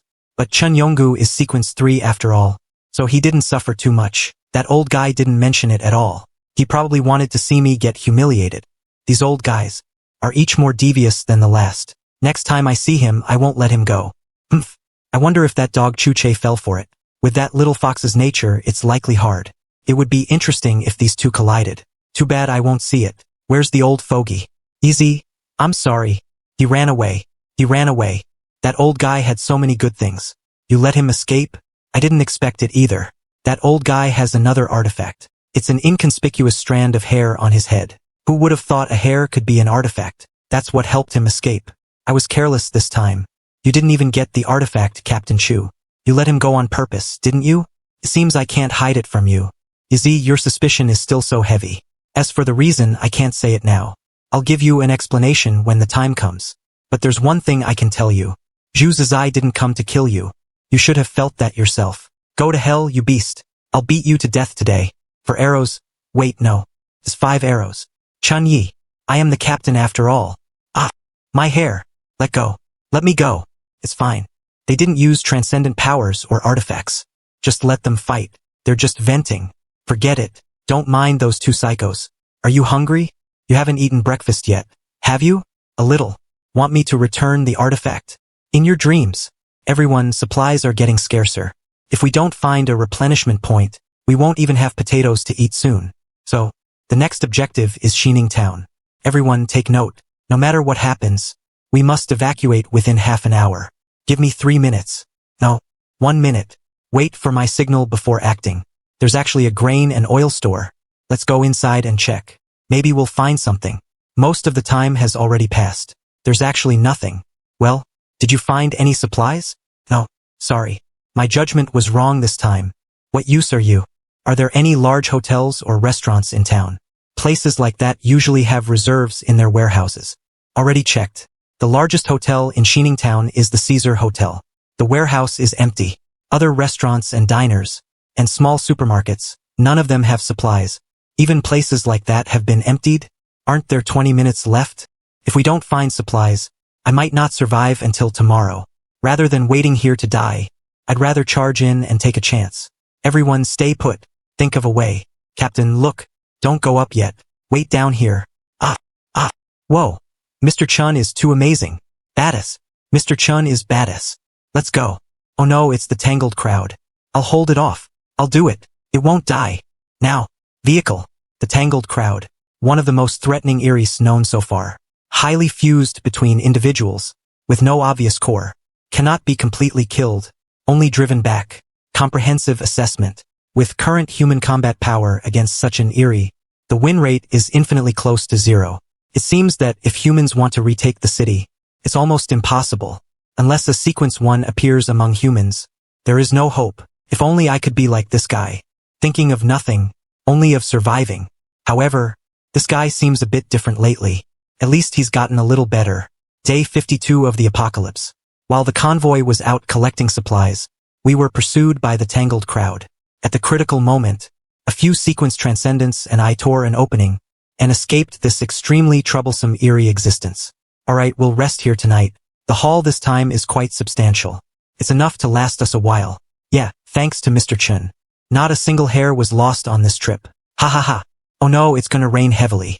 Everyone, move now. It's about to pour here. Quick, Xiao Fu, count heads immediately. See if anyone hasn't returned. The rest of you pack the supplies. Everyone evacuates in 10 minutes. Hurry, hurry, hurry. Okay. Captain Chu, are you sure it will flood here? We just set up camp here yesterday. Within 24 hours, there will be at least 30 centimeters of water here. And the rain will keep getting heavier. How heavy can it get? Much heavier than what you see now. I'll go find Shanshan and Ding Dong. Get ready on your end. Flying bird messaging? This method still exists? Who could still use such a method? Everyone, speed up. We're out of time. Listen up, everyone. Keep up with my pace. Don't fall behind. I'll say it again. Don't fall behind. That bird just now. You all saw it, right? Chuche, is it good news? Not necessarily good, but very important. Chun Yonggu mentioned the plan to return to the city before. The time has been set. It's the first day of the first lunar month in 2032, which is Lunar New Year's Day. They're going to fight their way back. There's actually such a thing? Is it for real? Captain Chu, how did that bird find you? Could it be a trap by the Eerie Society? That bird isn't a normal creature. It should be a messenger beast bred by the breeder sequence. Since communications are cut off now, this method is actually the most reliable. As for whether it's real, I didn't sense any eerie aura. It's likely the truth. They only gave a time. They didn't even say which city to attack. They didn't say, but there should be follow-up news. Chen Yi, do you even know how to drive? If you're not happy, bite me. Such a good car. And you've driven it until it's so tattered. What do you know? This car is a curio. His car is a growth-type curio. It went from a basic 28-inch bicycle at the start to this pickup truck now. This car has a huge secret, humph. So what? Isn't it still stuck in a pit now? Can't even crawl out. Holy crap, even that works? Captain Chu, when can we rest? It's too dangerous like this. Sorry, we can't stop for now. We must leave here as soon as possible. Captain Chu, did you see something? I just feel that it's very unsafe here. Chen Yi, you take the lead car. I'll follow behind you. Other vehicles maintain the formation. Everyone, speed up. Copy that. Damn, I'm tired. Let's go. Help me. Captain Chu, I didn't sense the aura of a guide. Nor did I receive any information from a guide. This convoy has no guide. Greetings, my subjects. I am the Emperor. You may call me Your Majesty, or Sire, or even Father Emperor. I have sought far and wide during this journey, encountering such natural disasters. Blame my lack of virtue for causing heaven to send down calamities. My heart is in great pain, though you peasants lack great courage. You are all my subjects. As the Emperor, I am the father of all of you. Never mind, never mind. You lead the way properly in front. Later, I shall reward you handsomely. And Little Chin, you did well just now. Later, I shall reward you handsomely. Little Chin? How does this guy know my name is Chun? Who exactly is this idiot? I really want to hit someone. Insolent. What is your status? Daring to insult His Majesty? And your voice is utterly hideous. This humble servant orders you to shut up. No more speaking. Fine, you're good. Don't let me catch you, you dead eunuch. It's over, it's too late. Chen Yen. Ding Dong. Taisher. I need help. Taisher.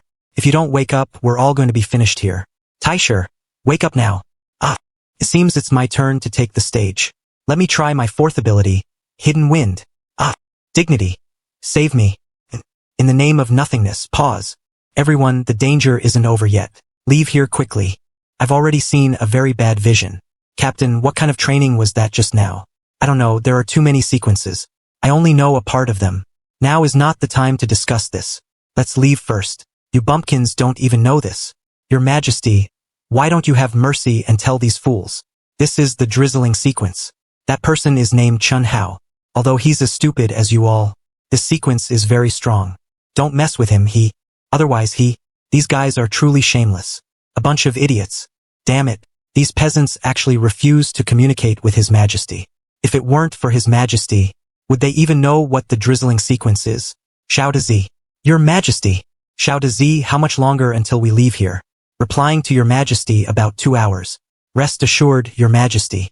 Shao Zi will surely keep you safe. If Your Majesty is weary, why not rest first? I am indeed weary. Do not disturb my peaceful dreams. Alright everyone, the danger has been cleared. When will this kind of life ever end? Holy crap, Taisher, you're amazing. I just feel like my strength has increased. My speed is faster, and my energy is more abundant. Any other feelings? No, just these. A bunch of bumpkins. It's just the Titan sequence exterior alienation.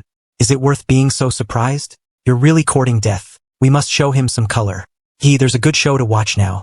There's one thing that you're ugly, but you're actually so terrifying. As expected, a bumpkin is a bumpkin. Hey, what's that smell on you? Stay away from me. What are you trying to do? Warning. Warning. I'm warning you, you'd better let go of me or else. Ah, ouch. It hurts. You peasant. You hick. Do you know who I am? Don't hit my face. Don't hit my face. I was wrong. Your Majesty. Your Majesty. Save me. Day 53 of the apocalypse. While transferring, the convoy was suddenly hit by extreme weather. But even under such harsh conditions, our convoy unexpectedly encountered another convoy. You dare hit me? Wait until His Majesty wakes up. You'll be in big trouble. Hello, I'm Chen Hao. Drizzling sequence. Sequence 2. Thanks for just now. If it weren't for you, many of our people would probably have died. Ha ha ha, it's alright. Drizzling sequence just like everyone else. By the way, since you're so powerful, why be a punching bag in that convoy? How about coming to our side? It's not that I don't want to leave. I made a bet with the owner of the Doomsday Fortress before. I lost, didn't I? If you lost, you have to listen to him? Yeah, it was agreed upon. And I gave my word. Haha, then that's easy to handle. Just treat that bet like a fart and let it go. Who cares about that? I know, but I can't. Then tell us about this Doomsday Fortress. What's its story? The owner of this fortress is a Sequence 3 transcendent of the Imaginationist series. Imaginationist? Right. He can turn things he imagines into reality. What? Meaning he can create whatever he thinks of? What an ability. That's too outrageous. Then this entire fortress couldn't have been imagined by him too, right? Yes, it was imagined by him. So, can he fight himself? Hardly at all. I see. A severe case of specialization, just like those players in online games, who put all their points into defense. No wonder he didn't react at all when I was beating someone up just now. Aha, that makes sense. But who would imagine themselves as an emperor? An imaginationist? Delusions are probably a side effect. That's strange then. Why has this fortress survived until now?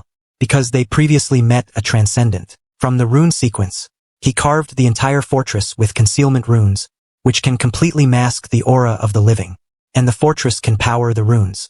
What do you bumpkins know? Those Iris cannot be killed by ordinary means. Even low-numbered curios have extremely limited effects on them. At this stage, the most important thing for us is to survive. Only by surviving will there be a chance to counterattack. Once my sequence level increases, there will be no lack of curios then. That is when I shall lead you in the counterattack. And you, this tiny sequence too, do not seduce my people, otherwise you won't be able to bear the consequences. Your Majesty, you're finally awake. You must avenge this old servant. It was he who hit me. Humph, people from small places are always so crude. Shao Zi, if he dares to insult my people, I will absolutely not let him off. Brother, why don't you just join our convoy? Our convoy has 5 transcendents. With you, that's 6. We prioritize fairness.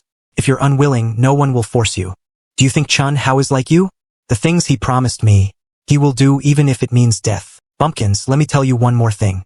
People of the drizzling sequence are all obsessive. Their obsession with promises is something people like you cannot understand. Once their mind is set, no one can change it. Brother, we both have the surname Chen. I won't screw you over, nor will I make you break your promise. We'll tie you up. That way, it's not you breaking the contract, but me forcing you. I'll take the blame for you. Alright, it's getting late. We should go, brother. Think about it carefully. Following a convoy like this, you won't even know how you died. What are you looking at, you peasants? Get back to work. System, check the curio number. The target curio's current number is 1987. This is the sound of a dragon.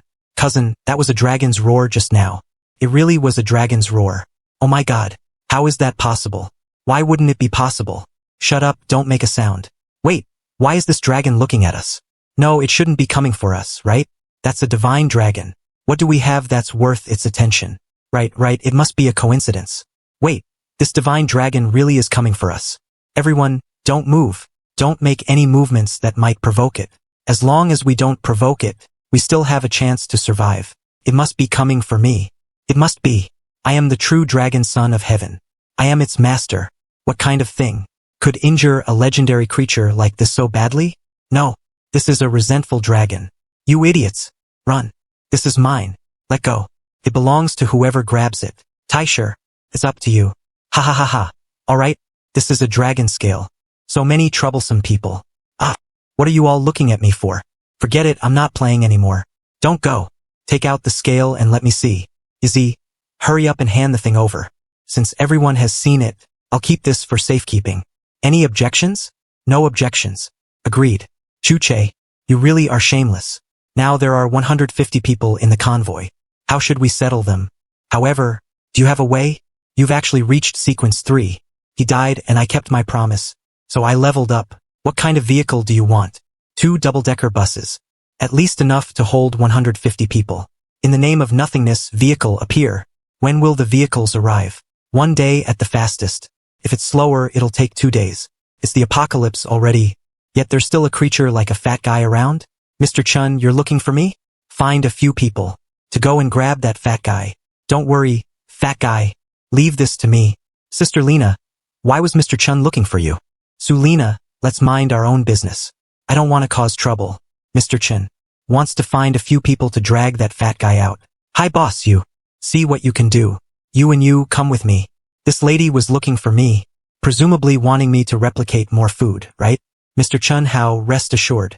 As long as you can help us replicate these 2 types, we can give a portion of the replicated food to you. We have no intention of letting you help for nothing. In the name of nothingness. Replicate. Mr. Chun Hao, how did you do that? Doesn't this mean no one will lack food anymore? You're too amazing. It's not like that. This sentence also accumulated energy for a long time. If I directly used transcendent power to manifest it, the consumption would grow exponentially. Can't be used frequently. Thank you. Thank you so much. Rouge Apostle training? It seems I know too little about these things. No, I must tell Chinyi about this. Day 54 of the apocalypse. After the encounter with the resentful dragon, the convoy welcomed a brief period of safety. Captain Chu, look who I found. Captain Chu, this is that transcendent of the imaginationist sequence from before. The one on the 3rd floor was a fake. The real body had been hidden so well all along. I am the true dragon son of heaven. How dare you be so rude to me? Get lost. If you don't start speaking properly, I'll tie you directly to the car. You should have heard of my reputation. A grand sequence 3, and you don't even have a bit of combat power. You're quite the oddity. I'm just exhausted. If it weren't for that black dragon, you wouldn't even think of catching me. How dare a bumpkin like you insult me so? Hey, if you 2 keep hitting him, you're going to kill the guy. What do you plan to do in the future? My name is Emperor. I don't have any plans for now. After I recover, I'll remanifest the Doomsday Fortress. But I can't take so many people with me. I'll have to trouble you. But for those who are willing to follow me, I hope you won't stop them. Also, Chun Hao, he has to go with me. Chun Hao's business is for him to decide. You'll have to ask him yourself. Stop it. Do you guys want to die? Supervisor Shui. Sorry. Have you heard? That Emperor actually didn't die. He's just a pale, plump little fatty. How else would it be? It's the apocalypse. Aside from sequence transcendence, where else would you find a fatty? By the way, I heard that guy is a sequence 3, yet he can't even beat an ordinary person. He's such trash. You peasants, shut your mouths. Is His Majesty someone you can gossip about? Your Majesty, you're finally alive. You scared this old servant to death. With the conversion of energy, sequence 3 is getting closer and closer. Chen Hao, when will the vehicle be ready? I don't know. If the vehicle doesn't come back today, we can only leave. I'll hurry as much as I can. Fatty, when will you recover? Not that fast.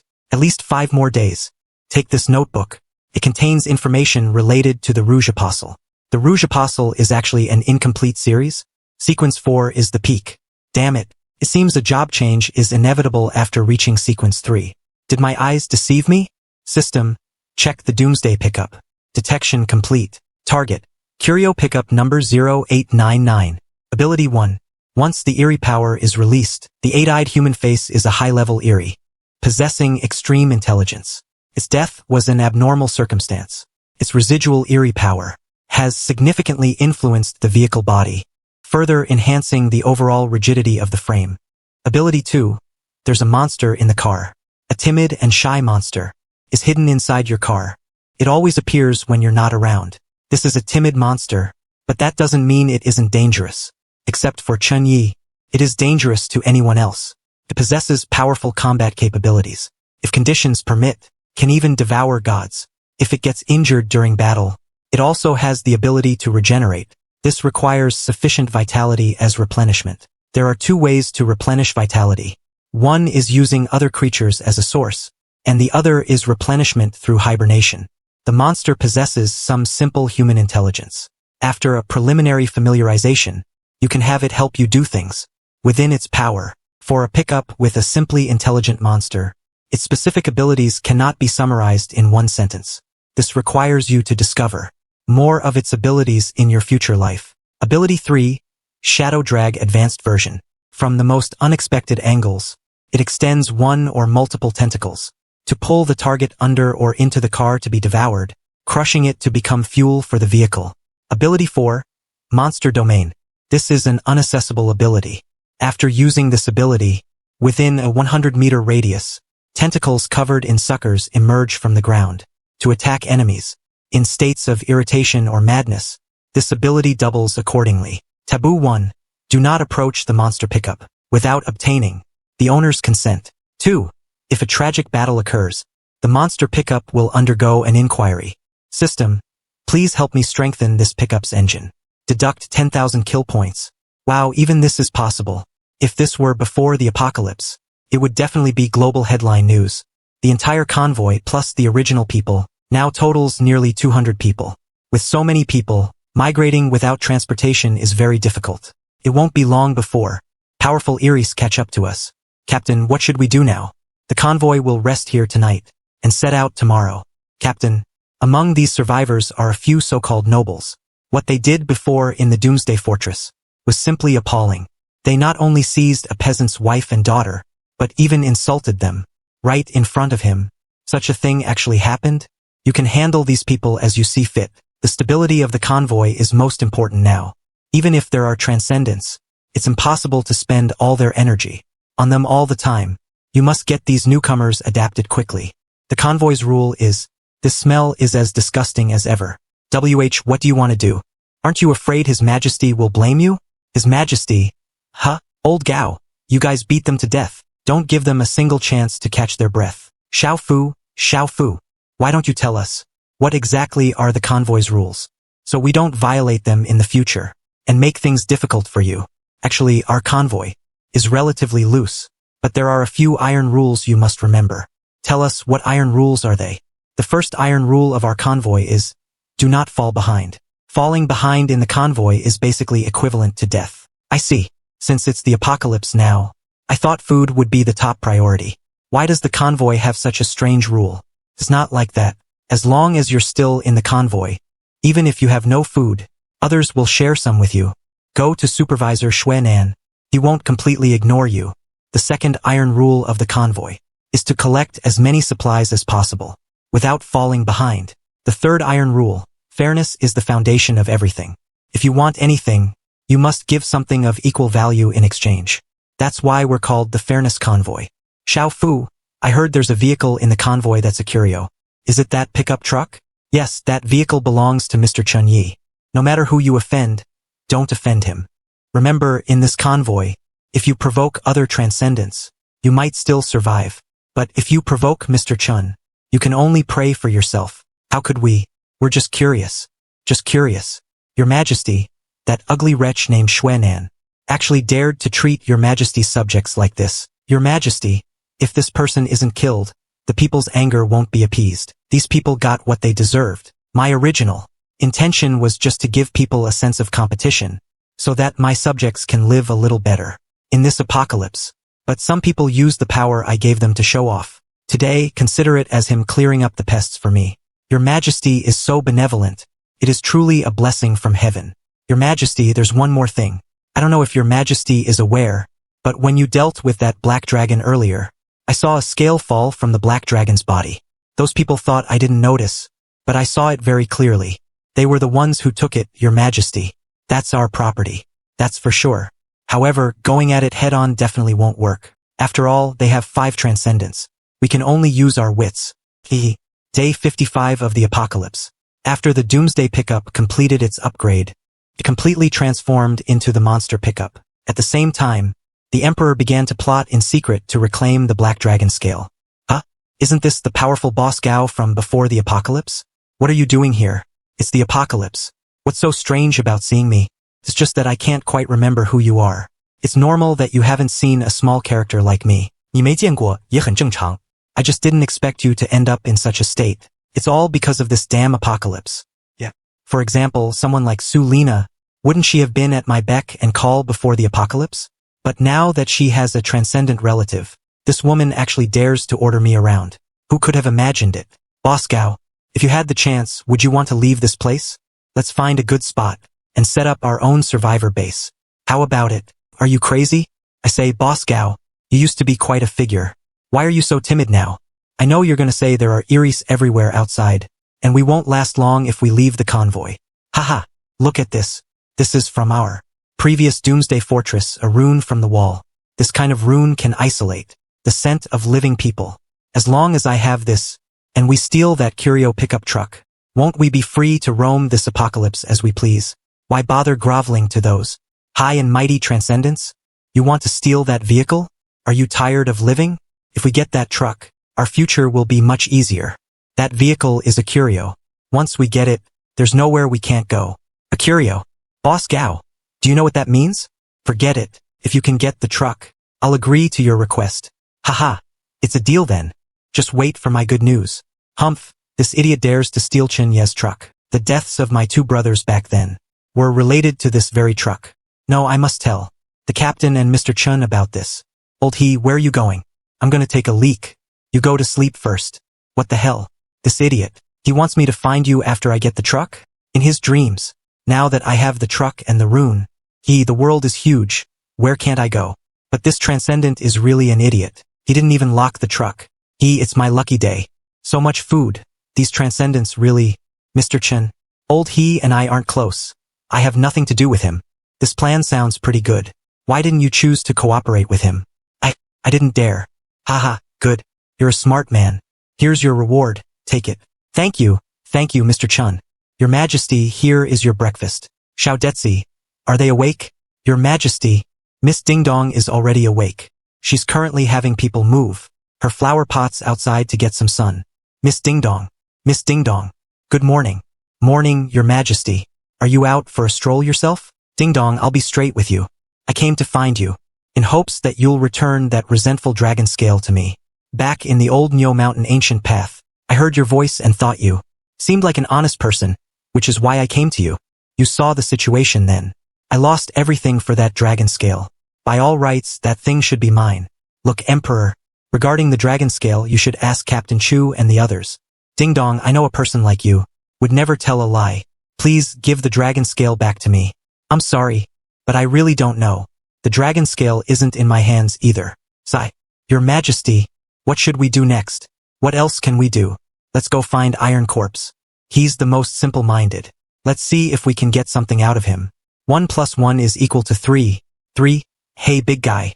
Can you return that resentful dragon scale to me? What are you talking about? I don't understand. What dragon? What scale? I haven't seen it, it's not with me. It's not with Chun Yi either, and Chu didn't take it. Ding Dong and Shanshan don't know either. Trust me, we don't know anything. Phew, good thing I didn't let anything slip. This idiot thinks I'm as stupid as he is. His reaction clearly shows he knows something. Damn it, Your Majesty, where to next? Let's find Sun Shanshan. She's young. She should be easy to fool. Your Majesty, it seems no one is there. Who says no one is here? Is you old eunuch blind? Who's talking? Are you looking for my cousin? She's not here. Either wait a while or go back. Pick one, it's up to you. Hey, little fatty, Xiao Detzi, what do you two want with me? It's like this, Miss Sun. I heard you guys obtained a resentful dragon scale. You should know about this, right? What resentful dragon scale? I've never even heard of it. Don't talk nonsense. The resentful dragon scale. The one that fell off the black dragon a few days ago. Never seen it. What does it look like? Tell me about it. If I see it, I'll definitely tell you. Or why don't you go ask Chu Che? Captain Chu is knowledgeable. He knows the most. Cousin, your acting is too clumsy. I'm not. Chen Yi, to be able to do this much is already quite impressive. Cousin, he seems to be going to find Chu Che. Let him. Captain Chu could sell him and have him help count the money. Cousin, lower your voice, he hasn't gone far yet. He can hear you. Ugh, these commoners are truly lawless. Forget it, I can't beat them. A little impatience spoils great plans. Captain Chu, I struck down that resentful dragon scale. I'm grateful your team kept it safe for me, but now I wish to keep it myself. The resentful dragon scale. Huh? I've seen it. It's with Chun Yi. I saw him pick it up with my own eyes. Go ask him for it. However, Chun Yi is very cunning. When you go, he'll definitely say it's not with him. He'll surely deny it. Don't believe him, just keep asking him for it. Also, he might say that dragon scale is with me. Don't believe that either. Just keep pestering him for it. Remember, no matter what he says, don't believe him. Okay? Yes, Captain Chu, you're a good man. I'll go then. I'll go find Chun Yi. Day 56 of the apocalypse. The emperor probed everywhere to reclaim the dragon scale. Finally, misled by Chu Che, he turned his sights on Chun Yi. Mr. Chun, out with it. Is that resentful dragon scale with you? No. What makes you think that thing is with me? Captain Chu said so. He said the dragon scale is with you. Mr. Chun, please return the dragon scale to me. The reason that dragon dropped the scale was entirely due to my intervention. For this scale, my palace was also destroyed by the dragon. Not return it to you. What do you mean return? Setting aside whether it's yours or not, even if it were in my hands, how could I possibly give it to you? Mr. Chun, so you're admitting the scale is in your hands? If it's in my hands, what then? You want it? What do you want to do? Don't be rude, since you have no evidence. And yet you want to take something from me. How can you be so thick-skinned? Beat it or else. Tonight I'll render the oil from your fat, to stir-fry lettuce for dinner. Your Majesty, we should leave. You just said you were reasonable. Get lost. Besides, you're in our convoy receiving our protection. And now you want it back? Do you believe I could throw you out of the convoy right now, and see how many days you'd last? Even if the dragon scale is yours, it's just enough to cover your travel fare. Weren't the supplies in the palace still taken by you? Bullshit. We didn't take those things. Your subjects snatched them all away. Why don't I call your subjects over? You can ask them for the supplies, and see if they'll give them to you. Humph, little fatty, I'll just tell you this. I wasn't the only one who discovered that dragon scale. The 5 of us in the convoy found it together. So all 5 of us have a share in this scale. If you want to hold a grudge, remember to hate the other 4 along with me. By the way, that dragon scale is actually in Chu Che's hands. After all, he's the captain, so it's most logical for him to keep it. Fine, so the 5 of you are playing me like this. You guys are too much. Hey, Your Majesty, have you had breakfast yet? How about having some together? Humph, what a hypocrite. Chun Yi, look at this, I've been led astray by you. Wait, Captain Chu, how can you say that? Chen Hao, when will the vehicles arrive? Captain, soon. Today, by noon. Great. Go tell Chu Che I won't hold the dragon scale matter against them anymore. From now on, we'll eat with them.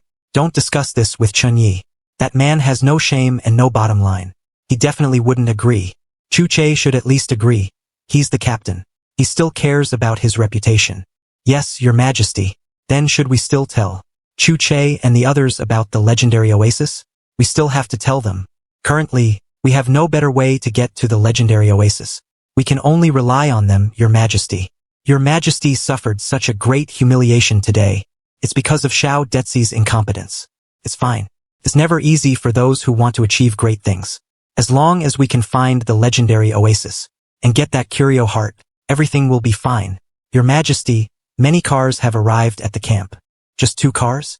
I'm afraid it's not enough for so many of us. Yeah, why not get a few more cars? It's the apocalypse, nobody wants these cars anyway. They really can't even get things done right. You're really something. But there are too many people and too few cars, ha ha ha. What kind of problem is that? As long as they fit, it's fine. It's the apocalypse, not a vacation. Why care if they're comfortable? Get everyone on the vehicles as quickly as possible. The convoy leaves here in 10 minutes. Understood. Boss Gao. Supervisor Shui, you were looking for me? From now on, you are the fleet manager for vehicle number 6. Get your people on board immediately. We leave here in 2 minutes. Be quick. Yes, Supervisor Shui. Xiao Hu, Xiao Long. Come with me to drive. Su Lina. From now on, you are the fleet manager for vehicle number 7. Get your people on board immediately. We leave here in 2 minutes. Be quick. Yes, Supervisor Shui. Li Wan, come with me. You have 8 minutes to get on board. Take your luggage and get on. Seats are limited. First come, first served. As for those who can't squeeze in, I'm sorry, you will likely be left behind. You're just not fit to survive. Is everyone ready? Captain, everything is fine on our end. Captain, we're good to go. Let's move. Wait, Captain, look at the 2 o'clock direction ahead. Captain, we haven't eaten meat in a long time. Let's watch a bit more, don't act rashly. But Captain, Are you sure those things don't have an eerie aura? My perception indeed doesn't detect any. Captain, why not have someone try to kill too? If we eat them and don't die, maybe we'll have an extra source of supplies in the future. Don't even think about it. It's not like we can't survive right now. Chinyi, our human population is really small now. It's been a year. And how many people have you encountered? Fine, you're the captain, whatever you say is right. Captain Chu, I have a map here to the oasis. Oasis? You're saying this is a map to the legendary oasis? For real? Day 57 of the apocalypse. The Emperor took the initiative to find Chu Che and produced a map of the legendary oasis. Oasis? You're saying this is a map to the legendary oasis? For real? I don't know if it's real or not. I traded for this from someone else. But it's at least 70% reliable. How did you calculate that 70%? It's my estimate. But it won't hurt to check it out, right? Anyway, it's much better than running around like headless flies as you've been doing. To tell you the truth, this map was something I traded for from a rune sequence transcendent. 手里换到的. He told me, there are many miraculous things in the legendary oasis. For example, those 2 miraculous items you have. The legendary oasis has many of them too. There are also various curios and curio materials. Fatty, you wouldn't be trying to lead us into some dangerous place and then take us all out at once, would you? I'm not talking to you, Captain Chu. I'm telling you there are many sequence artifacts in the legendary oasis. Fatty, are you telling the truth? Because in the legendary oasis there's a transcendent from the apothecary sequence. Or maybe you're giving us the map because you want us to do something for you? I want to go to the legendary oasis to search for the curio heart. Only the curio heart can turn my manifested palace into a curio. The reason I'm giving you the map is 1, I want you to protect me on the way there, and 2, to help me get the curio heart. Legendary oasis. For real? Can there really be a safe place in this day and age, with an unlimited supply of food, and hot water for showers? Are you dreaming? I didn't believe it at first either, but the source of the information is absolutely reliable. I've heard people in the convoy mention it before too. I just didn't know if it was true or not. It must be true, even Captain Chu has decided to head there. Not only is there food, but also curios. It's too far away. In this world, if you're not a transcendent, then you're no different from cattle or sheep. You can only keep running and running and running. That's because you don't know. I heard the legendary oasis has sequence artifacts. And many of them. For real? Brother Hao, tell us quickly, what else is there? Yeah. Sequence artifacts. Sequence artifacts. Can I become a sequence transcendent too? You silly child. You're so happy you're crying, aren't you? Oh, I'm crying? Cousin, is what you said true? Of course. Would your cousin ever lie to you? Don't worry, on this trip to the legendary oasis, I'll definitely help you get a sequence artifact. Given my strength, it's very possible.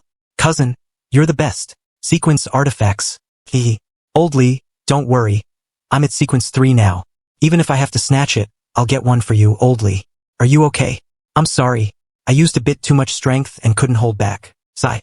Everyone's going to die anyway. As for becoming a transcendent, it's just about dying a bit later. The world has become like this already. Since you don't want it, I'll snatch them for Su Jian and Ding Dong. This time, no matter who it is, even if they're a transcendent, they won't stand in my way. I must get my hands on a sequence artifact. I must. This time, no matter the cost, I'm going to get one. Even if I have to die to get it. Haha. Once I get the sequence artifact, the first person I'll get revenge on is you, Mr. Chun. These people are starting to disregard you. Don't let them get so excited. Things like this don't happen every day. At least it makes the camp look a little less lifeless. Mr. Chun, how many of them do you think can awaken? Just these few? Ha ha ha, you overestimate them. Even with a sequence artifact, it's not a 100% guarantee that they'll be able to awaken. The legendary oasis is certainly going to be lively this time. If I'm not mistaken, it should be the liveliest it's been since the apocalypse. Never mind if these people can snatch the sequence artifacts. It's likely not a single one will become a sequence transcendent. Oh? Why? Do you want to try? No, I have no such intentions. I just want to live. Being a transcendent isn't for me. Don't you plan to find your sister after becoming a transcendent? One day I'll find her. In my name, I call you to come to my side. This is Yi Wang's ability. This guy doesn't use it early or late. He uses it just when there are the most people. Aren't you guys coming back yet? Ha ha ha ha ha ha. Alright, stop staring. Get some rest tonight, we're heading out tomorrow. Taking them along will help share the burden on the convoy. What's the big deal anyway? It's only sequence 3. Chu Che, you're at sequence 3 now, too. Yeah, it's just sequence 3. Little Chun, you need to work harder. Our convoy now has 3 sequence 3s. Only you and Ding Dong are left. Forget about Ding Dong. But don't you go becoming the dead weight of the convoy. Damn it, it's just sequence 3. Like it's anything special. I'll definitely reach sequence 3 within 3 days. None of you are leaving today. One day in the year 2031, we finally arrived at the place, known to countless people as the legendary oasis. Rumor has it that there is an inexhaustible supply of food here, and even sequence relics that can rewrite destiny. Everyone thought this was humanity's salvation. However, when we truly stepped onto this land, we realized that the so-called hope was but the prologue to another disaster. Didn't someone say they would definitely reach sequence 3 within 3 days? So how did the promotion fail? It's just sequence 3. It's only a matter of days. What's the rush? Hahaha, that's hilarious. It's not like me. With so many badass things I've done, how can you only remember this one? Did you forget about the time I was at the Great Shaman office, dealing with the 100,000 slave soldiers? Or do you not remember what happened a while ago, in Idle Village, where I single-handedly held off 1,000,000 votive spirits, and saved the villagers? You could talk about those things, instead of always dwelling on trifles. Hey, Chun Yi, 100,000 slaves, holding off 1,000,000 spirits alone? How can you be so shameless? You're so thick-skinned. Does your family know? I remember, Yi. You were really impressive back at the Shaman City. But there weren't 100,000 demons, were there? And it seems like there weren't 1,000,000 spirits in Idle Village either. 10 o'clock direction.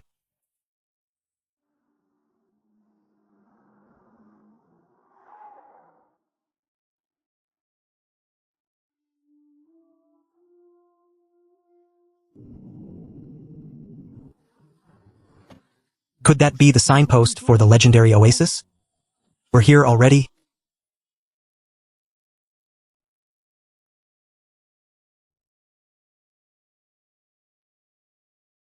Do not go to the oasis. Look at how scared you are.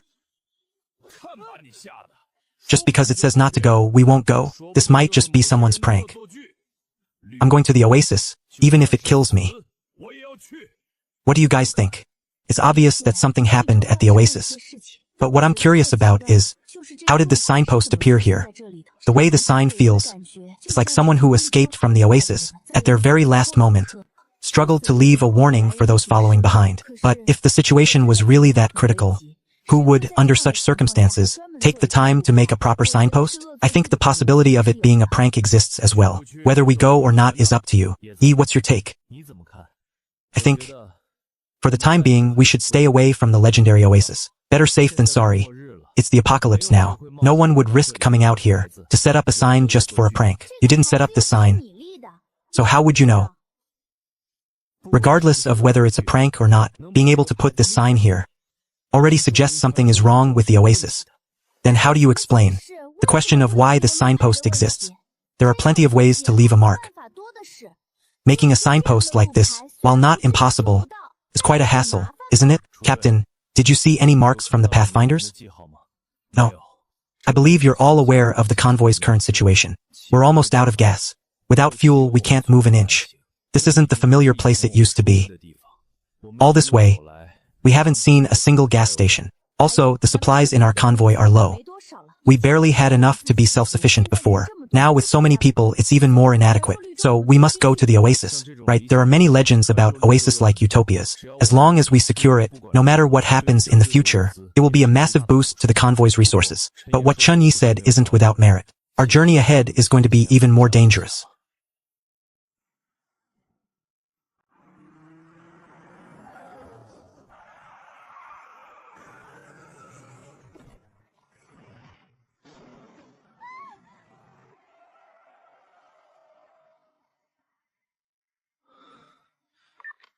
Chu Che, you're driving like a madman. There's a body ahead. Captain Chu, he's still alive.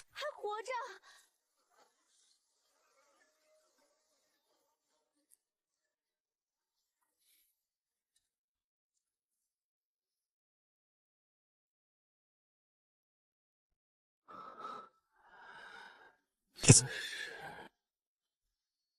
Captain, what did he say?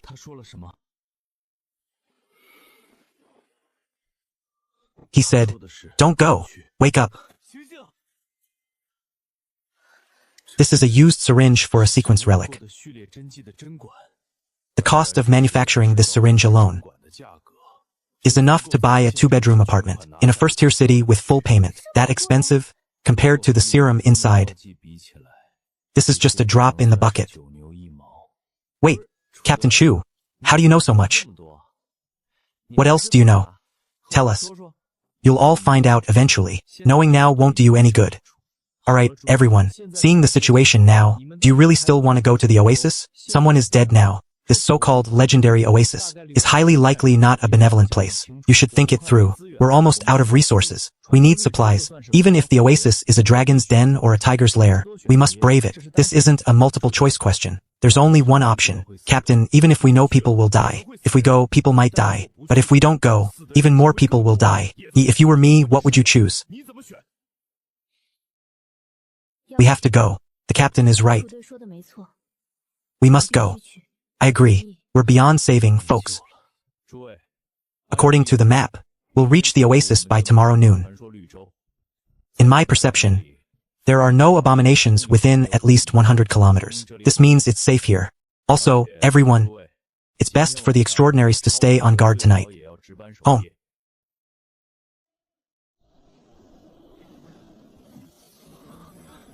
Finally, sequence 3.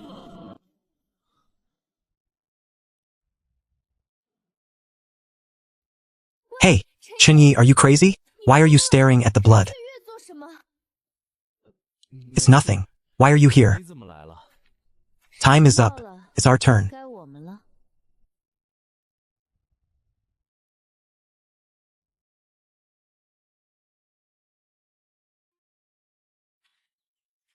Where did Fatty and Chun Hao go?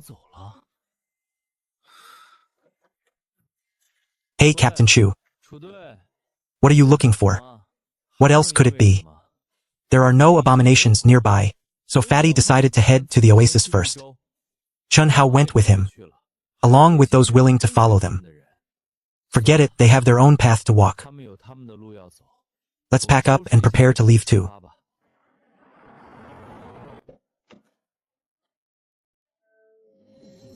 This is a hidden barrier. Could this be the legendary oasis? Everyone, get ready. We're about to enter the city. Captain, let's split into 2 groups. You know how it is, Yi. It has to be you.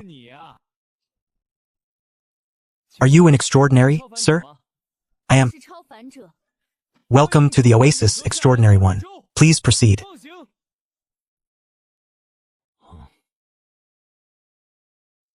Exalted extraordinary. Everyone entering the oasis must register. This is the legendary oasis? How can it be like this? It must be fake. Didn't they say, the oasis was so great? How is it more dilapidated than my hometown village? Look at what time it is. It's the apocalypse. We're lucky to have a place like this.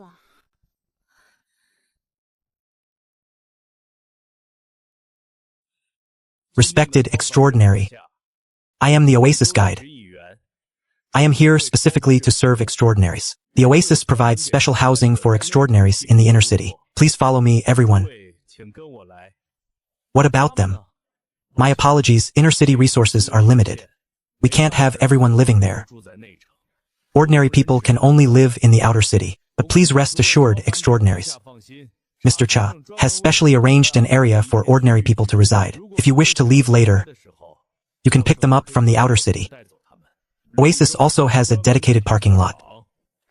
Your vehicles can follow our staff to be parked there. Honorable extraordinaries. This is a Inshi charm. It functions to mask the aura of the living. During your stay in the oasis, please wear the Inshi charm at all times. Thank you for your cooperation. So this is called a Inshi charm, huh? Ha ha ha ha ha. Let's go, let's go. Oasis was built 6 months ago. Most of the buildings here were constructed by Mr. Zhou Jueshen. Mr. Zhou Jueshan is the Vice City Lord of Oasis, and also our Chief Architect. By the way, Mr. Zhou and you are both Sequence 3 extraordinaries. Could it be that this isn't the legendary Oasis? According to what Mo Huai and the old man from Idle Village, Chun Yonggu, said, the legendary Oasis should have been under construction before the apocalypse. This oasis is a fake. The world is full of abominations, but living here in our oasis, you don't have to worry about that. We have 5 layers of protection that block 90% of abominations. The sea of flowers you saw outside the city is called the 7-color brocade. Grown around the perimeter, they can sever the scent of the living. This is the first layer of protection. Also, you must have seen it just now. Our Oasis City also has a Pathfinder sequence. Lord Cha, the Lord of Oasis City, is a Sequence 4 Pathfinder Extraordinary. It is under his direction, combining with 3 other Sequence 3 Pathfinders, that the hidden barrier was formed. This is our second layer of protection. Sequence 4 Pathfinders? There are actually Pathfinders here? Chu Che is only Sequence 3. I didn't expect there to be a Sequence 4. And they can gather other Pathfinders to form such a massive barrier. Then there are the city walls. They were built by our Vice City Lord, Mr. Zhou Jueshan, using his extraordinary powers. Even cannons can't blast through those walls. That's the third layer of protection. And the Inshi charm in your hand, it's provided by one of our members of the rune sequence. It masks the breath of life. This is our fourth layer of protection. Is that an extraordinary? No. That person isn't an extraordinary. Those are the inks, those who failed to use the sequence relics. The extraordinary power in their bodies isn't enough to make them extraordinaries, but it already sets them apart from ordinary people. The power within them can charge those super street lamps. A single charge can keep a lamp lit for at least a month. Street lamps can work like that? Yes. Super street lamps use extraordinary power as energy, and they are extremely durable. As long as they're operated correctly, one will last 10 years without breaking. Where was I? Oh right, the fifth layer of protection, which is our Vice City Lord, Lord Ding's son. Every so often, Lord Ding clears out the abominations that appear near Oasis City. Our Lord Ding is a Sequence 4 super expert of the Son of the Blood Moon, the strongest combatant in Oasis City. What sequence did you say? Lord Ding is a Sequence 4 expert of the Blood Moon, yes. Oh, and I don't know your name and sequence for registration? /Chun Yonggu. Supernatural Path. Carmine Apostle. /very well. I'll make your ID card right now. Thank you for your cooperation. Mr. Chun, next I will take you to the inner city. The City Lord has prepared a residence for every extraordinary in the inner city.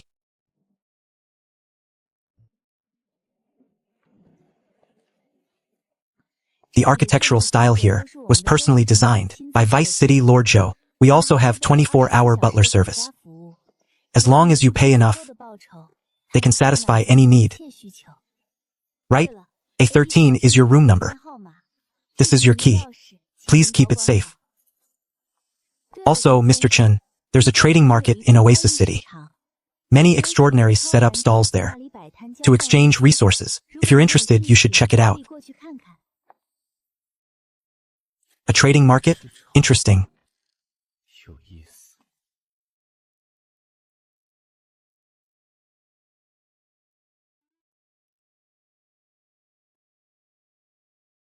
Captain, why don't we just live here? I've really had enough of this wandering life. I'm thinking the same thing. It's just, this place gives me a strange feeling. As for what's strange, I can't quite put my finger on it. Chinyi, you're here. What are your thoughts on the Oasis? Do you guys still remember the rumors Chun Yonggu and Mo Huiran told us about the legendary Oasis? If it really existed, it would have been built before the apocalypse, and it certainly wouldn't look like this. So I've concluded that this so-called Oasis is definitely a fake. Let me summarize. Whether it's real or fake, we came here needing resources and sequence relics. That's a fact. So everyone, keep your eyes open during this time. If you notice anything strange, communicate with each other immediately. At the same time, we must be ready to leave at a moment's notice. And ye, publicly, you're not with us. This identity might be useful. I'll have Xuanan give the order to ensure no one lets it slip. Though I don't expect the ordinary convoy members to keep their mouths shut forever. It's better if they find out later. Who's there? Captain, it's me. Xian Nan and Xiao Chu. I'll open the door. Old Li's here too. What's the situation on your end? According to the Oasis City staff, ordinary people can find work in the Oasis. As long as they find a job, they won't starve. On our side, some have already started going out to find work. Captain, if it's true, our people are afraid of death. Sai, if it's really safe here, staying isn't a bad idea. It's better than migrating everywhere with us with no fixed home. Wait, there's more. Another thing. Based on what we've heard, Oasis is about to hold a racing tournament. I heard the first place prize is a lot of resources. It's going to be very lively for the next few days. There aren't many rules for this race. Any vehicle can enter, and you can even use any means necessary.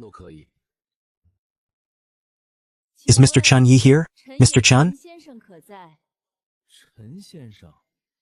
Who else could it be but me? He is Chun Yi? Haha. Captain Chu, you just wait. No. I don't believe you didn't use an alias. Maybe you even used my name. Mr. Chun, Mr. Cha has learned that another Pathfinder, a Sequence 3 Extraordinary, has arrived in the Oasis. He is very happy. Mr. Cha originally wanted to visit in person, but unfortunately he's too busy to come over. Therefore, he specially sent us to deliver this welcome gift. Please accept it, Mr. Chun. Thank Mr. Cha for me. Since I'm new, I should be the one visiting him. Mr. Cha invites Mr. Chun to be a director of Oasis City. Please do not decline. As a director, you'll receive extra resources as a monthly salary. Mr. Chun, on the 15th of next month, the Oasis will hold an unrestricted racing competition. All directors of Oasis City can attend as judges. This is the first large-scale event since the city was founded. Please don't forget to attend. Me, a judge? Hey, what are you two still dawdling for? Look at what this is. It's a tin can. Canned yellow peaches. Oh my god, they look good. No mold.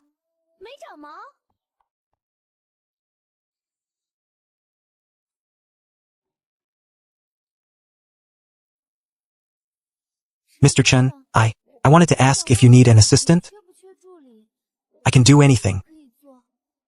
I don't need an assistant here. You can ask someone else.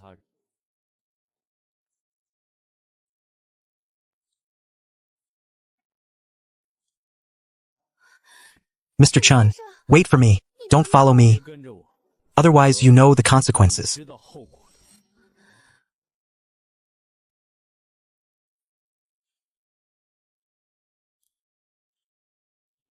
Rice for curios or curio materials.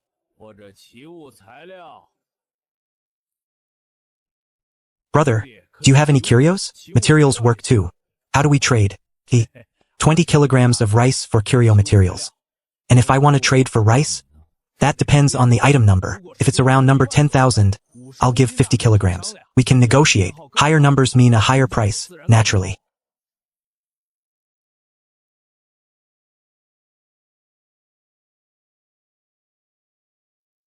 Brother, my rice is premium quality. It hasn't been expired for long. What about curios outside the top 10,000? Outside the 10,000 rank? Well, that depends how far out. Brother, wanna trade? I got this from a jewelry store, while scavenging for supplies. It's pure gold, guaranteed. Listen, old Zhong. Look at what time it is. No one wants that stuff. Pa, old you. My gold is better than your bullshit paintings. Who knows if your stuff is even real? I got these from a museum. How dare you say it's not real? Told you, what era do you think this is? Even if it's real, so what? Can you eat it? Can you drink it? Boss, how did you raise such a large silkworm? What is it for?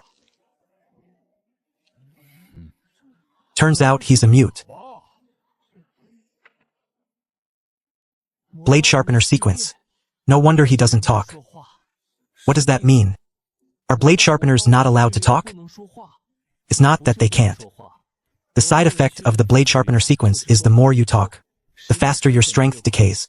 Therefore, the more silent the blade sharpener, the stronger they are.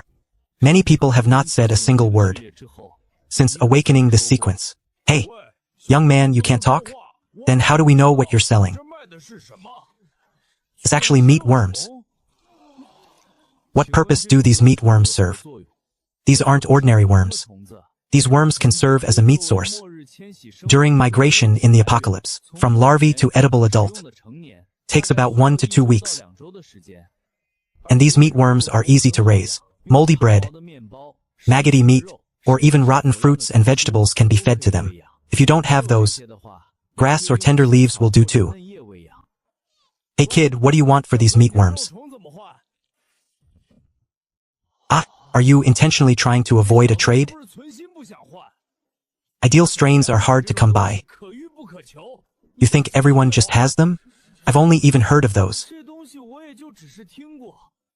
See if you want this. It's number 6512. If you agree, I'll trade it to you now.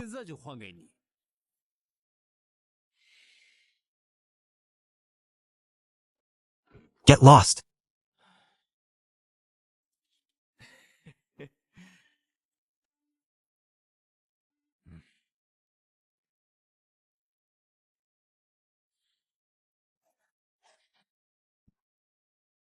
Aha, I have a type of potato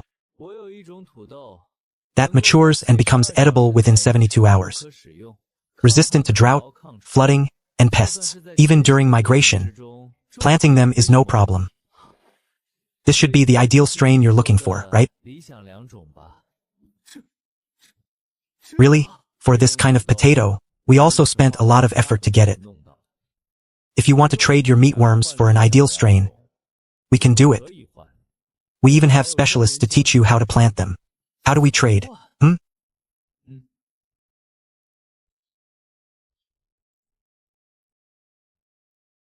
No, it's one.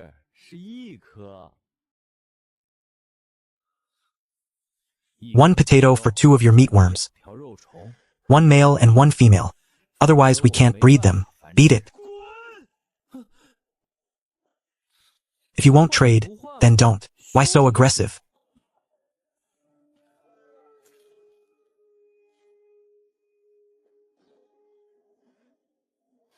Tire worm? What's this? This is a tire worm I bred. It can directly replace traditional tires.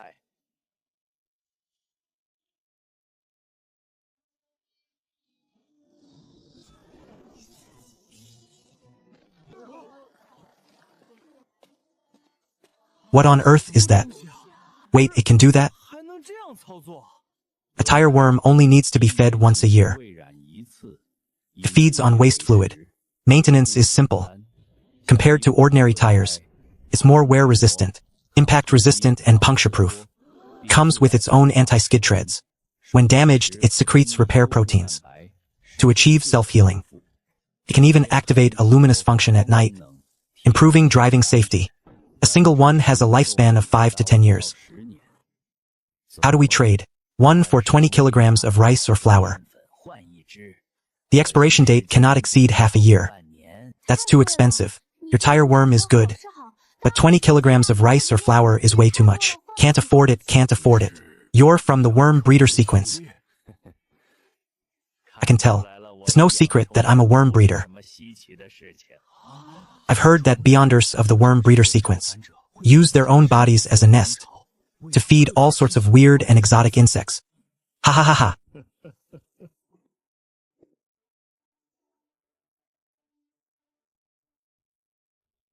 Everyone. This is the latest work from the collaboration of a mechanic and a doctor. You've probably realized by now that scavenging for fuels like gasoline is getting harder and harder. Without gasoline, trying to migrate is nothing but a pipe dream. But this heart engine can completely eliminate your dependence on gasoline. Wait, if it doesn't use gasoline, does it run on snow? You guessed it right. Even feeding it blood is no problem. 1 liter of fresh blood can make it run for 500 kilometers. The heart engine is comparable to a V8 engine. The unlimited racing is coming up soon. Don't you want to get one? To modify your own car? How about it? It's very cheap, 1 unit for 100 kilograms of rice or flour. Hey, don't leave. If you buy a lot, we can negotiate the price. It's only 100 kilograms, is that really expensive? Expired stuff works too. The market probably hasn't been open for long, plus many things here are new. A complete trading system hasn't been formed yet. It seems like there's profit to be made. Hey, 100 kilograms is ridiculous. If a person rations 100 kilograms, they can eat for a year. At most 10 kilograms of rice. Do we have a deal? 10 kilograms? Are you insulting me or insulting the engine? 80 kilograms I won't sell for a grain less. I'll start you off at 20 kilograms. Once the first deal is done, the rest will sell easily. If you can't close the deal, paupers shouldn't join the crowd. If you can't afford it, then beat it. Humph. With such a foul mouth, no wonder you can't sell anything.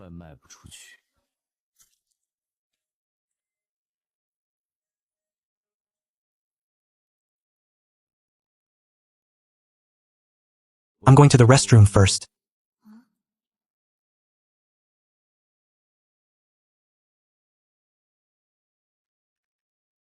You see, when it comes to being heartless, it has to be you. Humph. Captain Chu, you and Chun are too wicked. Boss, what is this thing? It looks so disgusting. Don't talk nonsense. This thing clearly looks extraordinary. It must be good stuff. Young man, what is this thing? How much are you selling it for? Captain Chu, this worm is good, but it's too disgusting and it can't breed. It's pretty useless, right? It's much worse than our potatoes and lettuce. Once we grow our potatoes and lettuce for a bit longer, the whole team will be set. Stop talking nonsense.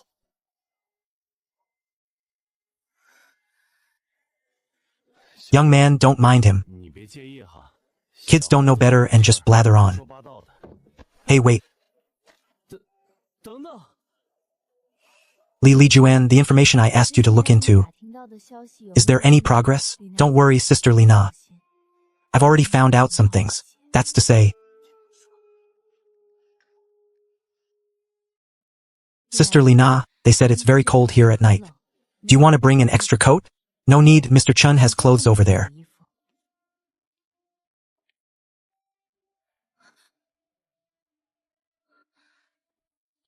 You? Why are you here?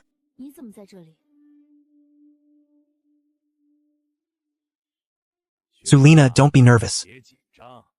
I'm here because I intend to cooperate with you. Humph.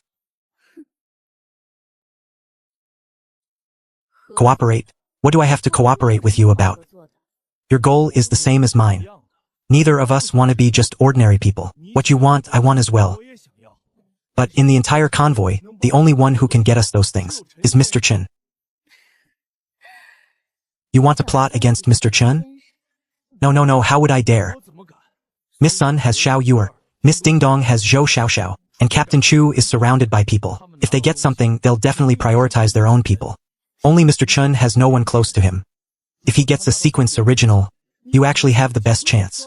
I've said my piece. Even if you seek cooperation from me now, it's impossible for me to give you anything that Mr. Chun gives me. I'm not that naive. If Mr. Chun has a chance to get 2 of them, I hope you can put in a word for me. Sequence originals have appeared several times here in Oasis City. It's unlikely there's only one. I'm not even sure about myself. It's hard to speak for you. I know you're my only hope. Me appearing here today is better than not appearing at all. Even if there are no extras, once you become a Beyonder in the future, just remember the help I gave you today. Help? You helped me with what?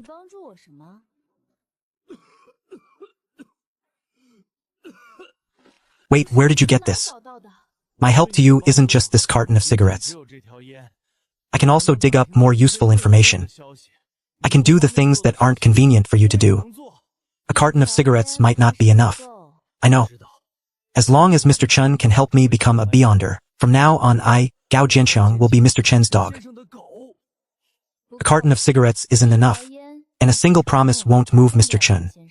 You know better than I do what kind of person he is. Sulina, I don't have anything else. Fine, I agree to your deal. But I can't guarantee 100% that what I say will actually be useful. I know, don't worry. Even if Mr. Chen gives me nothing, I won't blame you. Alright, that's it. I'm going back to rest. Hurry up. The city will close its gates at night.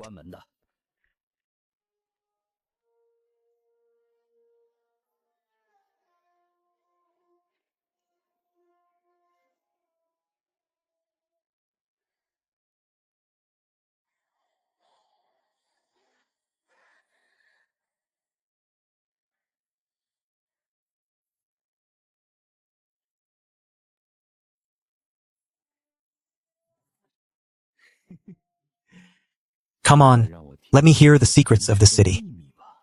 Sister-in-law, you love me, don't you? What am I supposed to say to you? I am your sister-in-law, after all. Good Lord, life like this is unbearable. I should have just died outside back then. Xiaoyan, have you ever suspected that the two groups of people who looked for you today are together? Is it possible they're setting you up? I don't know. But the one wearing sunglasses earlier was very annoying. Try not to speak if you don't have to in the future. Feel it for yourself. Has your strength decreased a bit again? I must talk to Chun Yi later, just so the secret doesn't get out.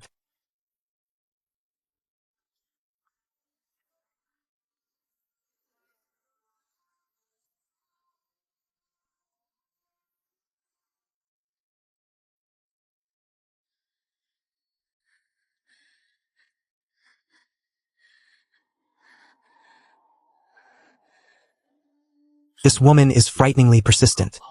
Should we just kill her?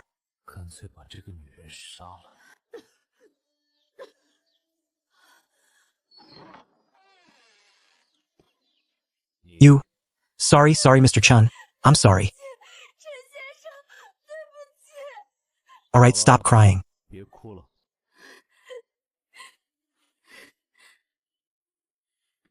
were thoughtful.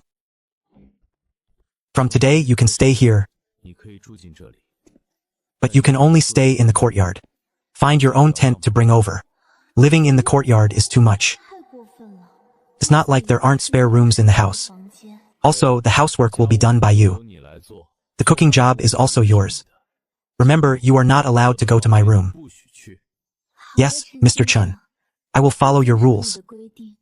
Thank you for letting me stay in your courtyard. I know what you want. I don't guarantee that I'll help you get that thing. I know.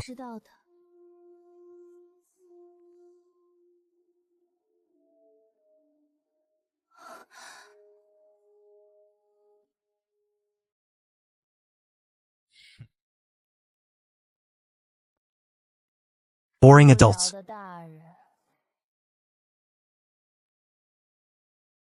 He's in league with the guy in sunglasses. You two, why are you here? Captain Chun, do you know the guy in sunglasses? No. We seem to have met once on Sanua Street yesterday. Didn't expect him to live so close. Why, Brother Su, do you know this person? I don't know him either. Ding dong. Come and teach this young man how to plant potatoes. And lettuce,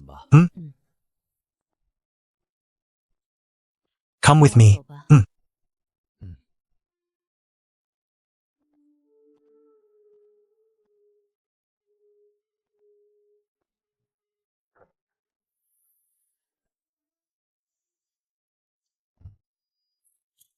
You guys remember, the fuel cannot be poured directly into the tank. You can draw the fresh blood into a syringe, and then inject it into the heart. You've already sold the engine to us. And you're still going to participate in the race? Haha, don't worry. I'm not using 4 wheels. That would be like bullying. You're not using 4 wheels? Are you going to use a bicycle instead? Exactly, I plan to use a bicycle. Haha. But underestimating me will lead to a big loss. If I'm not mistaken, you should be from the athlete sequence. Haha. Captain Chun, I didn't expect you to even know about the athlete sequence. Since you guessed it, I won't hide it from you anymore. The champion of this unlimited racing is mine. Captain Chu, the athlete sequence is very strong. Every sequence is strong. But this athlete sequence is not only strong, it's also very troublesome. Especially in this kind of sports competition, it's practically their specialized field. It seems this race won't be that simple. That cool blade sharpener from earlier will likely participate in this unlimited racing too. And that little fatty, if he got the heart of dance, with that doom fortress of his, the trouble might be quite big.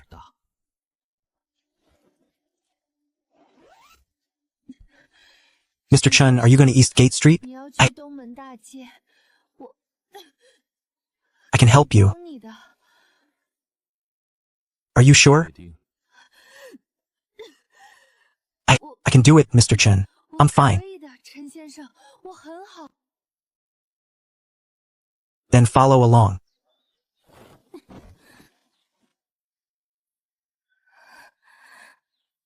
How can he have the heart?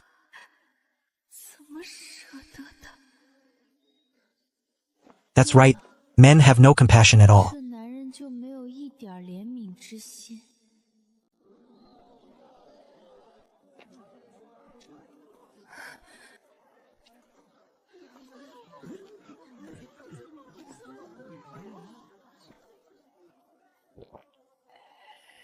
So beautiful.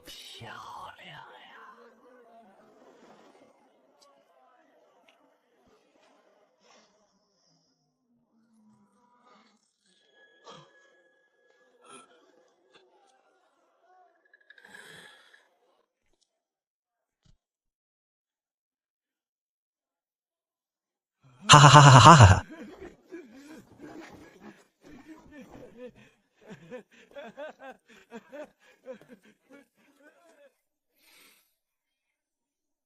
Scared off just like that?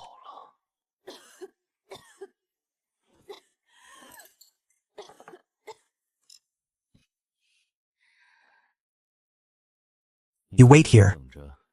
If someone comes to trade, just make the decision yourself.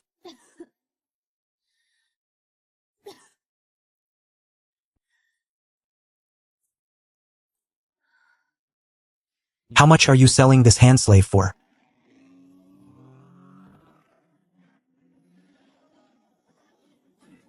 Whoa, how did Vice City Lord Ding come here?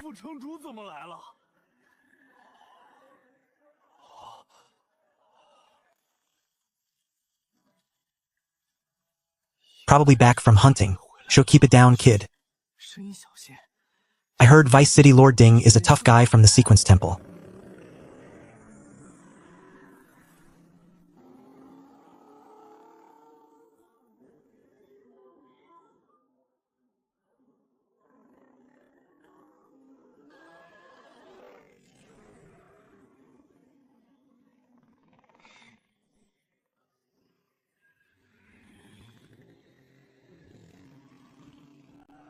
This is actually another branch of the Flesh Titan. Sequence 3, Three-Eyed Demon.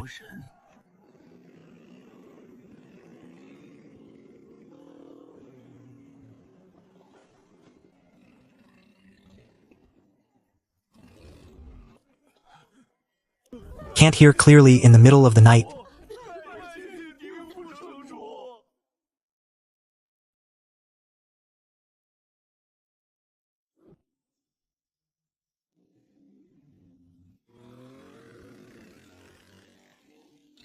Interesting.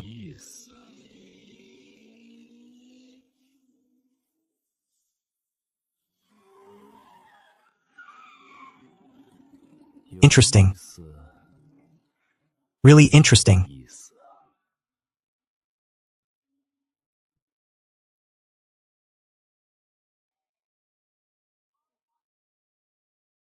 Vice City Lord Ding is so strong. What are you afraid of? I'm Sequence 2 at least. But in front of Vice City Lord Ding, I seem like just an ant. I feel like he could crush me with one hand. Wait, you guys, who knows exactly what sequence Vice City Lord Ding is? Why is he so strong? He feels different from us. I know, the City Lord sequence is Blood Moon Sun. I heard this sequence is just like the demon sequence, both very evil, and also very powerful. Blood Moon Sun, huh. Sigh. I heard everyone in this sequence eventually becomes an eerie. So there's a saying, if you encounter a Blood Moon Sun, it's best to kill them directly. Afraid of nothing. Vice City Lord Ding's sequence has long been an open secret in all of Oasis City. Only you newcomers wouldn't know. I heard Vice City Lord Ding is also participating in the unlimited racing. Ah, if the Vice City Lord is participating, then what's the point of competing? The champion will definitely be him. Who would dare to snatch it from him? So Blood Moon Sun is the foundation for humans. Then what does my Blood Moon Lord count as? Things are getting more and more interesting. Brother, how are you trading these snow tires? 20 kilograms of rice or flour is too expensive. Yesterday at the Sanue Festival, 50 kilograms could buy 2 Heart engines. These snow tires of yours are good, but they're probably much worse than a Heart engine. Brother, in the whole market, I'm the only one who has these. Still too expensive. I sincerely want them, make it a bit cheaper. Let's call it 25 kilograms of rice. Good brother. That's not how prices are negotiated. Is it? You said yourself you sincerely want them. If I don't raise the price to fleece you, am I supposed to lower the price for you? You call this sincere? Who is ever this blunt? When we came out of Rong City, we used these kinds of snow tires.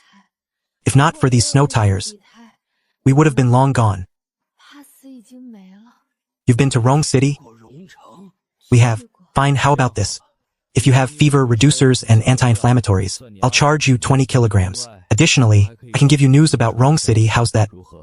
I happen to have medicine. Trade right now.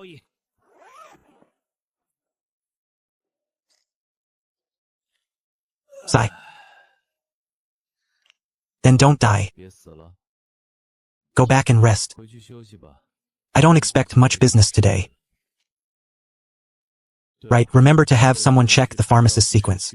For news about Beyonders, I want as much detailed information as possible. Also, go ask about that Vice City Lord from earlier, as detailed as possible, including when he awakened, and what his sequence was before.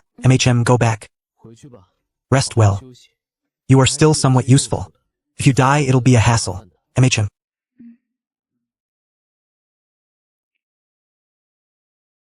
Don't worry, Mr. Chen's business is my business. Give me 3 days, no, give me 1. In 1 day, I'll definitely have some news back. Good, Elder Gao. This is your chance. You've got to seize it. Miss Su, it seems a good event is coming soon. Congratulations in advance. Don't speculate, just go do your work. Let's go, brothers, to work.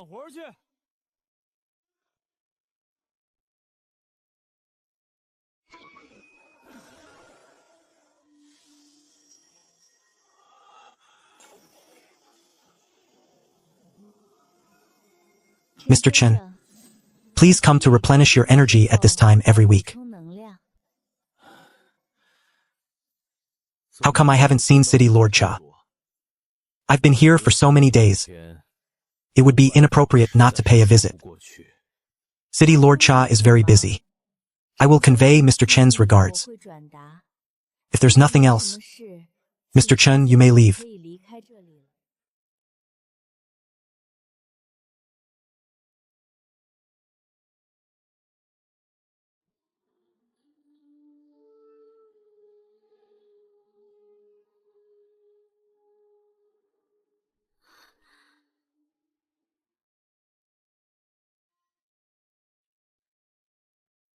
This unlimited racing is fully supported by City Lord Cha.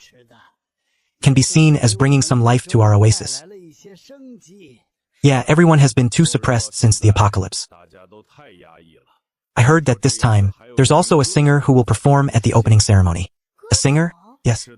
How long has it been since we heard music? By the way, who do you think will win the championship this time? Is there even a need to think? It's definitely Vice City Lord Ding Sheng. His sequence is the most unique and strongest I've ever seen. Ordinary people are no match for him at all. Blood Moon Sun is indeed very strong. It's just, shut up. Is Vice City Lord Ding really someone you and I can gossip about? Don't believe those messy rumors. Ha ha ha. In any case, I support Vice City Lord Ding. I heard the rewards for this champion are quite substantial. Just rice, flour, and meat alone total 200 kilograms. And they're not expired. More than that, there's other stuff too. I heard City Lord Cha plans to put up some ideal strains as prizes. It seems that no matter what, we have to win the championship this time.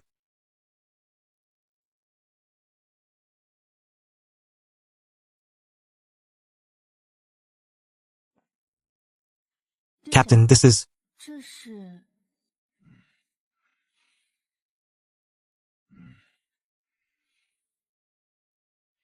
I see. Everyone, the prizes for this championship are quite numerous. Not only is there 200 kilograms of unexpired food, but there's also a lot of other things, even ideal strains. So everyone, this time we must win. Captain Chu, you've said that twice already. But what does it have to do with these materials? Humph, as expected. This guy knows my thoughts best. Everyone, this is the information on all the contestants in the unlimited racing. A few of them are very strong. So you all know what I mean, right? Captain, just tell me what you want me to do, okay? You know my brain doesn't work that well. Chinyi, you tell them. Now that we've got all these registration forms, don't you guys suspect the captain's devious intentions? As the one with the eavesdropping radio, the captain will obviously use the next few days to cause as much trouble as possible using this information, then spread rumors to sow discord. By the day of the race, they'll definitely be fighting among themselves first. Then how could they possibly have room to worry about our Captain Chu? Am I right? Everyone, I'm doing this for the convoy. I worked hard to get this information. I have to return it in a bit. It would be bad if someone found out. Take a quick look, Captain Chu. You're really dirty. I've already signed you all up. Don't worry. The forms have nothing on them except names. Yeah. Blade Sharpener Sequence 3. This is the one who sold us the meat worms last time. That young man. The Blade Sharpener sequence is very strong. Don't look down on that toy knife in his hand. It's at least a curio. I reckon that knife's ranking won't be low. After all, to dare to trade meat worms alone on Sanua Street shows this person is very confident in his own strength. Thanks, Yeezy. Don't you worry. Leave this guy to me. I guarantee I'll beat the living daylights out of him. This guy is actually quite straightforward. He's not a bad person. Actually, you don't have to do that. Fine, then I'll hold them back when the time comes. And you guys charge ahead. Su Lin Hao. Athlete Sequence 3, Combatability Unknown.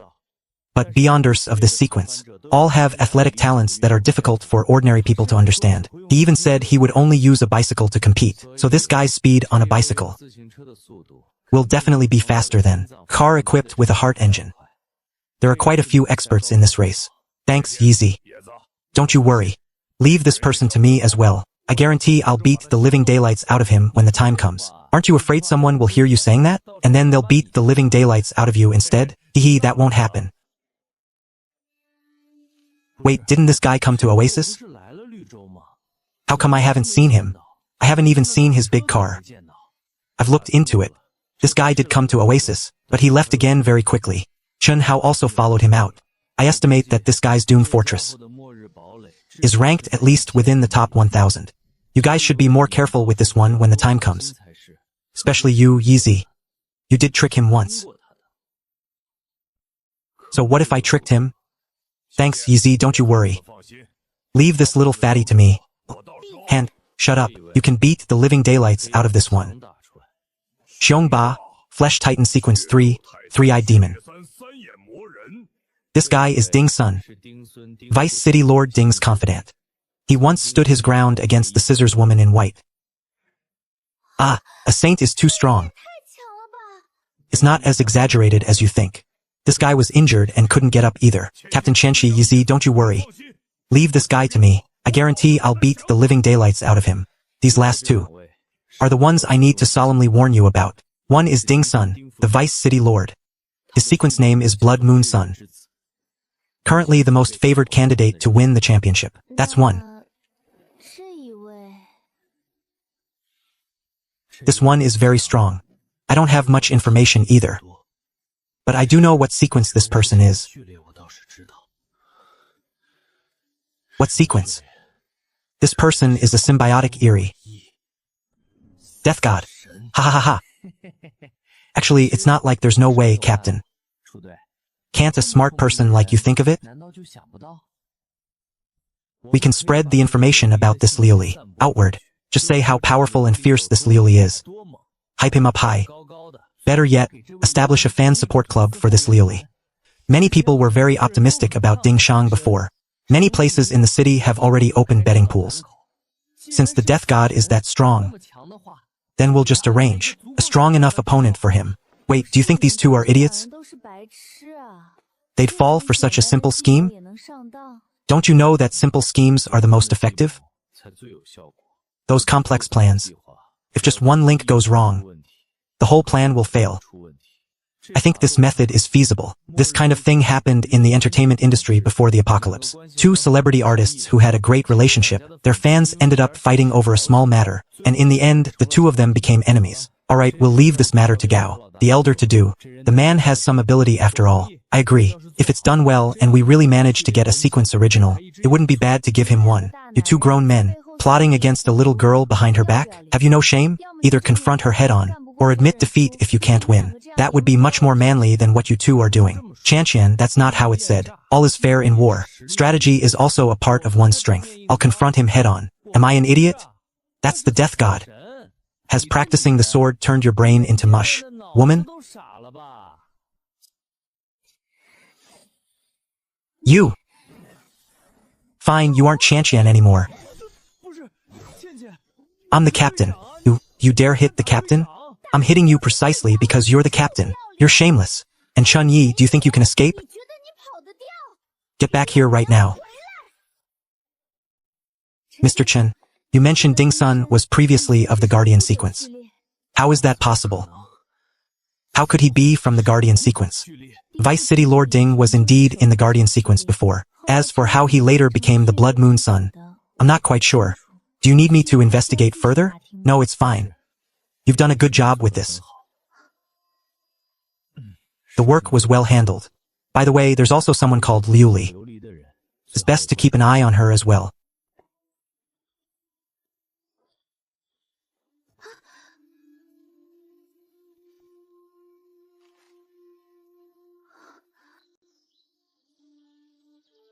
Hello. Excuse me.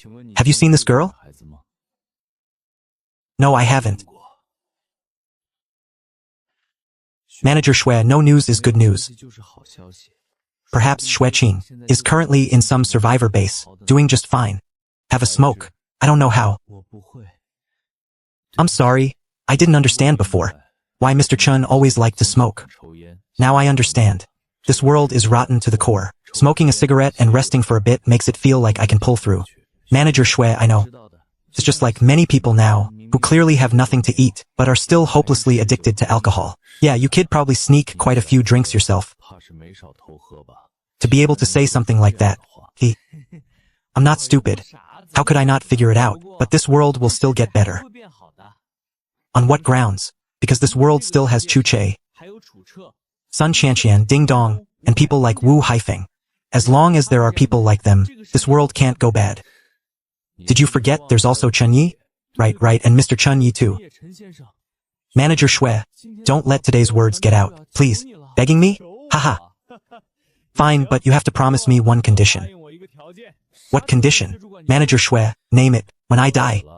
Remember to help me take care of my sister's sketch portrait. At least don't lose it so quickly. Manager Xue, you won't die. You misunderstood. What I mean is, if there isn't even a sketch portrait left, then truly no one will be able to prove that Xue Qing ever existed in this world.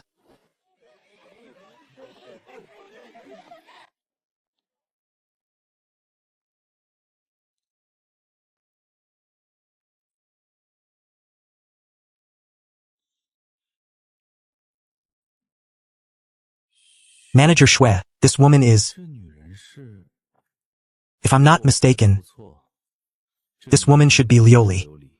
Oasis has a total of 3 city lords. City Lord Ding Sun is mainly responsible for security, City Lord Zhou Jueshan is in charge of city construction, and City Lord Ma Qing handles city hygiene and health. Ma Qing is that Beyonder from the Alchemist sequence, who can create sequence originals. Then why, have I never heard any news about him? I don't know. We sent someone to investigate.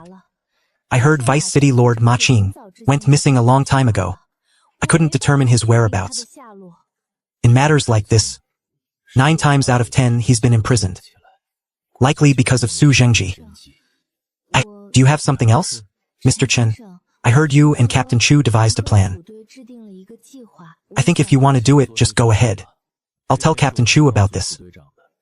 You and Boss Gao work together to get this done well. Remember, this matter isn't as simple as you imagine. If anything goes wrong, don't implicate us. Don't worry, Mr. Chen. I know the rules. Hi, respected Excellency Beyonder. Is there anything I can help you with? I intend to exchange for some attraction talismans. Respected Excellency Beyonder, please follow me. Beyonders are our honored guests. There's no need to line up.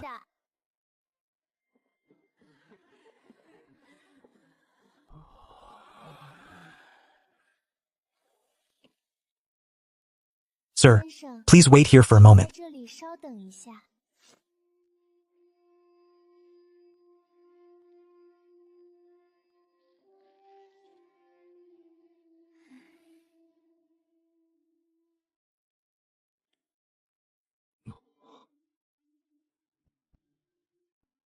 In a place where I'm a stranger, it's better to mind my own business.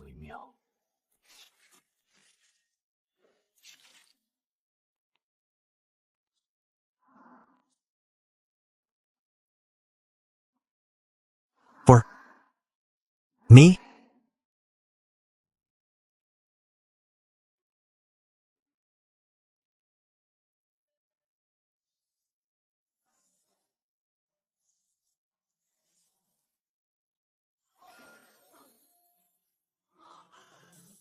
This is a Beyonder from the rune sequence. No, this person isn't a Beyonder. What exactly is going on here?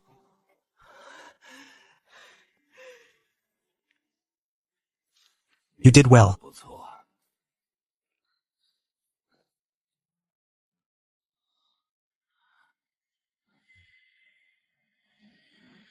So that's how it is. Then, talisman paper should be a type of paper possessing miraculous energy. Paper.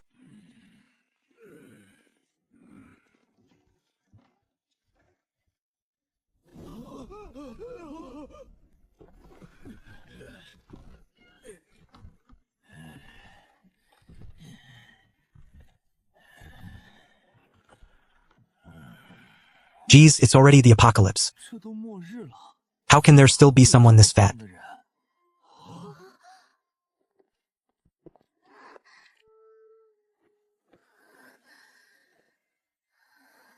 It turns out he is Sha Fei from the rune sequence. The wealthiest person in all of Oasis City.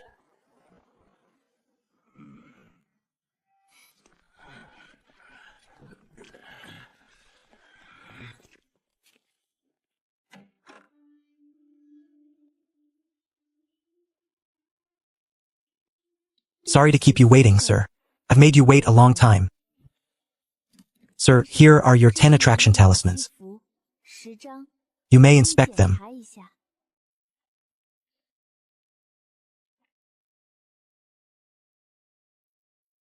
Sir, please wait. Sir, these are other products from our talisman shop. Perhaps there is something among them you need. This one is a spring talisman. It has miraculous effects on injuries and illnesses. Not only that, this spring talisman can also restore expired food back to its shelf life state. How do I trade for this kind of rune? One spring talisman can be effective for about 2 kilograms of food. There are 3 spring talismans here in total. They are my gift to you, sir. You can do that? Are you sure you're giving them to me? Please be careful, sir. It's always better if one can live a few more days.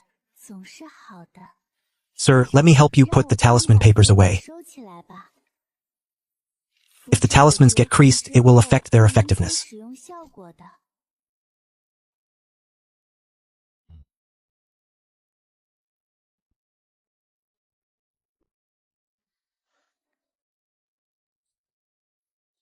Yuko, you gave him all the spring talismans you saved up? It took you half a year to save 3 of them. Aren't you being a bit too risky? Although I don't know what this gentleman's name is, I believe in him.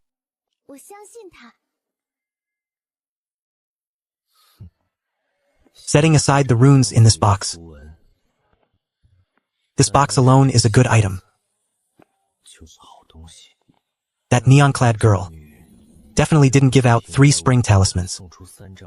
For no reason.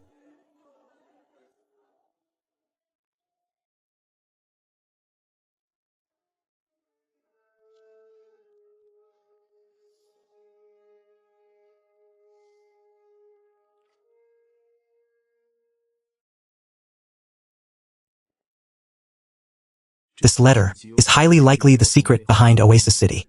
Opening the letter might lead to trouble.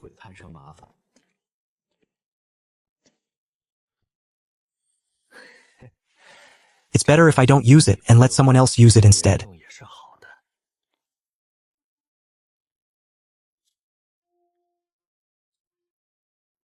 Please wait here for a moment. When are you going to eat me? Don't say that. We don't enjoy eating humans that much. Besides, you're so fat. There's too much oil. Your mimicry is truly garbage. It's been so many days and you still haven't learned. Yeah. In human terms, I'm a bit slow. It's a pity Lu Yong escaped. If I could have eaten him, I'd already be no different from you guys by now.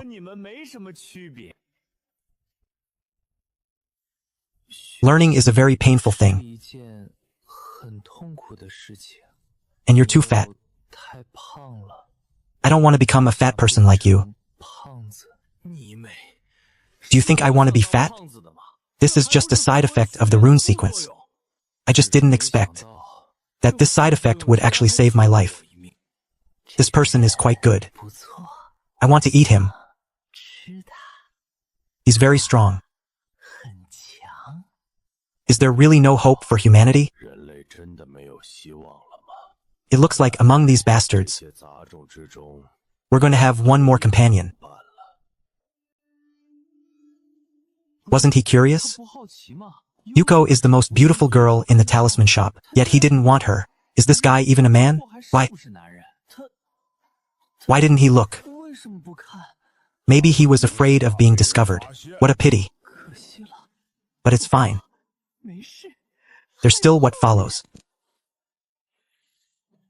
If the plan succeeds and he opens that letter, he'll know of our existence, and then I can eat him. That's great.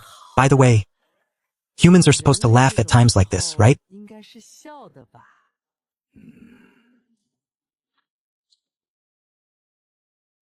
Wow, that's impressive.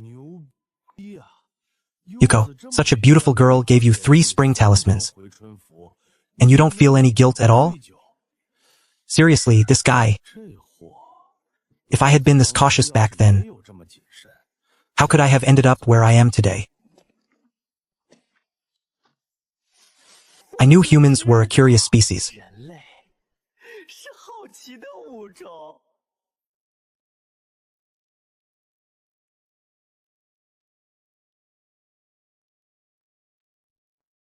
Liuli, brother, who is Liuli? What are you doing? To answer your question, Excellency Beyonder, this is Liuli's fan support club. Support club? What does that mean? It's because of Liuli. When Beyonders were bullying ordinary people, she stood up for the commoners. Brother, then do you think Liuli or Ding Sun is stronger? Is Vice City Lord Ding stronger? Of course Liuli is stronger. While Vice City Lord Ding is very strong, he's still a bit behind compared to Liuli. The number 1 expert in Oasis City is definitely our Liuli. Young man, don't talk nonsense if you don't understand. Liuli is nothing. If you looked into Vice City Lord Ding's battle records, you wouldn't say that. Who did you say was nothing? I dare you to say that again. I said Lioli is absolute trash. What are you going to do about it?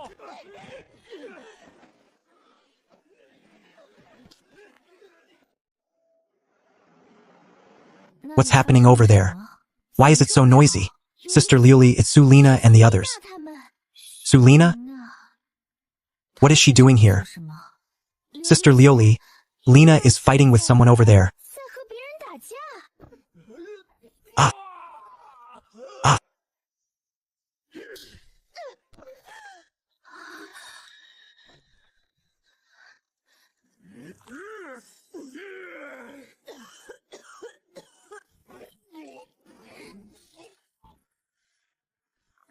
Sulina, what are you doing here? And why are you fighting with them? Lioli, you have no idea how infuriating those people are. They actually dared to say you're not even worth Ding Sun's fart. How old are you now? Why are you still acting like this? It's not worth it. Although we're all ordinary people, they can insult us. But they can't insult you. Exactly. That's right. You guys, forget it.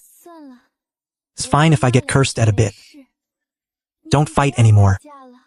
Sorry, Lioli. I didn't want it to be like this either, but this was what Mr. Chun and Captain Chu intended. If I have to choose between you and them, I can only side with them. Sister Lioli, you gave them all the food? What are we going to eat? I didn't give it all away. There's still quite a bit left. Besides, they looked so pitiful. Is that quite a bit, sister? We only have 4 cups of instant noodles left. Sister Lioli, you're way too generous. You little brat. Since you've been following me, when have I ever let you suffer or go hungry? We'll go look again tomorrow. We'll definitely be able to find enough supplies. Master, these are the mechanical coins I exchanged from the mechanic. Xiao Xiao, you're very thoughtful. I know what you're worried about. With Chunyi, Chuche, Taisher, and Chanxian here this time, there's a great chance of getting a sequence original. Chunyi wants the resentful dragon scales. By rule, I'm entitled to a share. I can give up those dragon scales in exchange for the sequence original. Chuche also hopes for more Beyonders in the team. Taisher and Chanxian won't object either. Master, I want to participate in the race. No, you aren't a Beyonder, you can't join the race. Master, I've already investigated. Ordinary people cannot compete, but they can participate as assistants. As long as you agree, I can enter the race. Have you gone mad? Which of the Beyonders competing this time is easy to deal with? Just on our side. Sun Chanxian and Taisher are both high combat sequence 3s. And then there's that insidious Chun Yi, and many more who are even stronger. Do you really think they will show you any mercy?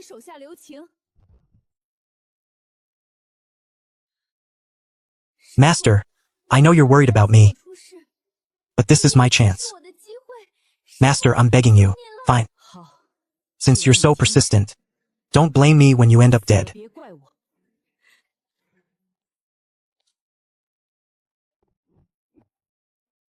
Mr. Chun, I've heard some news. Every competing Beyonder can bring 1 assistant. Mr. Chun, I want to compete as your assistant. Do you know what it means? For an ordinary person to join a race like this? Yes, it's very likely you'll get onto the track but never come off it alive. Are you sure? Mr. Chun, I'm sure. Alright then, in that case, since you've decided, just don't blame me when you die. Also, if you encounter danger out there, I won't save you, I know. If I really do die, I just ask that Mr. Chun remembers my name. I don't want no one to know that I was ever in this world. Finally found you. Brothers, beat him to death.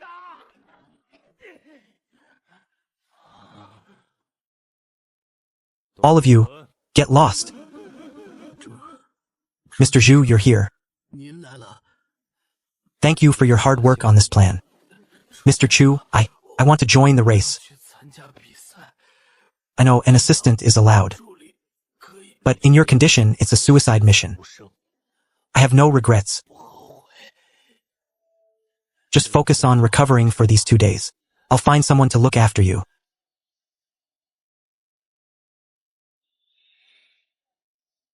Got one.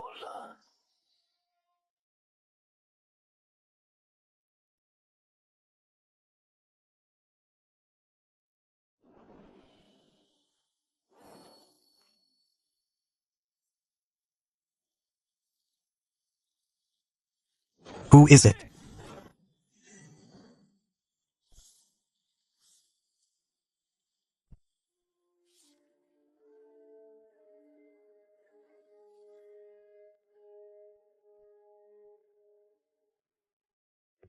What happened? Just a stray cat. If you want to lie to me, at least try harder. Are there even any cats left now? They've long been eaten until not even a hair remains. Chaw, if you came here just to mock me, don't bother. You can get out right now. Oasis City has been getting weirder and weirder lately. Back when you made that deal with the Eerie, I was against it. Now Oasis City is a foul mess, and you must take primary responsibility. You're referring to this farce of the last few days? Just some minor tricks, that's all. Are you actually taking it seriously? You know exactly what I mean. Ding-sun, back when you made that deal with the Eerie, I was the one who opposed it. How many Eerie are in Oasis City now? Surely you can't be unaware. Humph, as if you didn't know. The establishment of Oasis City was far more complex than anyone imagines. 99% of the world has already been occupied by the Eerie. From the moment the Eerie appeared, humanity has never once been victorious in the battle against them, and everything I've done was merely to keep the flame of human civilization alive.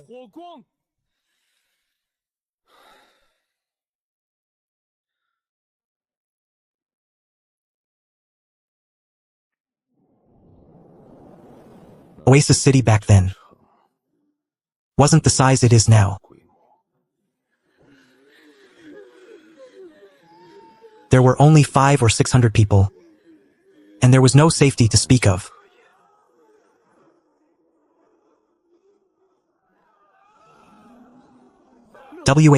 What is that?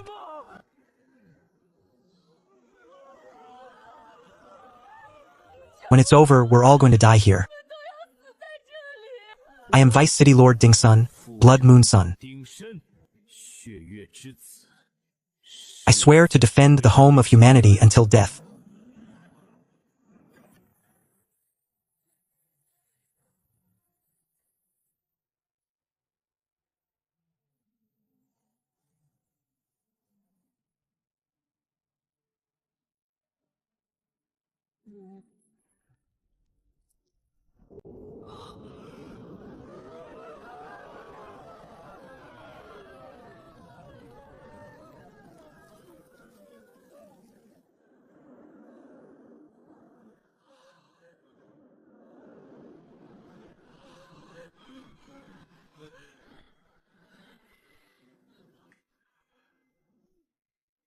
Stop.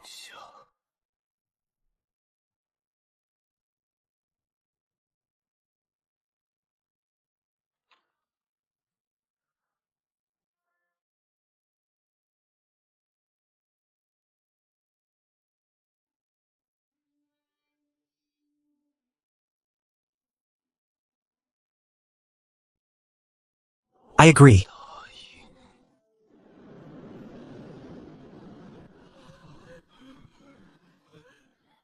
To preserve Oasis City, I was forced to make a choice. If I hadn't made a deal with the Eerie, Oasis City couldn't possibly have the prosperity it has now. So what if I made a deal with the Eerie? Sacrificing a portion of the people brought long-term stability in exchange. You think your methods can hide everything? The flowers outside the Eerie City and that hidden barrier are indeed useful. But if even one living person escapes, this place will be exposed. Their intelligence is no longer inferior to humans. They're even smarter than you think. The race is tomorrow. Don't let too many people die. If not enough die, we can't meet the quota.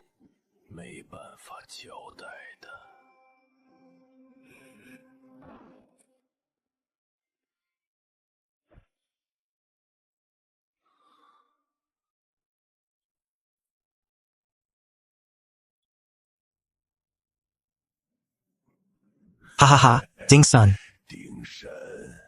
Are you prepared? Tomorrow we need at least 500 people.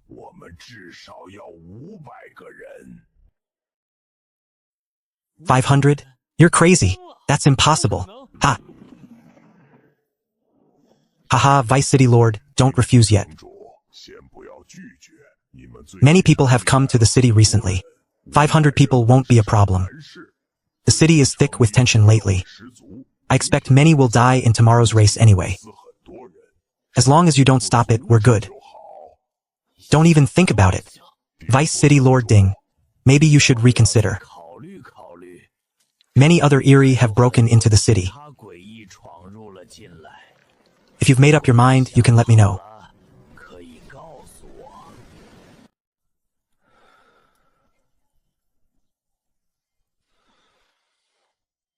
I told you long ago he wouldn't agree.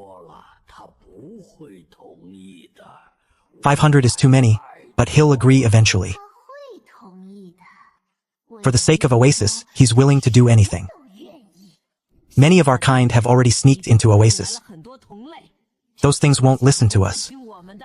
Damned bastards. Those Eerie have nothing but brute strength, but lack brains. To think humans actually lump us together with them. Even we are a bit wary of some of them. This human city, in a few days, will be just like the others, becoming a new human graveyard.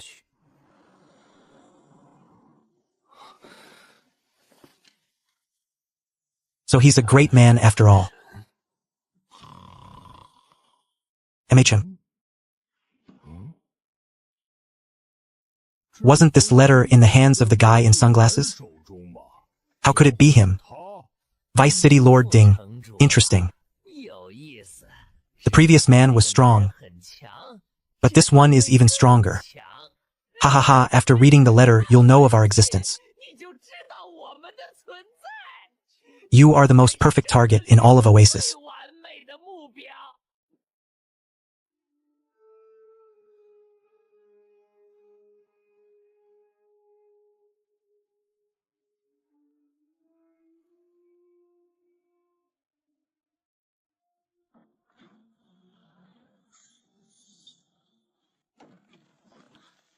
What exactly is happening?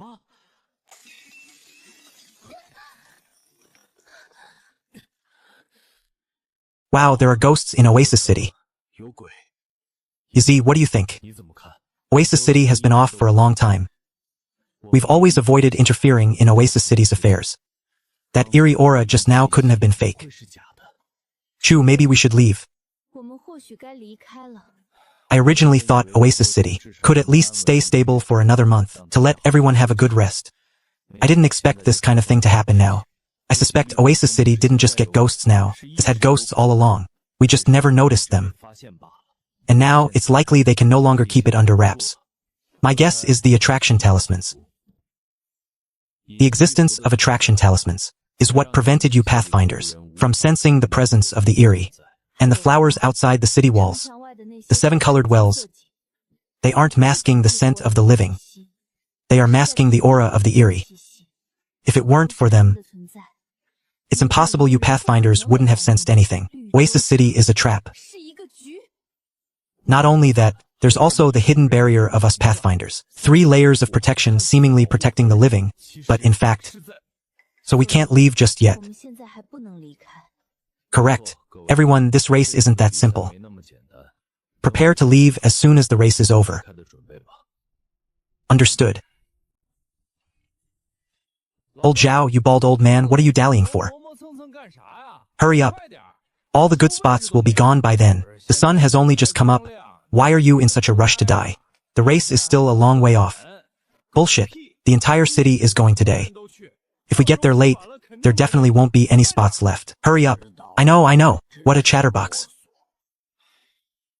Fast, fast. There's also Lin Qing's performance this morning.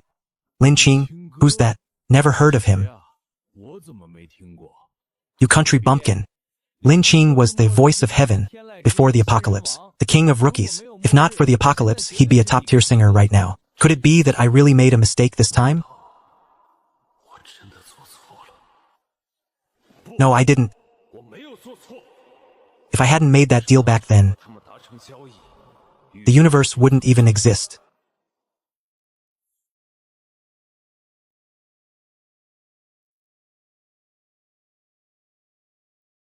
He's here. Finally, Lin Qing is here. It's really him. Who is Lin Qing anyway? The female singer from Before the Apocalypse. Don't you know anything? Remember, no matter what happens in a bit, keep your foot on the gas and don't let go. Yes, I understand. Don't drag us down. Or it's not impossible, we'll just throw you out. I won't drag you down. I definitely won't.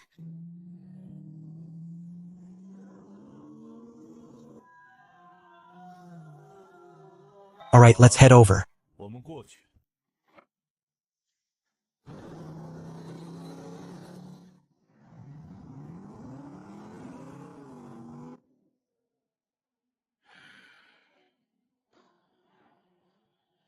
How did this guy get mixed up with Chun Hao?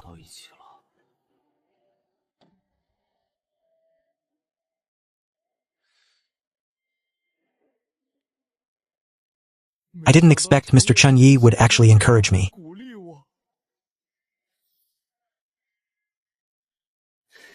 Ha!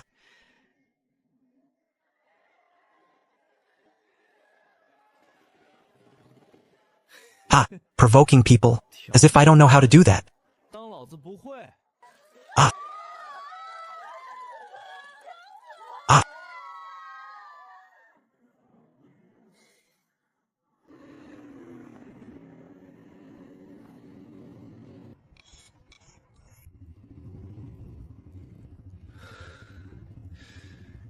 Go Lioli. Go Lioli. Old Lee, remember safety first in a bit. Don't worry about the rest. Old Wu, this is a race, not a fight. Be careful and don't get injured again. Don't you worry. This time, I plan to win with my intellect. Wait, you actually have intellect. Ding Sun seems to be injured.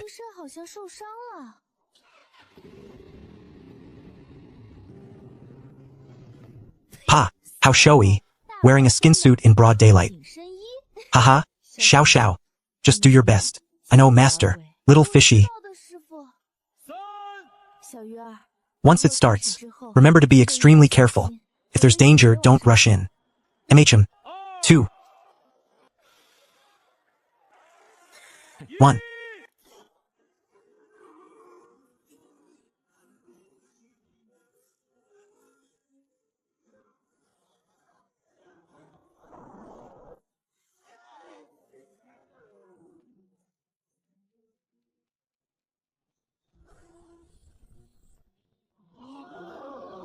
Oh my god. The one in first place is actually the athlete, level 3, Su Linhao. He's riding a bicycle. Right behind the bicycle is our Vice City Lord Ding. Vice City Lord Ding is the #1 expert in Yujo. That blood-red motorcycle of his is a rare miracle item. Compared to Su Linhao's frenzy, Vice City Lord Ding looks very relaxed right now. Obviously, the final champion will definitely be Vice City Lord Ding. Go Lioli. Go Lioli. Is everyone being too law-abiding? This doesn't seem right. Did they really think this was about whose car is faster?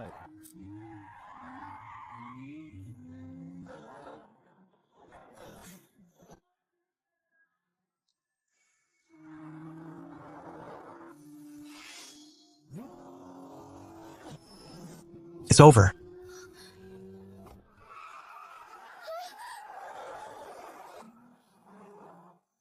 You actually dared to hit my car. I'll have your life. This idiot offended 2 people at once. As expected, he's still too young. The one just now seemed to be Chen Yonggu. His pickup truck is quite interesting, but this man is truly unwise. He actually dared to provoke Sun Qianqian and Taisher. One is a level 3 sword immortal, while the other is a flesh titan. Wait, what is Mr. Taisher doing?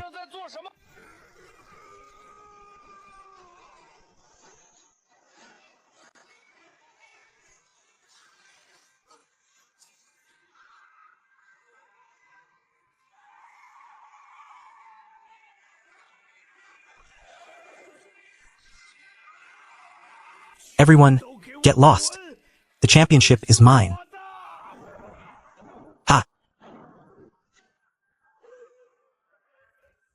Ha ha ha ha!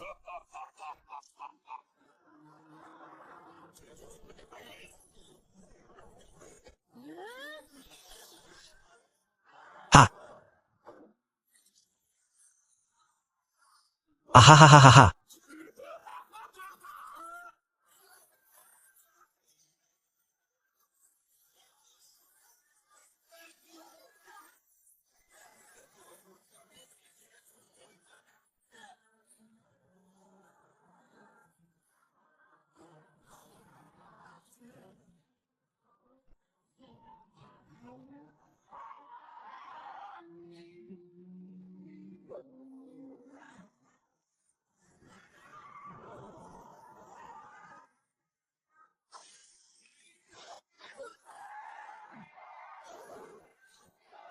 It started.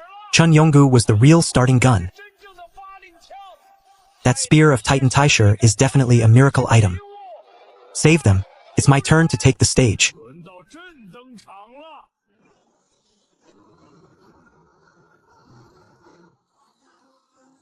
Accelerate.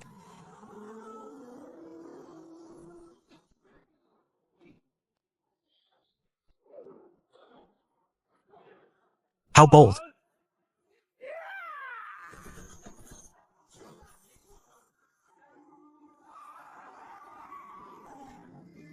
Mr. Chun, what do we do? Stop. Kid, you just wait for me. You're dead meat today.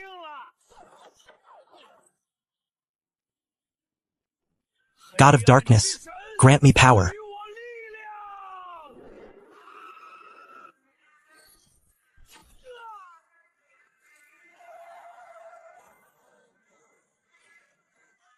Yeah. Chen Yonggu, you bastard. This young man has a special name, Crow. But unfortunately, it's unlucky. Before it even started, Mr. Crow is about to end his race. Ha ha ha, what are you laughing at? If you have the guts, come down here. I say Mr. Crow being angry is useless. If your tricycle has lost its ability to continue driving, then you can withdraw from this race.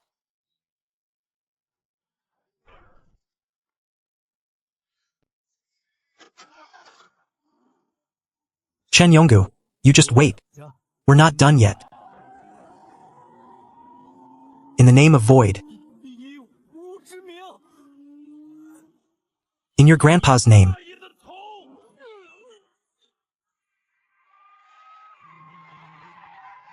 The one stopped in the middle of the road is precisely a level 3 extraordinary of the raindrop sequence. In the entire Oasis City, there are only a few level 3 experts, especially such a unique raindrop sequence expert. Could it be that Mr. Chun Hao is really going to be stopped here? But everyone, please don't forget, this is not a simple race. This is a race for the extraordinary. Sir, do you have any more medicine?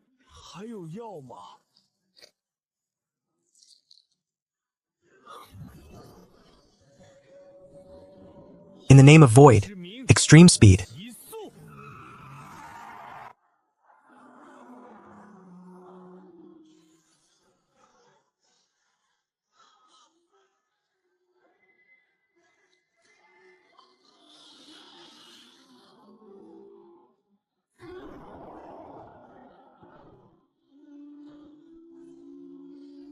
Everyone, that four-armed, two-headed giant at the front is Taisher of the Flesh Titan sequence.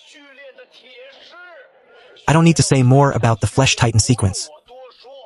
Our Mr. Xiongba is a Titan sequence expert, though it seems he took a different branch. And the other one with pink hair is of the Sword Immortal sequence, named Sun Chanqian. The Sword Immortal sequence is an independent sequence of our great Xia. My God! Is the Sword Immortal sequence really this strong? With just one long sword, Ms. Sun has stopped countless heroes from crossing the line. Ah!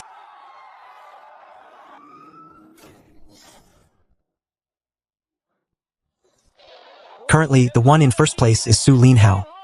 He has a huge advantage. If nothing unexpected happens, first place in this race will definitely be his. Damn. My dear announcer, shut your trap.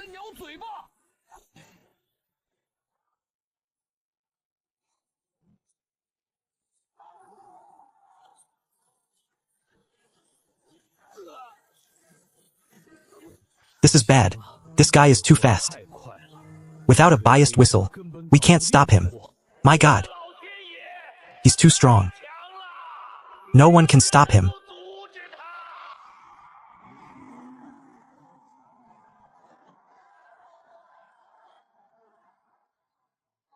This is Rongqing's Grim Reaper. He always shows up here. My God. Liuli has made her move. Liuli is of the eerie symbiosis sequence. Rumor has it that this sequence is the most eerie of all sequences. Don't even think about it without great luck. Liuli is strong. Unprecedentedly strong. It's actually a space crack. She even brought out space cracks. How can anyone else play?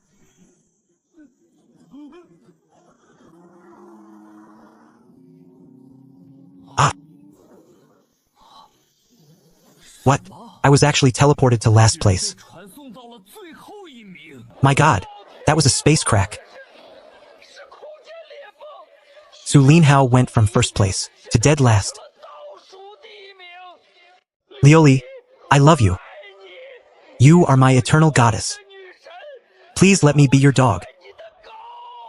This is getting interesting. Fun, truly fun.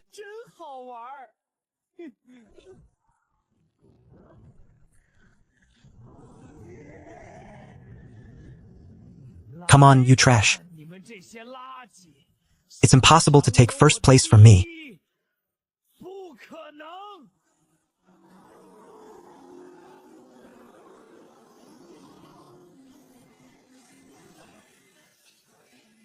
Su Linhao, Su Linhao.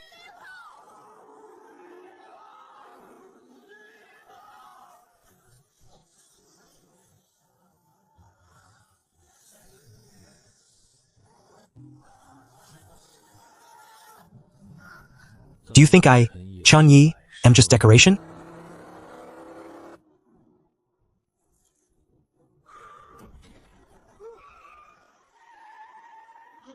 An unknown mist has appeared on the track. Whose wicked idea was this?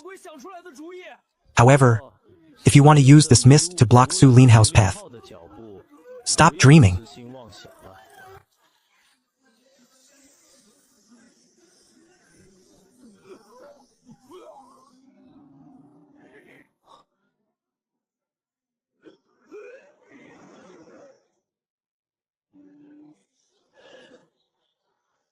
The competitor Su Linhao is the undisputed king of this race.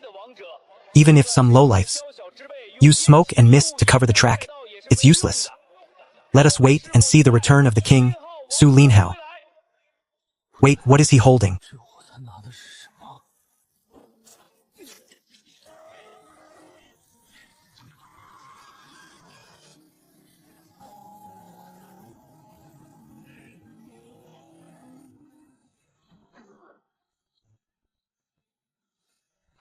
Level 70, level 70, level 70.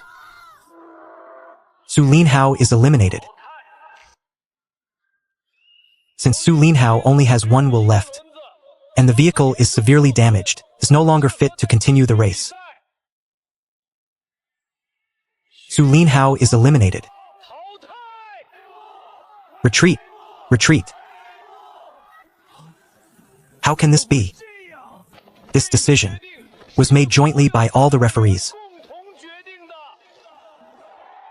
Although it's an unrestricted race, competitor Su Linhao's vehicle is completely destroyed. Therefore, the referees rule that he cannot continue.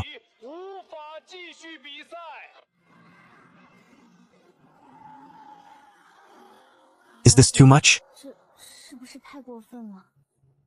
An unrestricted race. Yet crooked refereeing is allowed. Stop worrying about Su Linhao. He may have been the king of the track, but that was the old king.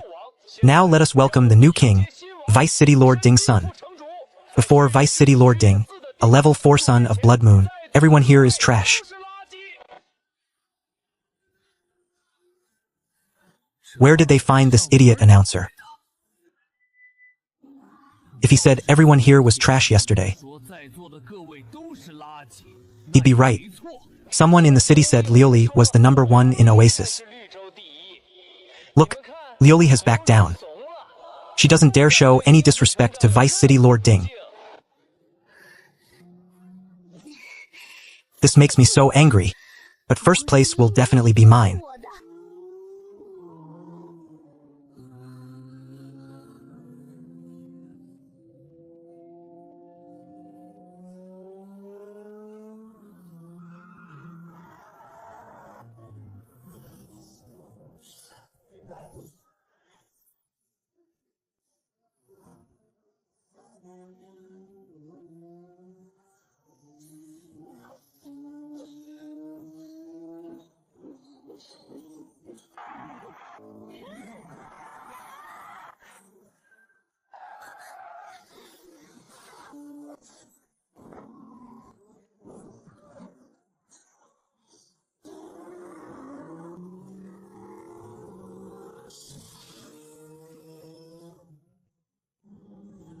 If it weren't for that big battle yesterday, you few pieces of trash wouldn't stand a chance against me.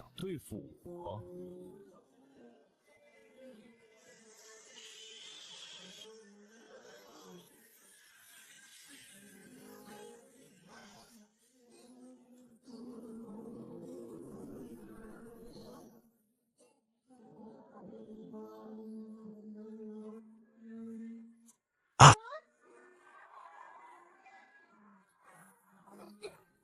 Everyone, strike. He can't hold out much longer.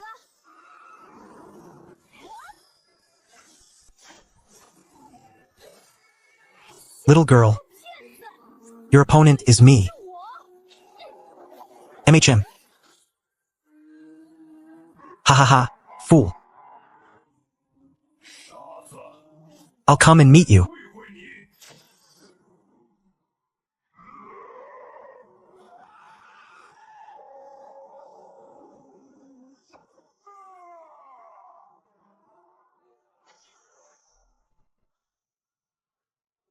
Ah.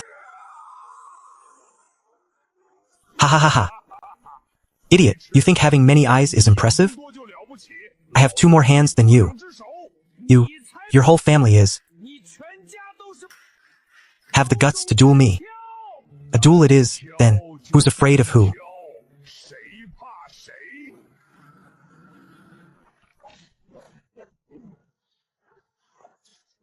What should I do? Should I stop the car and wait for Taisher to finish fighting? As for sequence remnants and such, I don't have that kind of luck.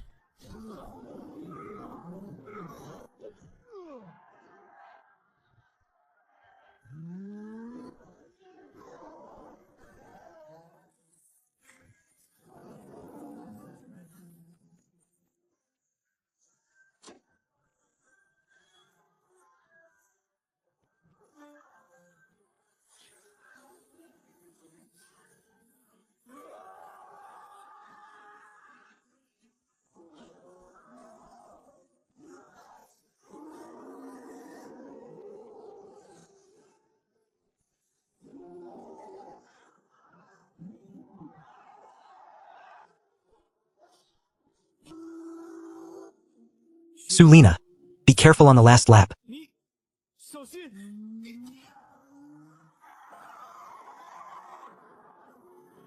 Xiao Xiao, let's begin.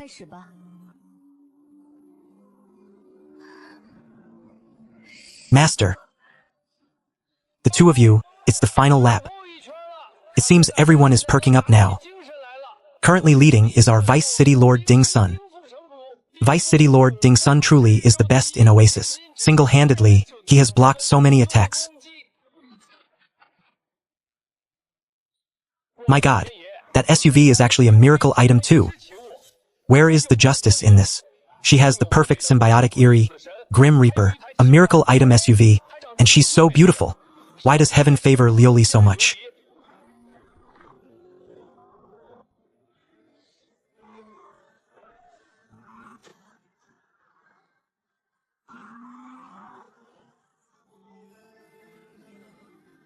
Wait.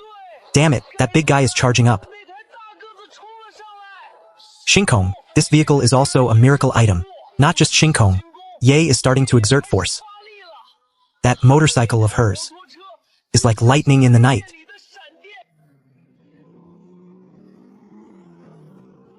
Who is that cute girl? How can she be so strong? It's Sun Chanqian. My god. Sun Chanqian is chasing Vice City Lord Ding and Liuli at a strange speed.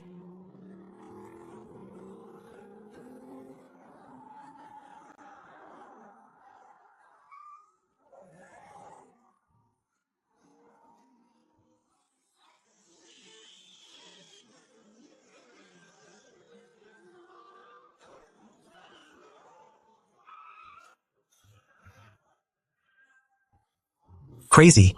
They've all gone crazy. It seems. I need to let everyone see the monster. The pickup truck's true face. I've never been afraid of a car race.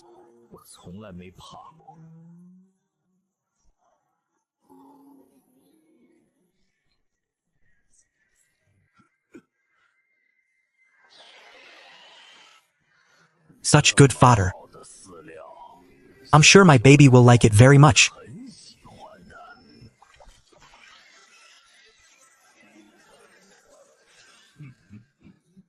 Mr. Chun.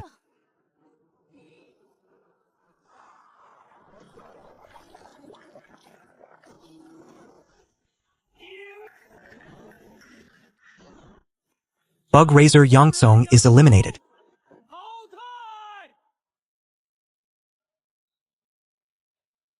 That's Chun Yonggu. My god. His car is also a miracle item. I never saw a single miracle item before. But today I've seen at least 3. They aren't just miracle items. Chun Yonggu, the great me has arrived. Prepare to die.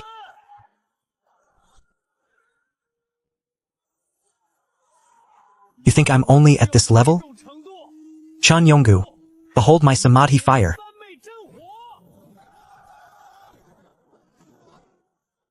In the name of void, invincibility. Sir, watch me. This is what it feels like to be an extraordinary. It's simply fantastic.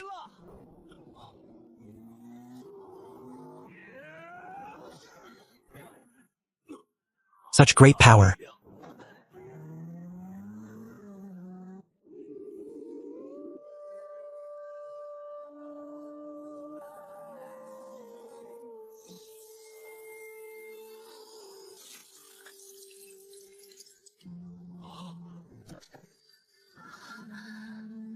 This is wonderful.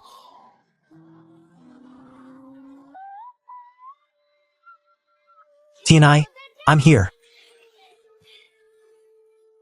Wait.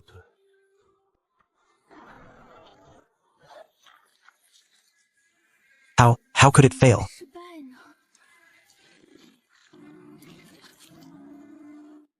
You think you can use that move? That's a move I've played out a long time ago. Oh my god. Look at what this idiot has done. That's Lin Qing. It's Lin Qing. How could he lay a hand on him? You, Chun Yonggu, I'll fight you to the death. You dog. How could he do that? I knew Chun Yi would be like this. Oh wait, what am I seeing? Everyone, don't cry yet. Lin Qing doesn't seem to be dead. God, that seemed to be a double just now. Though I don't know what it was. It must be some precious life-saving miracle item.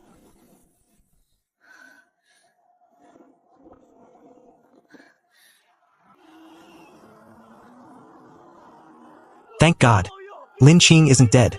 That idiot didn't kill Lin Qing.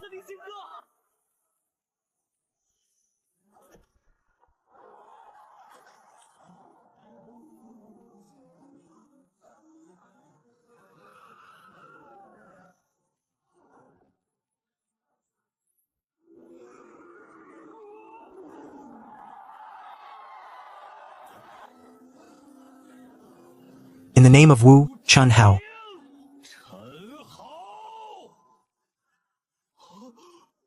Abyssal control.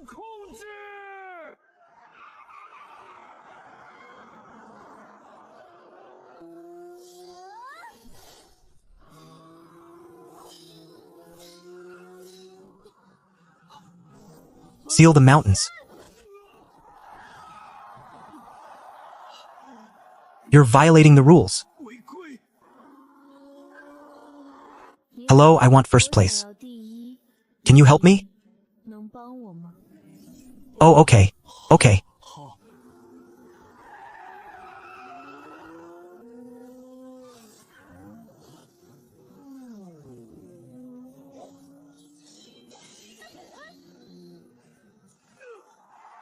Go Lioli. Go Lioli. 10,000 swords return to origin. My god. It's the legendary 10,000 swords return to origin. Wow. I've only seen it in movies and TV before.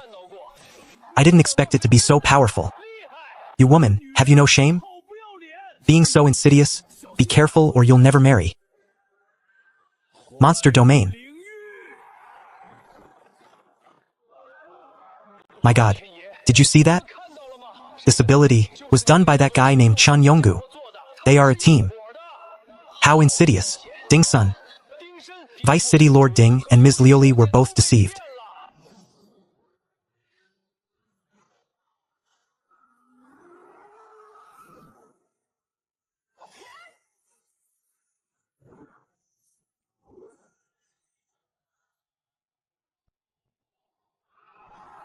My god, someone has already rushed past.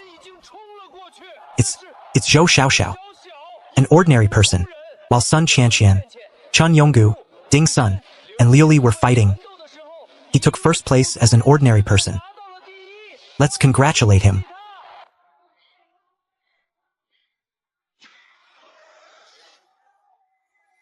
Awesome, just awesome. Truly awesome. Let's congratulate the first place winner, Zhou Xiaoxiao, along with second place, Sun Qianqian, and third place, Lioli. My god. Who would have thought the first and second place winners are both from the fair team? It's this guy with big eyes and thick eyebrows. He was the dirtiest during the race. If not for him, Su Linhao would definitely be first. Sigh, it's the apocalypse, yet crooked refereeing still happens. Humanity is hopeless. Team leader Chu, we'd better leave here quickly. It's not time yet. From today on, we should all live together. Arrange for someone to keep watch every night. Yizi, don't live alone anymore. Ding Sun, you didn't fulfill our deal. 500 people? Impossible. Ha ha ha. Ding Sun, I didn't ask for this just for myself. There are others behind me.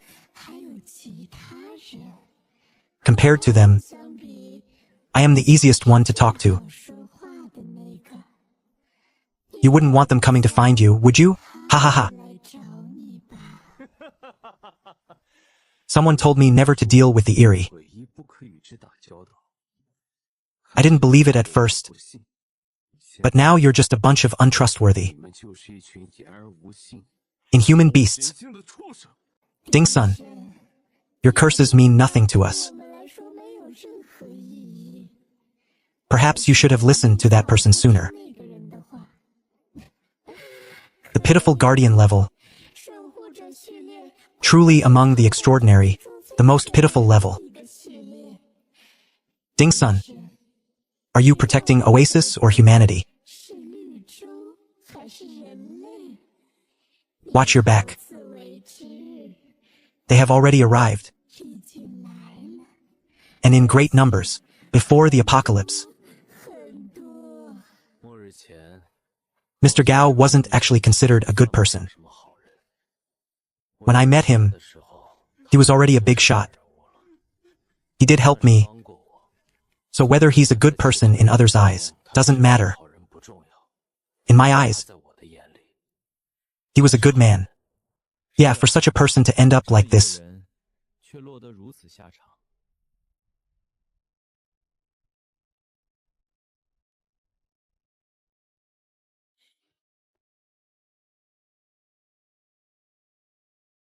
Izzy, what did he give you? Boss Gao's diary. Let's go, Team Leader Chu. Leader, when can we leave here? I don't know. I have a very bad feeling. If we leave, something very bad might happen. Don't underestimate a Pathfinder's intuition. Have you sensed any eerie near Oasis? That's the strangest part. Within my sensing range, there's no information on any eerie at all. Isn't that good? No, that's what's so strange. I've never felt this way since the apocalypse began. Could it be you're about to reach level 4? I only reached level 3 recently. It shouldn't be that fast. It seems the Pathfinder is also useless. Can't even handle such a small thing. What use are you? Get out. Ha ha ha. Alright, everyone. From today on, this courtyard must never be left unattended. At least 2 extraordinaries on watch every day. Everyone. This time we aren't just guarding against the eerie, but also against people. Xuanan, Sulina, Xiaofu. You need to prepare the ordinary people. If things go south, leave at any time. By the way, now that Boss Gao is gone, Dr. Luo will be the new manager of Car 6. You should use your sequence remnants as soon as possible. People have already started approaching me, wanting to trade for sequence remnants. I told them you've already used them. If they find out you're still holding on to them, there will be trouble. After the meeting, Xuanan, find a spot for Sulina and Zhou Xiaoxiao.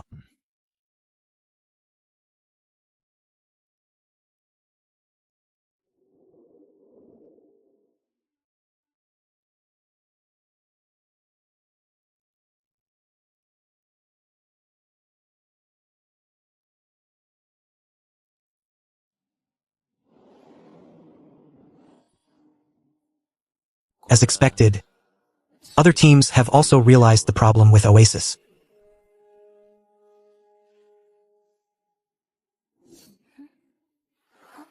Chun Yi has so many secrets. It seems the sequence he transferred to has something to do with the blood moon.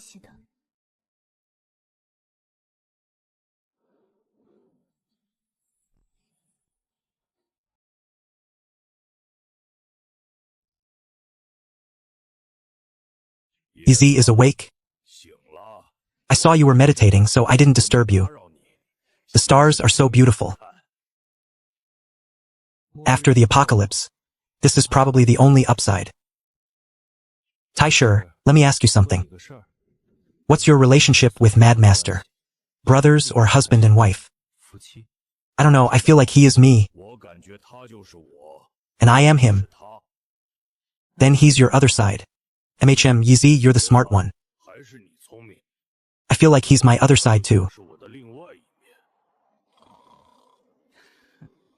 You always sleep so well. It's really enviable. Why hasn't the sequence remnant injection awakened any sequence abilities yet? Now it seems it was all worth it. 2030. Month redacted. Day redacted. Weather is dry and very hot. I can't remember the exact date anymore, nor what day of the week it is. I only remember that we escaped from that city. If I hadn't been so arrogant back then, I wouldn't have gone to prison. If not for the apocalypse, I'd probably be out by now, continuing with my life. But there are no ifs in this world. When those shadows in the darkness dragged people in, I knew everything had changed. I originally thought that with my own means, I could still survive in this new world. Until I saw the extraordinaries. I want to become an extraordinary.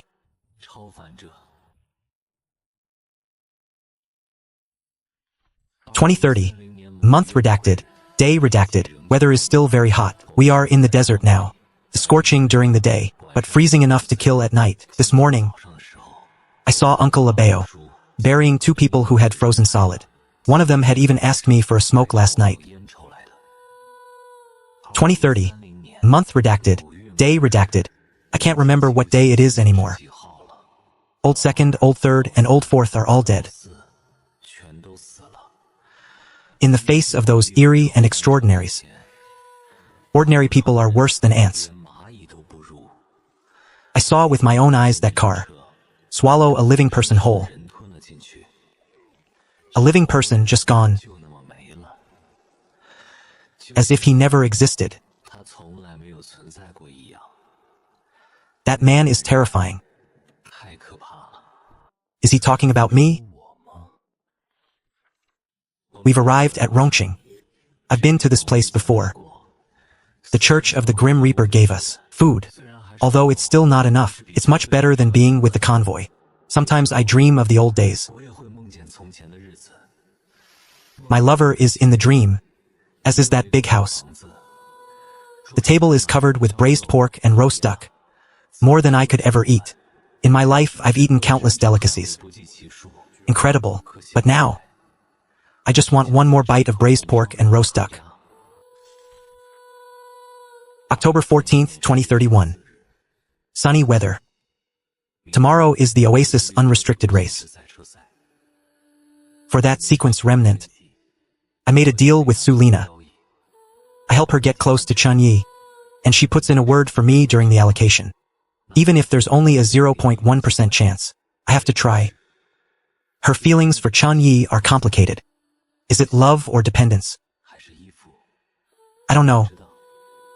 But I have no other choice. Chu Che has Xue Nan by his side. I can't get close to Xiao Fu. Ding Sun has Zhou Xiaoxiao now. And he desires the remnant even more than I do. Even if Taisher got it, he'd only give it to Old Li. So I can only bet on Sulina. I fought hard to get that carton of cigarettes. From a local thug at the Caesar Hotel, who used to favor me. Back then, I had countless businesses under me. Who would have cared who he was? But I know Qin Yi is short on cigarettes. I'm betting this carton can buy me a chance. Besides that, I also took on a task from Chu Che to spread information and disrupt the situation in the outer city. The methods aren't sophisticated, but they are effective. But the price came knocking soon enough. That day I was being watched. Sulina cleared that scene while I was hiding outside. If a law enforcer hadn't passed by, I would be dead by now. Now I'm lying in bed. Several ribs are broken. Can't even move. I don't hate Chu Che. I've used these methods before myself. It's just that this time, the one being played is me. As I write this, my hands have started to tremble. Maybe I won't live much longer. Only now do I understand why I'm writing this. I'm just afraid that one day, no one will remember me, my family, and my friends all died in that disaster.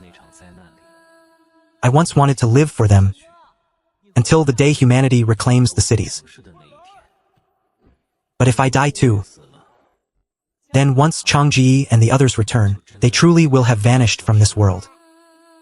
If you see this diary, please remember a name.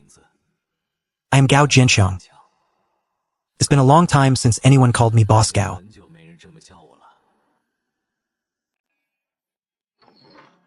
Little girl, you haven't had breakfast yet. Have you? Come, this is for you from Auntie. You're at the age where you're still growing, so eat more boiled eggs. This is far too precious. Are there any more? No, I only have this one egg left. Who told you to come down so late? Don't worry, Auntie's convoy raises chickens. Eggs might be scarce, but since Auntie gave it to you, just take it and eat. By the way, is your Uncle Chu in the middle room? Haha, you sure know how to act, kid. I'll bring you some next time. Wait, are aunties these days really this bold? Ah.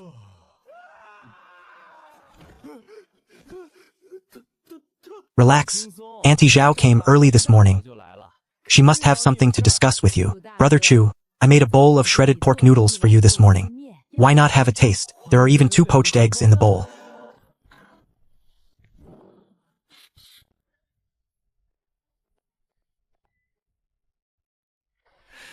Auntie Zhao, could it be that you like our Uncle Chu? eat slowly, honey. No one is going to take it from you. You've got some sharp eyes, kid. That's right, your Auntie Zhao here has indeed taken a liking to your Uncle Chu. Brother Chu, I see you're not getting any younger. I'm 53 this year. From the first moment I saw you, I felt you were reliable. You're of the Wayfinder sequence, and so am I. With the world being what it is now, why don't we team up and live together? My convoy has 3 extraordinaries, and with your side, we'll definitely be stronger. I've been straightforward since I was a child. If I like something, I like it. If I don't, I don't. There's no point in hiding it. Just give me a straight answer today, will you? If it's a yes, we'll live together. I'll move over right now. Auntie Zhao, you're really something. Ha ha ha. No, Auntie Zhao, it's not. You've misunderstood, Auntie. This is a big matter. Our uncle, Chu, is someone who takes feelings very seriously. How about letting him think about it for a couple of days? Alright, then I'll come back tonight. MHM.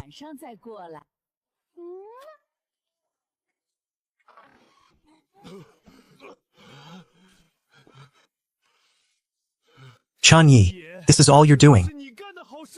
Captain Chu, don't be angry. This is a good thing. It shows you have great charm. It's a good thing. Auntie Zhao is old enough to be my mother. Captain Chu, it's wrong to think that way. What's wrong with being older? Does being older mean you deserve to just wait to die? Besides, Auntie Zhao is just older. It's not like she's done something wrong. Everyone is single, so why can't you be together? Exactly. He's unmarried and she's unwed. It's not illegal, nor does it violate public morals. What's wrong with it? Do older people not have the right to pursue happiness? I think Auntie Zhao is pretty good. At least I really like her personality. She's straightforward. She likes what she likes and dislikes what she dislikes. She never hides anything. Chen Yi, I'm going to kill you. Take it easy. Chu Che. Are you for real?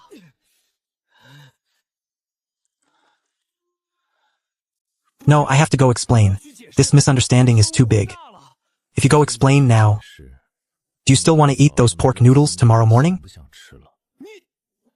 You know the situation in the oasis right now, with Auntie Zhao taking the lead, joining the 2 convoys together, is at least better than being with a convoy of strangers. If anything happens, it'll be easier to talk with Auntie Zhao around. At least the level of trust is higher than looking for someone out there now. That's still no reason to sell me out. Also, Auntie Zhao said just now their convoy has chickens. Alright, the fried egg you just ate was from their convoy's chickens. Even if they're just ordinary chickens, we can trade supplies for them. Don't tell me you don't want to have eggs to eat every now and then. Captain Chu, it's only for a few days anyway. Just get on Auntie Zhao's good side for now. Exactly, Captain Chu. Think it through. It's all for the good of the convoy. These chickens aren't like meat worms. If we raise them well, we can have eggs every day. Big pig, big pig. You people, have you all been learning from Chen Yi? How can you be so shameless?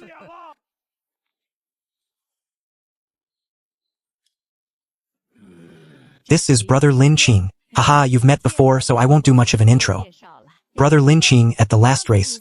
Mr. Chun Ye's methods earned my great respect. If we have the chance to fight side by side again, I hope Mr. Chun can look out for us. I will. Auntie Zhao's people are my own people. We'll look out for each other from now on. This is your Uncle Chu. Uncle Chu, come here.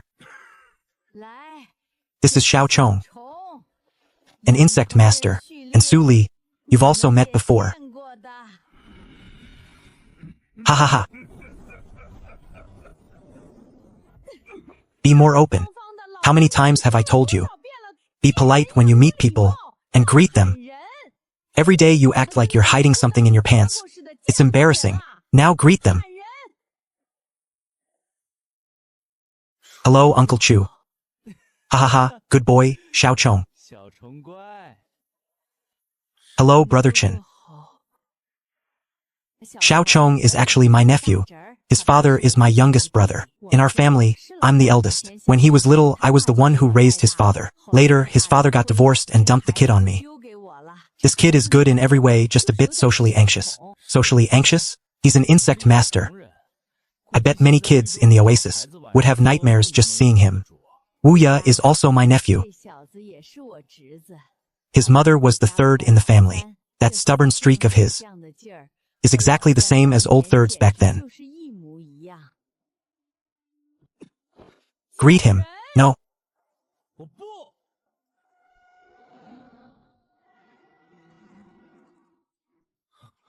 Hello, Uncle Chu. Hello, Bastard Chin. Hello, Sister Sun. Our convoy is called the Happy Family Convoy. We only have about 30 people in total. Compared to your fair convoy with over 100 people, we're just a small-scale group. However, our atmosphere is quite good. Everyone, it's rare for us to gather like this. Why don't we take this opportunity to have a good trade?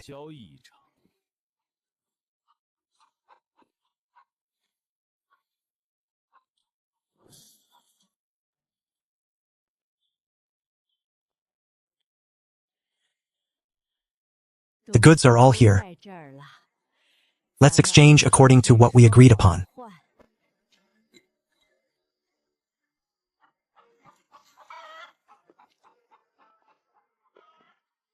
Then we'll be going now.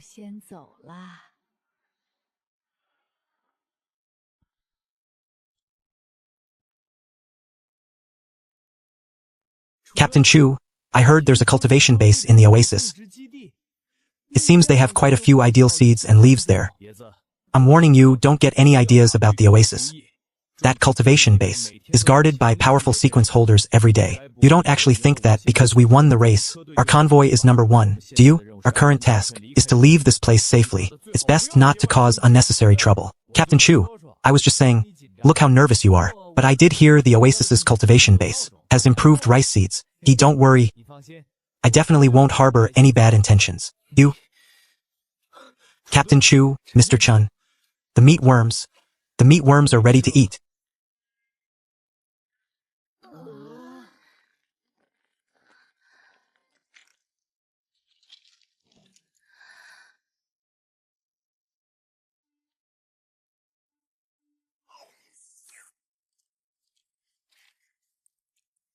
What do they taste like? I ate too fast to tell.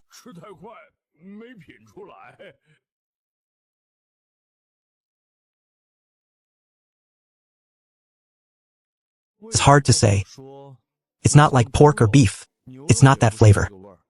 If I had to say, it's a bit like a mix of chicken and fresh grass. MHM.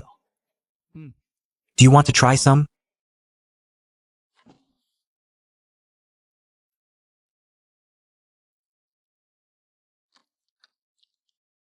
It's alright, not bad.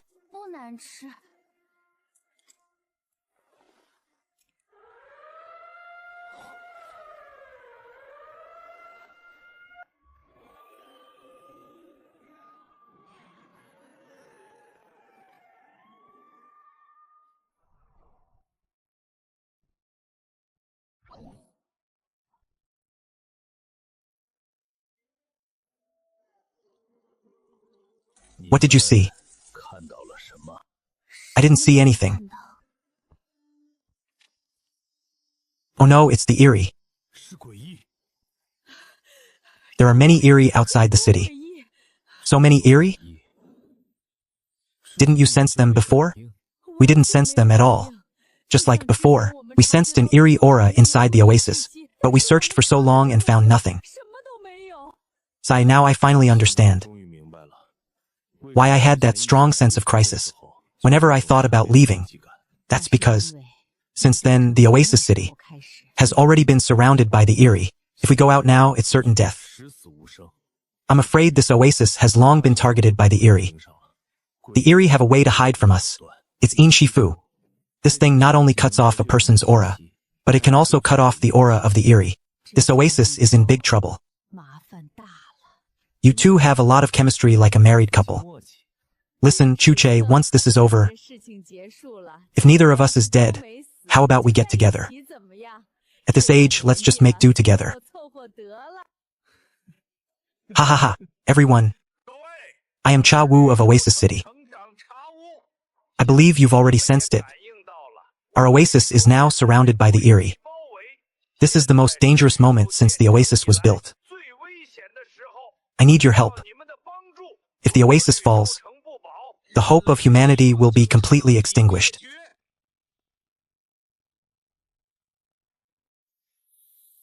This is bad. Waiting like this isn't an option. Captain Chu, we have to get out of here. We can't retreat now. Captain Chu, we can't leave now.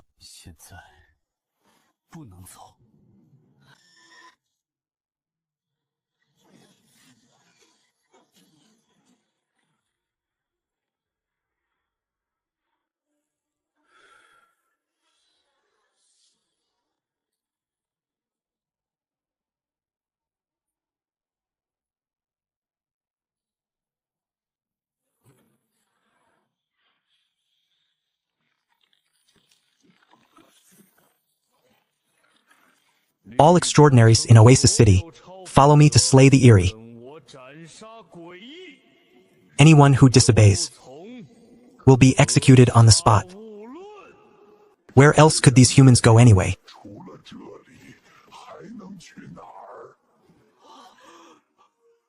Ding Sun, stay and become a part of me, won't you? Bullshit. Even if I die, there's no way I'm becoming a part of you.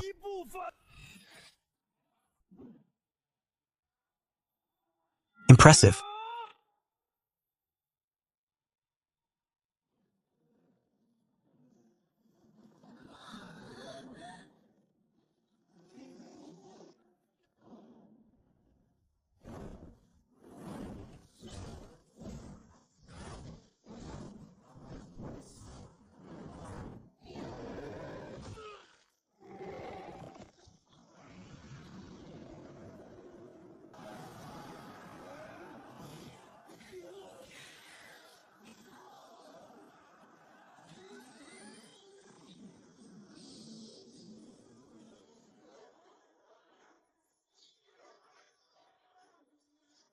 Let's go. Let's go.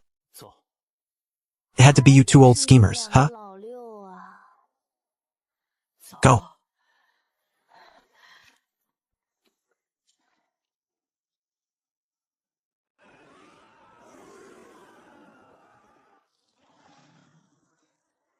Ah. Chao Ji, where are you? Man, I'm right behind you. Turn around and look at me. You're not Chao Ji. Who are you? Man.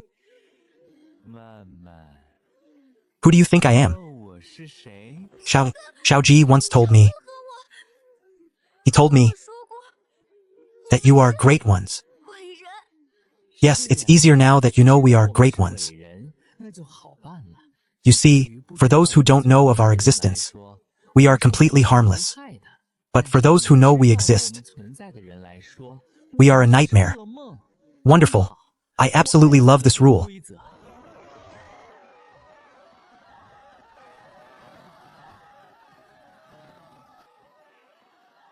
The Fu family did very well.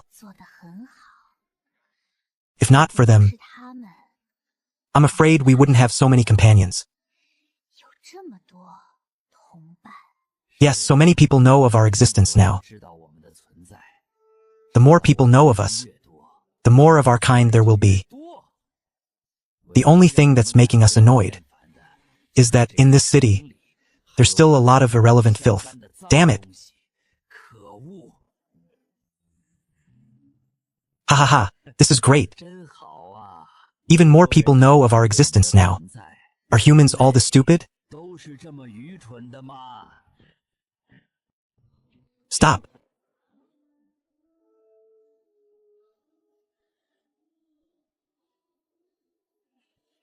Haha, perfect. 9 extraordinaries. Extraordinaries are much stronger than this trash. That big guy is mine. No one else take him from me. Ha ha ha, I want this one. Hey, Captain Chu. Since there's no way out, let's just do it. It was bound to happen sooner or later anyway. So what we're doing now makes what we just did look a bit petty. Ha ha ha, not necessarily. Look at that beast man from before who flew into the sky. I bet there isn't even a bone left of him by now. Even if we die now, At least we've lived for a few more minutes. That makes sense. What are you two pretending for? Get to it. I've been sick of them for a long time. God of darkness, grant me strength. Kill.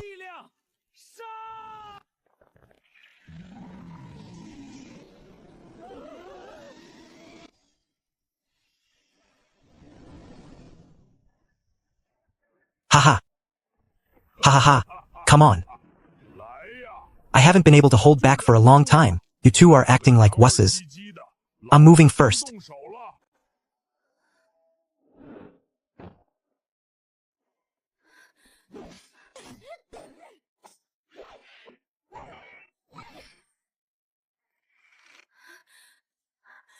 Did I just attack an Eerie? Could it be that I've awakened? These great ones aren't things you can handle. Don't hold us back.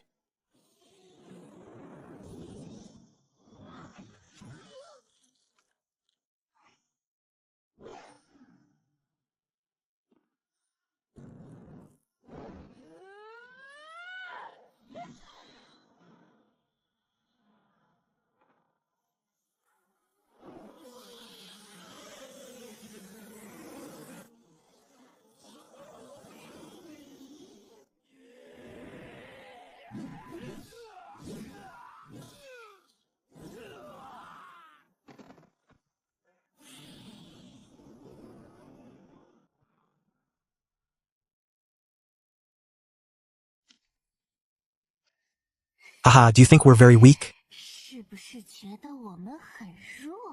You humans categorized us. You call our kind rule-based Eerie. Actually, you categorized us quite well. You can't kill Eerie like us.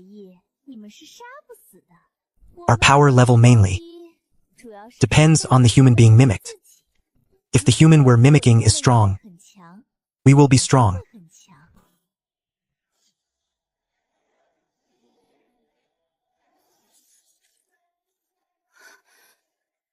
Easy, watch out.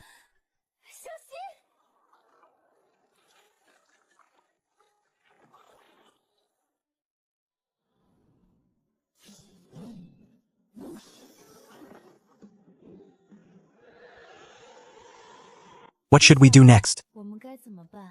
Find our teammates, and then get out of here. The faster, the better.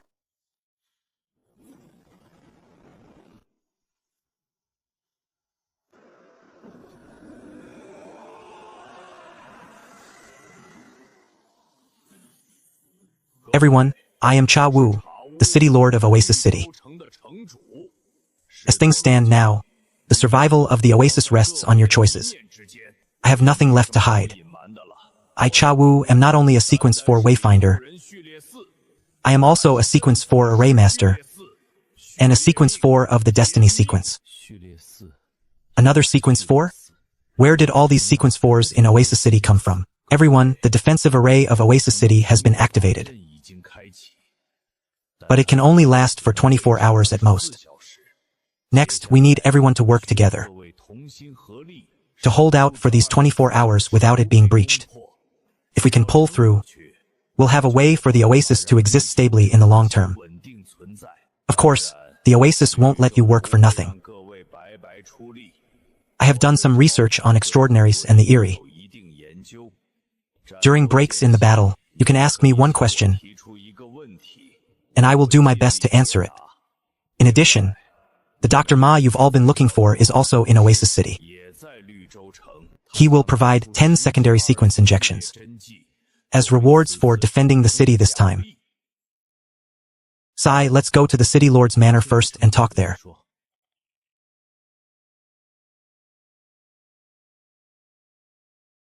So many people were going crazy looking for Ma Qing before, and now he's just popped out on his own. I wonder why a Sequence 4 Array Master didn't bring out the array earlier, rather than waiting until now, using it only now. There must be a reason. I actually know a bit about that. I heard the conditions for an Array Master to create an array are very strict. It's likely Mr. Cha wasn't fully prepared either. What else do you know? Tell us all at once. I don't know much more. Oh, right, let me tell you something. The chance to ask the City Lord Cha Wu a question is very rare. We're almost there.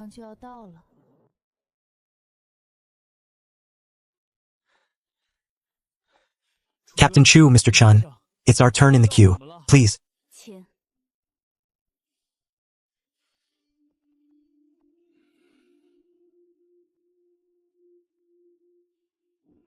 MHM. Hello? What do you want to ask? I want to ask how to improve the germination rate of the ideal seeds. I'm sorry, I am not of the botanist sequence, but you can take this cultivation notebook to copy.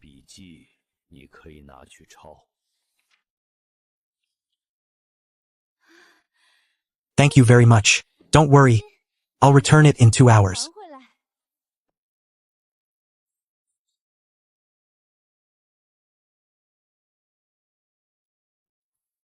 This girl has changed a lot since she came out.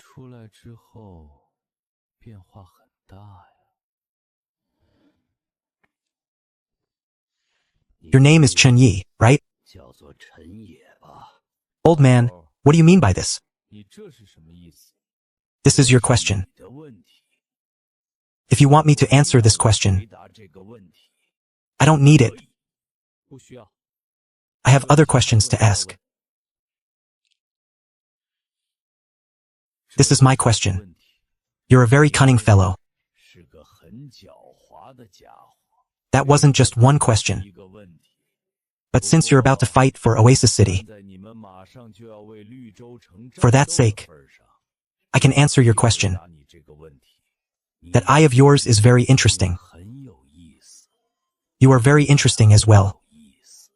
You gouged out your own eye, and then replaced it with a ghost's eye. Sai, if I'm not mistaken,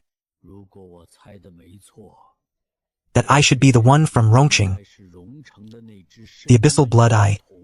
My array wasn't supposed to be activated today. Still very incomplete. When I reach sequence 5, that's when it'll be in its complete form. Just like your eye. That's a pity, old man. Let's talk business first. Young man, even an old-timer like me isn't in a hurry.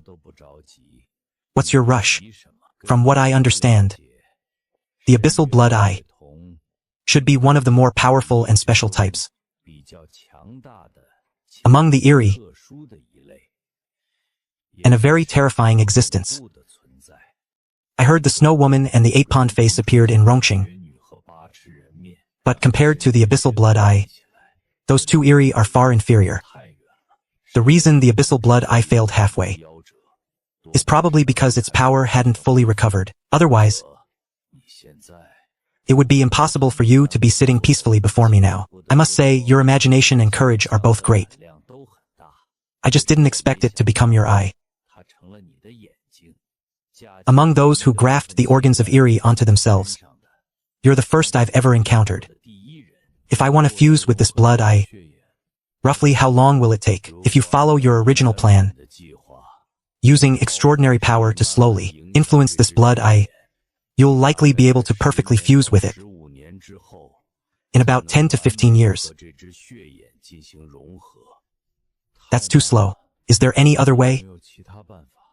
The second way is to seal the power of the blood eye, allowing it to be released slowly. But you'd need to find someone of the pharmacist sequence, an array master sequence, and a heavenly master sequence to work together to seal your blood eye.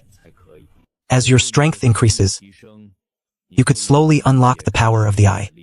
That second way of yours is basically useless. As for the third way, it's to find another eye of the same level, allowing the two powers to balance each other out. And the price? By the day you can control it, it's hard to say if you'll still be human. Kid, don't underestimate the abyssal blood eye. Its power is beyond your imagination. Some say that our world is merging with another strange dimension, which is why these phenomena are happening. Perhaps because the world rules haven't fully merged yet. Many of the Eerie we see, many of them, only possess half of their peak strength. Why are you telling me all this? No reason, I just find you interesting, kid. You're one of the few I've seen. who dared to transplant an eerie organ onto themselves. Others have done it before, but their endings were all bad. You're the only one who can maintain clarity. I heard that only by reaching sequence 9 can humanity truly have a way to survive. Sequence 9? You sure are a dreamer, kid. But if it's only sequence 9, I'm afraid it won't be enough, because the number of Erie is just too high. And above sequence 9, there is sequence 0. Is it possible that above sequence 0, there's yet another level? And then it goes from 1 to 9 again? Is it just like those nesting doll novels?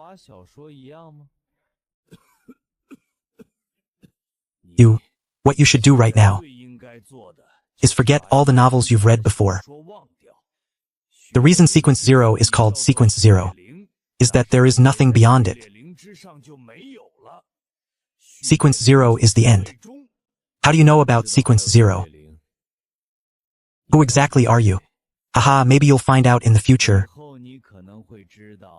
Or maybe you'll never know. Others can only ask one question. But you've already asked many, alright? Do you have any other questions? I'm practically giving away answers at a discount today. Just how strong is a sequence 0? Can they lead humanity back to their original life? The reason sequence 0 is called sequence 0 is because they are unborn, ageless, undying, and indestructible. No one can truly kill a sequence 0. Kid, I can give you one last question for free. Do you want to know what your teammates asked me?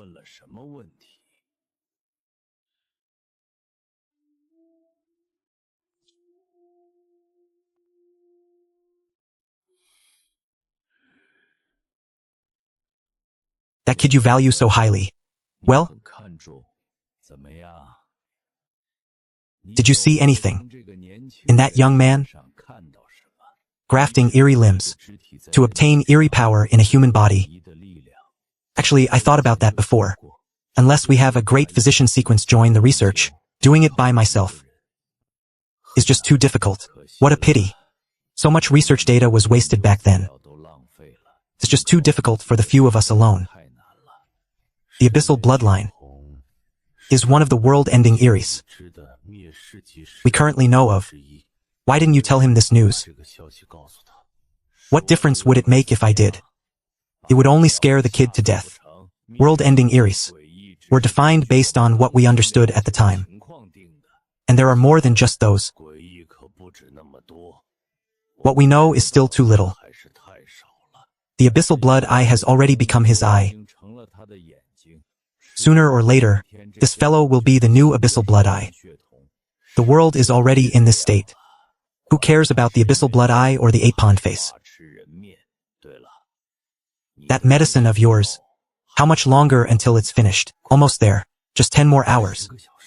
As long as we can hold out for 10 hours, we have hope.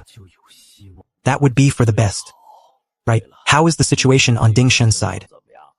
Not great. The kid is injured. The son of the blood moon is very strong. He almost made those great men fail. The guardian sequence, in this era, is destined to be a tragedy. Didn't you say great men couldn't be killed? Yes, they are unkillable. But that kid is truly strong. Back then, he made a deal with the Erie to save the oasis. However, you old fox were clever enough to use their own strength against them, beating them at their own game. Little did they know that the Erie filling the city would actually help your plan. The pharmacist sequence is indeed a terrifying one. Tell me, by doing this, am I wrong? Though I don't agree with Ding Shen's deal with the Erie, nor do I agree with what you are doing. Even the things I am doing myself, I don't know if they are right or wrong, but you, me, and Ding Shen, we are all doing what we think is right. Until the results are out, none of us are wrong. Forget it, I'm done brewing. The tea has lost its flavor. What was your name again? Don't worry, Dr. Ma. Today, my ears are deaf. I heard nothing. It doesn't matter. In 10 hours anyway, everyone will know everything. There's no point in keeping secrets anymore. Goodbye, goodbye.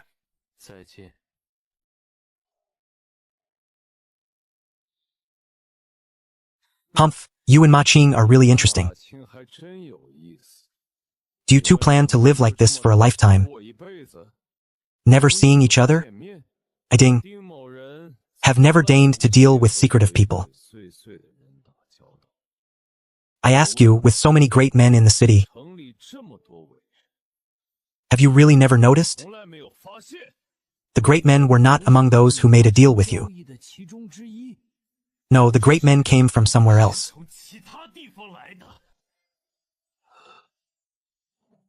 "10 hours. Can he really succeed? Sai, I don't know. If it doesn't succeed after 10 hours, then be prepared. We will leave. Leave? Have you forgotten why we built the oasis in the first place? For the oasis to be what it is today. Have you forgotten what we sacrificed? If even the oasis can't hold out, what hope is left for humanity? Do you think I don't know what you two old-timers were up to? That fellow Ma Qing wanted to use the Erie to refine medicine, attempting to create some bullshit new human. What kind of bullshit new humans are they trying to create? Back then, I even captured Erie, to provide him for experiments. But look at it now.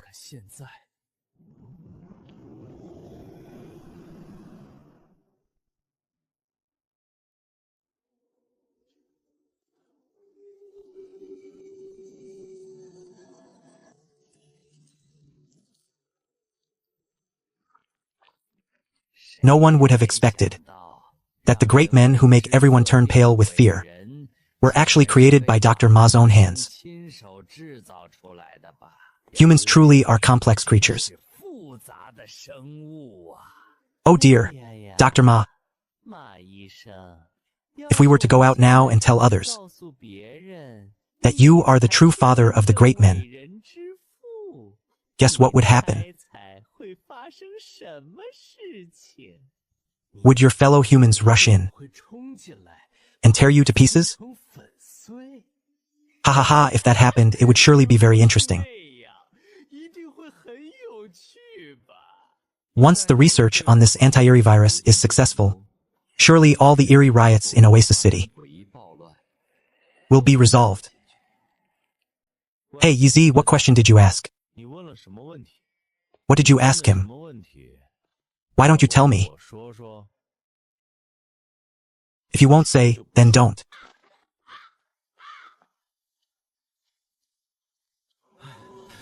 This array can only last for 24 hours. Captain Chu, Mr. Chun. I've already inquired about the situation at the planting base. Where is it? Take me there.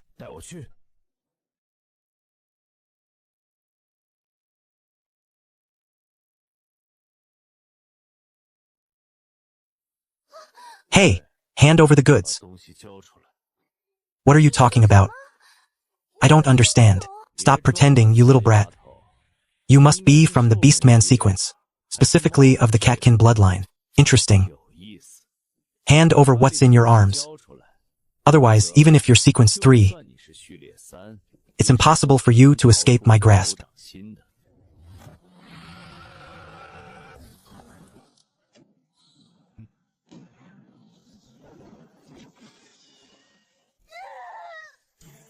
Do you feel humiliated?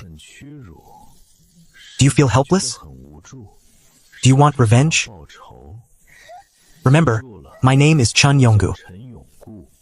Don't forget my name. You may be Chun Yonggu, but I don't know who you are.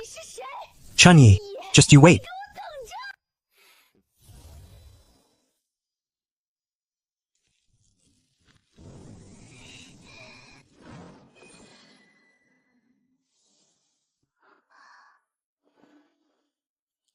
You won't be able to keep these seeds.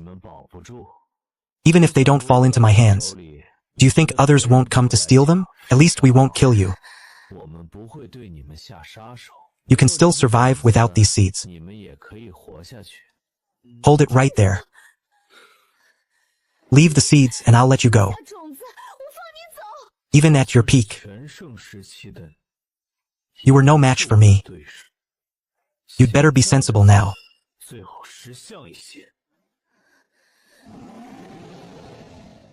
You're not leaving until you hand over those corn seeds. Give us at least 3 of them.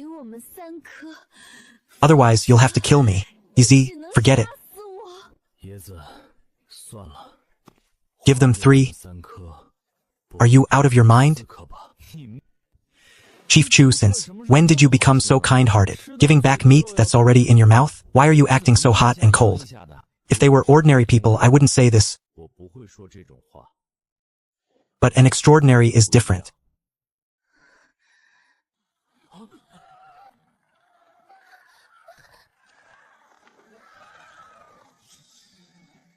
The Eerie have begun attacking the city.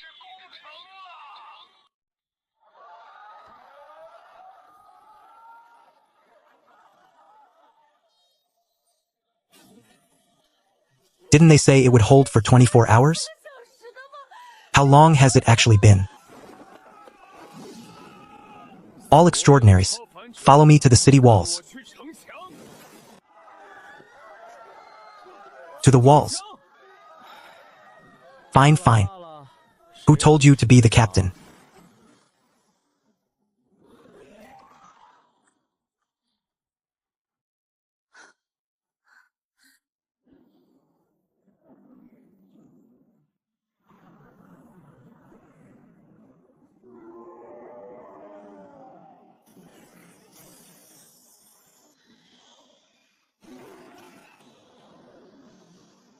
Ah.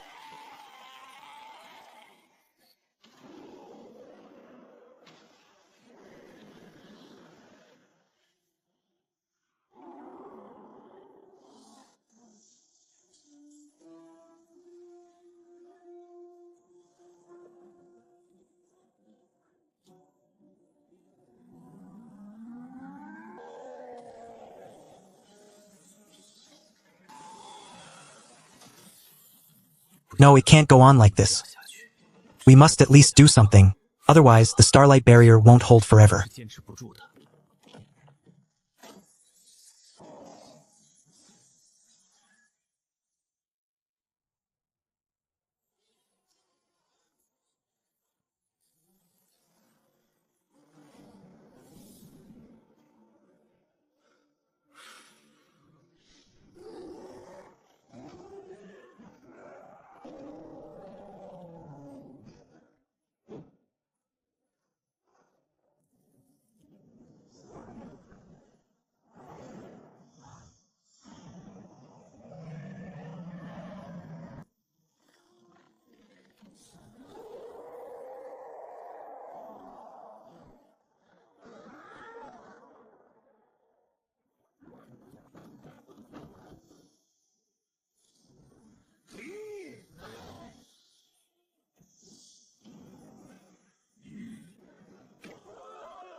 A fire controller?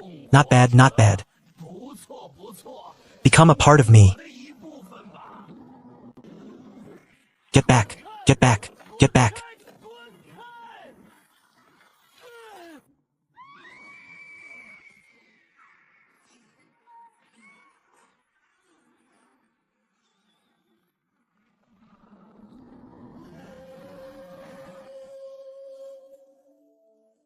In the name of the void is invincible.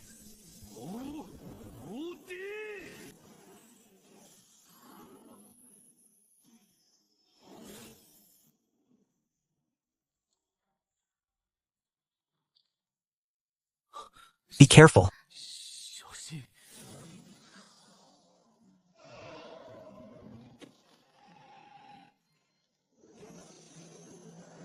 Oh, brave one.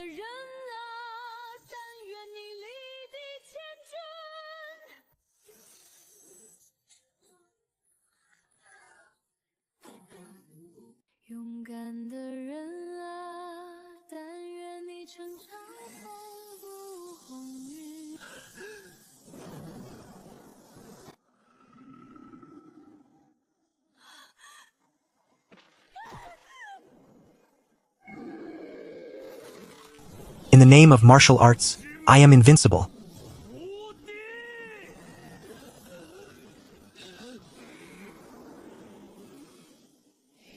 Ah!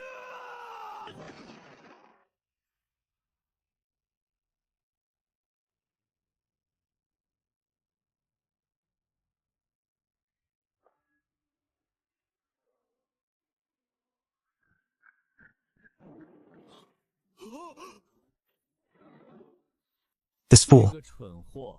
Everyone can see that this giant is not to be trifled with. Yet you had to be the first to charge in.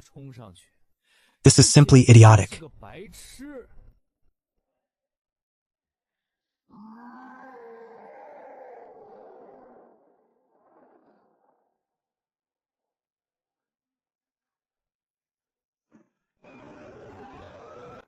Go. Ah! Ah!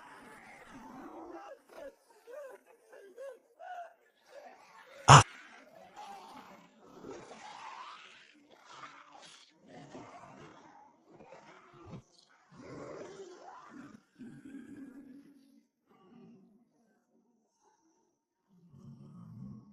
Ha ha ha ha!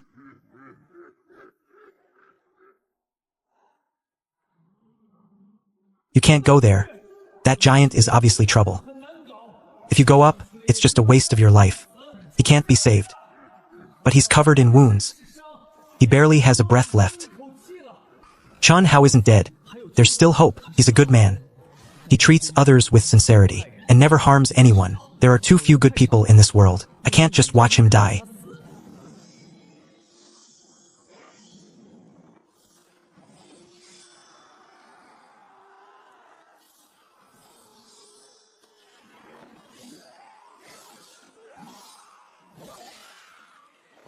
Chun Hao, you idiot. You're really going to be the death of me.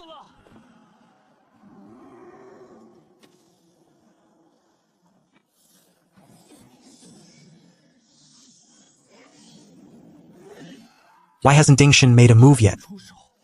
Isn't he the top expert of Oasis? What on earth is he doing, stalling like this?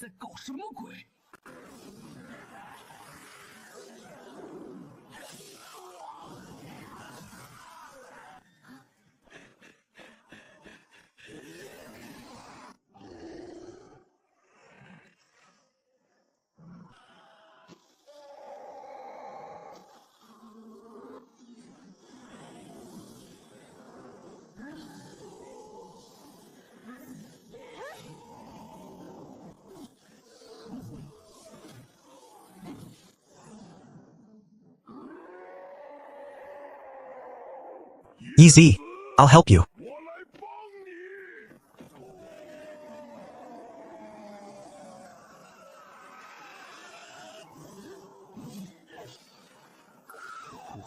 Must I use the true power of the Lord of the Blood Moon now?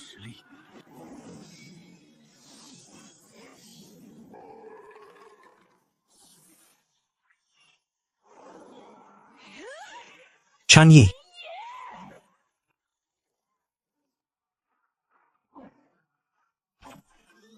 Take this blow.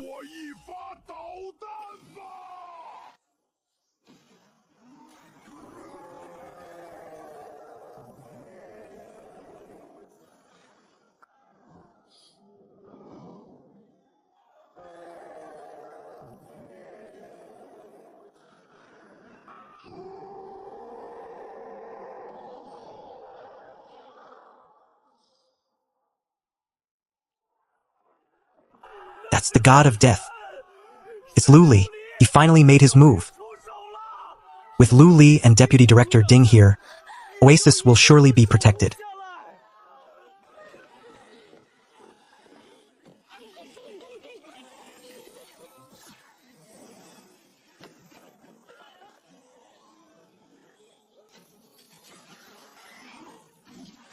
What ability is this?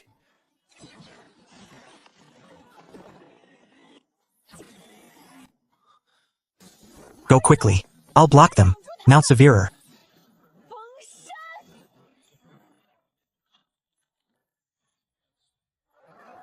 Dead just like that?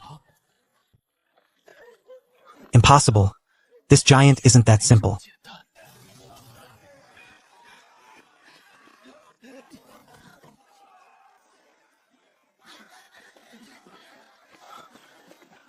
How is he? He's not dead, the idiot. Forgive me, but to gain the recognition of the god of death, I paid a price beyond the imagination of ordinary people. What? This is impossible.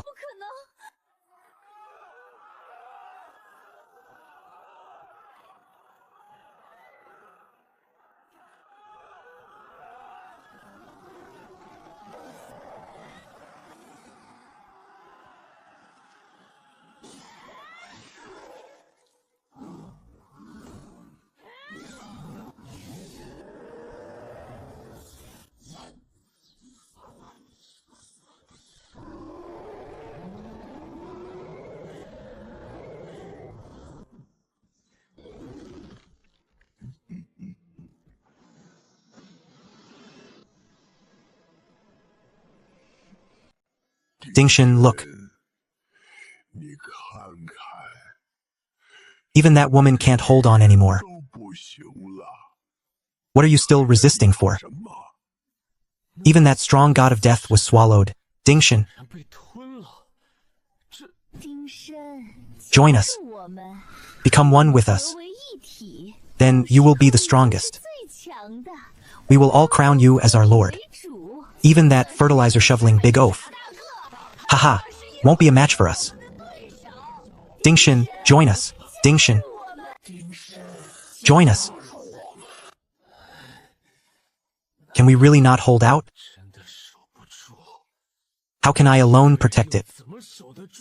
That's right, Dingshin, you're too tired. The entire oasis is full of garbage. You're the only one sacrificing. Join us and become a brand new Dingshin. Then, protecting the entire oasis will be child's play. On the day I became a guardian, I understood my mission. From the day Oasis was established, I knew I belonged here. Do you know the oath? Guard until my breath ceases. Let my name vanish from this world. Humph, I must be crazy, saying all this to an Eerie. Compared to the Son of the Blood Moon sequence, I actually prefer the Guardian sequence. However, the Son of the Blood Moon sequence is truly strong. It's just that I've never used it in front of people. The power of the Son of the Blood Moon. Kid, watch closely. Whether it's the Sun or the Lord of the Blood Moon, both are very powerful. We are different from them.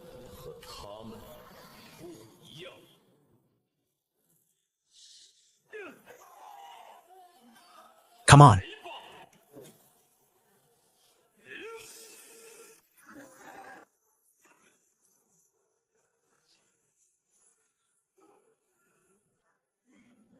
Yeah. You won't escape.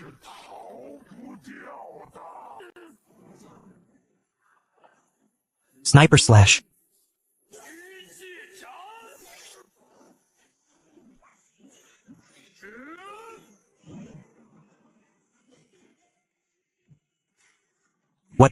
What exactly are you? God, Dingshin, what are you? Haha, if that's the case,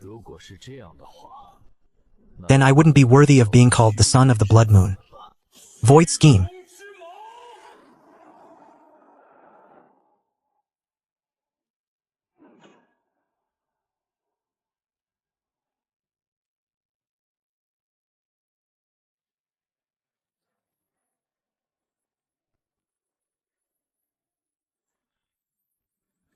You're blocking the way.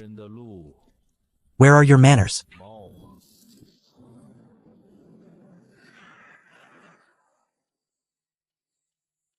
Energy. You didn't think I'd be that easy to get rid of, did you? Your opponent is me.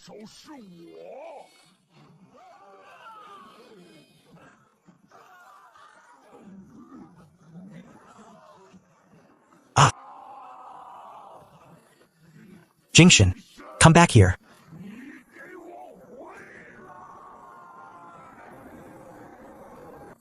I've had my fill.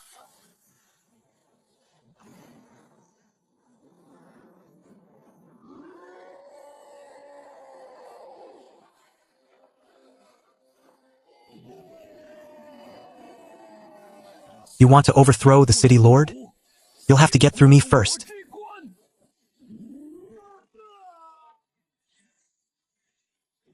Prepare to die, Dingshan. Has that hidden threat still not appeared? In that case, let's do this. In the name of Red Peak, I summon the Ring of Blood.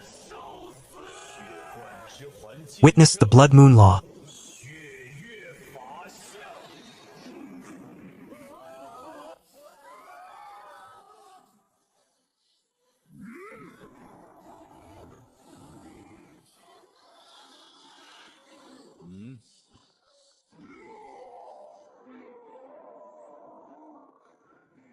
Lord Dingshan is too powerful. We're saved.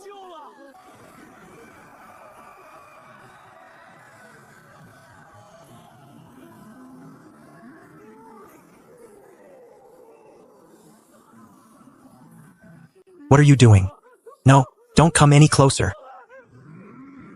Damn it, goddess. You forced my hand.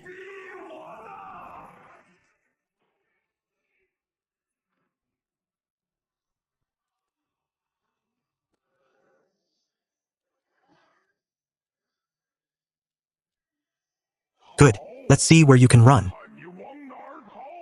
Today you must die. Ha ha ha, something is wrong. Dingshan's ability clearly has a major drawback. Otherwise, why didn't he use Xuenan from the start? Tell everyone to get ready. Be prepared to break through at any moment. Quickly, call everyone and prepare to break through.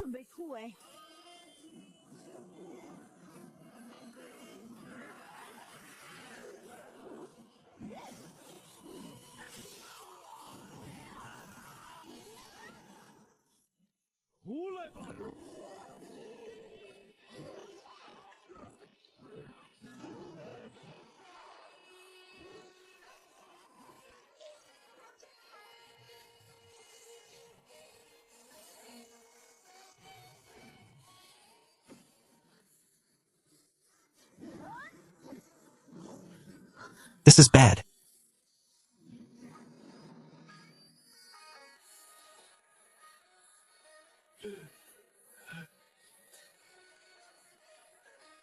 I never expected this.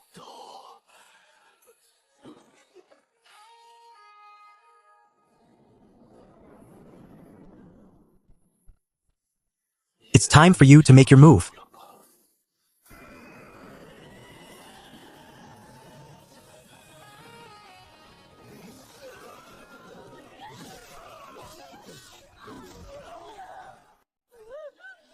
Humanity is finished.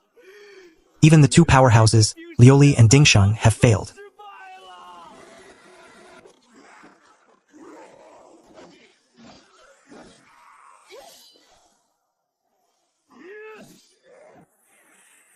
Get out of here. Fast. We can't hold the line.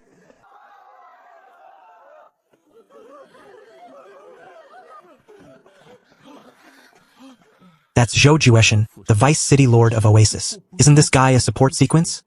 What is he doing here?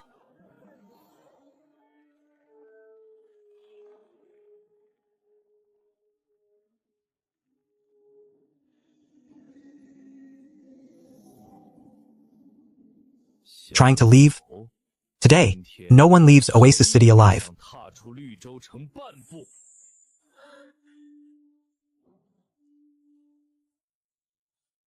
He doesn't intend to let anyone out of here, does he? Ha ha ha. The train is a scam. The train is a lie. Yezi, follow me. Idiot, why cause trouble now?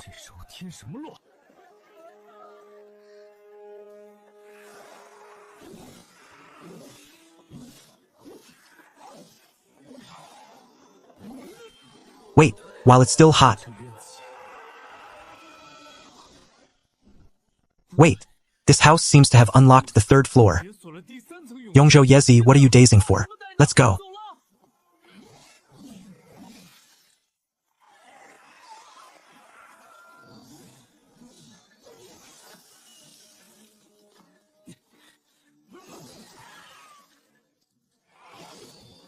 You can't die yet. Drink this first. It seems this thing's hunger for Dingshin has reached the point of obsession. The oath is the dragon's breach. Skyrend.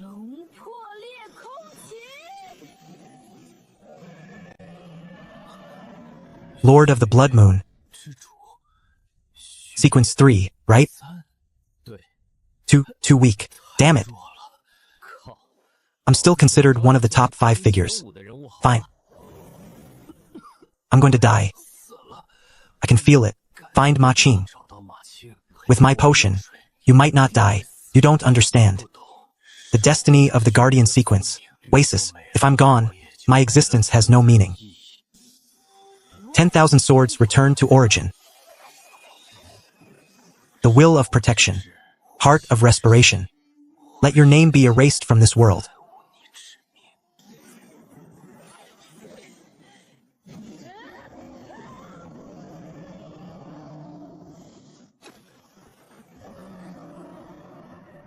I know the Lord of the Blood Moon is strong. It just takes time. Just kill me. I don't want to become a part of him. You deserve to die.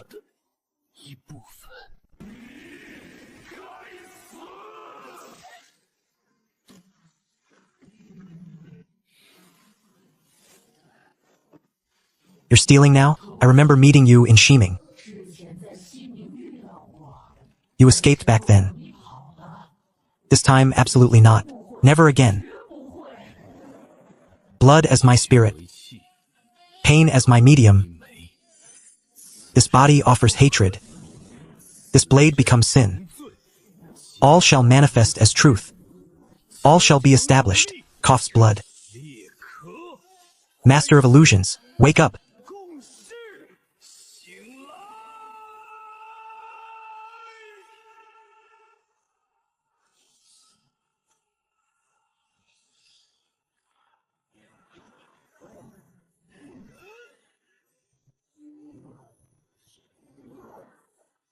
Carry me. I will definitely be back. Ha ha ha ha ha. It's finally my turn. I'm out. Grant me spirit from above. I'm in a hurry. I'm in a hurry. Chunyi, let me go. Let me go.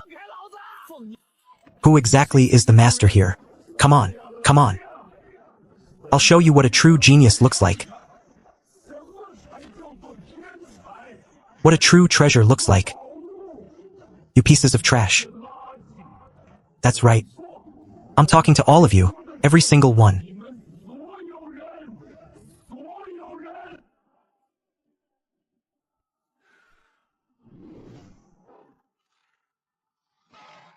Attack.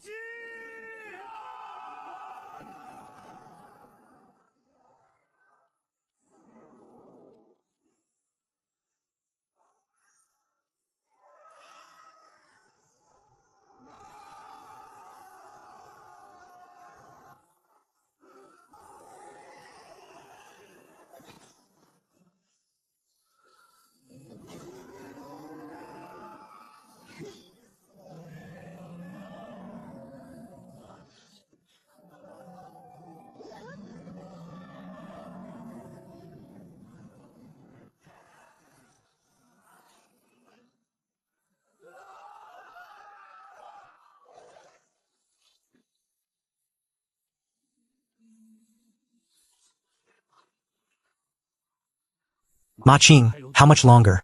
10 more. 10 more minutes. Dr. Ma said to give him 10 minutes. 10 minutes? Fine. Give him his 10 minutes. What a powerful little girl. Become a part of me. What do we do now?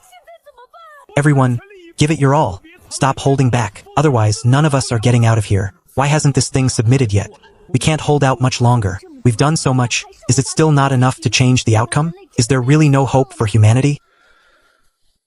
How many minutes can you hold on? Do you still have a trump card? 1 minute at most. No, 30 seconds. 30 seconds. That's enough. What are you going to do? If this move doesn't work, then I'm truly out of options.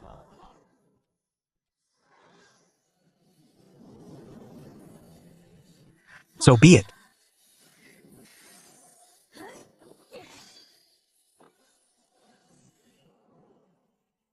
The girl is strong. I like it. Hurry up and become part of me. You'll be even stronger then.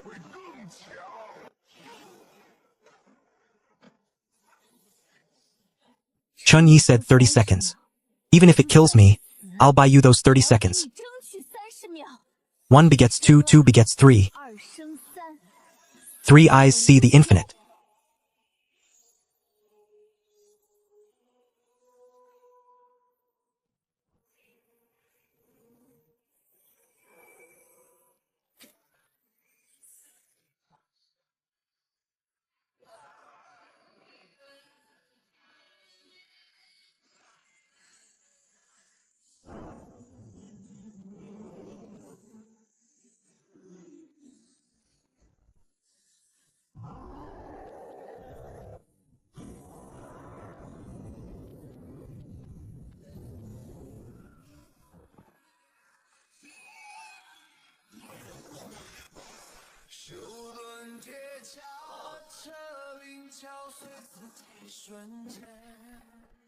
Kid, if it weren't for your schemes, so many wouldn't have died. Eat my punch.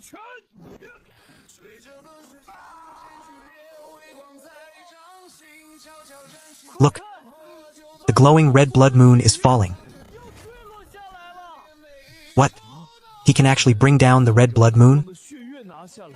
What kind of monster is this?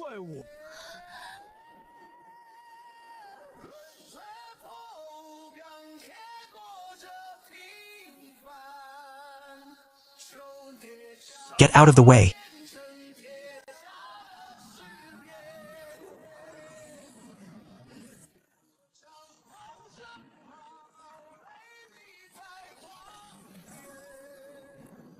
The stream flows.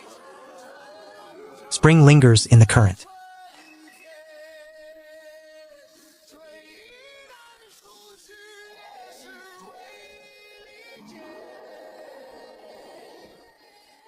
On the path of escape, there is no turning back.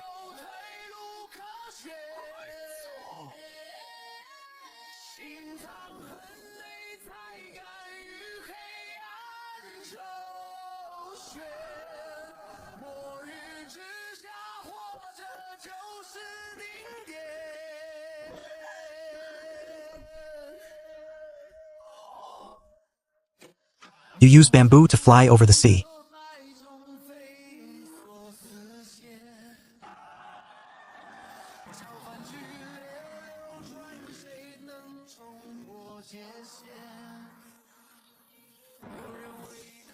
That fat guy is fighting for his life in front,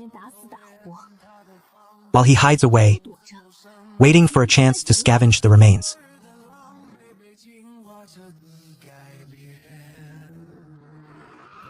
My thanks to you. I'll take my leave now. The death god isn't dead? It makes sense. A death god who could take on Rongqing's 3 major memories couldn't die that easily. This woman must die.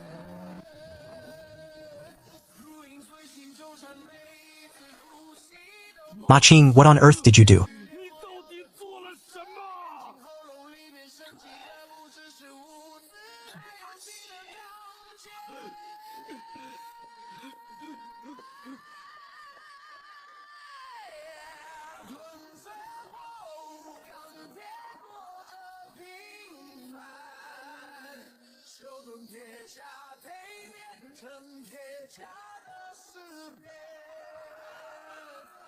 Wow, when worldly beauty is in the wilderness.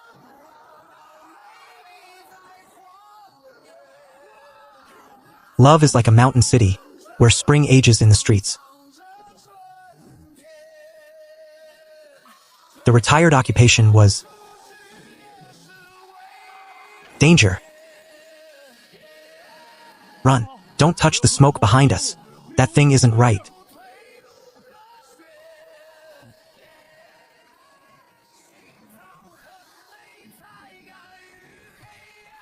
Your Majesty, you are truly wise. Watching the tigers fight from the mountain and reaping the benefits at the end. Brilliant. Full speed ahead.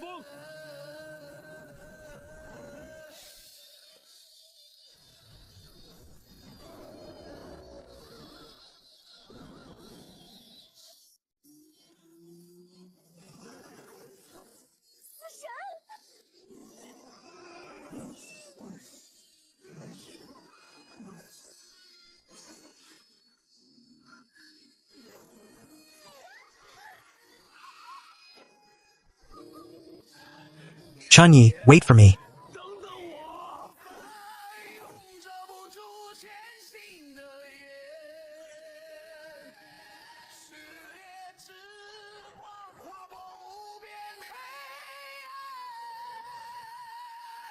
A 100 dances sing the answer to survival. Ruthlessness is not cruelty. It is acceptance. What a shame. I wanted to catch them all in one net, but a few big fish managed to escape. Everyone, increase power and follow me. The area around Oasis City is full of horrors. There's almost no way out.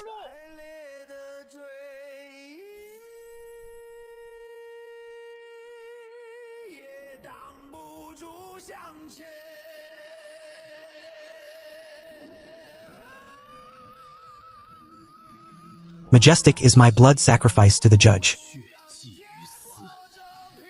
Majestic is my blood sacrifice to the judge.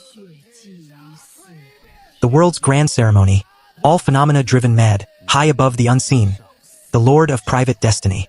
Grant a ray of light to this blood disciple's inheritance.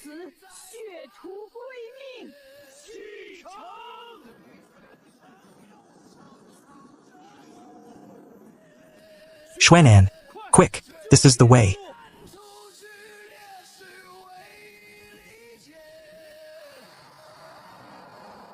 On the path of escape, there is no turning back.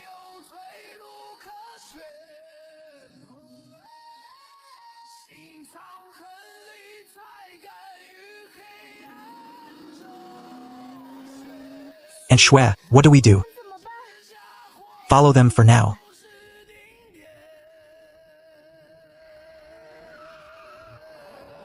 Everything was planned out.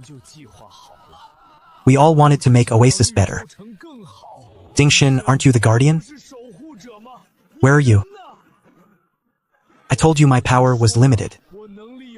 I can't be the city lord. Oasis is gone. Ma Qing, you lied to me, Ma Qing.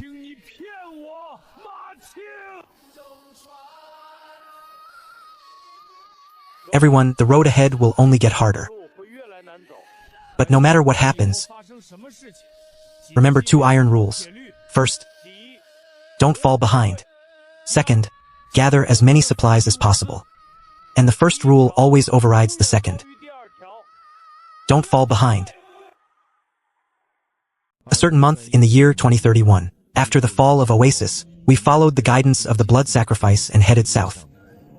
We finally arrived in a land that had never been recorded, uncharted territory. Captain, we've lost the anomalies. Captain Chu, we have quite a few tails behind us. Should we? Chenyi? Are you even human? Look at the state we're in. And you're still thinking about robbing others? Cannibalizing our own? Spit it out. Sun Qianqian. When did I ever think about killing each other? Am I that kind of person? Alright, stop fighting. It's time to stop and eat. I'll ask Aunt Zhao as well. They're slowing down.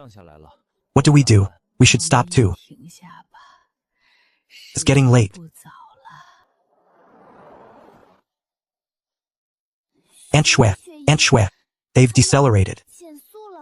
You don't think they're preparing to turn on us, do you? It's fine. We're all human. They're probably just hungry. Stopping to eat. In that case, Aunt Shui, let's keep moving. That Cyclops guy is up to no good. Go talk to Uncle Wong and the others. Keep close to us. Don't get into conflicts with those people. Yeah. I know. Wait, we were just about to leave. What do they mean by stopping here?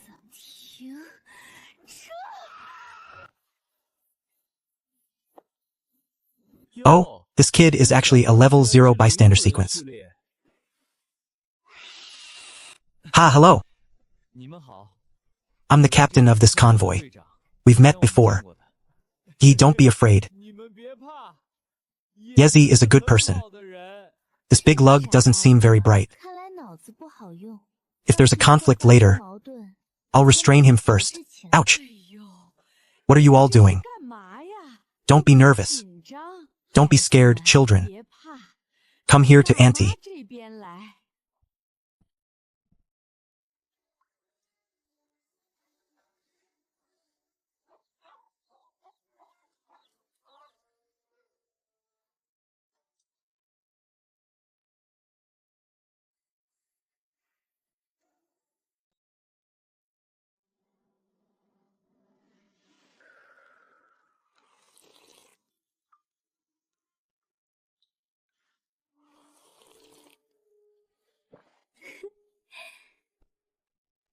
What, are you getting devious ideas again? This convoy is honestly too pitiful. They only have 3 transcendents, let alone the rest. And only 2 vehicles. Humph, Chun Yi. They're so pathetic, and you still want to rob them? What is your heart actually made of? Exactly. How can you be this kind of person? I didn't steal it back. Don't eat the corn later then. Haha.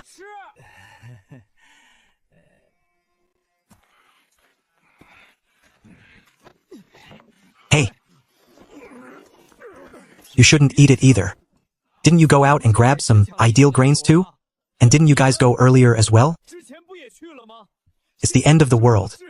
You didn't think they were having a hard time? Captain Yezi, I'm sorry, I went out earlier. But I didn't get anything. Even with your strength, you didn't get anything? I had grabbed some, but they were so pitiful that I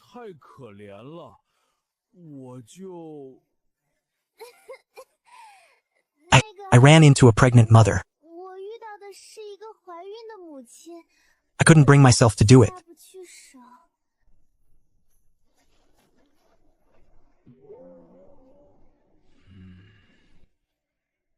So all of you are playing the saint now? Have you considered what the people in our convoy will do? You're all the good guys and only I'm the villain?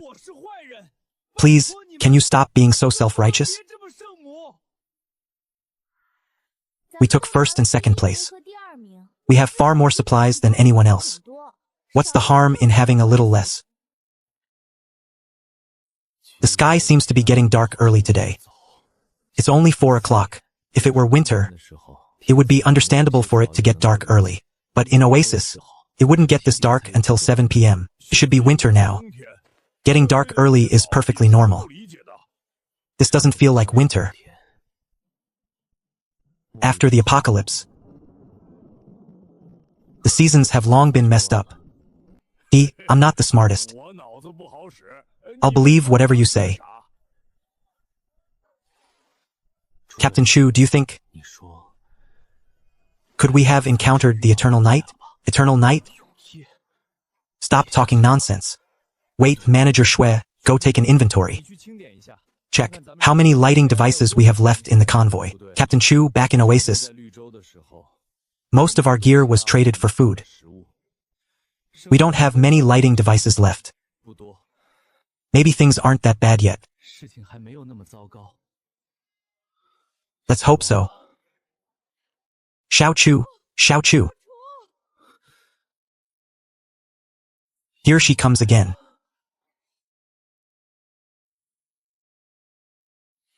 Ha ha ha, Captain Chu. You're not really involved with Aunt Zhao, are you? Chen Yi, stop talking trash. If you don't like her, just make it clear. If you act like a scumbag, I'll truly look down on you. I won't blame you, don't worry. Xiao Chu, I think Xiao Chun is a decent guy. If nothing else, I'll introduce my brother to him. This kid is a bit devious, but he's actually a good lad. Xiao Chu, Zhao Hongmei. Actually, there's something I've wanted to tell you.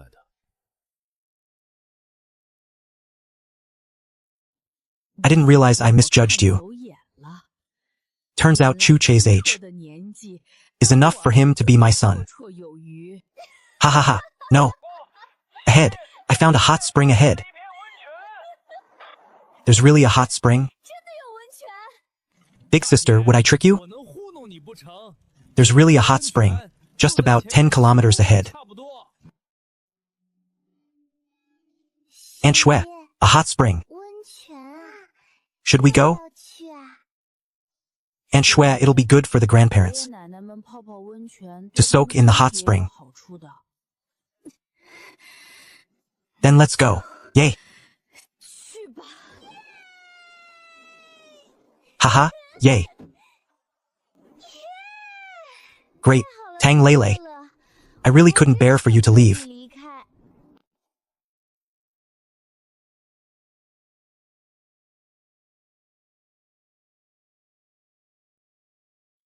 It's right up ahead. I just checked it out.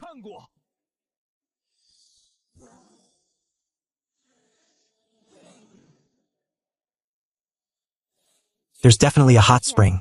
The road ahead is a bit rough, but if we go up the mountain for 2 kilometers, there's a flat area. We can camp there and rest for a few days.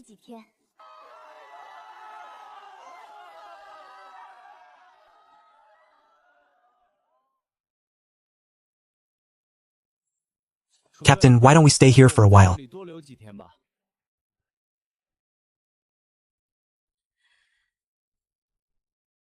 We'll camp here for at least 3 days. Chu Fei is wise. Long live Chu Fei. Hot spring, hot spring, hot spring. And since Xiao Chu said so, let's rest here for a few days. Yep. Snow Eagle. We're already here. I'm not leaving now. Yay!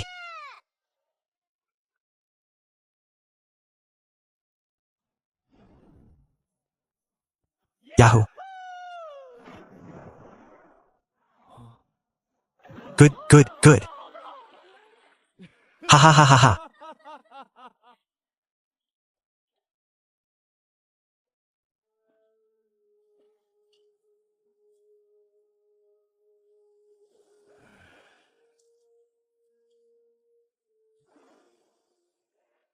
Haha, the spring water is quite comfortable.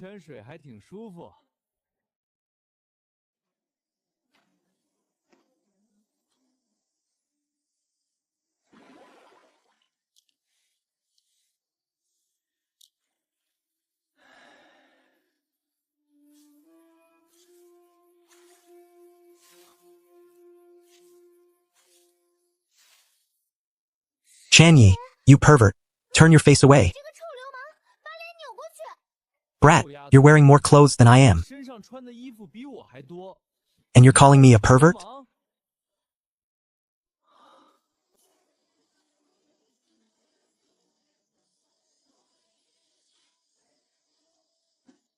Let's head over there too. Ha ha ha, Lele. Wait, there are too many people over there. And Shui, come with us. We finally found a hot spring. This might be the last time we ever get to soak. Why are you here? Aunt Shui, our pool is the biggest and cleanest. And there are the fewest people. Then let's go. Ha ha ha ha.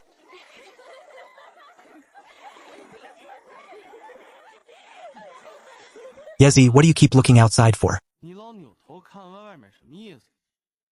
What's there to see in the middle of the night? There's nothing, just looking. Yezi, turn your head. I need to discuss something with you. Just say it. I can hear you. Yezi, even though we're close, keeping your head turned away like that is a bit disrespectful, isn't it? Fine, let's see what you have to say today. Chun-Yi, your nose is bleeding. Ignore that. Tell me, what's up? This guy probably won't live long. Ding Xin used to be a guardian sequence. That sequence has a unique trait. Once they identify a target to protect, they will execute that protection for the rest of their life. For our Vice City Lord, that target was Oasis. Now that Oasis is gone, he probably can't survive either. Just like that fool Chen Hao. Because of one promise, he's been dragged along by that little fat kid until now. Whatever, you were hiding it before. But I didn't expect you to be the Lord of the Blood Moon. You hid it well. You even kept it from us. Exactly. Humph. You two are hiding big secrets as well, aren't you? Why don't you tell me yours? Sigh. Oh right, cousin. I know Manager Xue has a Polaroid camera. A real Polaroid? Xiao Yuer, why didn't you say so earlier? I forgot. You never asked, cousin. Go get it. Hurry. Awesome. Haha. Everyone, wait while I put on some makeup first.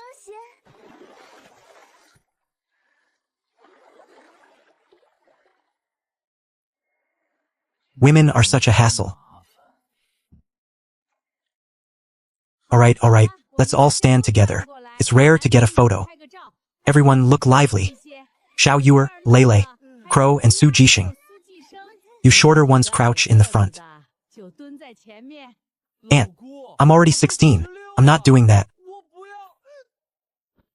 The second row is Sun Chanxian, my brother Zhou Xiaoxiao, and Su Lina. In the back is Iron Lion. Chun-Yi and Chu Che, I can't even see your faces.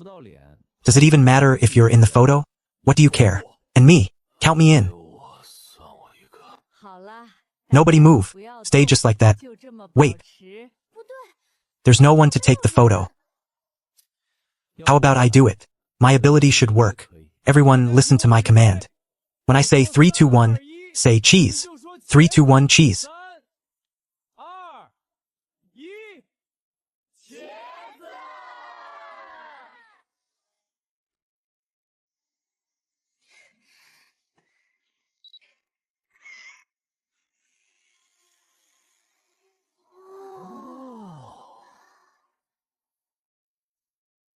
It's so blurry. It's barely passable, I guess. Damn it, why are my eyes closed? Captain Chu, Yezi, Iron Lion, and Ding Dong. Let's take a separate one for our convoy. Cousin, I want to be in it too. Might as well call Xue Nan and Xiao Fu over. And Dr. Zhou and Sister Xin. Hey little girl, you're eating this in the middle of the night? You're a transcendent, after all. What will you do in a crisis if you haven't eaten? Aunt Zhao, enough. I've been dieting lately. Take this and raise it well. At least you won't have nothing in the future. Your convoy has few people. Be careful, budget carefully, and you'll survive. Also, these insects are for fodder. These are ideal grains. We don't have many ourselves, so we can't give you much. These things are very easy to grow. Combine them with those corn seeds you had, and life will be a bit easier. Captain Chu, this won't do. This is too valuable. Don't worry. Just take it and feed Yezi. I'm giving these to Lin Shudong, you don't mind, do you? See? Yezi isn't that kind of person. Thank you. Thank you all. 谢谢你们。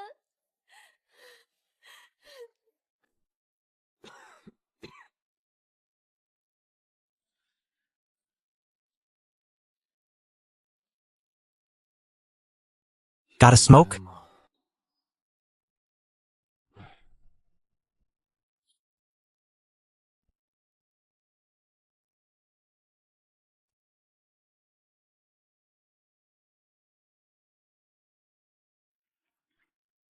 Did you come here to kill me? I know the Lord of the Blood Moon killed the son of the Blood Moon. You probably stand to gain some benefits. Kid, don't be in such a rush. I only have a few days left.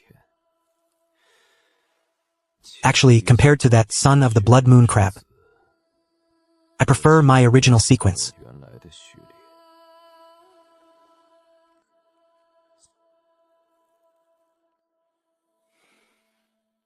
The Guardian sequence. Ha ha ha ha ha. Ah. That's right, the Guardian sequence. Protect until the final breath. Even if your name is erased from the world. But I couldn't protect my family. It was at that moment that I awakened the Guardian sequence. Then my home was gone. The city was gone too. That one time, I thought I had found a new place to protect. I thought as long as Oasis remained, I would protect it forever. Oasis was my Dingshun's home. The day Oasis was completed, those bastards came again. You've seen them tangled together like a nightmare. At that time, I was no longer the helpless, powerless, ordinary person. I was a sequence transcendent. But in front of that guy, I was like a child. I had no choice but to make a deal with them. Sacrifice some people to let Oasis continue to exist. That's when I decided to switch classes. I became much stronger as the son of the Blood Moon. Ha ha ha, Chu-Che once said that the Guardian sequence existing in the apocalypse is a tragedy. You don't know. If you gave me another 6 months, as long as I reached Son of the Blood Moon Sequence 5, I could have definitely become much stronger. But unfortunately, those bastards would never let me reach Sequence 5. To keep Oasis preserved, I paid far too high a price. I didn't even hesitate to make a deal with the weirdness. Chu-Che also wanted Oasis to survive. He was always acting sneakily, doing things in the city of Oasis. And Ma Qing. None of us were wrong. We just didn't succeed. The weirdness is just too strong. I'm sorry, Xiongba. I didn't realize you had been replaced by that great person. And I'm sorry to you too. I wasn't a good swordsman. Truth is, I don't even know how to use a blade. A guardian should use a shield. Take this blade.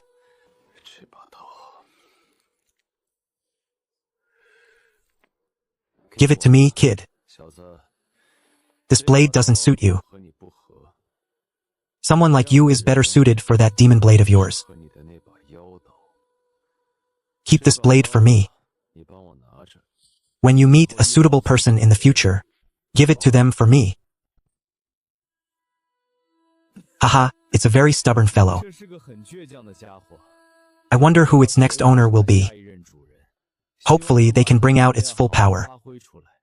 Following me was honestly a bit of a waste. Giving such a good item to someone else? Dream on, I'm not that generous. Alright, kid. I'm about to die. Is there anything you want to ask? About the Lord of the Blood Moon and the Son of the Blood Moon, do you know any other information? I don't. When I changed my sequence back then, I just thought the Son of the Blood Moon sequence was strong enough. Of course, if I could choose again, I definitely wouldn't choose Son of the Blood Moon. Why? Just listen to the name of the sequence. Blood Moon, And anything related to the blood moon, how could it be a good sequence? The apocalypse only happened because of the blood moon's appearance. And for me, the name for sequence 3 of the sun of the blood moon is destiny. It seems to imply that we, sooner or later, will walk a path of destiny that has long been arranged. Kid, if there's a chance in the future, you should switch to a different sequence. Kid, kill me quickly. As long as you kill me, you will become stronger. Don't waste it, hurry up.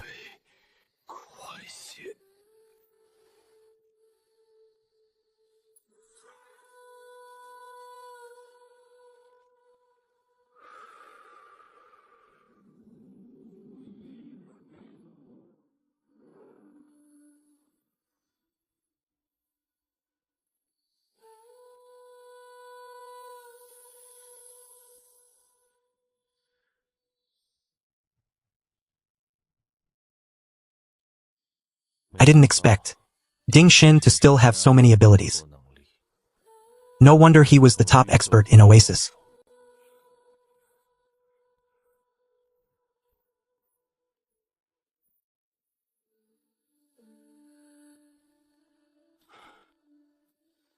Ah!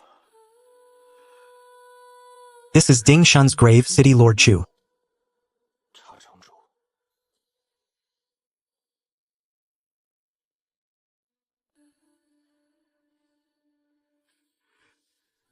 Ding Xin, you worked hard. City Lord Chu, how is Oasis now? Sigh. The situation in Oasis now is even worse than those unmanned forbidden zones. I always thought Ma Qing. Never mind, talking more won't help. By the way, don't go any further. Evernight is coming. You better get prepared. City Lord Chu, I don't know what dangers Evernight will bring either. But you better prepare sufficient lighting. Otherwise, it will be very troublesome. Some weirdnesses are terrified of light. When will Evernight end? I don't know. Maybe a week, maybe a month. Or maybe forever. Don't forget, the return to the city plan is about to start soon. By then, there might be artifacts ranked in the top 10 appearing. If you're lucky and get 1 or 2 from the top list, it's not entirely hopeless. Xiao Zhao, remember to write to me. Brother Dao, wait until times are better. I'll definitely come find you. Ha ha ha ha. By the time life is good, I'm afraid I won't be around. Brother Dao, don't say that.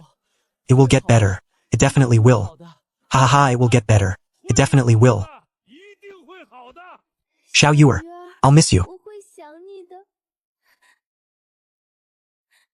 You remember to write to me. Silly, it's the apocalypse. There are no mailmen. It's okay, you write first. I'll definitely get it. Then you must write to me too. Fine, Pinky, swear. Don't change for 100 years. So childish.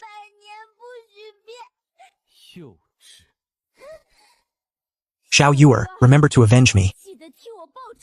Don't worry. I'll take down this big villain.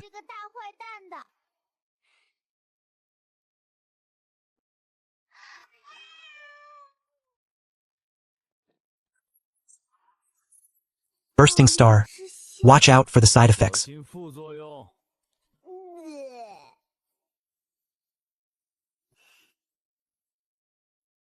Shaolin, why don't you stay? Captain Chu, I still have to go. I'm sorry, Mr. Chen.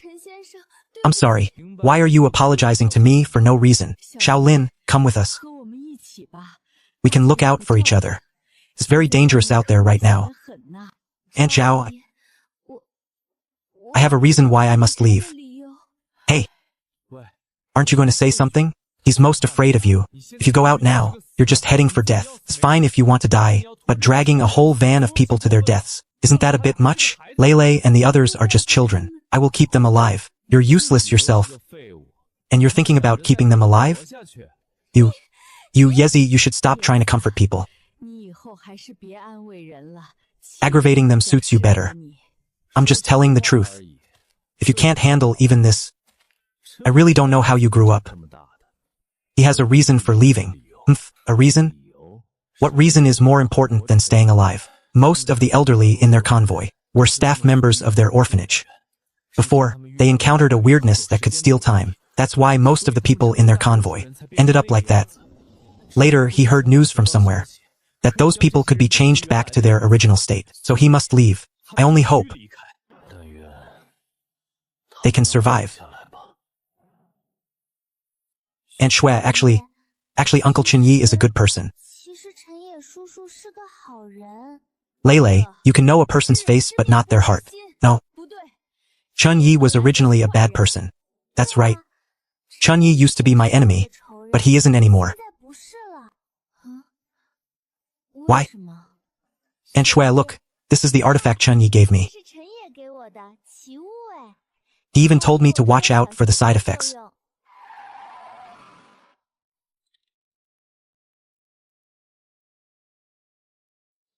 Captain Chu, Chun Yi, Qian, Aunt Zhao, I'll come back alive. When that time comes, I'll join you guys. Just don't die. Lin Shudong, stay alive. Alright, we're leaving too.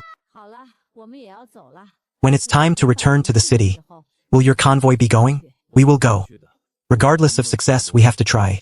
Person without roots cannot live long. Yeah, we have to try. Alright then. We'll see each other during the return to the city plan.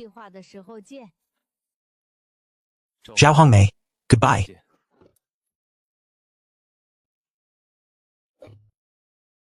Chu Che, goodbye. Actually, Aunt Zhao is quite a nice person. I've seen photos of Aunt Zhao when she was young. She was a real beauty. If Aunt Zhao were young today, she definitely wouldn't look twice at you. Actually, I don't think age is an issue. It's the apocalypse, after all. No need to care about others' opinions.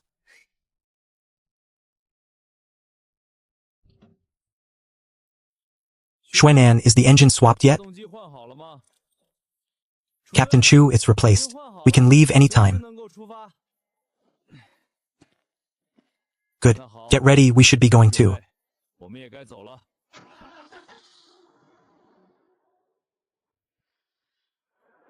Has everyone's lighting equipment been checked? Any problems? No problems, Captain.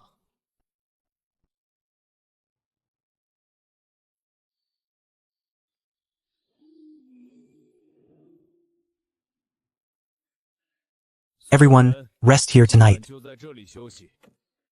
Yezi and Chanshan watched the first half of the night. Iron Lion and Ding Dong watched the second half.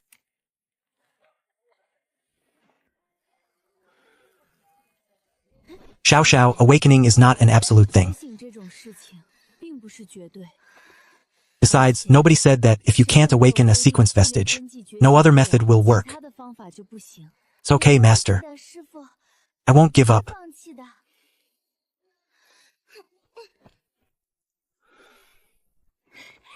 Mr. Chen, I did it. I did it. She actually did it.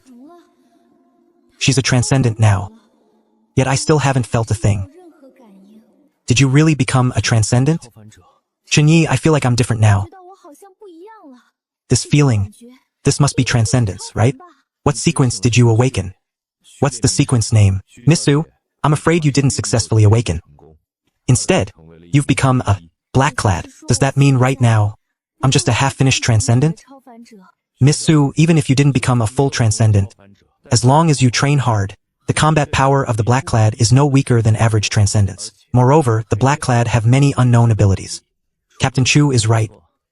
The history of the black-clad is not long. Humanity's understanding of transcendence is extremely limited, let alone these half-finished transcendence. I'm sorry, Mr. Chen. I was too impulsive. Actually, being a blackclad is quite good. Miss Su, you don't need to be too discouraged. Maybe you could try using an artifact.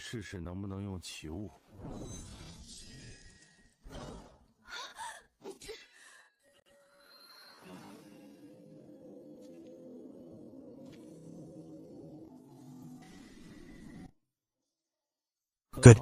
In the future, if the convoy gets more artifacts, I can make the call to give you one. It's a pity. If you had awakened a few days earlier, Chun Ye's bursting star would have suited you well. Miss Su, I can give you my red hammer 6 copper. I don't use it much anyway. Then many thanks, Mr. Wu. Which way should we go next? Don't treat the guide as a god. And don't rely too much on the principles of transcendence. There are ghosts. Leave quickly.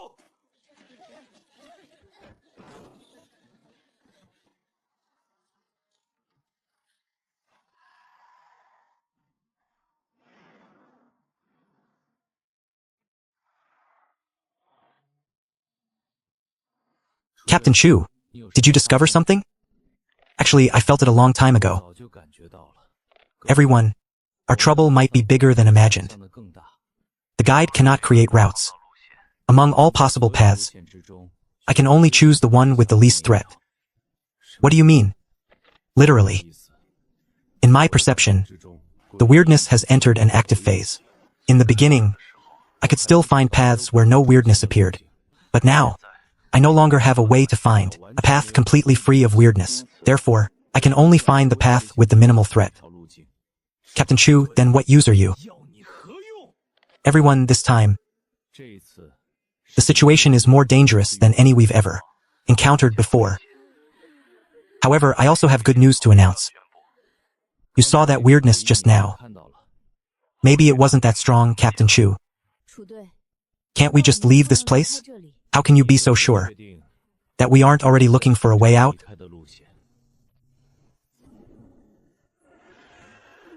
Oh my god, what the hell is that thing? It's terrifying. Everyone pay attention. Do not stop the cars. Do not believe anything you see. Those aren't humans.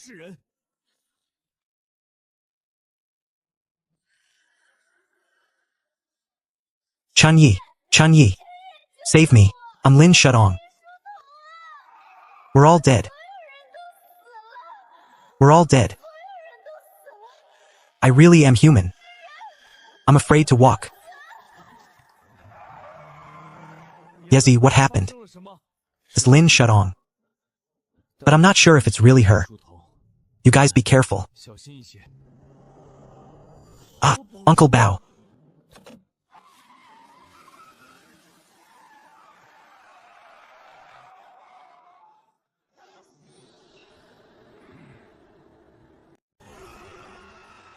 Sister. Grandma. Good baby, don't cry. Granny. Sister Lin, that's... Ah. That's my mom. Hu Tao. That's not... I know. Lena, those are just damn ghosts. But I just want to see her. Mom. Ah, Hu Zi's mom heard you. Mom is fine, don't worry about me. Hu Zi, go quickly. These people are all fake. Go quickly. Youngest, Granny missed you too. Granny is fine, don't worry. These are all bad people. Hurry and go. Let me go. That's my dad. I want to get off the car. I want the car. I'm going to find my dad.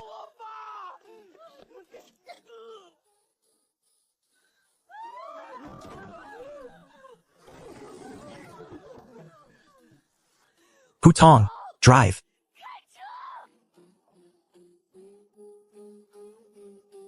Move faster. Don't look back. Just go.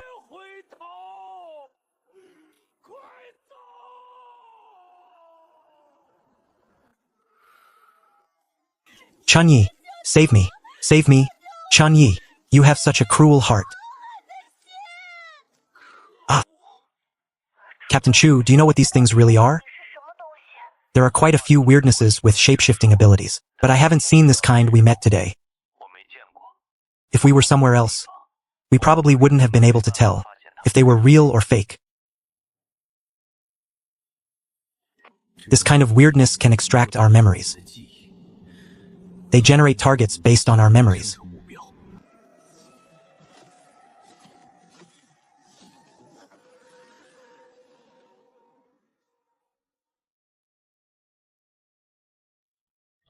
Captain Chu, will we encounter more weirdness ahead?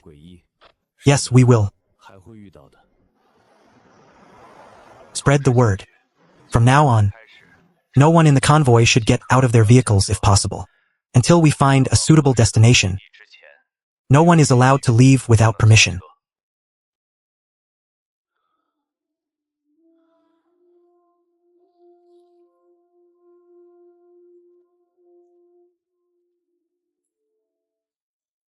How is it?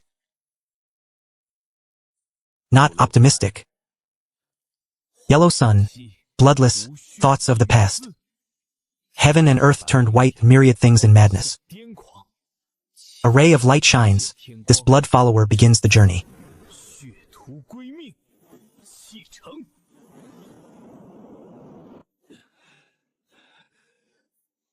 Go.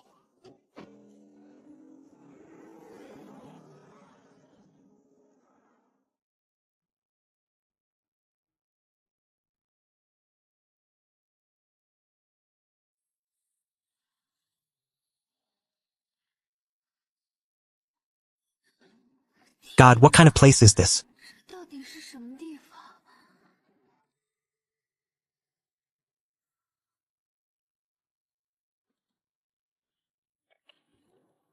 All units, park where you are.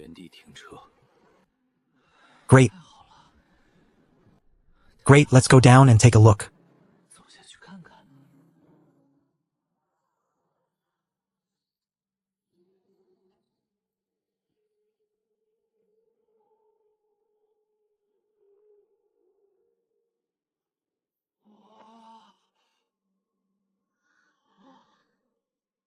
Ha ha ha ha. Ha, Uncle Dao, what's wrong with you?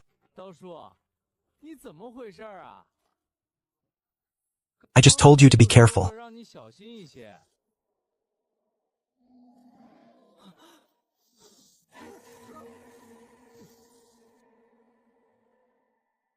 Something's wrong.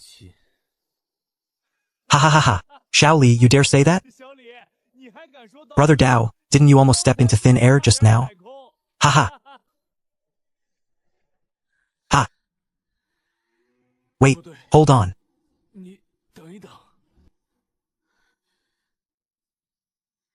Brother Dao, Xiaoli? Stop playing around. Brother Dao, Xiaoli. Are you still there? Say something.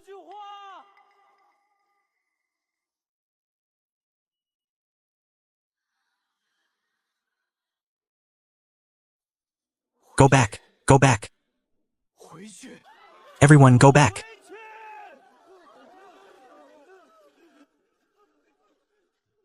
No one is allowed to get off. Don't get out of the car. Captain Chu, what's the situation?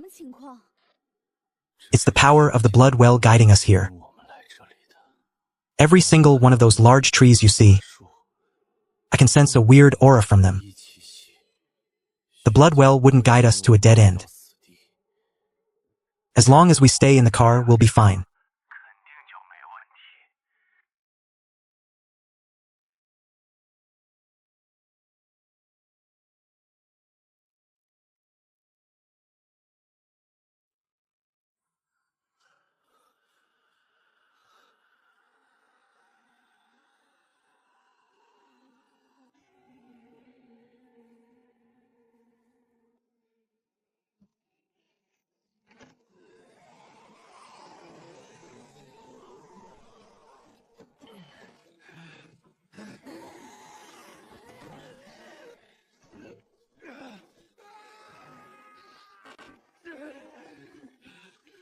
Captain Chu, aren't you too useless? Your words are like passing gas. Captain Chu, what exactly is going on?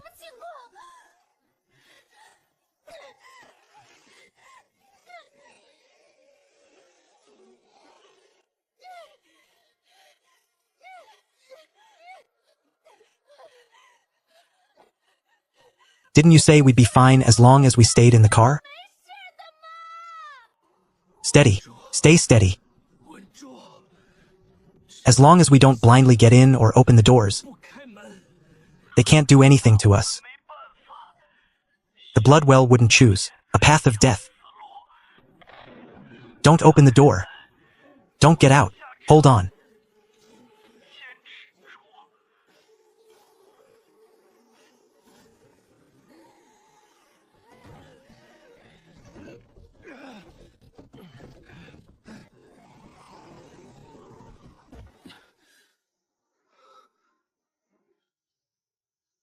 What happened to me? Where are the people? Captain Chu, where did they all go? How did they all disappear?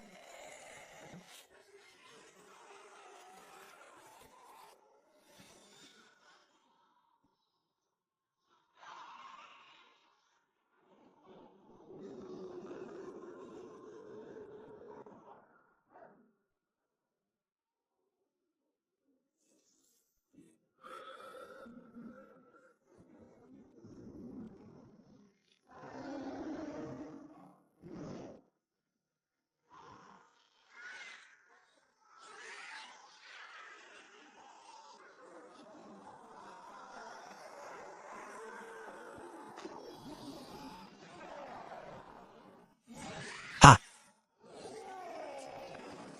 Ha! Ha! Ha ha! Ha!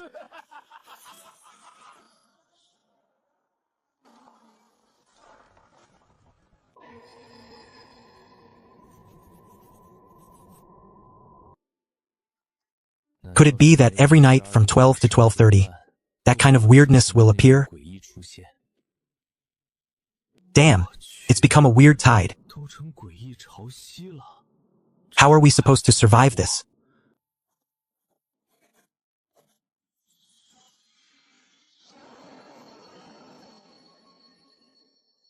Captain, are you okay? I'm fine. Remember, whatever you do, do not get out of the car. Upgrade the overall rigidity of the Doomsday Pickup. Upgrade the overall rigidity of the Doomsday Pickup. Required 36,000 slaughter points. Confirm? Confirmed. 24 hours. Looks like tomorrow night I'll have to endure for 12 minutes. It seems, these door-opening ghosts have their own rules too. They are only interested in doors. Fortunately, the car body wasn't excessively damaged. Go get the tools.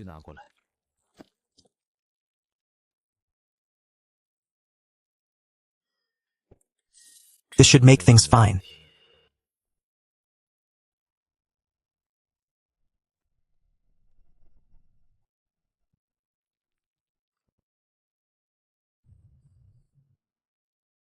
What a waste of time repairing.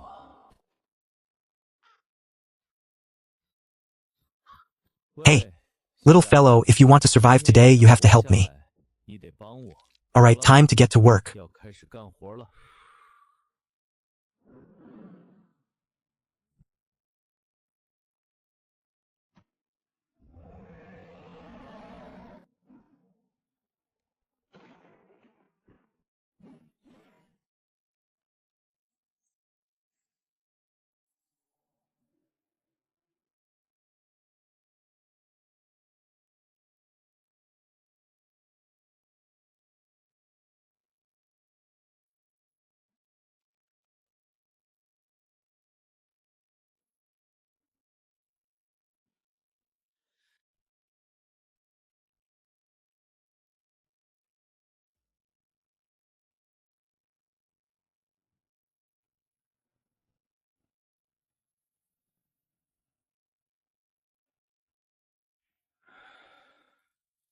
This is much safer now. Lena, what should we do? Since we're going to die anyway. Lena, why don't you be my girlfriend? As long as you're my girlfriend, I guarantee you'll survive until the end. I'm just a blackclad. Even if I'm stronger than others, it's still not enough. That's why they don't fear me. A transcendent. If Mr. Chun encountered this situation, what would he do? Maybe it's all fate. Lena, have you made up your mind? I know you're a blackclad, but there's so many of us. How many can you handle? Lena, it's the apocalypse. What are you pretending for? The whole convoy knows you have feelings for Chunyi. But so what? Even if you threw yourself at him, he wouldn't want you. I'm different. I, Li Daba, am a man who knows how to cherish a woman. You think I, who too, don't exist? You want to bully Sister Lena? You'll have to step over my corpse. Haha, Hutu, you brat, your hair hasn't even fully grown yet. You think you can hide what's on your mind from me? You also like Lena, don't you? I don't. Don't talk nonsense. If you like her, you like her. Lena is so beautiful. It'd be weird not to like her. Ask them, who among them doesn't like her? Ha ha ha ha. I didn't expect you to be so stupid, kid. You probably don't even know what liking someone means. Ha ha ha. Daba, you, shut up. I'll kill you. 10-year-old Six Copper. Are you willing to live in symbiosis with me? Is this really possible?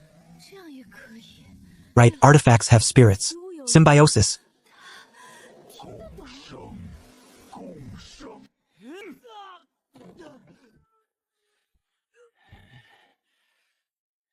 Lena? Haha.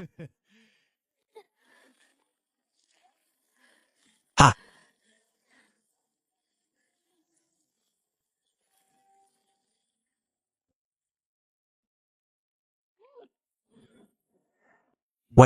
What are you doing? This feeling feels so good. Are you human or a ghost?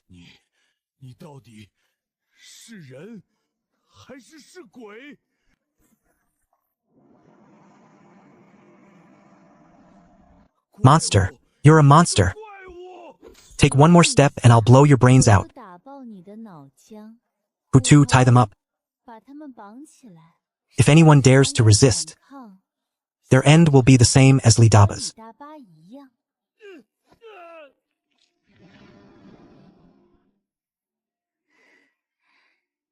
So this is transcendence. Ha ha ha, if Mr. Chun encountered this, he'd probably be even more extreme than me. With his personality, he wouldn't leave any survivors. Even if I've become a transcendent, I still can't compare to Mr. Chun. He has too many secrets. He's too strong. Hutu. Lena, Mr. Chun taught me a lot. None of them will live.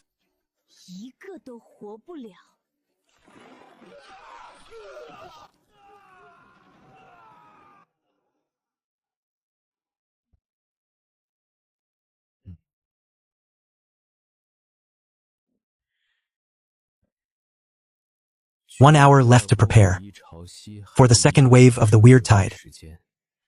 Must find a way to block these door-knocking ghosts.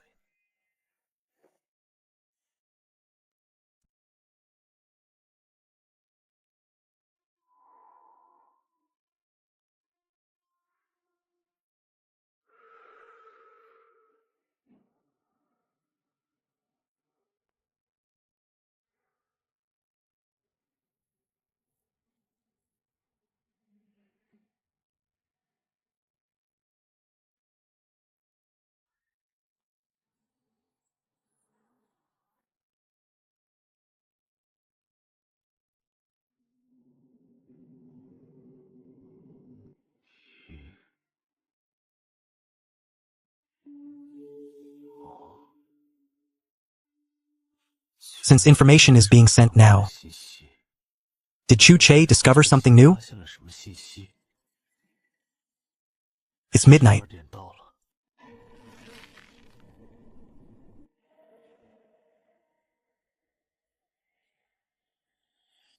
It's those face-covering, door-opening ghosts from yesterday.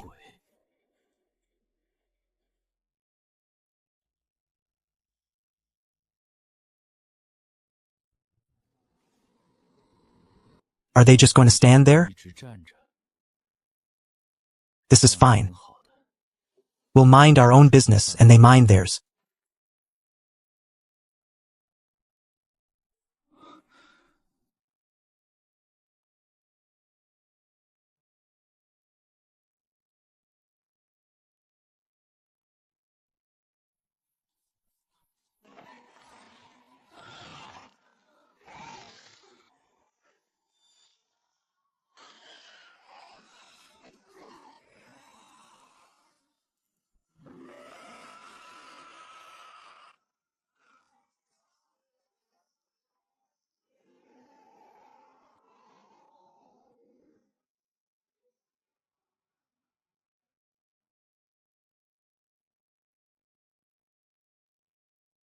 My smoke broke the rules back then.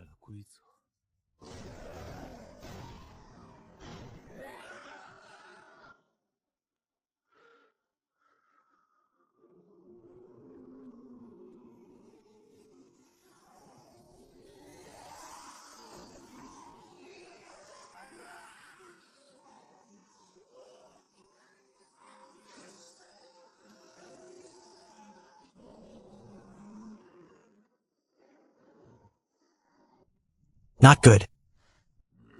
Ha ha ha ha.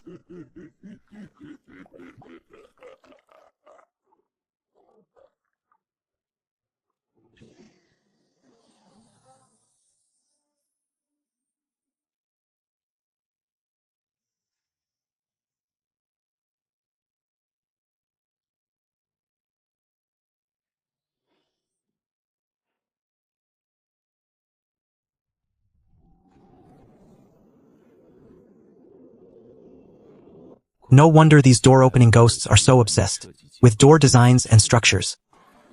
It turns out doors are to them an evolutionary ladder. 3.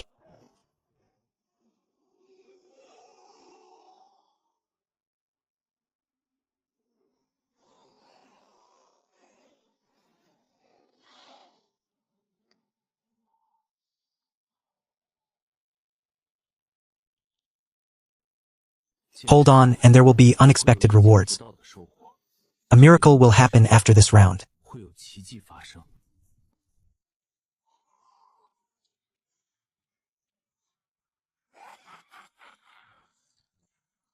Such incredible strength.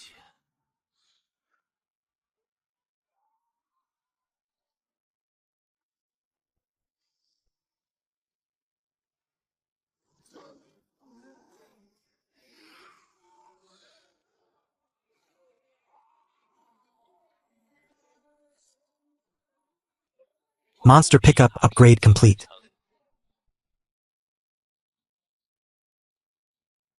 Little monster.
Attack in 2 more minutes.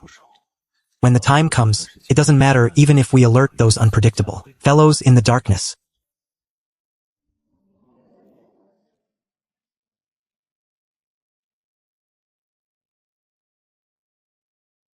E.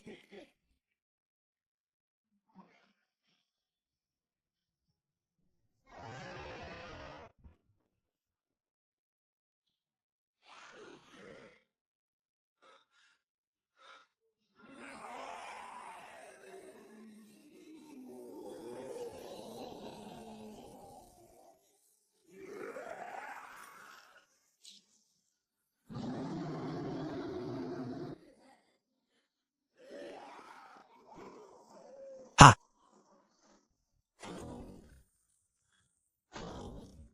Ha ha ha ha.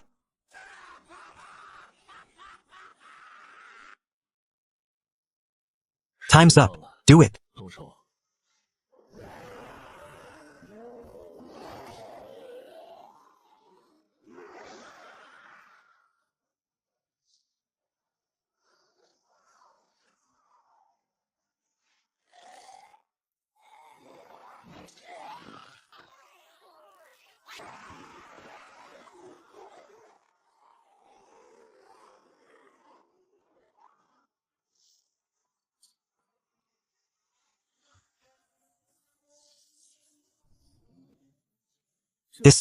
This is the second form of the growth item, sorrow.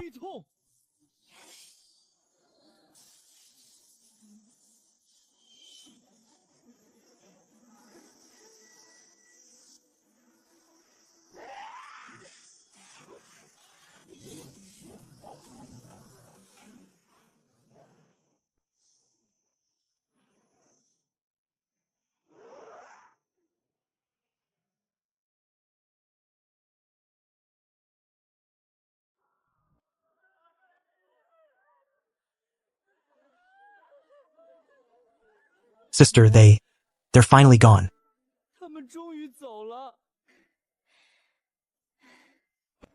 We survived. We didn't die. I didn't die.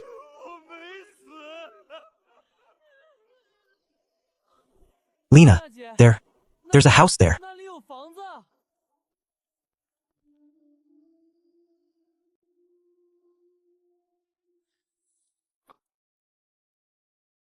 Ah, it's Chun Yi.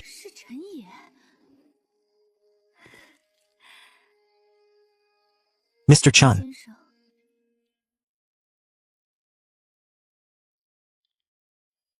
Are you sure you want to take this road? Sai, I don't have a choice. It's good just to be alive. That's Mr. Chun. It's Mr. Chun. Mr. Chun is finally back. If he found out what Lena did... Idiot, keep your voice down. There seems to be something over there. Oh my god. This is tea, marinated eggs, and chicken legs. Holy cow, I found noodles. Bread, and chocolate. Ha ha ha.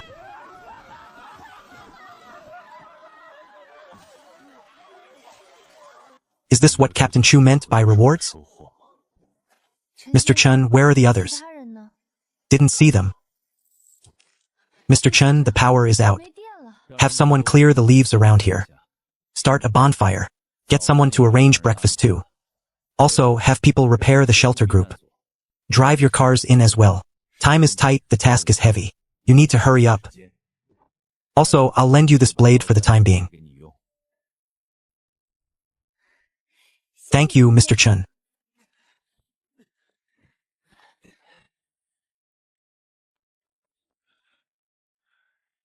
System, repair the solar charging panels. Repairing the solar panels requires 7,000 kill points. Do you confirm? Confirmed. Starting upgrade. The 12-hour countdown has ended. Mr. Chun, it's time to eat.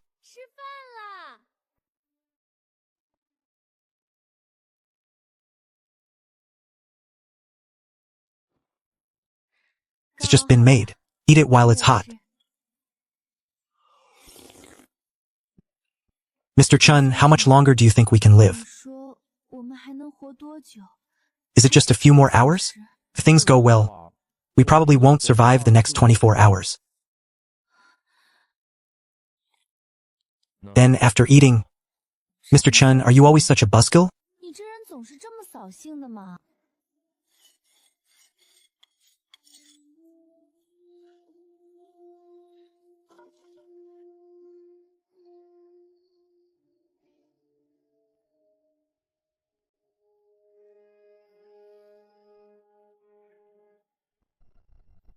Everyone, get back in the vehicles. The third wave of the weird tide is coming. Light the defense wall.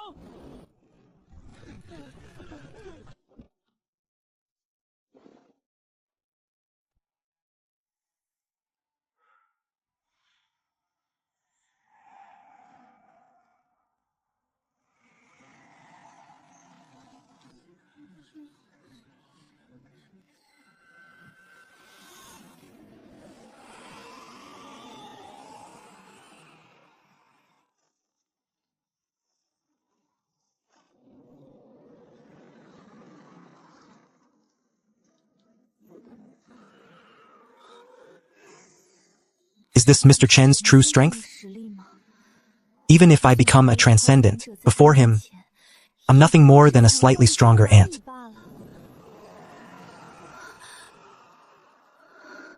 Don't be nervous. They're here.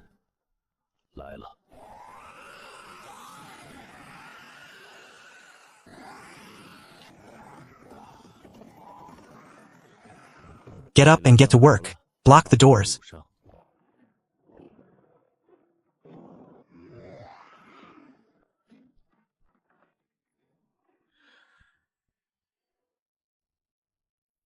Sister Lena, I'm willing to die for you. Mr. Chun, don't tell anyone about my little secret, okay?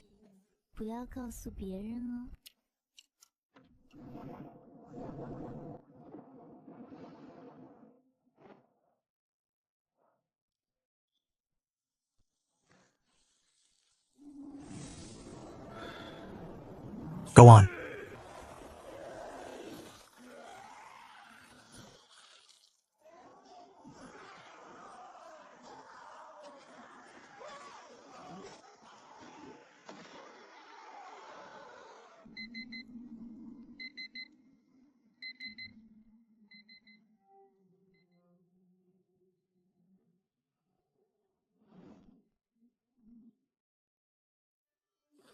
Haha. Haha.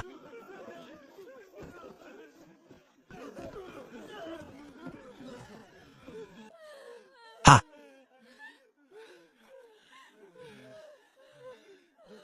Haha.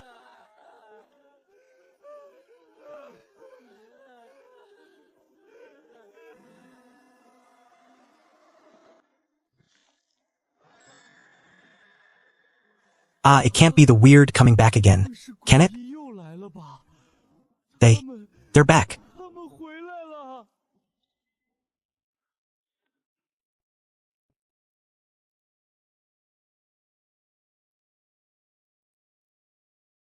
That red-eyed guy. Can you guys see him? Hey, red-eyed guy, can you see me? Hey, Bosqua. So much nonsense.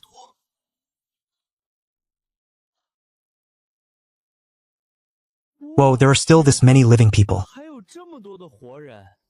But are these people really this cowardly? Scared witless by just this level of danger?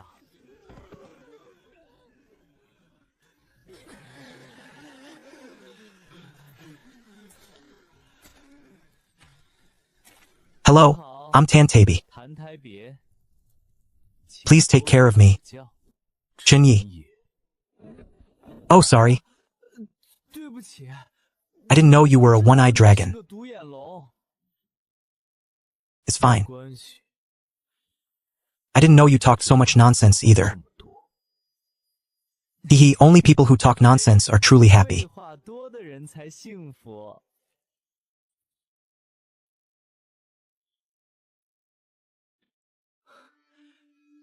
Sister, You're so beautiful.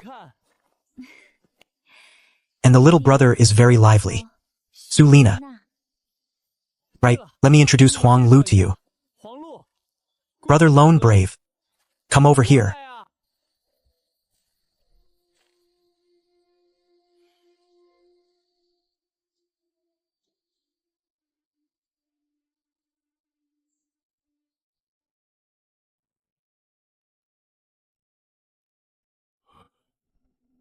Hello, I'm Gong Yong, Mechanist Trainee.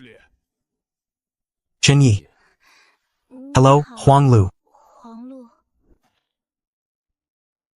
Sulina, are you also a Pathfinder?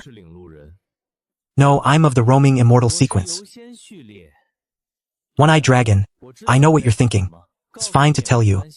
Our roaming immortal sequence values acting according to one's own will. No attachments, just a clear mind. My Xiaoying has the ability to sense the weird. This ability is similar to a Pathfinder's. Though not very strong, it's sufficient. So that's how I survived. Understood.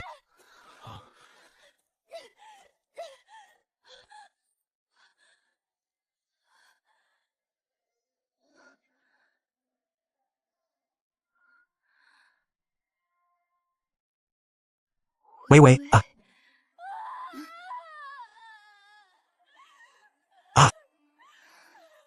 interesting. A chatterbox and blunt roaming immortal. A bearded, socially anxious uncle. An absent-minded woman. And Sulina's so-called sister. Everyone, the priority right now is to hurry and repair the camp. With so many people joining, the previous shelter needs to be expanded again. No problem. Just watch me.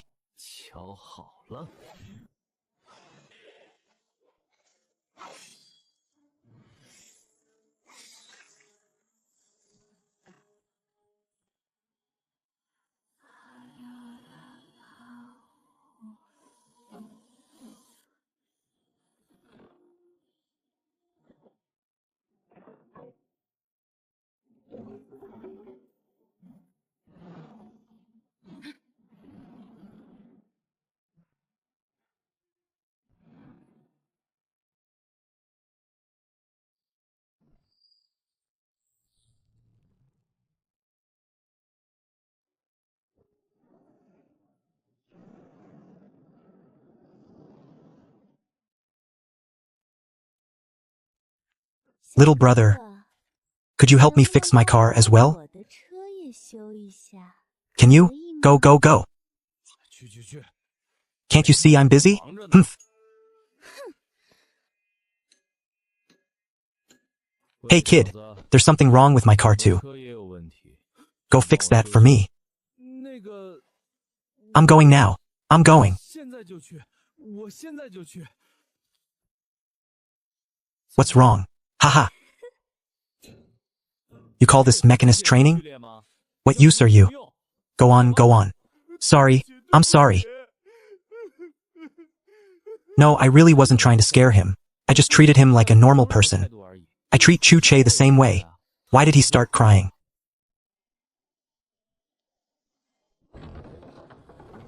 What?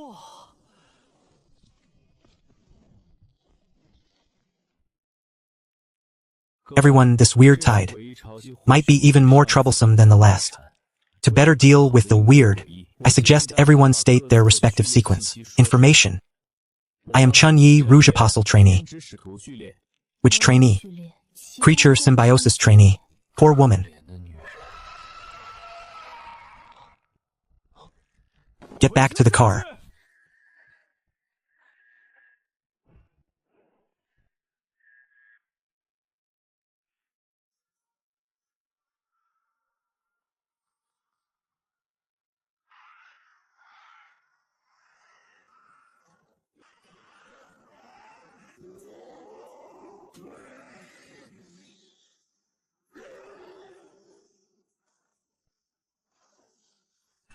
Ha.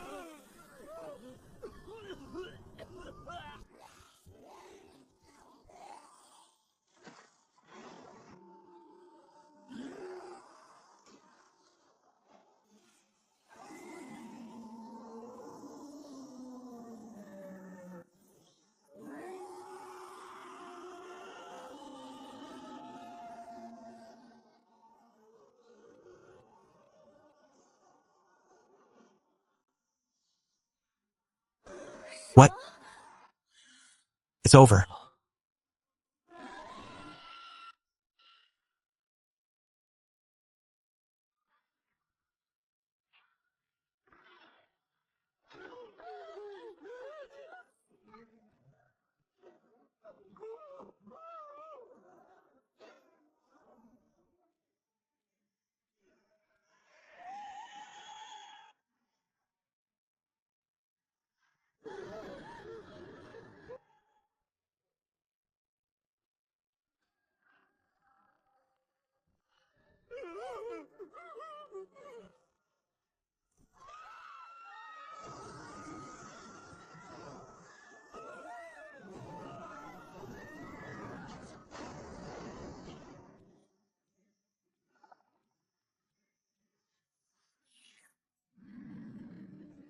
Eight minutes left.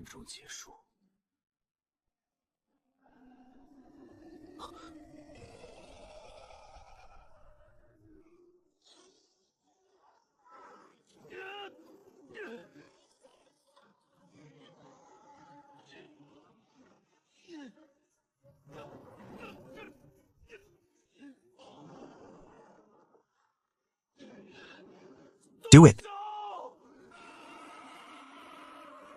Ah.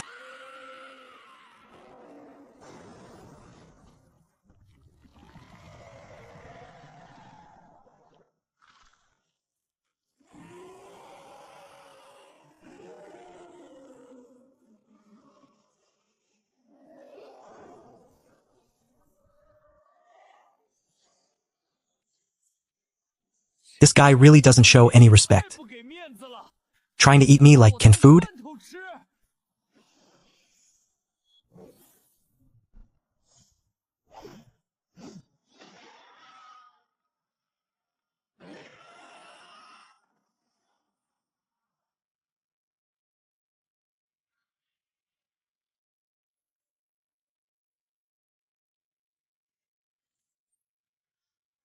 Mr. Chun, let me help you.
Take good care of him.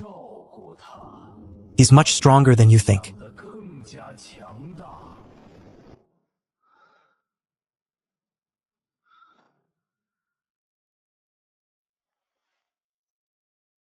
It's finally over, Easy. Ha. Ha ha. Ha ha ha. Sun Qianqian, you really need to lose some weight. Ha ha ha ha ha ha ha. Easy, my bad. Ha ha. Are you alright? No, no. How can a little girl have so much strength? Be careful or no one will marry you.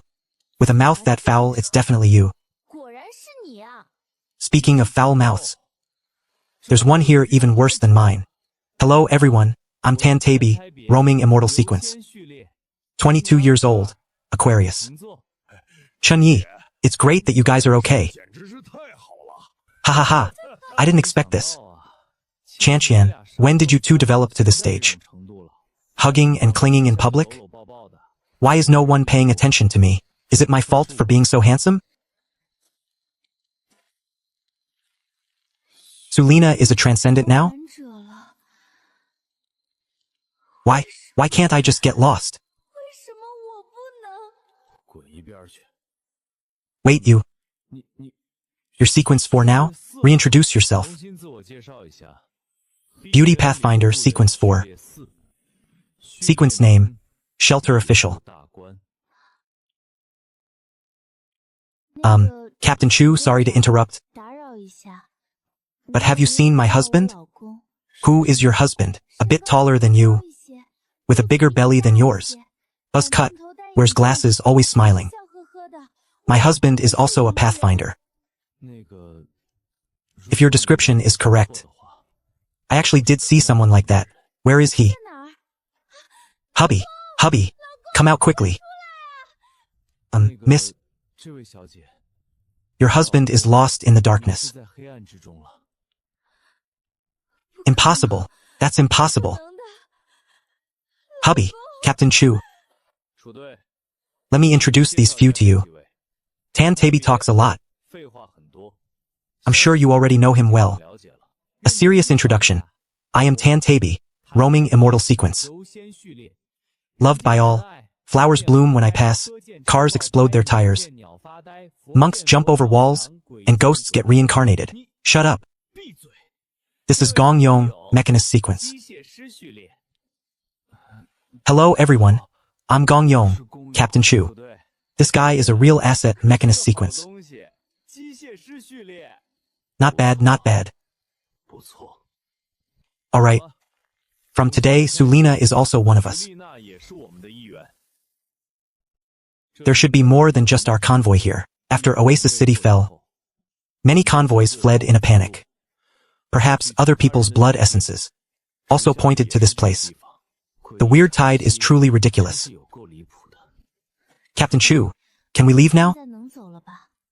Pack up. 收拾一下 We're leaving this place. Is it safe outside? No, the number of weird outside is still beyond imagination. 就超乎想象。 But if we stay here, 这里 we'll be in even more danger. Captain Chu, there are so many weird out there. So why are we going? 还要去。 Choosing the lesser of two evils. Let's go. With this many people, 这么多人， will there be any problems? I'm sequence 4 now. Leading a convoy of 1,000 isn't a problem. Back then, Cha Wu was sequence 4 and built an oasis. Why can't I? 不行。 Everyone, don't fall behind. Set out. 出发。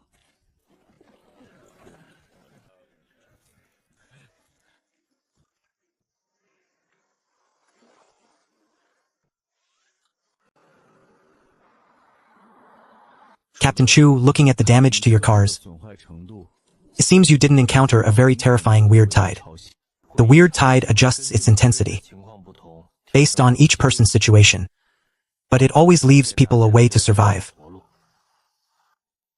According to what you said, the blood essence wouldn't lead us into a dead end. What's going on? I'm sorry.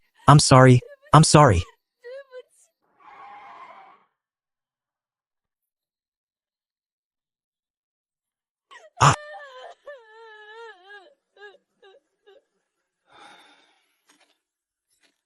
Captain Chu, what's wrong? 怎么了？ I can't leave him behind. I have to go. I have to find him.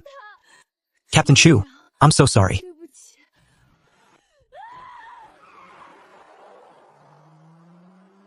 Sister Huang Lu. Hubby, don't be afraid. I'm coming for you. I'm coming to save you. If we leave together. If we die together.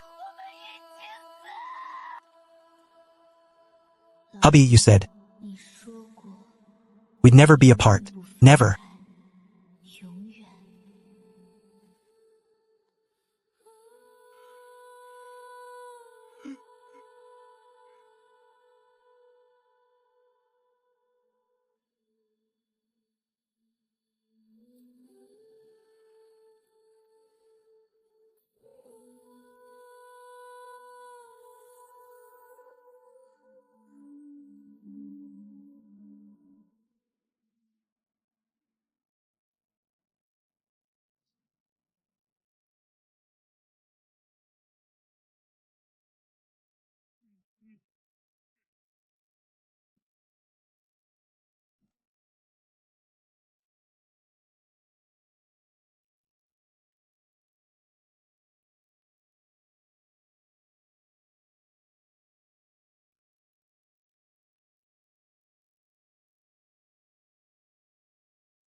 What happened to this kid?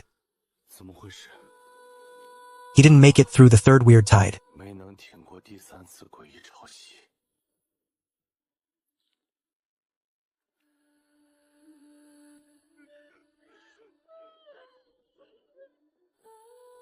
Does anyone know Xiao Fu's full name? 名字 Xiao Fu said that when he graduated college, he'd let his parents move back home. He'd work to support them. That fool. Doesn't he know that even with a college degree now, his salary wouldn't be enough to support a family? He also told me that after graduating, he'd build a big house for his parents in their hometown. It's a pity. He didn't have time to fulfill his promise. Before the apocalypse arrived. Ha ha ha ha.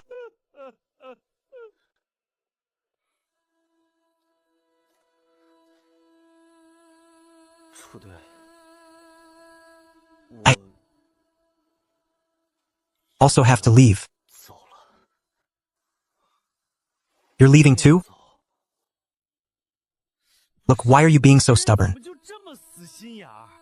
By the time we left the oasis, that chubby kid was probably already dead. Easy, Captain Chu. 对， Don't try to persuade me. 劝我了。 I promised the emperor, 皇帝， and I have to do it unless 除非 he's really willing to. Just shut up. I know what you're going to say.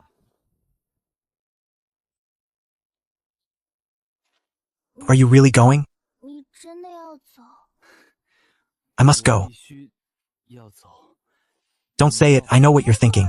知道你要说什么。 You're telling me to be a good boy, right? Humph. The situation isn't great right now. Are you sure? 确定吗？ It's fine, I have a way. 我有办法。 Captain Chu, don't worry. Wait for me to fulfill my promise. Then I'll come find you. 找你们。 Sai, go on then, go on. 去吧，去吧。 You see, you need to be a good person. 你要做个好人。 Get lost. Get lost. How am I not a good person? 好人啊。 Right, are you joining the return to the city plan? 计划你去不去？ if- 如果 Alright, I know. 我知道了。 知道了，你 Don't 别 speak, 说话 just go quickly. 快走吧。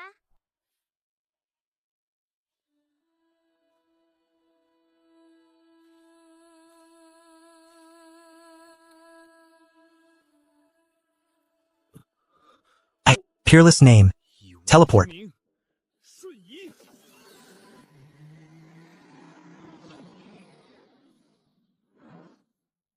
Wait, I've never seen this guy use this ability before. 没见他用过。 It seems 哎 this honest-looking guy has his own little secrets too. 也藏着小秘密啊。 Captain Chu, 那个楚队长， I also want you. Get back in your seat.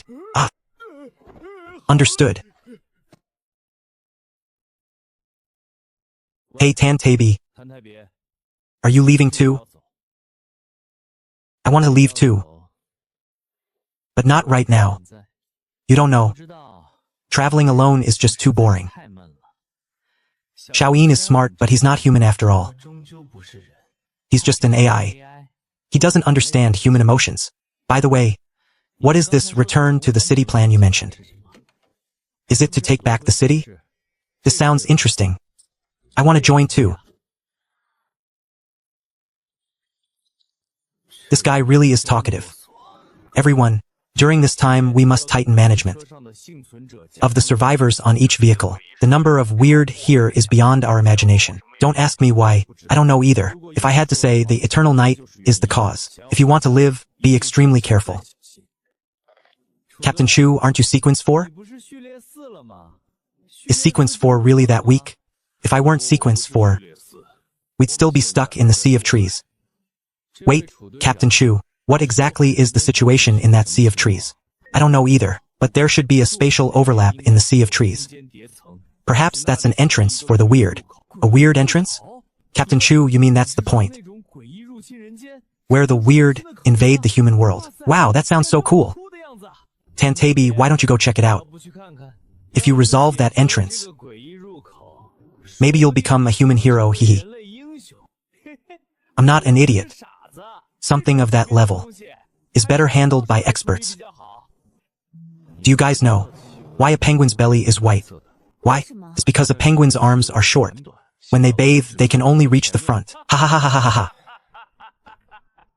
Let's work hard. Strive to reach sequence 4 soon. Sequence 4 is different. How is it different? Easy, you're here too? Couldn't help it, that kid is just too noisy.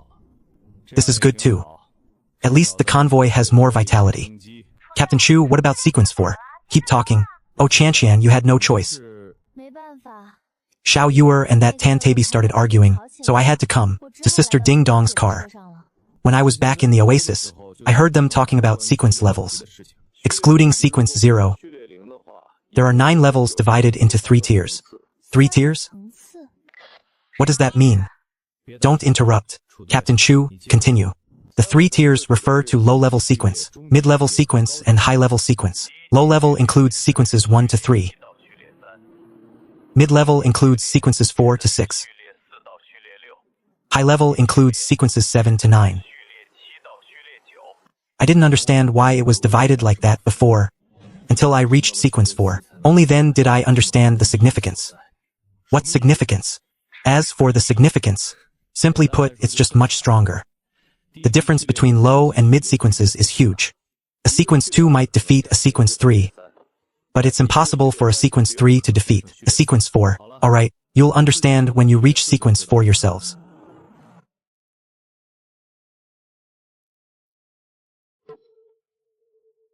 Everyone, pay attention.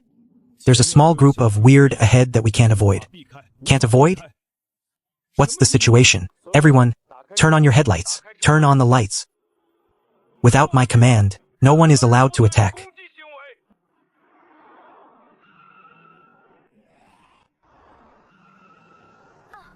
Be quiet.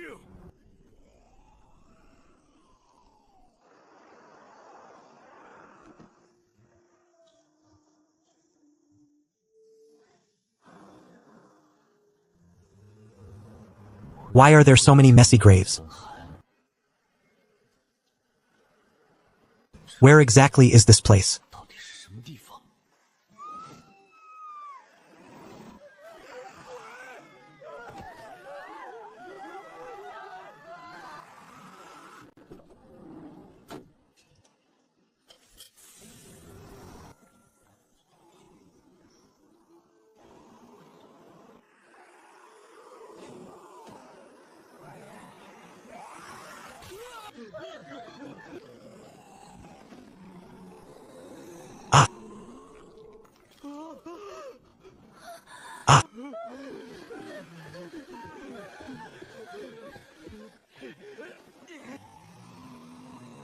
Do you think I'm an easy target?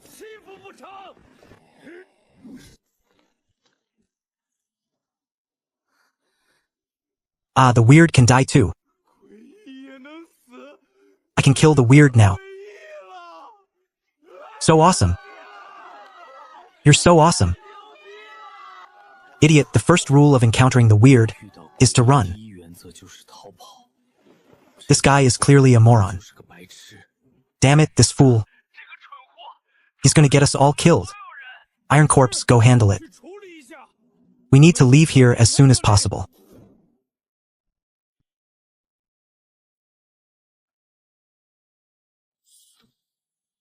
If not for my axe swing just now, we'd probably all be buried here.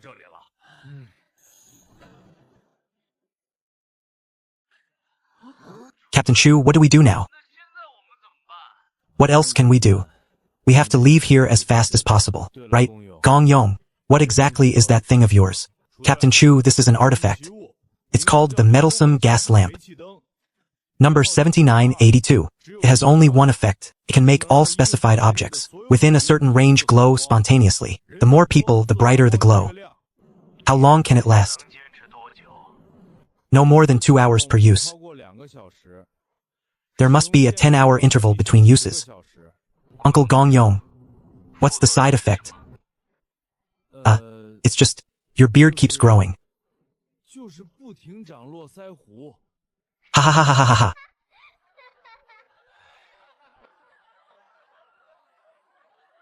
Alright. Everyone stop laughing. Artifacts have side effects. It's not like we just found out today. Those idiots killed a weird. It'll definitely attract a large swarm. We need to cross the sea of graves now. Hurry.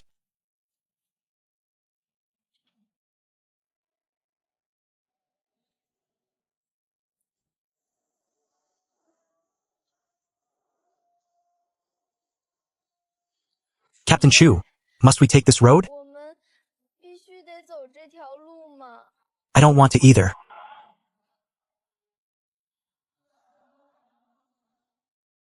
Everyone, this won't work. 这样不行。 We're too slow. We won't be able to shake off the guys behind us. 家伙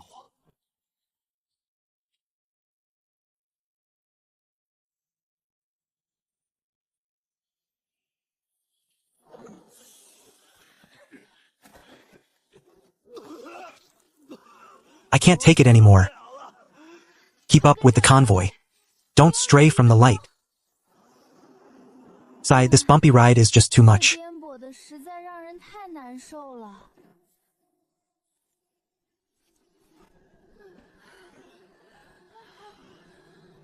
System, upgrade the monster pickup's performance. 性能 Give it off-road triple locks, shock absorbers, anti-roll bars, and so on. 等等， Upgrade them all. 我升级。 The upgrade requires 40,000 kill points. Upgrade countdown, 48 hours. Confirm? Confirmed. 确认。 How much further? Almost there. Keep up. 跟上。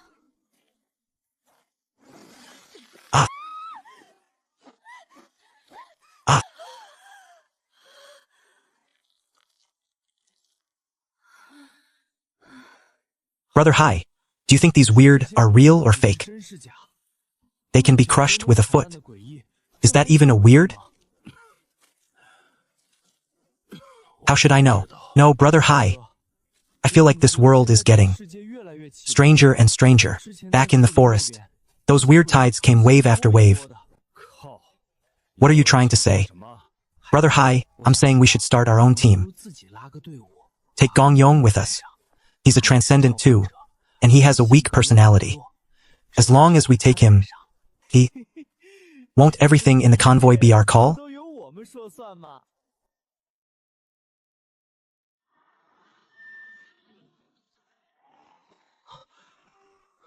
Don't panic. Everyone come to my side. Come to me. 别来！ Don't be afraid. I'm here. Get behind me. 后去！ I'm sure I can kill these weird too. 是能够杀死的 Once I prove I can kill them, 这些诡异， there will be plenty of support when we leave. 肯定会有很多人支持。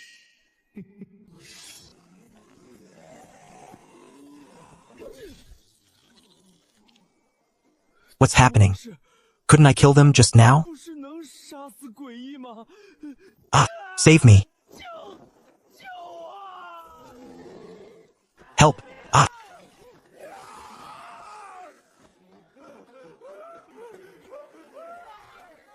Turn on the lights. Turn them on. Damn it.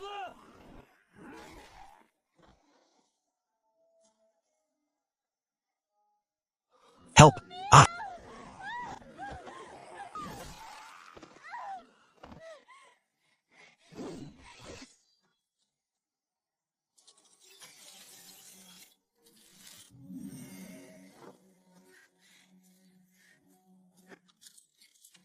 Hold back. 手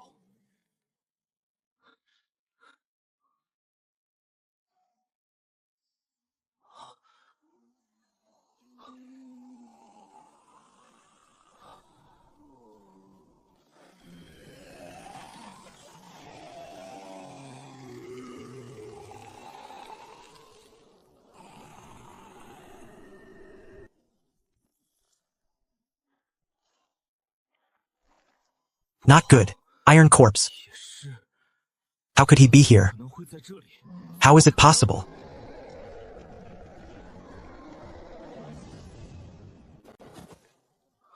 Ha. Ha ha ha ha ha ha ha. That's Chanchian.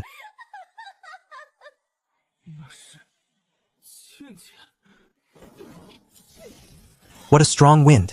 That woman is Ding Dong. I can't dodge.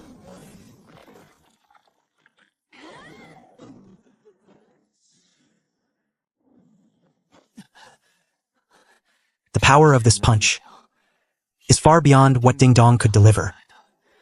Where exactly is this place? 到底是什么地方？ Iron Corpse, Sun Chantian, Ding Dong.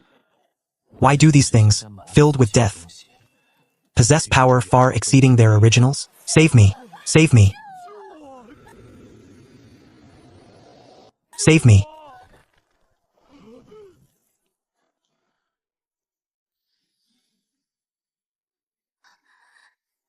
Thank you. Thank you, Mr. Chun. Thank you, Mr. Chun. Don't think I don't know what you were planning. 打的什么主意？ Your actions almost got the whole convoy killed. 我们整个车队。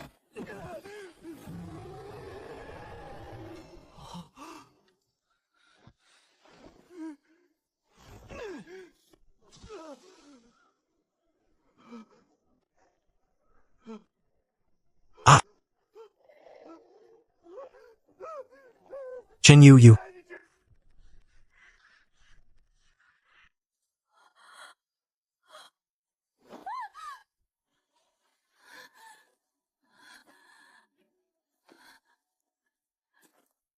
He wasn't trying to save me.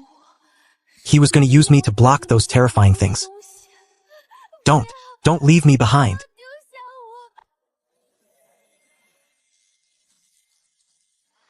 That's Captain Chu's signal.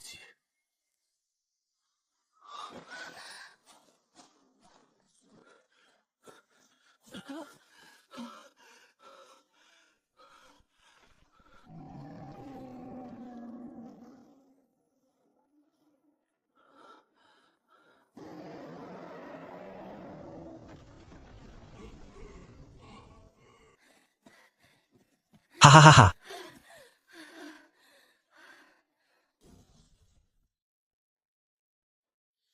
Damn it, Gong Yong. What are you doing? 什么？ 20 whole people. Couldn't you have warned us before the lights went out? 提醒一下吗？ I'm sorry, Captain Chu. 出队。 This can't be entirely blamed on Mr. Gong. Those were human lives. 命啊！ Captain Chu, now isn't the time for blame. 责怪谁的问题？ We should leave here immediately. All vehicles maintain formation. Everyone, keep quiet. 出声！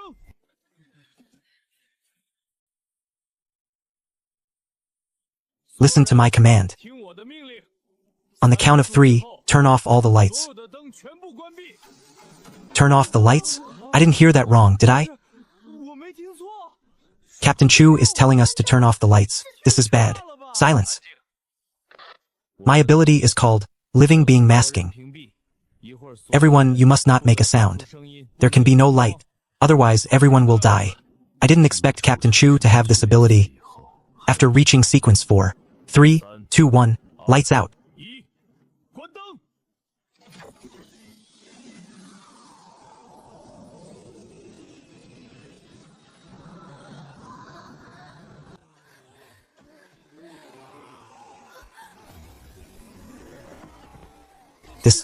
This is the power of a transcendent. So strong. 好强！ Captain Chu's ability seems quite powerful. 似乎有点强啊。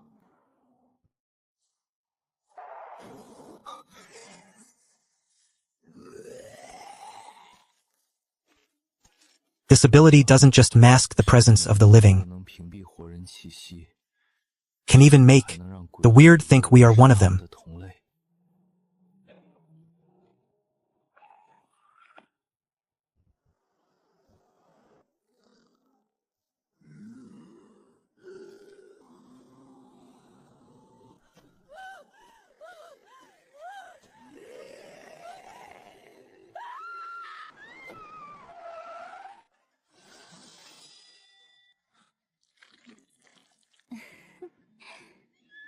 啊！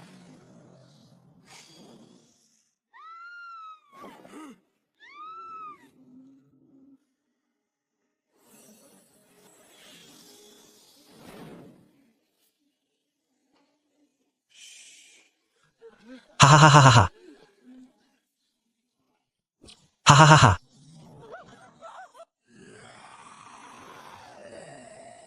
Ha. Save me. Ah.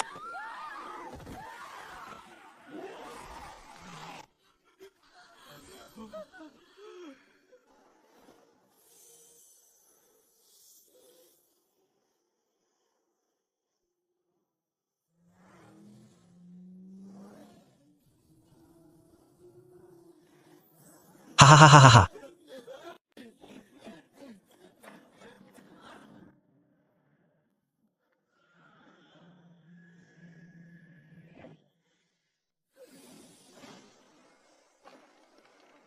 All vehicles, turn on your headlights. Ah, ha ha ha ha.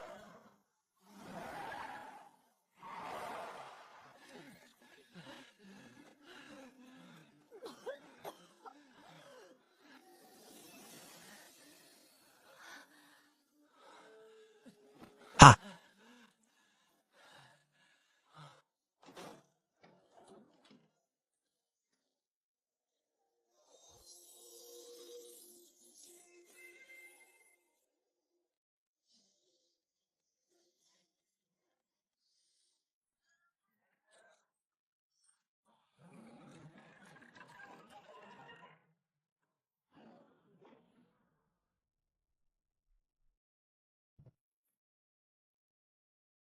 Wait, this guy actually upgraded to Sequence 4. Sequence 4? Our convoy actually has 2. Sequence 4 Transcendence. That's great. Captain Chu, the vehicles are consuming fuel very quickly. We might not make it to the next stop. EZ, you usually have the most ideas. What do you think? Captain, my suggestion is to abandon some vehicles. Concentrate all remaining supplies onto the existing vehicles. We had over 130 people before. There should be fewer now. We don't need this many cars. Besides, we have Gong Yong. I believe if we give him time, he can certainly, in the shortest time possible, using what he has available, quickly build a single vehicle that can carry the survivors and leave this place quickly. Right, Gong Yong? I can do it. Gong Yong, are you really sure? Captain Chu, I am now a Sequence 4 mechanic. The sequence name is Mechanical Miracle. Mechanical Miracle is the name of my ability. As long as I have time, I can, in a short period, modify the other vehicles. How much time do you need? Captain Chu, 40 hours is enough. I guarantee I'll finish the job in 40 hours. Gong Yong, I'll trust you this once. Everyone, rest where you are. All lights will be centrally managed. Illuminate the perimeter of the camp. Remember, no one leaves the light without permission.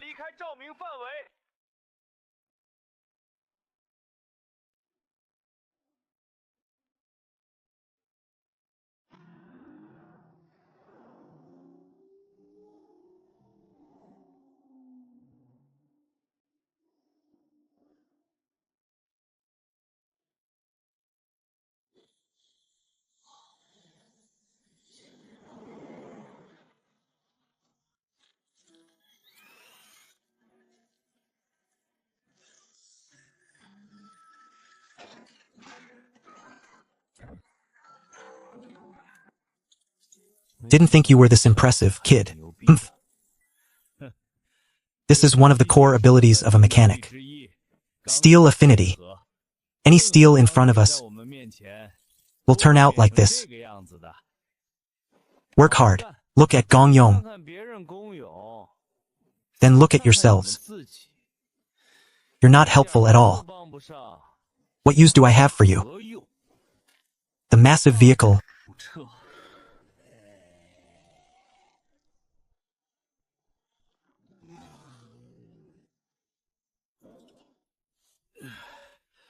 To move a big guy like this, I still need 2 heart engines. Forget it, let's switch back to the original engines.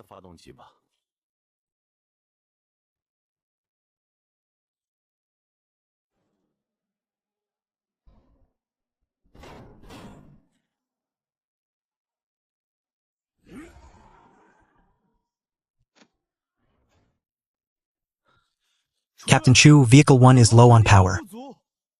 Easy. How much longer can your car last? At most 3 hours? That's it? Captain Chu, let's try these bonfires. They might have a special effect. Fine, let's try anything at this point.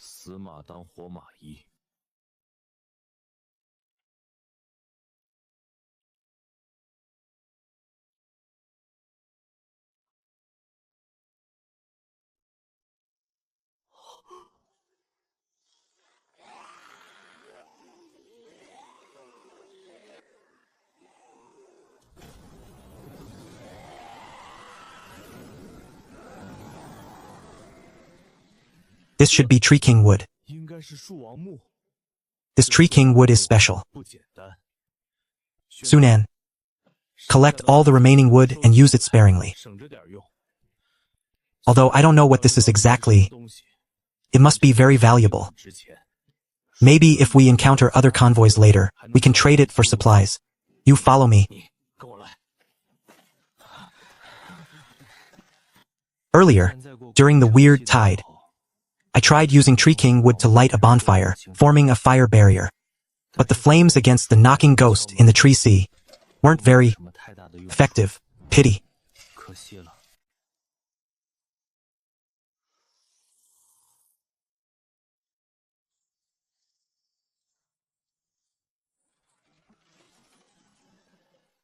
Monster pickup upgrade complete.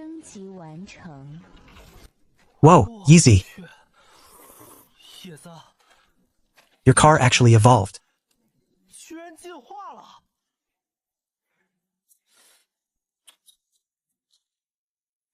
This car of yours must be a natural artifact, right?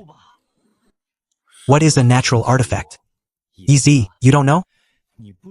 Artifacts are divided into common and natural types. Natural artifacts are 1 in 10,000. Impressive. Tell me, where did you get this car? What's the serial number? What are the features? Hold on. Isn't your car a natural artifact too? Your car doesn't seem simple either. One person, one car, surviving until now. You probably have plenty of secrets yourself. Haha, easy. Even with one eye, you're better than most. That's right. My car counts as half a natural artifact. But I can't tell you any more than that.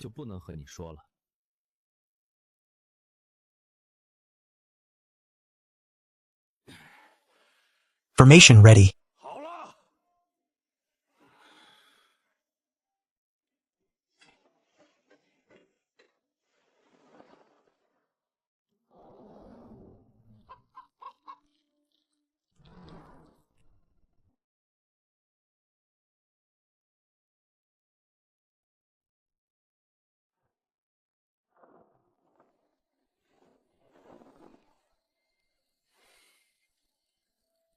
Not bad, not bad. Everyone get in the vehicles. We're leaving this place. Quickly, don't dawdle. Pack your bags and get in.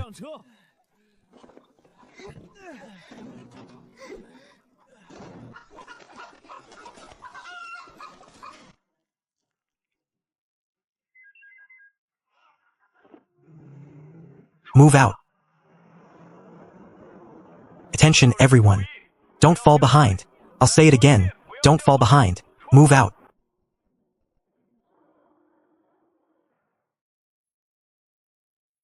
Everyone, we're picking up speed.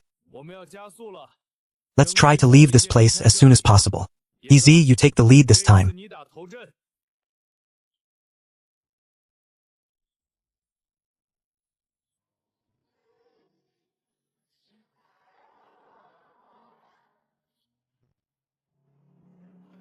As expected, things from the system are always top quality. Keep up, everyone. Don't fall behind.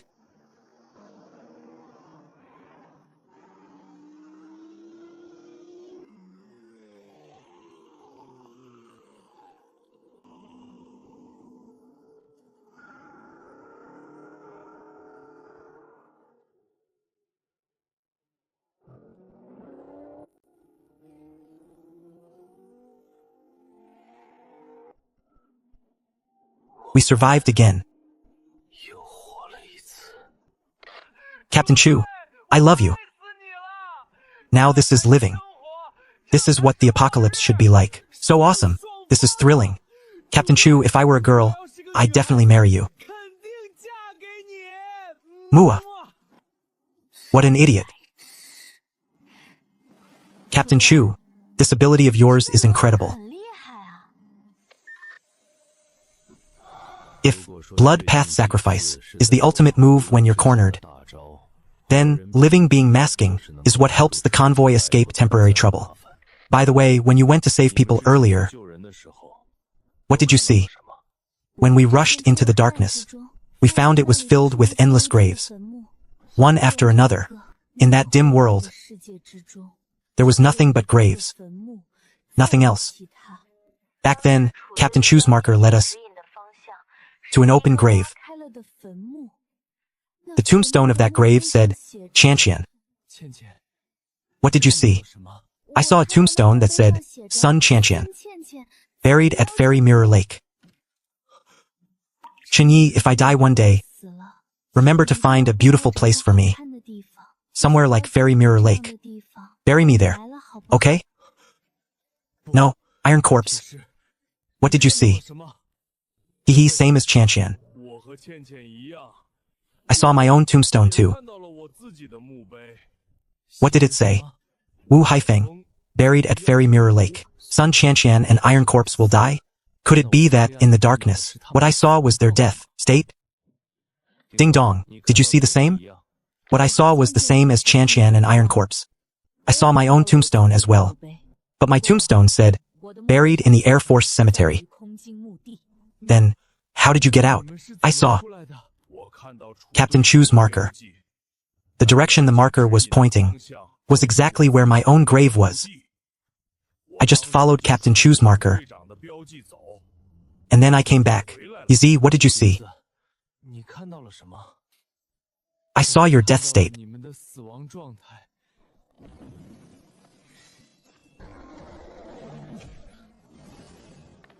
It's actually nothing, Chanqian. You told me back at Fairy Mirror Lake that if you died, you'd want me to find a place more beautiful than Fairy Mirror Lake. So even if you really died, I definitely wouldn't bury you at Fairy Mirror Lake. I also saw a sentence on the back of the tombstone. What sentence? It said, Chanqian, I'm sorry. I couldn't find a place more beautiful than Fairy Mirror Lake. Stop, stop. This topic is too unlucky.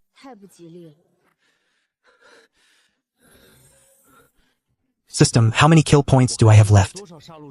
Host, remaining kill points, 210,300. System, upgrade mountain swallowing technique. Upgrade requires 210,000 kill points. Confirm upgrade, confirmed. Upgrade successful. Remaining kill points, 300. Countdown, 144 hours. The Sea of Graves, huh. Let's check out the ability I got from Dingshang. The core ability of the Guardian sequence. If I had known, I would have asked clearly, before letting him die. Hey Yeezy, this is your third can of gas. What are you trading for it?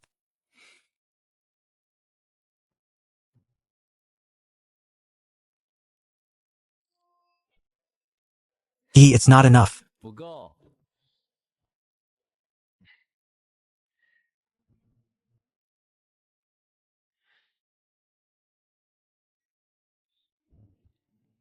Even though the pickup's power system was upgraded, the charging efficiency still can't keep up with the consumption.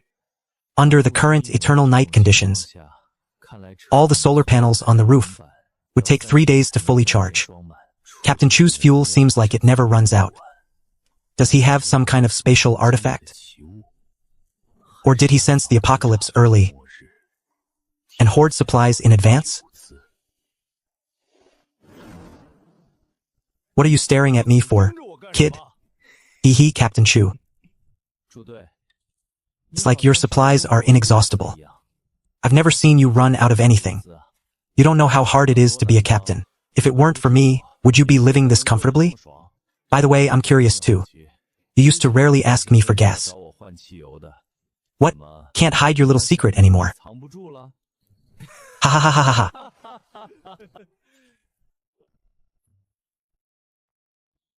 Hey, help me find those old bullets. Hey, that's a water bottle. Look again. This is a cooking pot. Are you stupid? Great, it only took you 10 minutes to find them. Such a dumb little thing. Rarely seen, rarely seen.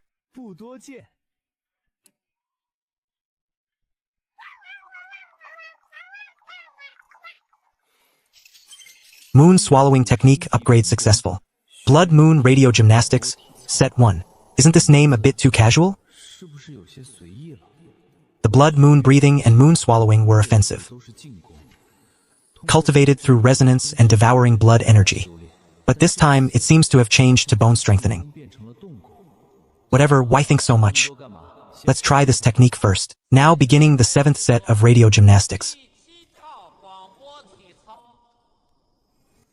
First set, cousin, look over there. Haha, look at Chun Yi showing off. 1, 2. Is this another one of Chun Ye's cultivation methods? Chu-che, Chu-che. Damn you, where are you? 4, 5, 6. What do you want to do? Chu-che, tell me clearly. Exactly how many more days until we leave this place? Day isn't day, and night isn't night here. And those things in the dark. I've had enough. I've had enough. How many more days? 3 more days. In 3 days, we can leave this place. 3 days. 3 more days. I'm going crazy. I'm going crazy. It's all your fault. You insisted on taking this road. You bastard. Ha ha ha. Chu-che, you're a jerk. You jerk. Captain, what about him? He's gone mad. Just hand him to Xuanan. He'll handle it. MHM. Captain Chu, is it really 3 days? After all, in such a depressing environment for so long, any human would snap. I'm not lying to you this time. In 3 days, we'll walk out of here. Ha ha ha ha ha. How fun. This is so damn fun. Graves everywhere. So many dead people. We're all going to be ghosts. You will die and I will die. We will all die. Everyone. Everyone. So many have gone mad. Ah ha ha ha ha ha. Captain, what should we do? Tie them all up. We'll deal with them after we leave. Captain Chu, there's bloody water.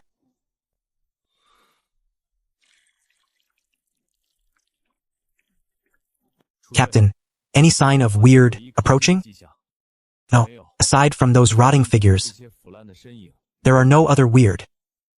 Everyone, regardless, this bloody water is definitely not a good thing. We need to leave here immediately.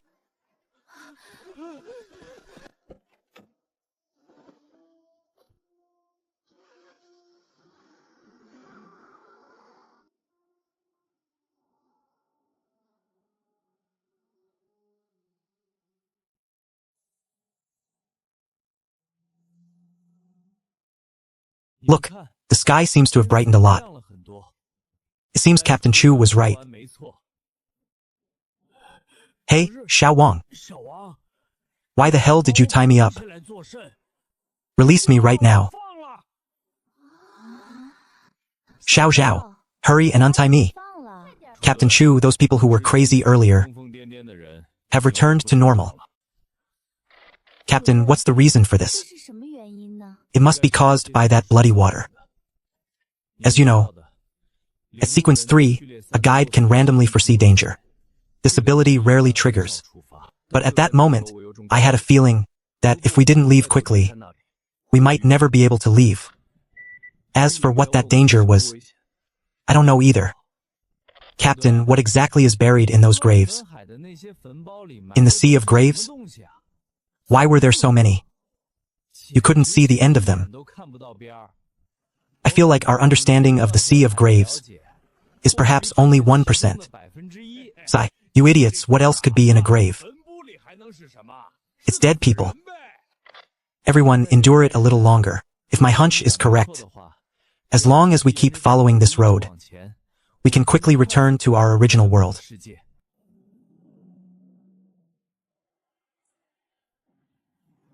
I didn't expect the charging speed today to be so much faster than before, right?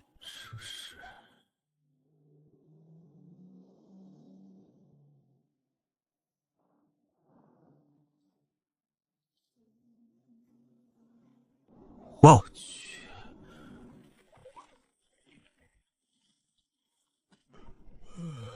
Everyone, we have left the weird disturbance zone. We will camp here today. Wow. Ha ha ha ha ha ha.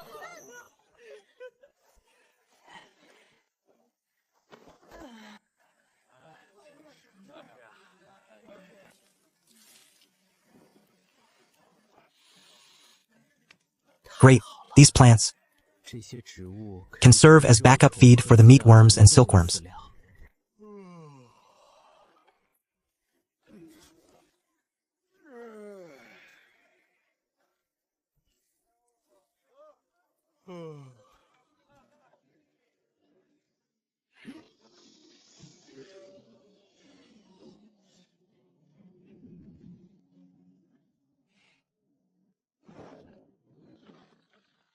Easy, I'm so exhausted.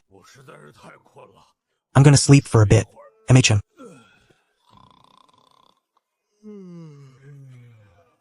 Go ahead and sleep.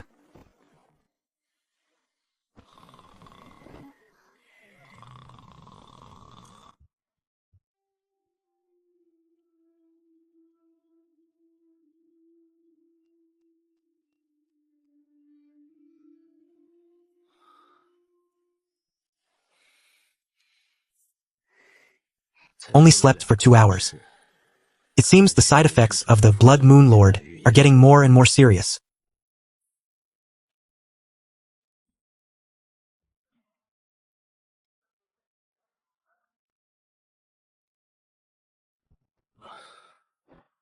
Perhaps in a few days, the eternal night will disappear.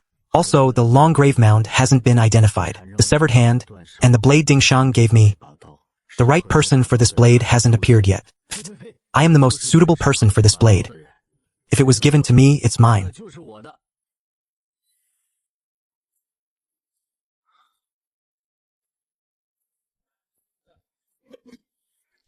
Wait, you're eating just this tonight? 今天晚上就吃这个。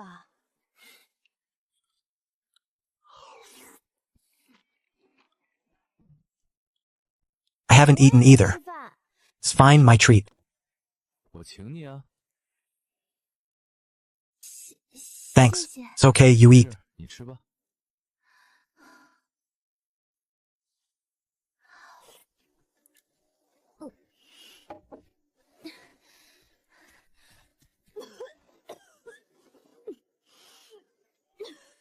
Thank you for the dinner. You help keep watch first. I'm going to rest. Go ahead. 去吧。 Chen Yi, you really are a straight steel man. 你还真是个钢铁直男。 Hey, you, come here. 你过来。 Mr. Chen, were you looking for me? Can you cook? I can, Mr. Chen. I know how. Good. Help me cook. You can eat dinner with me today. 我一起吃。 Find what you need in the vehicle. Okay, Mr. Chen. Why didn't you eat just now? 不吃。 You're still here? 走啊。 Answer my question first. 问题 What I made just now tasted terrible. It wouldn't be right to throw it away. Since you hadn't eaten, I gave it to you. Luckily, you didn't mind. I didn't mind, I just didn't want to waste food. 只是怕浪费粮食而已。 Actually, I minded a lot. Okay? Then how did you know she could cook? 他会做饭。 I don't believe it. 信了。 There can't be anyone who cooks worse than I do. Chen Yi. Ah, die.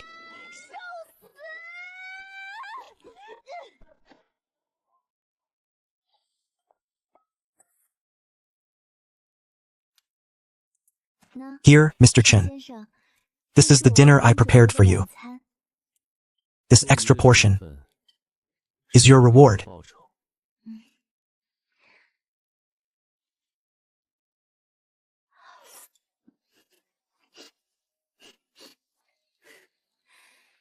Thinking such clumsy acting could move Mr. Chen?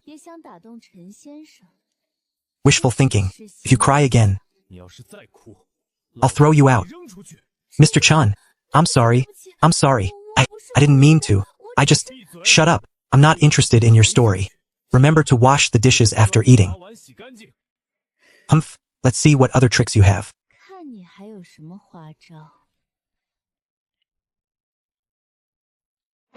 This man. I'm clearly so beautiful. Does he have a problem with his brain?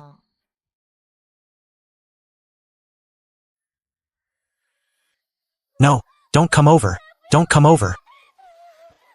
You're so noisy.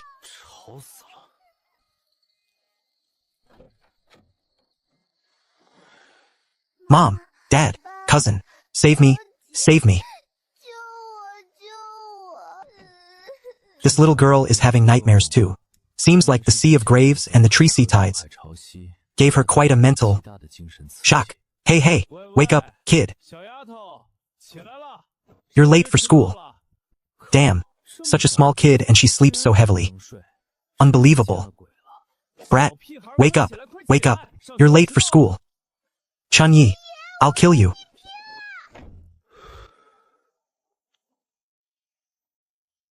Chun-Yi, you jerk. We are mortal enemies. Mortal enemies.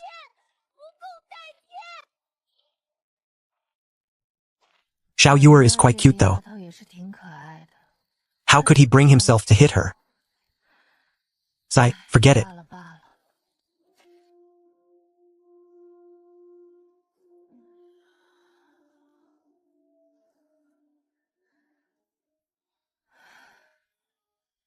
Chun-Yi, Chun-Yi. Save me, save me. This look is exactly like Xiao Yuer earlier. Is she having a nightmare too? Cousin, Chun-Yi, save me, save me.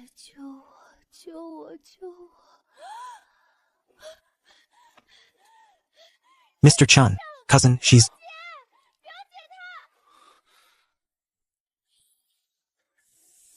Mr. Chun, you must save my cousin. I can't wake her no matter what I... Shut up. Could this be a weird invasion? No, if there were weird here, the captain wouldn't have camped here. Help your cousin sit up.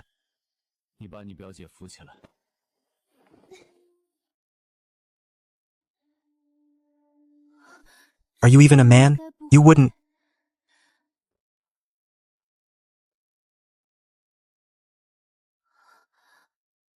Ouch! Are you still a man? Mr. Chen,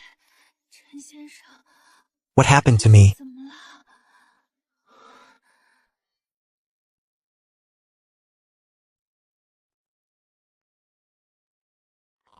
Chun-Yi thought about it.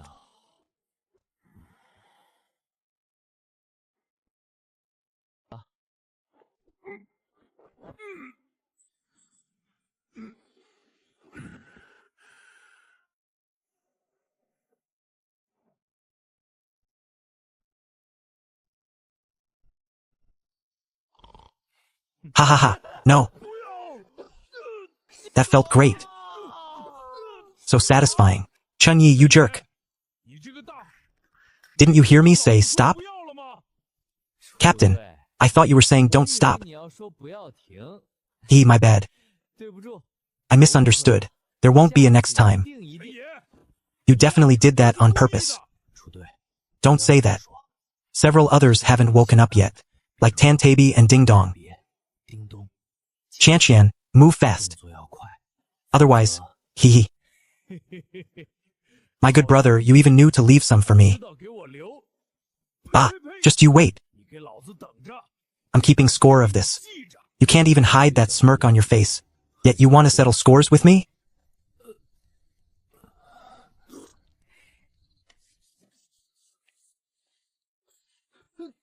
What are you doing?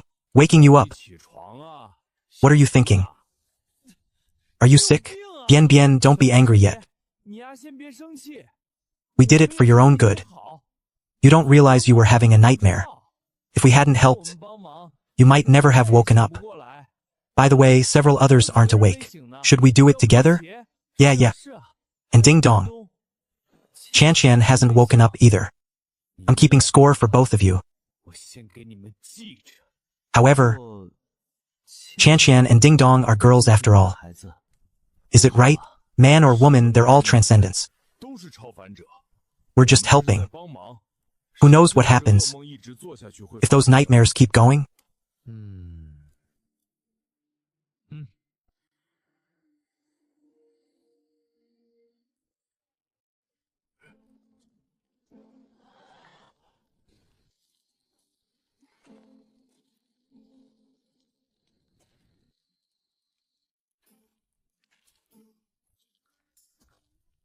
Easy, Captain. I saw Qian and Ding Dong having nightmares too, so I woke them up. What do you three think you're doing? That's right, cousin. Don't let them get away with it. Qian, Captain Chu said you were definitely having a nightmare. He wanted to come over and slap you awake. I didn't want to come at first, but the captain said it was a rare opportunity. Might as well. The captain also said it was a good deed. I didn't understand, but I was afraid he'd give me a hard time later if I didn't come. Qian, Ding Dong. Nana, you know I'm the most honest person in the convoy. You dare say you're the most honest person here? How can you even say that out loud? Sister Qian, Sister Lena, Sister Ding Dong, and Brother Iron Corpse, Little Xiao Yuer, this has nothing to do with me. It was Captain Chu who told me to come. I tried to stop them before, saying it wasn't right. But, I'm new here. My opinion doesn't count. No. You've only been with Chun Yi for how long? And he's already corrupted you. Don't you two have a conscience? Do you three take me for an idiot? Especially you, Chun Yi. You're the black sheep. And you, Captain, you're no good either. How long has Tan Tabi been with our convoy? He can tell lies now without even blinking. As for the three of you, we're settling all our scores today, old and new. I'm so beautiful. How dare you slap me across the face? Even if it was for my own good. I'm sorry, Mr. Chun, but I'm still furious.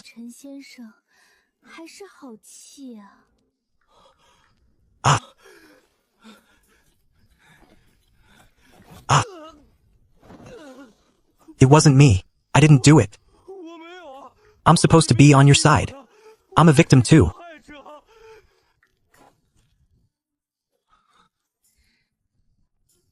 Ha ha ha. Ha ha ha.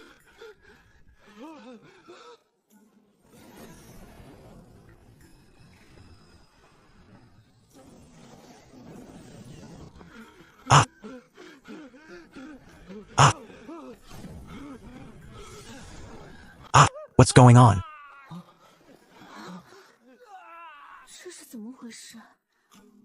Did they have a falling out?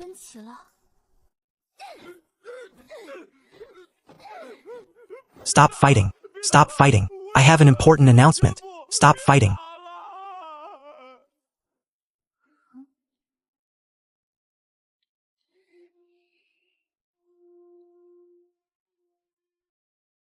Everyone, our most important priority is to leave this place. Our supplies are running low. We've stayed here for too long. According to my estimates, as long as we cross these mountains ahead, we can return to the original world. Captain Chu is right. But that's no excuse for you to escape your punishment. Enough. There's something else you've probably forgotten. The return to city plan is about to start. Many convoys will be heading there this time. If we have a chance to return to the city, It would be a good thing for us. Captain Chu is right. It won't be like that fake oasis last time, will it?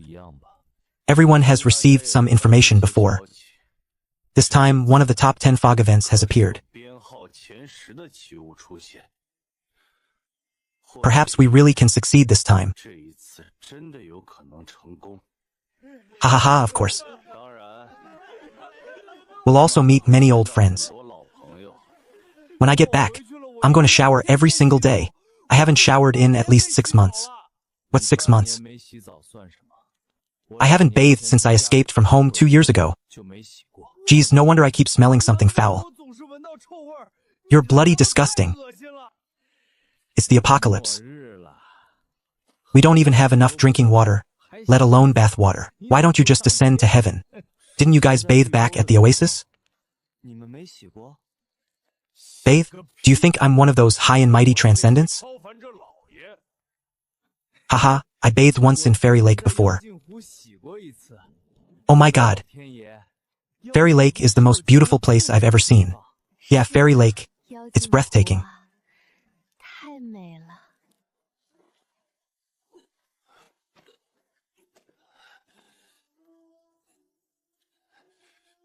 Old rat, you should. If you can't speak clearly, don't say anything, Captain. Can the return to city plan really succeed? Succeed? Haha.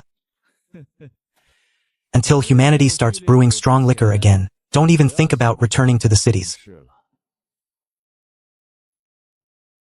Easy, don't corrupt the kid. Kid? This kid looks like he's aged way too fast. Gong Yong, don't listen to Yizi. He's still a child. Don't scare him. He's still a child? A child of several hundred months old. Wait, Sun Qianqian, aren't you a year or two younger than this guy? Gong Yong, if you have time, go improve these vehicles. If something really happens, at least we can escape. You guys really are one convoy, huh?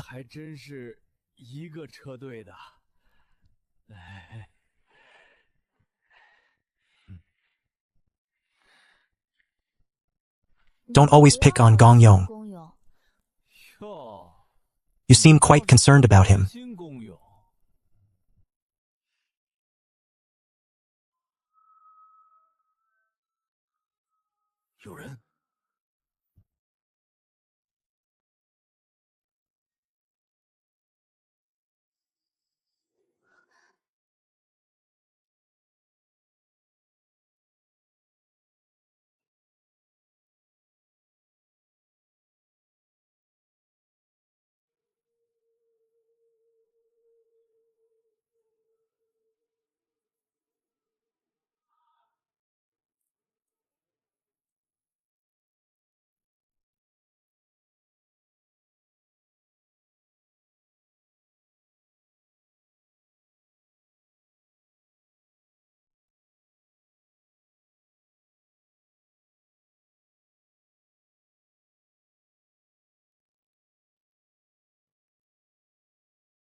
The sun is out.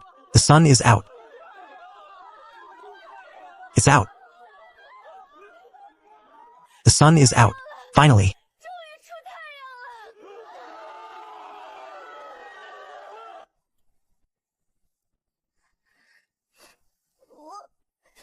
I thought the sun would never rise again.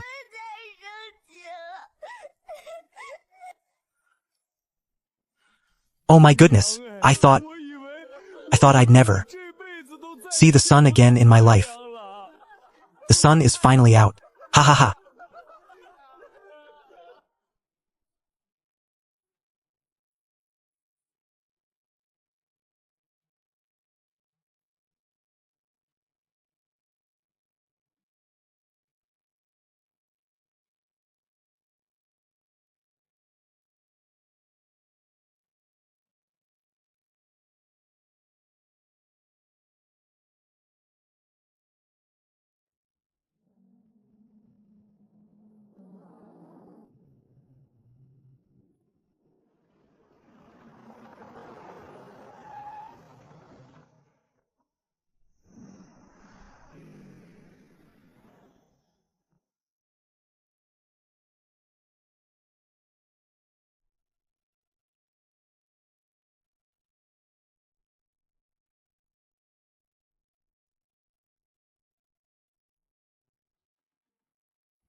Captain, you're 你 not joking, are you?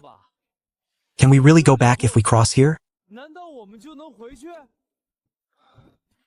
Captain Chu, is there no other way? 就没有别的路选择吗？ There's no other choice. Ah.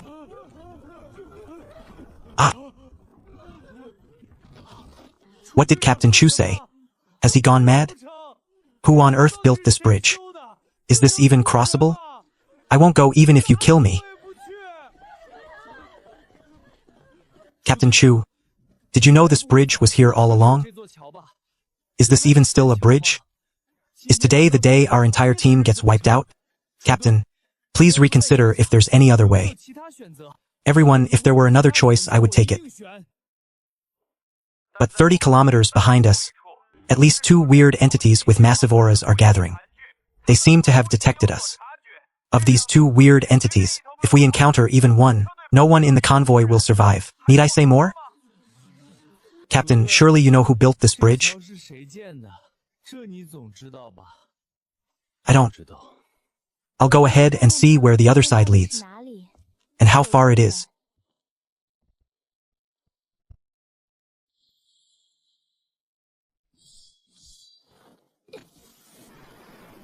Such strong resistance.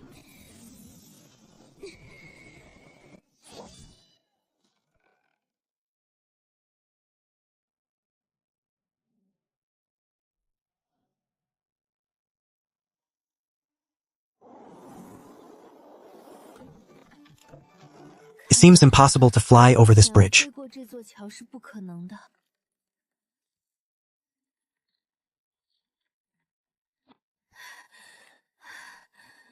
What's the situation? The pressure increases the deeper you go. There's no pressure if you're on the bridge itself. There must be a low altitude rule in effect. I'll try.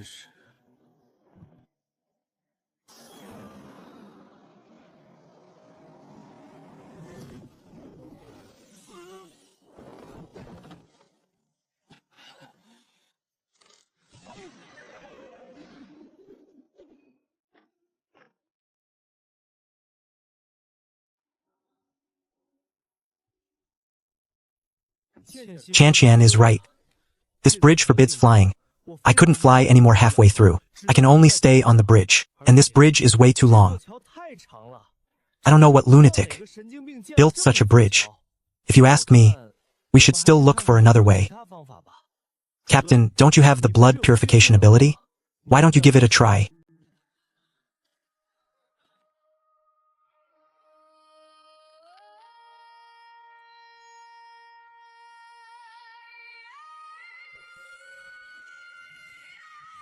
Vast and bloodless, offered to the gods of heaven and earth, observing the madness of all things. May a sliver of light guide this disciple to abandon the city.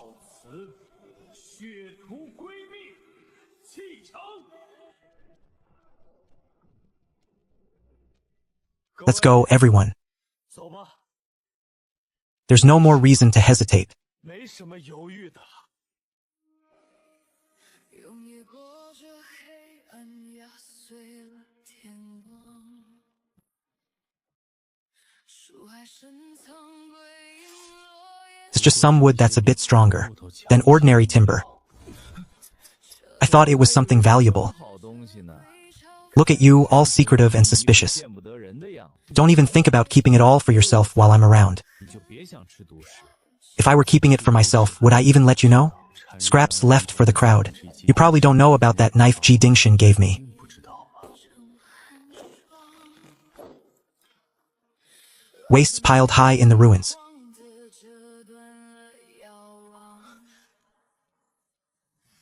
循环着旧人血泪染惆怅。 Boldly, don't be afraid. Take it slow. 不被拖拽，迎风撞墙，掉进归途，挣脱迷惘。相逢的誓言转瞬。 Captain, why don't we go one car at a time? 力量的过， That way, even if the bridge can't hold the weight, 各自的重量， the whole group won't perish. None of us know exactly how long this bridge is. 我们谁也不知道 If we go one by 这 one, 样的过 it'll waste too much time. Furthermore, the weird down the mountain has already sensed human life. Even if I use the secret barrier, it won't be very effective. If we don't leave now, those things behind us will catch up.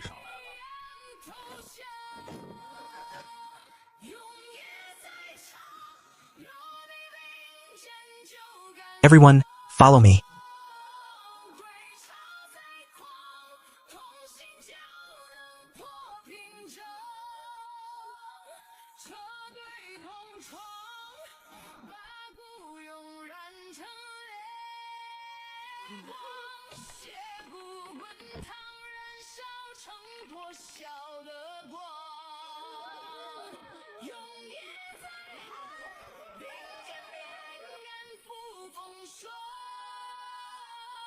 Nesting at dusk.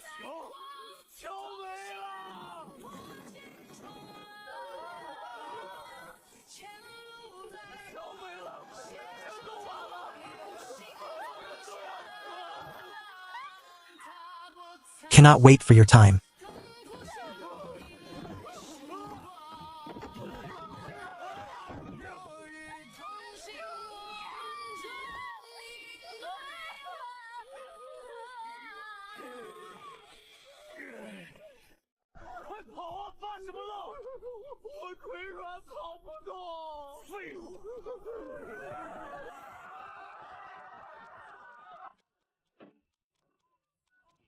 Don't run.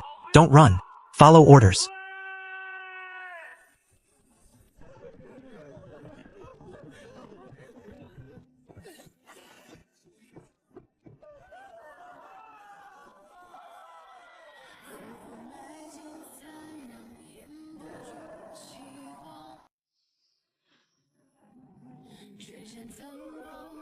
The moon cannot hold up your coconut.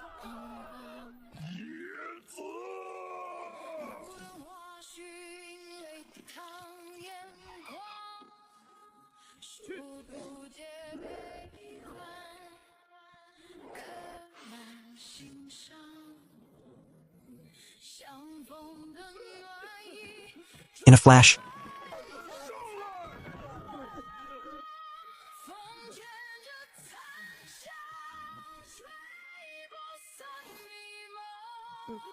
Mr. Chun, Mr. Chun. I didn't mean to. I was just so scared. Too scared. Mr. Chun, I'm sorry. I'm so sorry.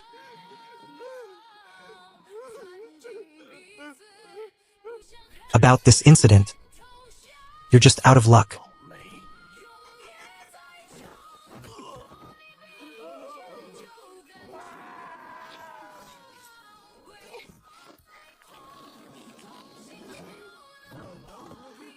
That's enough. Captain Chu doesn't allow killing. You all know, I'm the most unreasonable person here. No matter what the excuse is for causing trouble, 不管什么理 don't let me catch you. 我的手里 You, Mr. Chun, you were the fastest to cut the rope just now. 最快 This time, you'll walk at the very back. 你就走在最后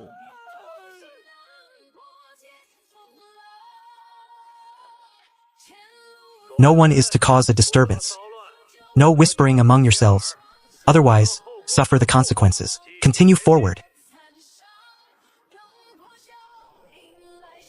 Captain, how much longer? I don't know. 不知道 But it should be a few more hours. Damn it. You don't know this, you don't know that. 那也不知道 What's the use of a captain with your level?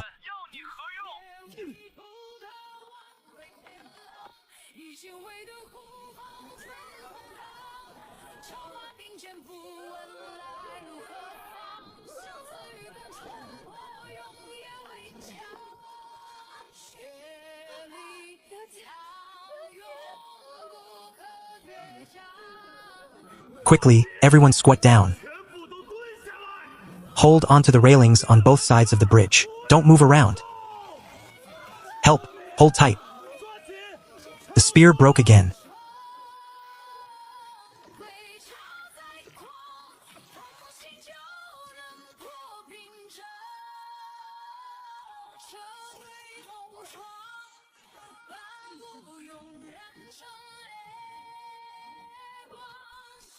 不滚烫燃烧成破晓的光，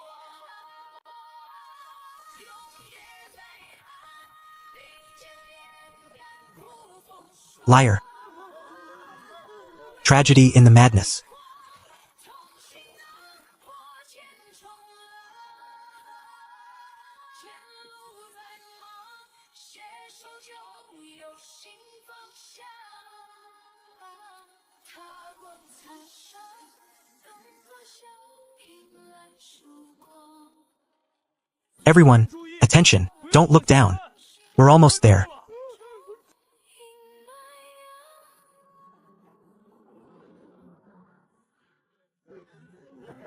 Someone said before that weird appeared because of the emergence of a new world.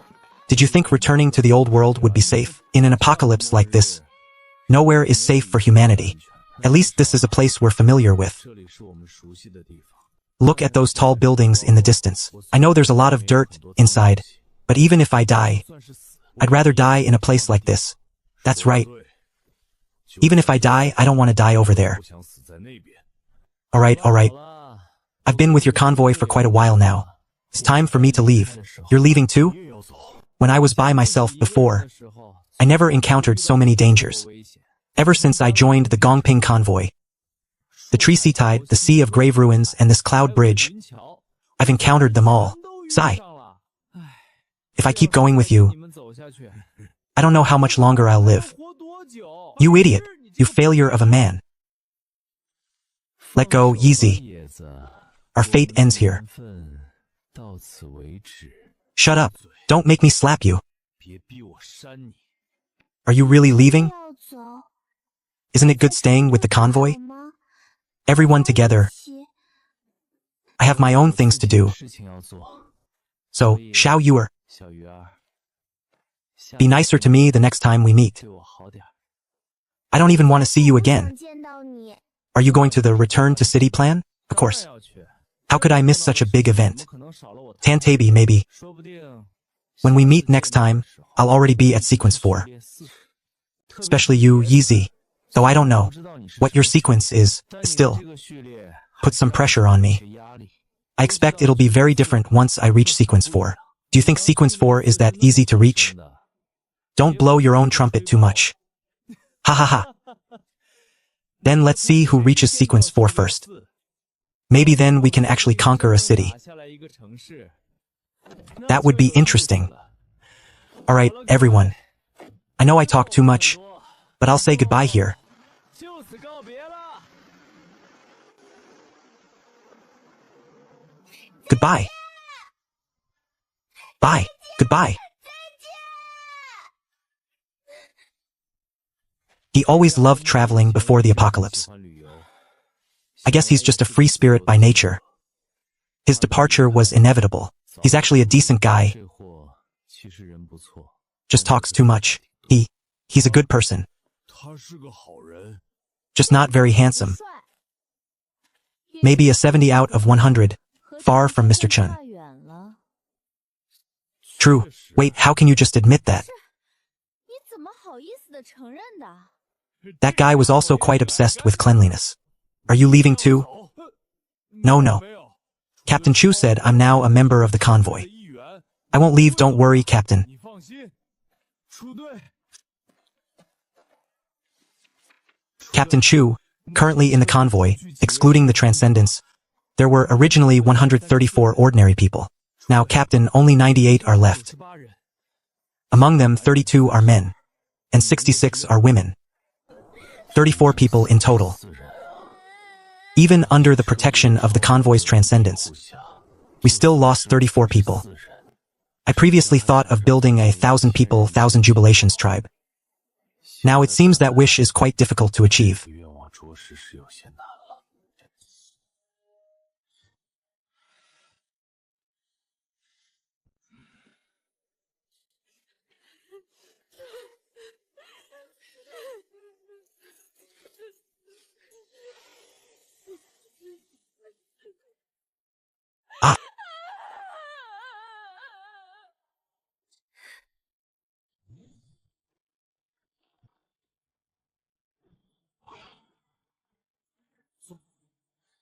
I'll leave the task of making tombstones to you.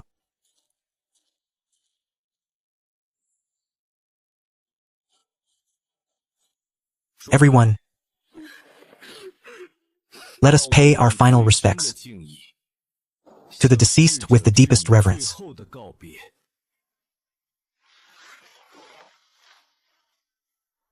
Humanity's fate. Where exactly is it headed?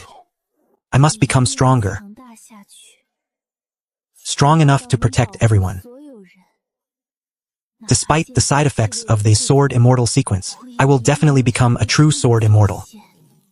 When that time comes, I will end this era 一定能够终结这个时代， and return the world to the way it should be. 该有的样子。 Alright, get in the cars.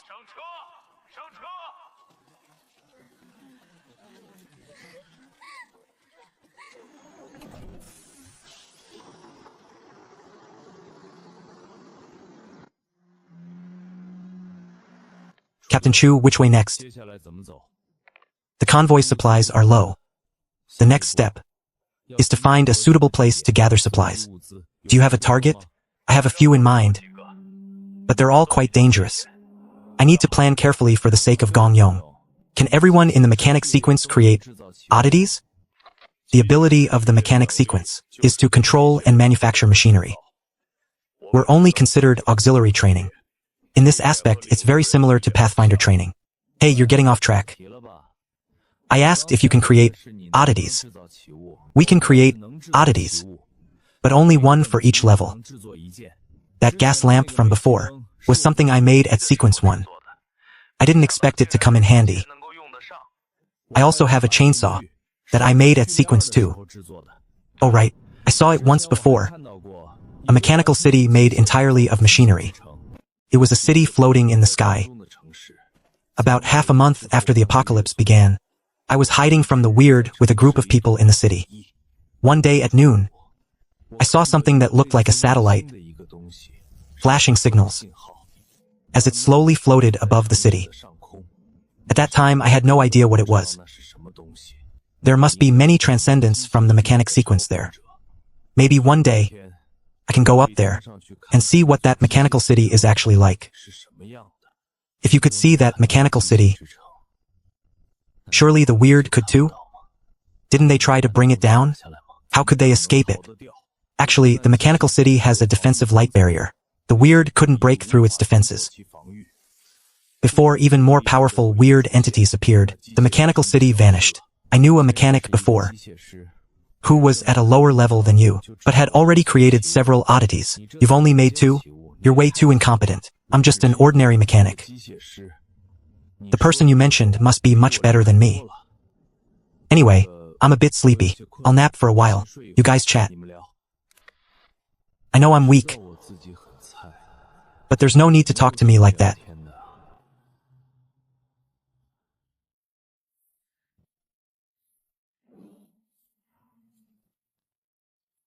Idiot. Idiot. Shinshin. 信信 Ah, idiot. Idiot. Idiot. 白痴。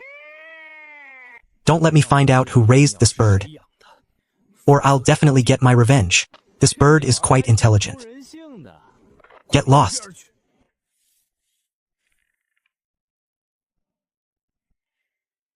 Hey, what did the captain say? 说的啥？ It's the return to city plan. 计划。 On New Year's Day, they're going to take Shi City.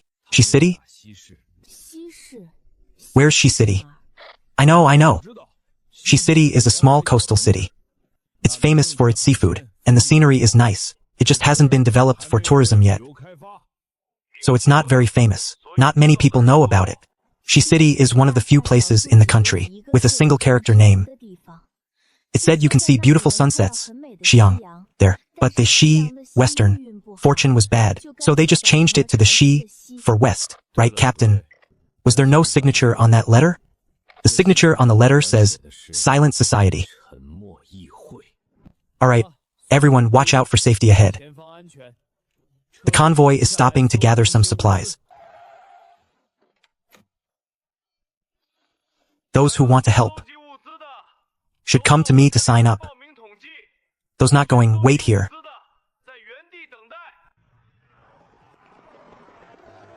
There are cigarettes. And cola too. Oh my god. I haven't had this in 2 years. This is mine. This is mine too. Bullshit. Finders keepers. Everyone stop right now. If anyone breaks the rules again, get the hell out of here. Captain Chu, it's not full yet. You don't actually have a space ring or something, do you? You've been reading too many cultivation novels. I'm not telling you. Haha.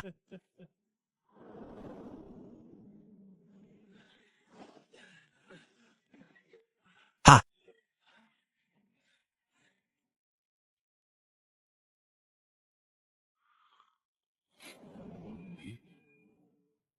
A convoy seems to be coming from over there.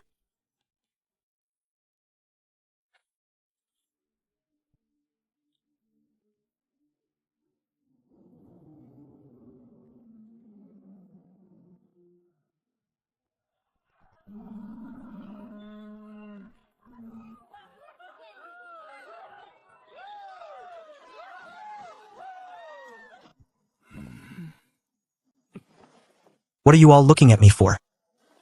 If you want to fight, tell me beforehand. Am I that kind of person? It's best not to fight. There aren't many humans left. Look, we've been migrating for 2 years, and we've only encountered a few convoys. Humans are becoming fewer and fewer, while the weird are getting more powerful. You can't just kill until you're the only person left in this world.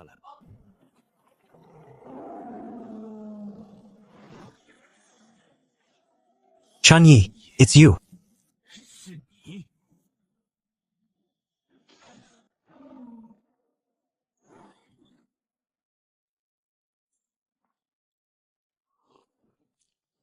Let's go down too.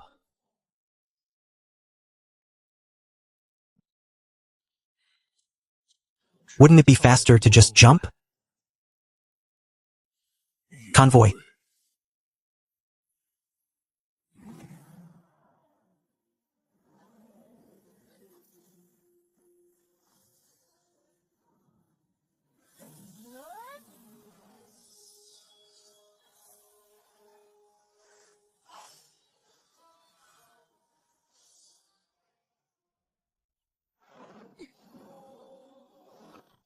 Ha ha ha, don't we look pretty stupid doing this? Who cares?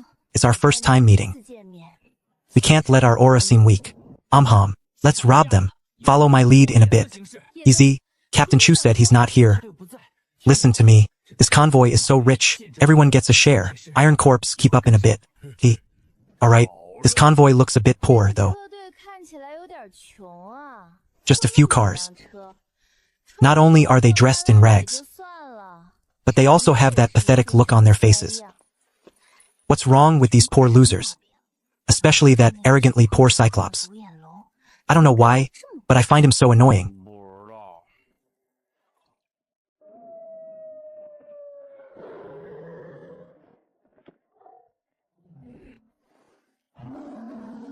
Are you saying they want to fight? Great.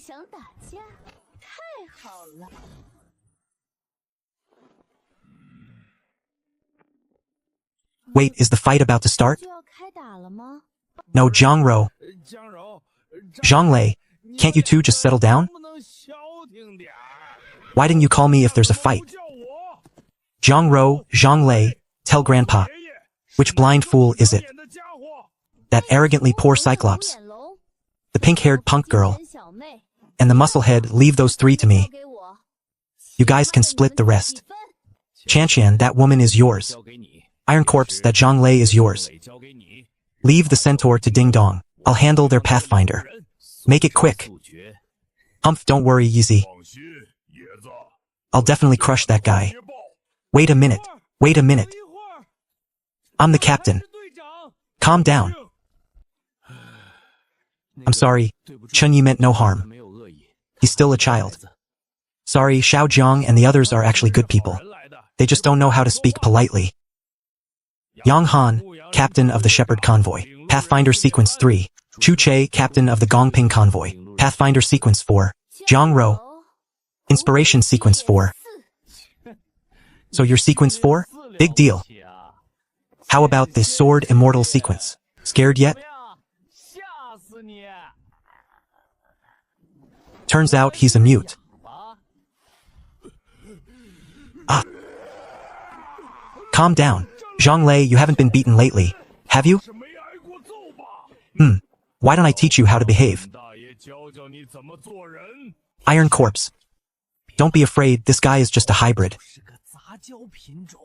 How dare you call me a hybrid?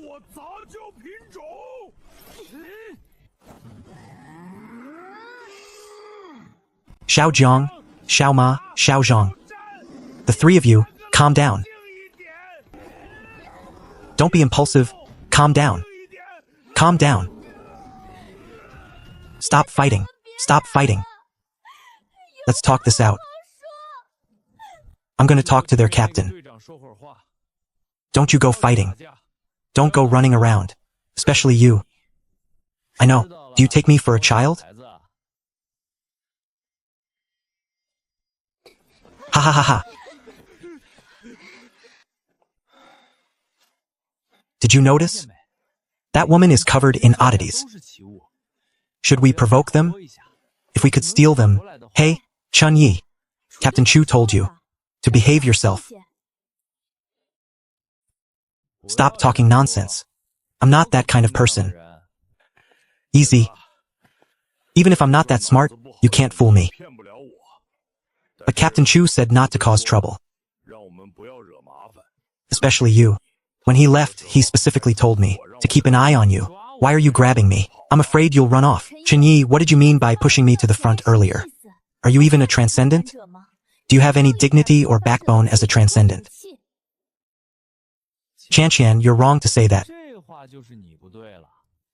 You're our convoy's top fighter. If you don't stand up, do you expect a small fry like me to do it? How many people have you seen with immortal in their sequence name?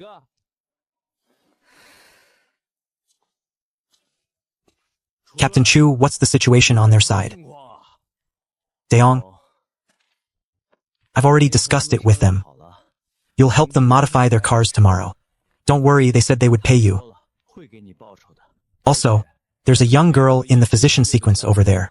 She'll come over tomorrow to help check on the people in our convoy. That hot-tempered woman, her name doesn't seem to match her personality. Is that a side effect of the inspiration sequence? Exactly. I heard from their captain that Zhang Ro wasn't always like this. Easy, it's a good thing you didn't clash with her just now. That woman's blade and the items she carries are all high-ranking ones. Chi Wu? No, Captain Chu. How do you know all this in such detail?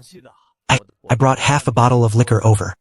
Plus, their captain is a real chatterbox. After 2 drinks, he'd tell you anything you asked. That guy actually said all that? Even though he's a chatterbox, he revealed his trump cards, specifically to dispel any other ideas we might have had. He was deliberately flashing his blade at us. Captain Chu, you're still the one who thinks ahead. Also, their team's orc sequence is enough to go toe-to-toe with a symbiote sequence. Different orc lineages each have their own unique magical abilities. Even though that guy is only sequence 2, he's still not to be underestimated, Captain. Judge a person by their actions, not their heart. If you judge by the heart, there are no perfect people in this world. I wanted to rob them, yes, but I'm not an idiot. You better not be. They also have someone in physician training, though at a low level. Is that girl named Yao Yao you saw earlier? Starting tomorrow, that little girl will give everyone a checkup.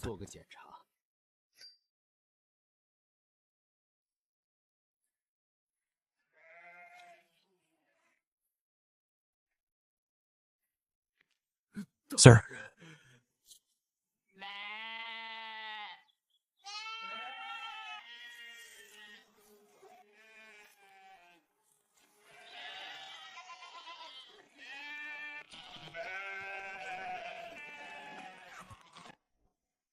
Chu Che, you have to come see this. These people, they aren't human. Damn.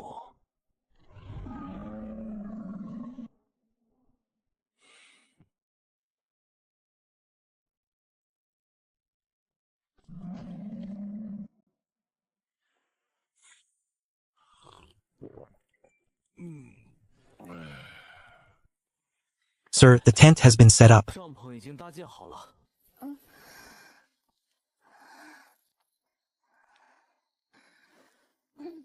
Captain, Captain, 队长， I'm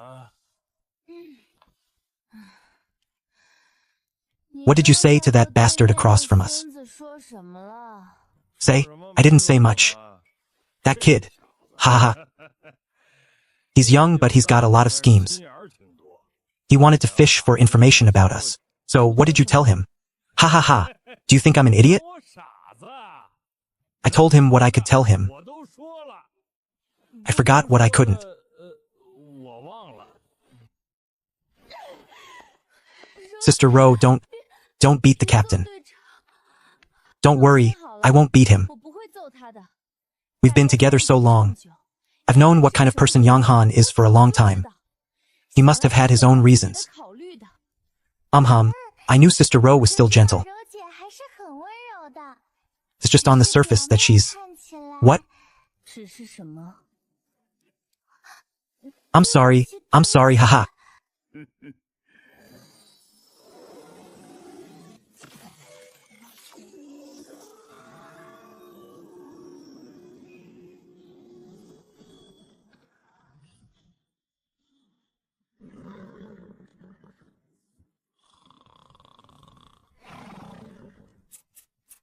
Old Ma, can you be any more nauseating? 能不能再肉麻一些？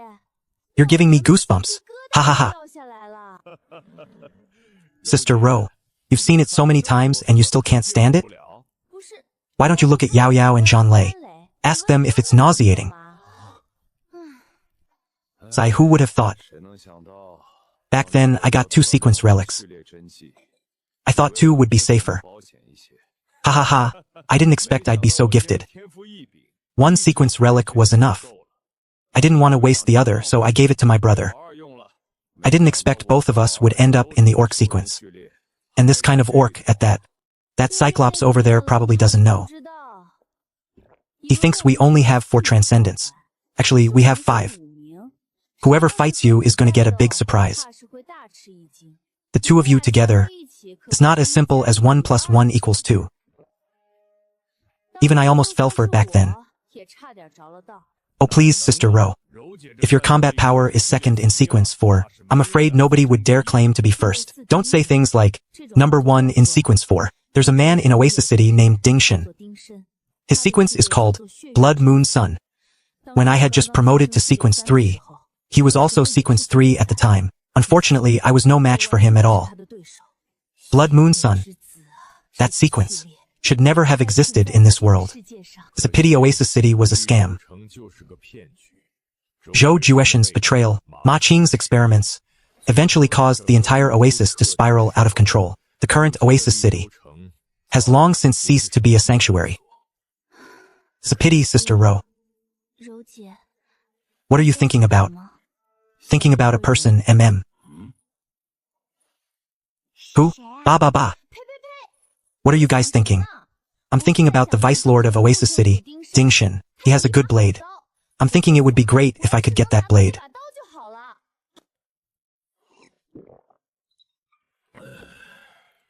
And I thought it was Captain Yang. 是杨队长。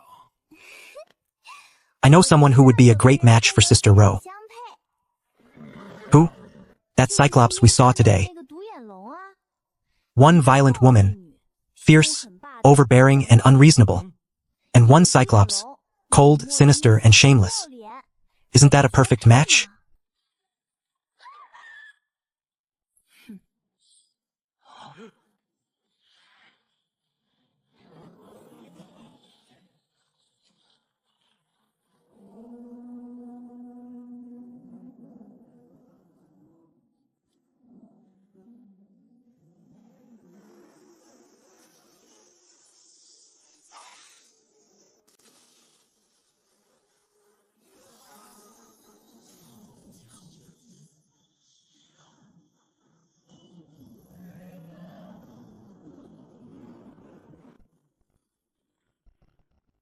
Oh my God. This is a heavenly tribulation. I thought, this kind of thing only existed in novels and TV. Mommy, a sword immortal sequence. The sword immortal sequence is actually real. What do you mean? Explain clearly. I saw it in the captain's notes before. The sword immortal sequence is the only one guaranteed to reach the very last step of the sequence. You all know sequences are paths to godhood. But not all sequences can reach that final stage. Some sequences are born flawed, and some are destined to never achieve godhood. The only one currently confirmed to be capable of godhood is the sword immortal sequence. How do you know? And who confirmed that the sword immortal sequence can achieve godhood? Has someone actually become a god through it? I don't know. Anyway, it was written in all the notes. From the other captains I saw.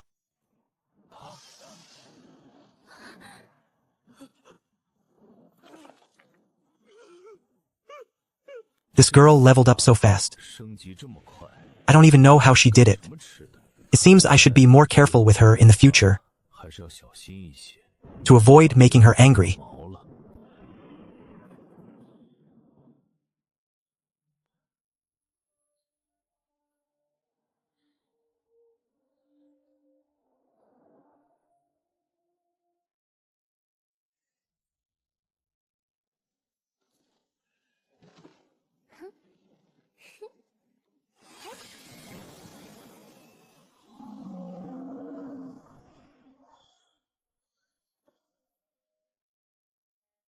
Sword Immortal Sequence 4.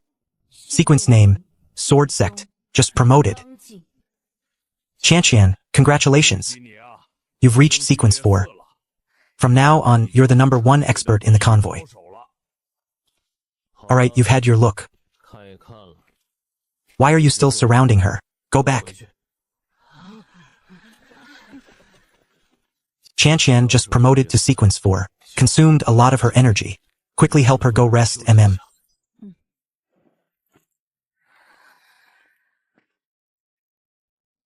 By the way, there's something else I need to talk to you and Sulina about.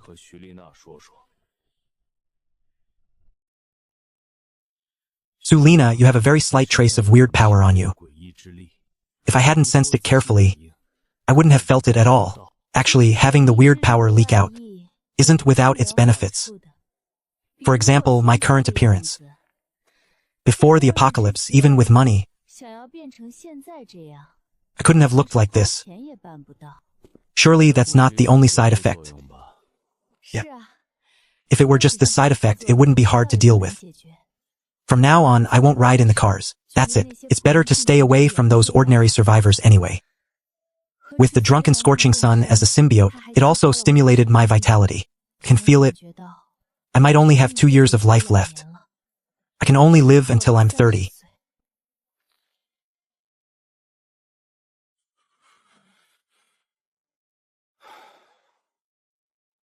How old are you now? I was 27 when the apocalypse began. I'm 28 now, soon to be 29. Why did you? If I tell you, will you help me? Or do you even have the power to help me?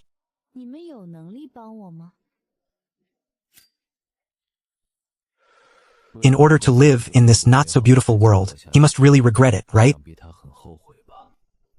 Miss Su, don't give up. The apocalypse has many wonders. Maybe we can find a way. System, is there any way to increase lifespan? Host, insufficient kill points. Cannot answer. Damn it. Mr. Chen. Do you have any more cigarettes?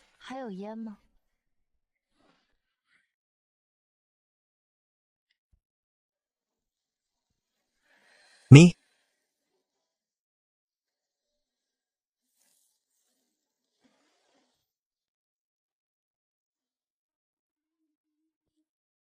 Mr. Chen, could you be a bit nicer to me in the final days of my life?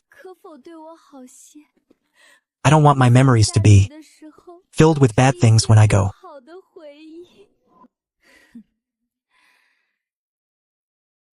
Have you eavesdropped enough?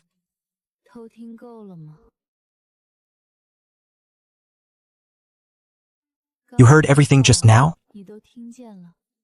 Do you still envy me? 我吗？ I 我 laugh if you want to. 想笑就笑吧。 Maybe in a while, 过一段时间 you won't even have a target left to 没有 ridicule. 目标了。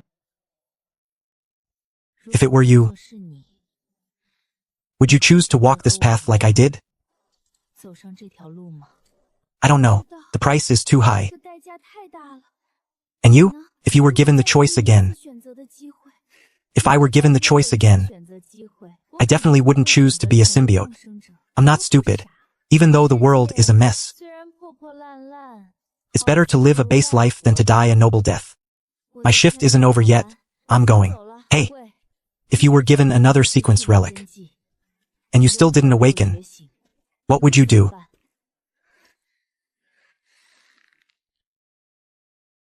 Then I'd work hard to find another one. 再找一只。 What a stubborn kid. 这样的孩子啊， Wow, you're so amazing. 也太厉害了， Yeah, it's gonna be fixed so 快 soon. 就要修好了。 This idiot. 蠢货， Gong Yong, come here for a second. 啊，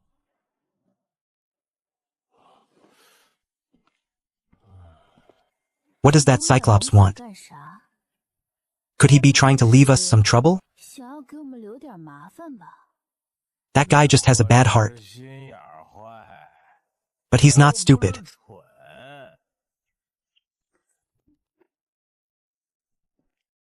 Don't be a moron. Why are you working so fast? 干活干这么快， Humph.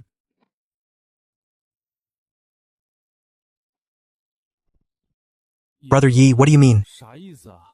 Didn't Captain Chu arrange for me to help them fix the cars? 楚队安排的吗？ Are you stupid? 蠢， If you work this fast, how will Captain Chu have the face to ask for anything? 什么？ If you finish the job in an hour, 干完了， others will feel they paid too much. 多了， You have to learn to slack off. 阳工， Learn to make an hour's work last a day. 学会一天干， Learn to make a day's work last a month. 要学会一个月干。 That way we can ask for more supplies later. 要点物资。 Do you understand? I understand now. 我知道了。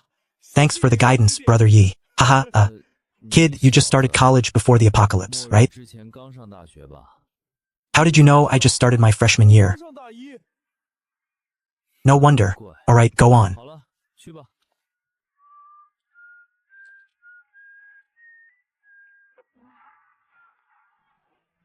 That Cyclops really is a piece of work. 人不是个好东西。 Based on the original progress, the job could have been finished in half a day, but now it looks like it will take at least 2 more days. But Sister Ro, if you get the chance, you must teach that guy a lesson. 家伙， He's infuriating. I'm gonna go push him a 这个 bit. 家伙，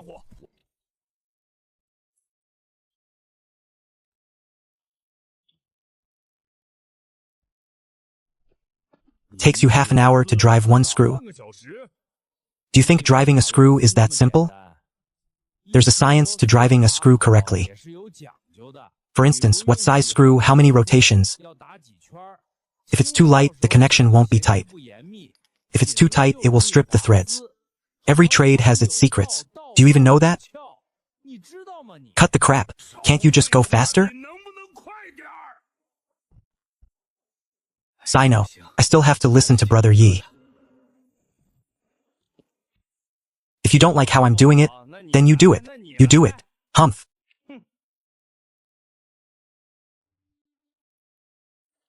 Gong Yong doing this. You taught him, didn't you? How is that possible? Am I that kind of person? Gong Yong was in a doomsday convoy before. He's only been with our convoy for a few days. Easy, he's learned all your bad habits. 跟着你都学坏了。 Humph, we aren't that shameless. 我们没那么无耻。 These sheep aren't the ones you saw earlier. 看到的那些， Even if you wanted to eat those, 吃那几只， we wouldn't give them to you. They are treasures. 那些都是宝贝。 Shunan, go prepare the mutton. 把羊处理一下吧。We're having an extra dish tonight. Got it. 好嘞。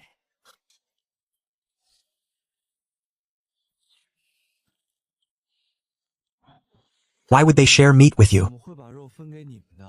I mean, your shepherd convoy has so many sheep. 车队那么多羊， Are you still lacking mutton to eat? Sigh, though there are many sheep in the convoy, the ordinary people don't get to eat them.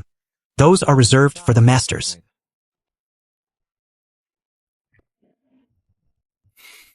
Easy, is there something wrong with this mutton? 有问题吗？ Easy, you don't like mutton? 不喜欢吃羊肉， I don't care for it.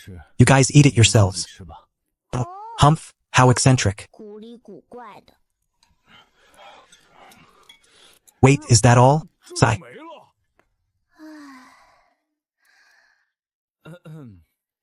Well, since we're all finished, I'll say 既 it. 然都吃完了，那我就说了。 Go ahead, go ahead. That was a great meal. 啊 It was even better knowing some people didn't get a single bite. Did you guys notice any problems? 什么问题吗？ What problems? 什么问题 Their 3 giant bulls had people tied to their legs. But they're gone today. Are you saying? Exactly. 没错。 Last night I saw John Lay feed all 6 of them to the animals. Chun Yi, you bastard. Don't say another word.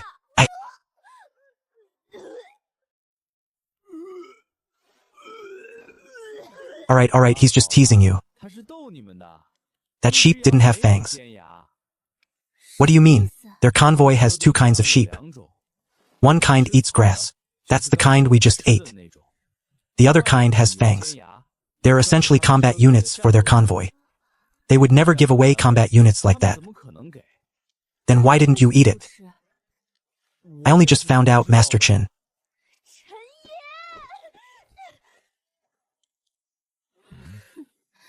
Poor losers. Transcendents don't have it easy in this world either. 超凡者也不好过。 If it weren't for Jean Lay, our lives right now probably wouldn't be much better than theirs. If it weren't for Jean Lay, we wouldn't be called the Shepherd Convoy. 车队 Jean Lay, what was the grievance between you and them back then? 你什么仇怨？ It was the 15th day of the apocalypse. 15天。 I joined a group midway. Originally, we had no conflict with the Gongping convoy, 和矛盾。 but Chun Yi suddenly attacked. 出手 I almost didn't make it out alive. 能活下来。 That Cyclops really isn't anything good. 果然不是什么好东西。 I should have finished him with 1 strike back then. 结果了他。 I knew that Cyclops wasn't a good person. 那独眼龙不是什么好人。 What kind of good person looks like that? 这样啊 In the Shepherd convoy, the life we live isn't a human one. 人过的日子 They eat meat themselves, 吃肉， but they won't even give us a sip of 不 soup. 给我们喝， They make us call them masters. 呼他们为大人。 This is entirely the dregs left over from 阶级制度留下的糟 a feudal class system. 粕 Masters, 大人 you don't know. 不知道 My brother, just because he stole a little bit of food, 偷了一点食物 they tied him to a bull's horn. 在牛角上 Later, he was eaten by those beasts. 畜生吃了， They don't treat us like humans at all. 我们当人。出队。 Captain, why don't we just take them out? No? 不是， Since when did I not know? Our great philanthropist Chen was so compassionate? Sigh, haven't I been influenced by you guys? 受你们影响吗？ Is it wrong that I'm becoming a better person? I already know what you're thinking. 我还不知道 I advise you to drop that idea. 这个想法。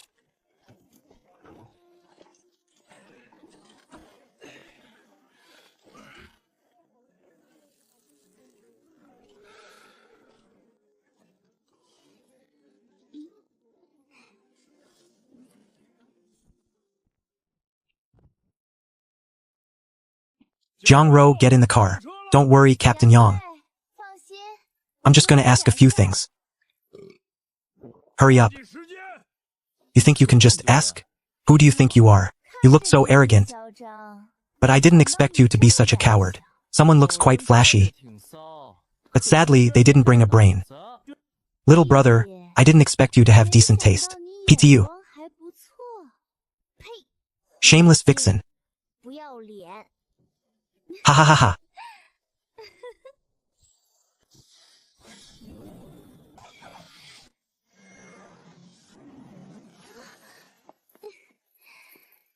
Little sister, you have such a sweet way of talking. How is this possible? Such speed. Big sister will give you some chocolate. Hey, Cyclops, I heard you've seen Ding Shin before. You were by his side when he died, too. Who's Ding Shin? I've never even seen him. You Cyclops. You're really wicked, with so many people in your convoy. Do you think you can hide it from me? Ding Shin had a blade, you know that, right? Give me that blade, and I'll trade you something good for it. I don't know what you're talking about. I don't know anything. Fine, if you don't know, you don't know. Ding Shin told me before that if he died, he would find the most suitable owner for that blade.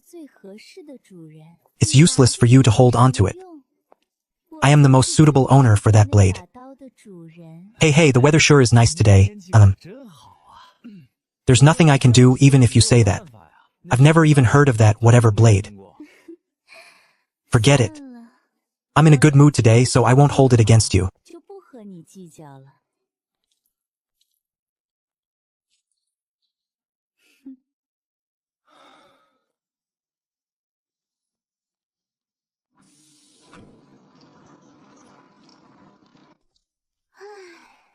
All vehicles, check your head counts.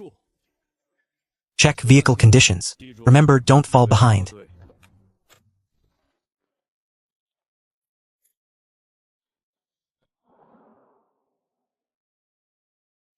They said before that a top 10 sequence mist was coming over. Is it true or is it just a bluff? I don't know. The top 10 sequences.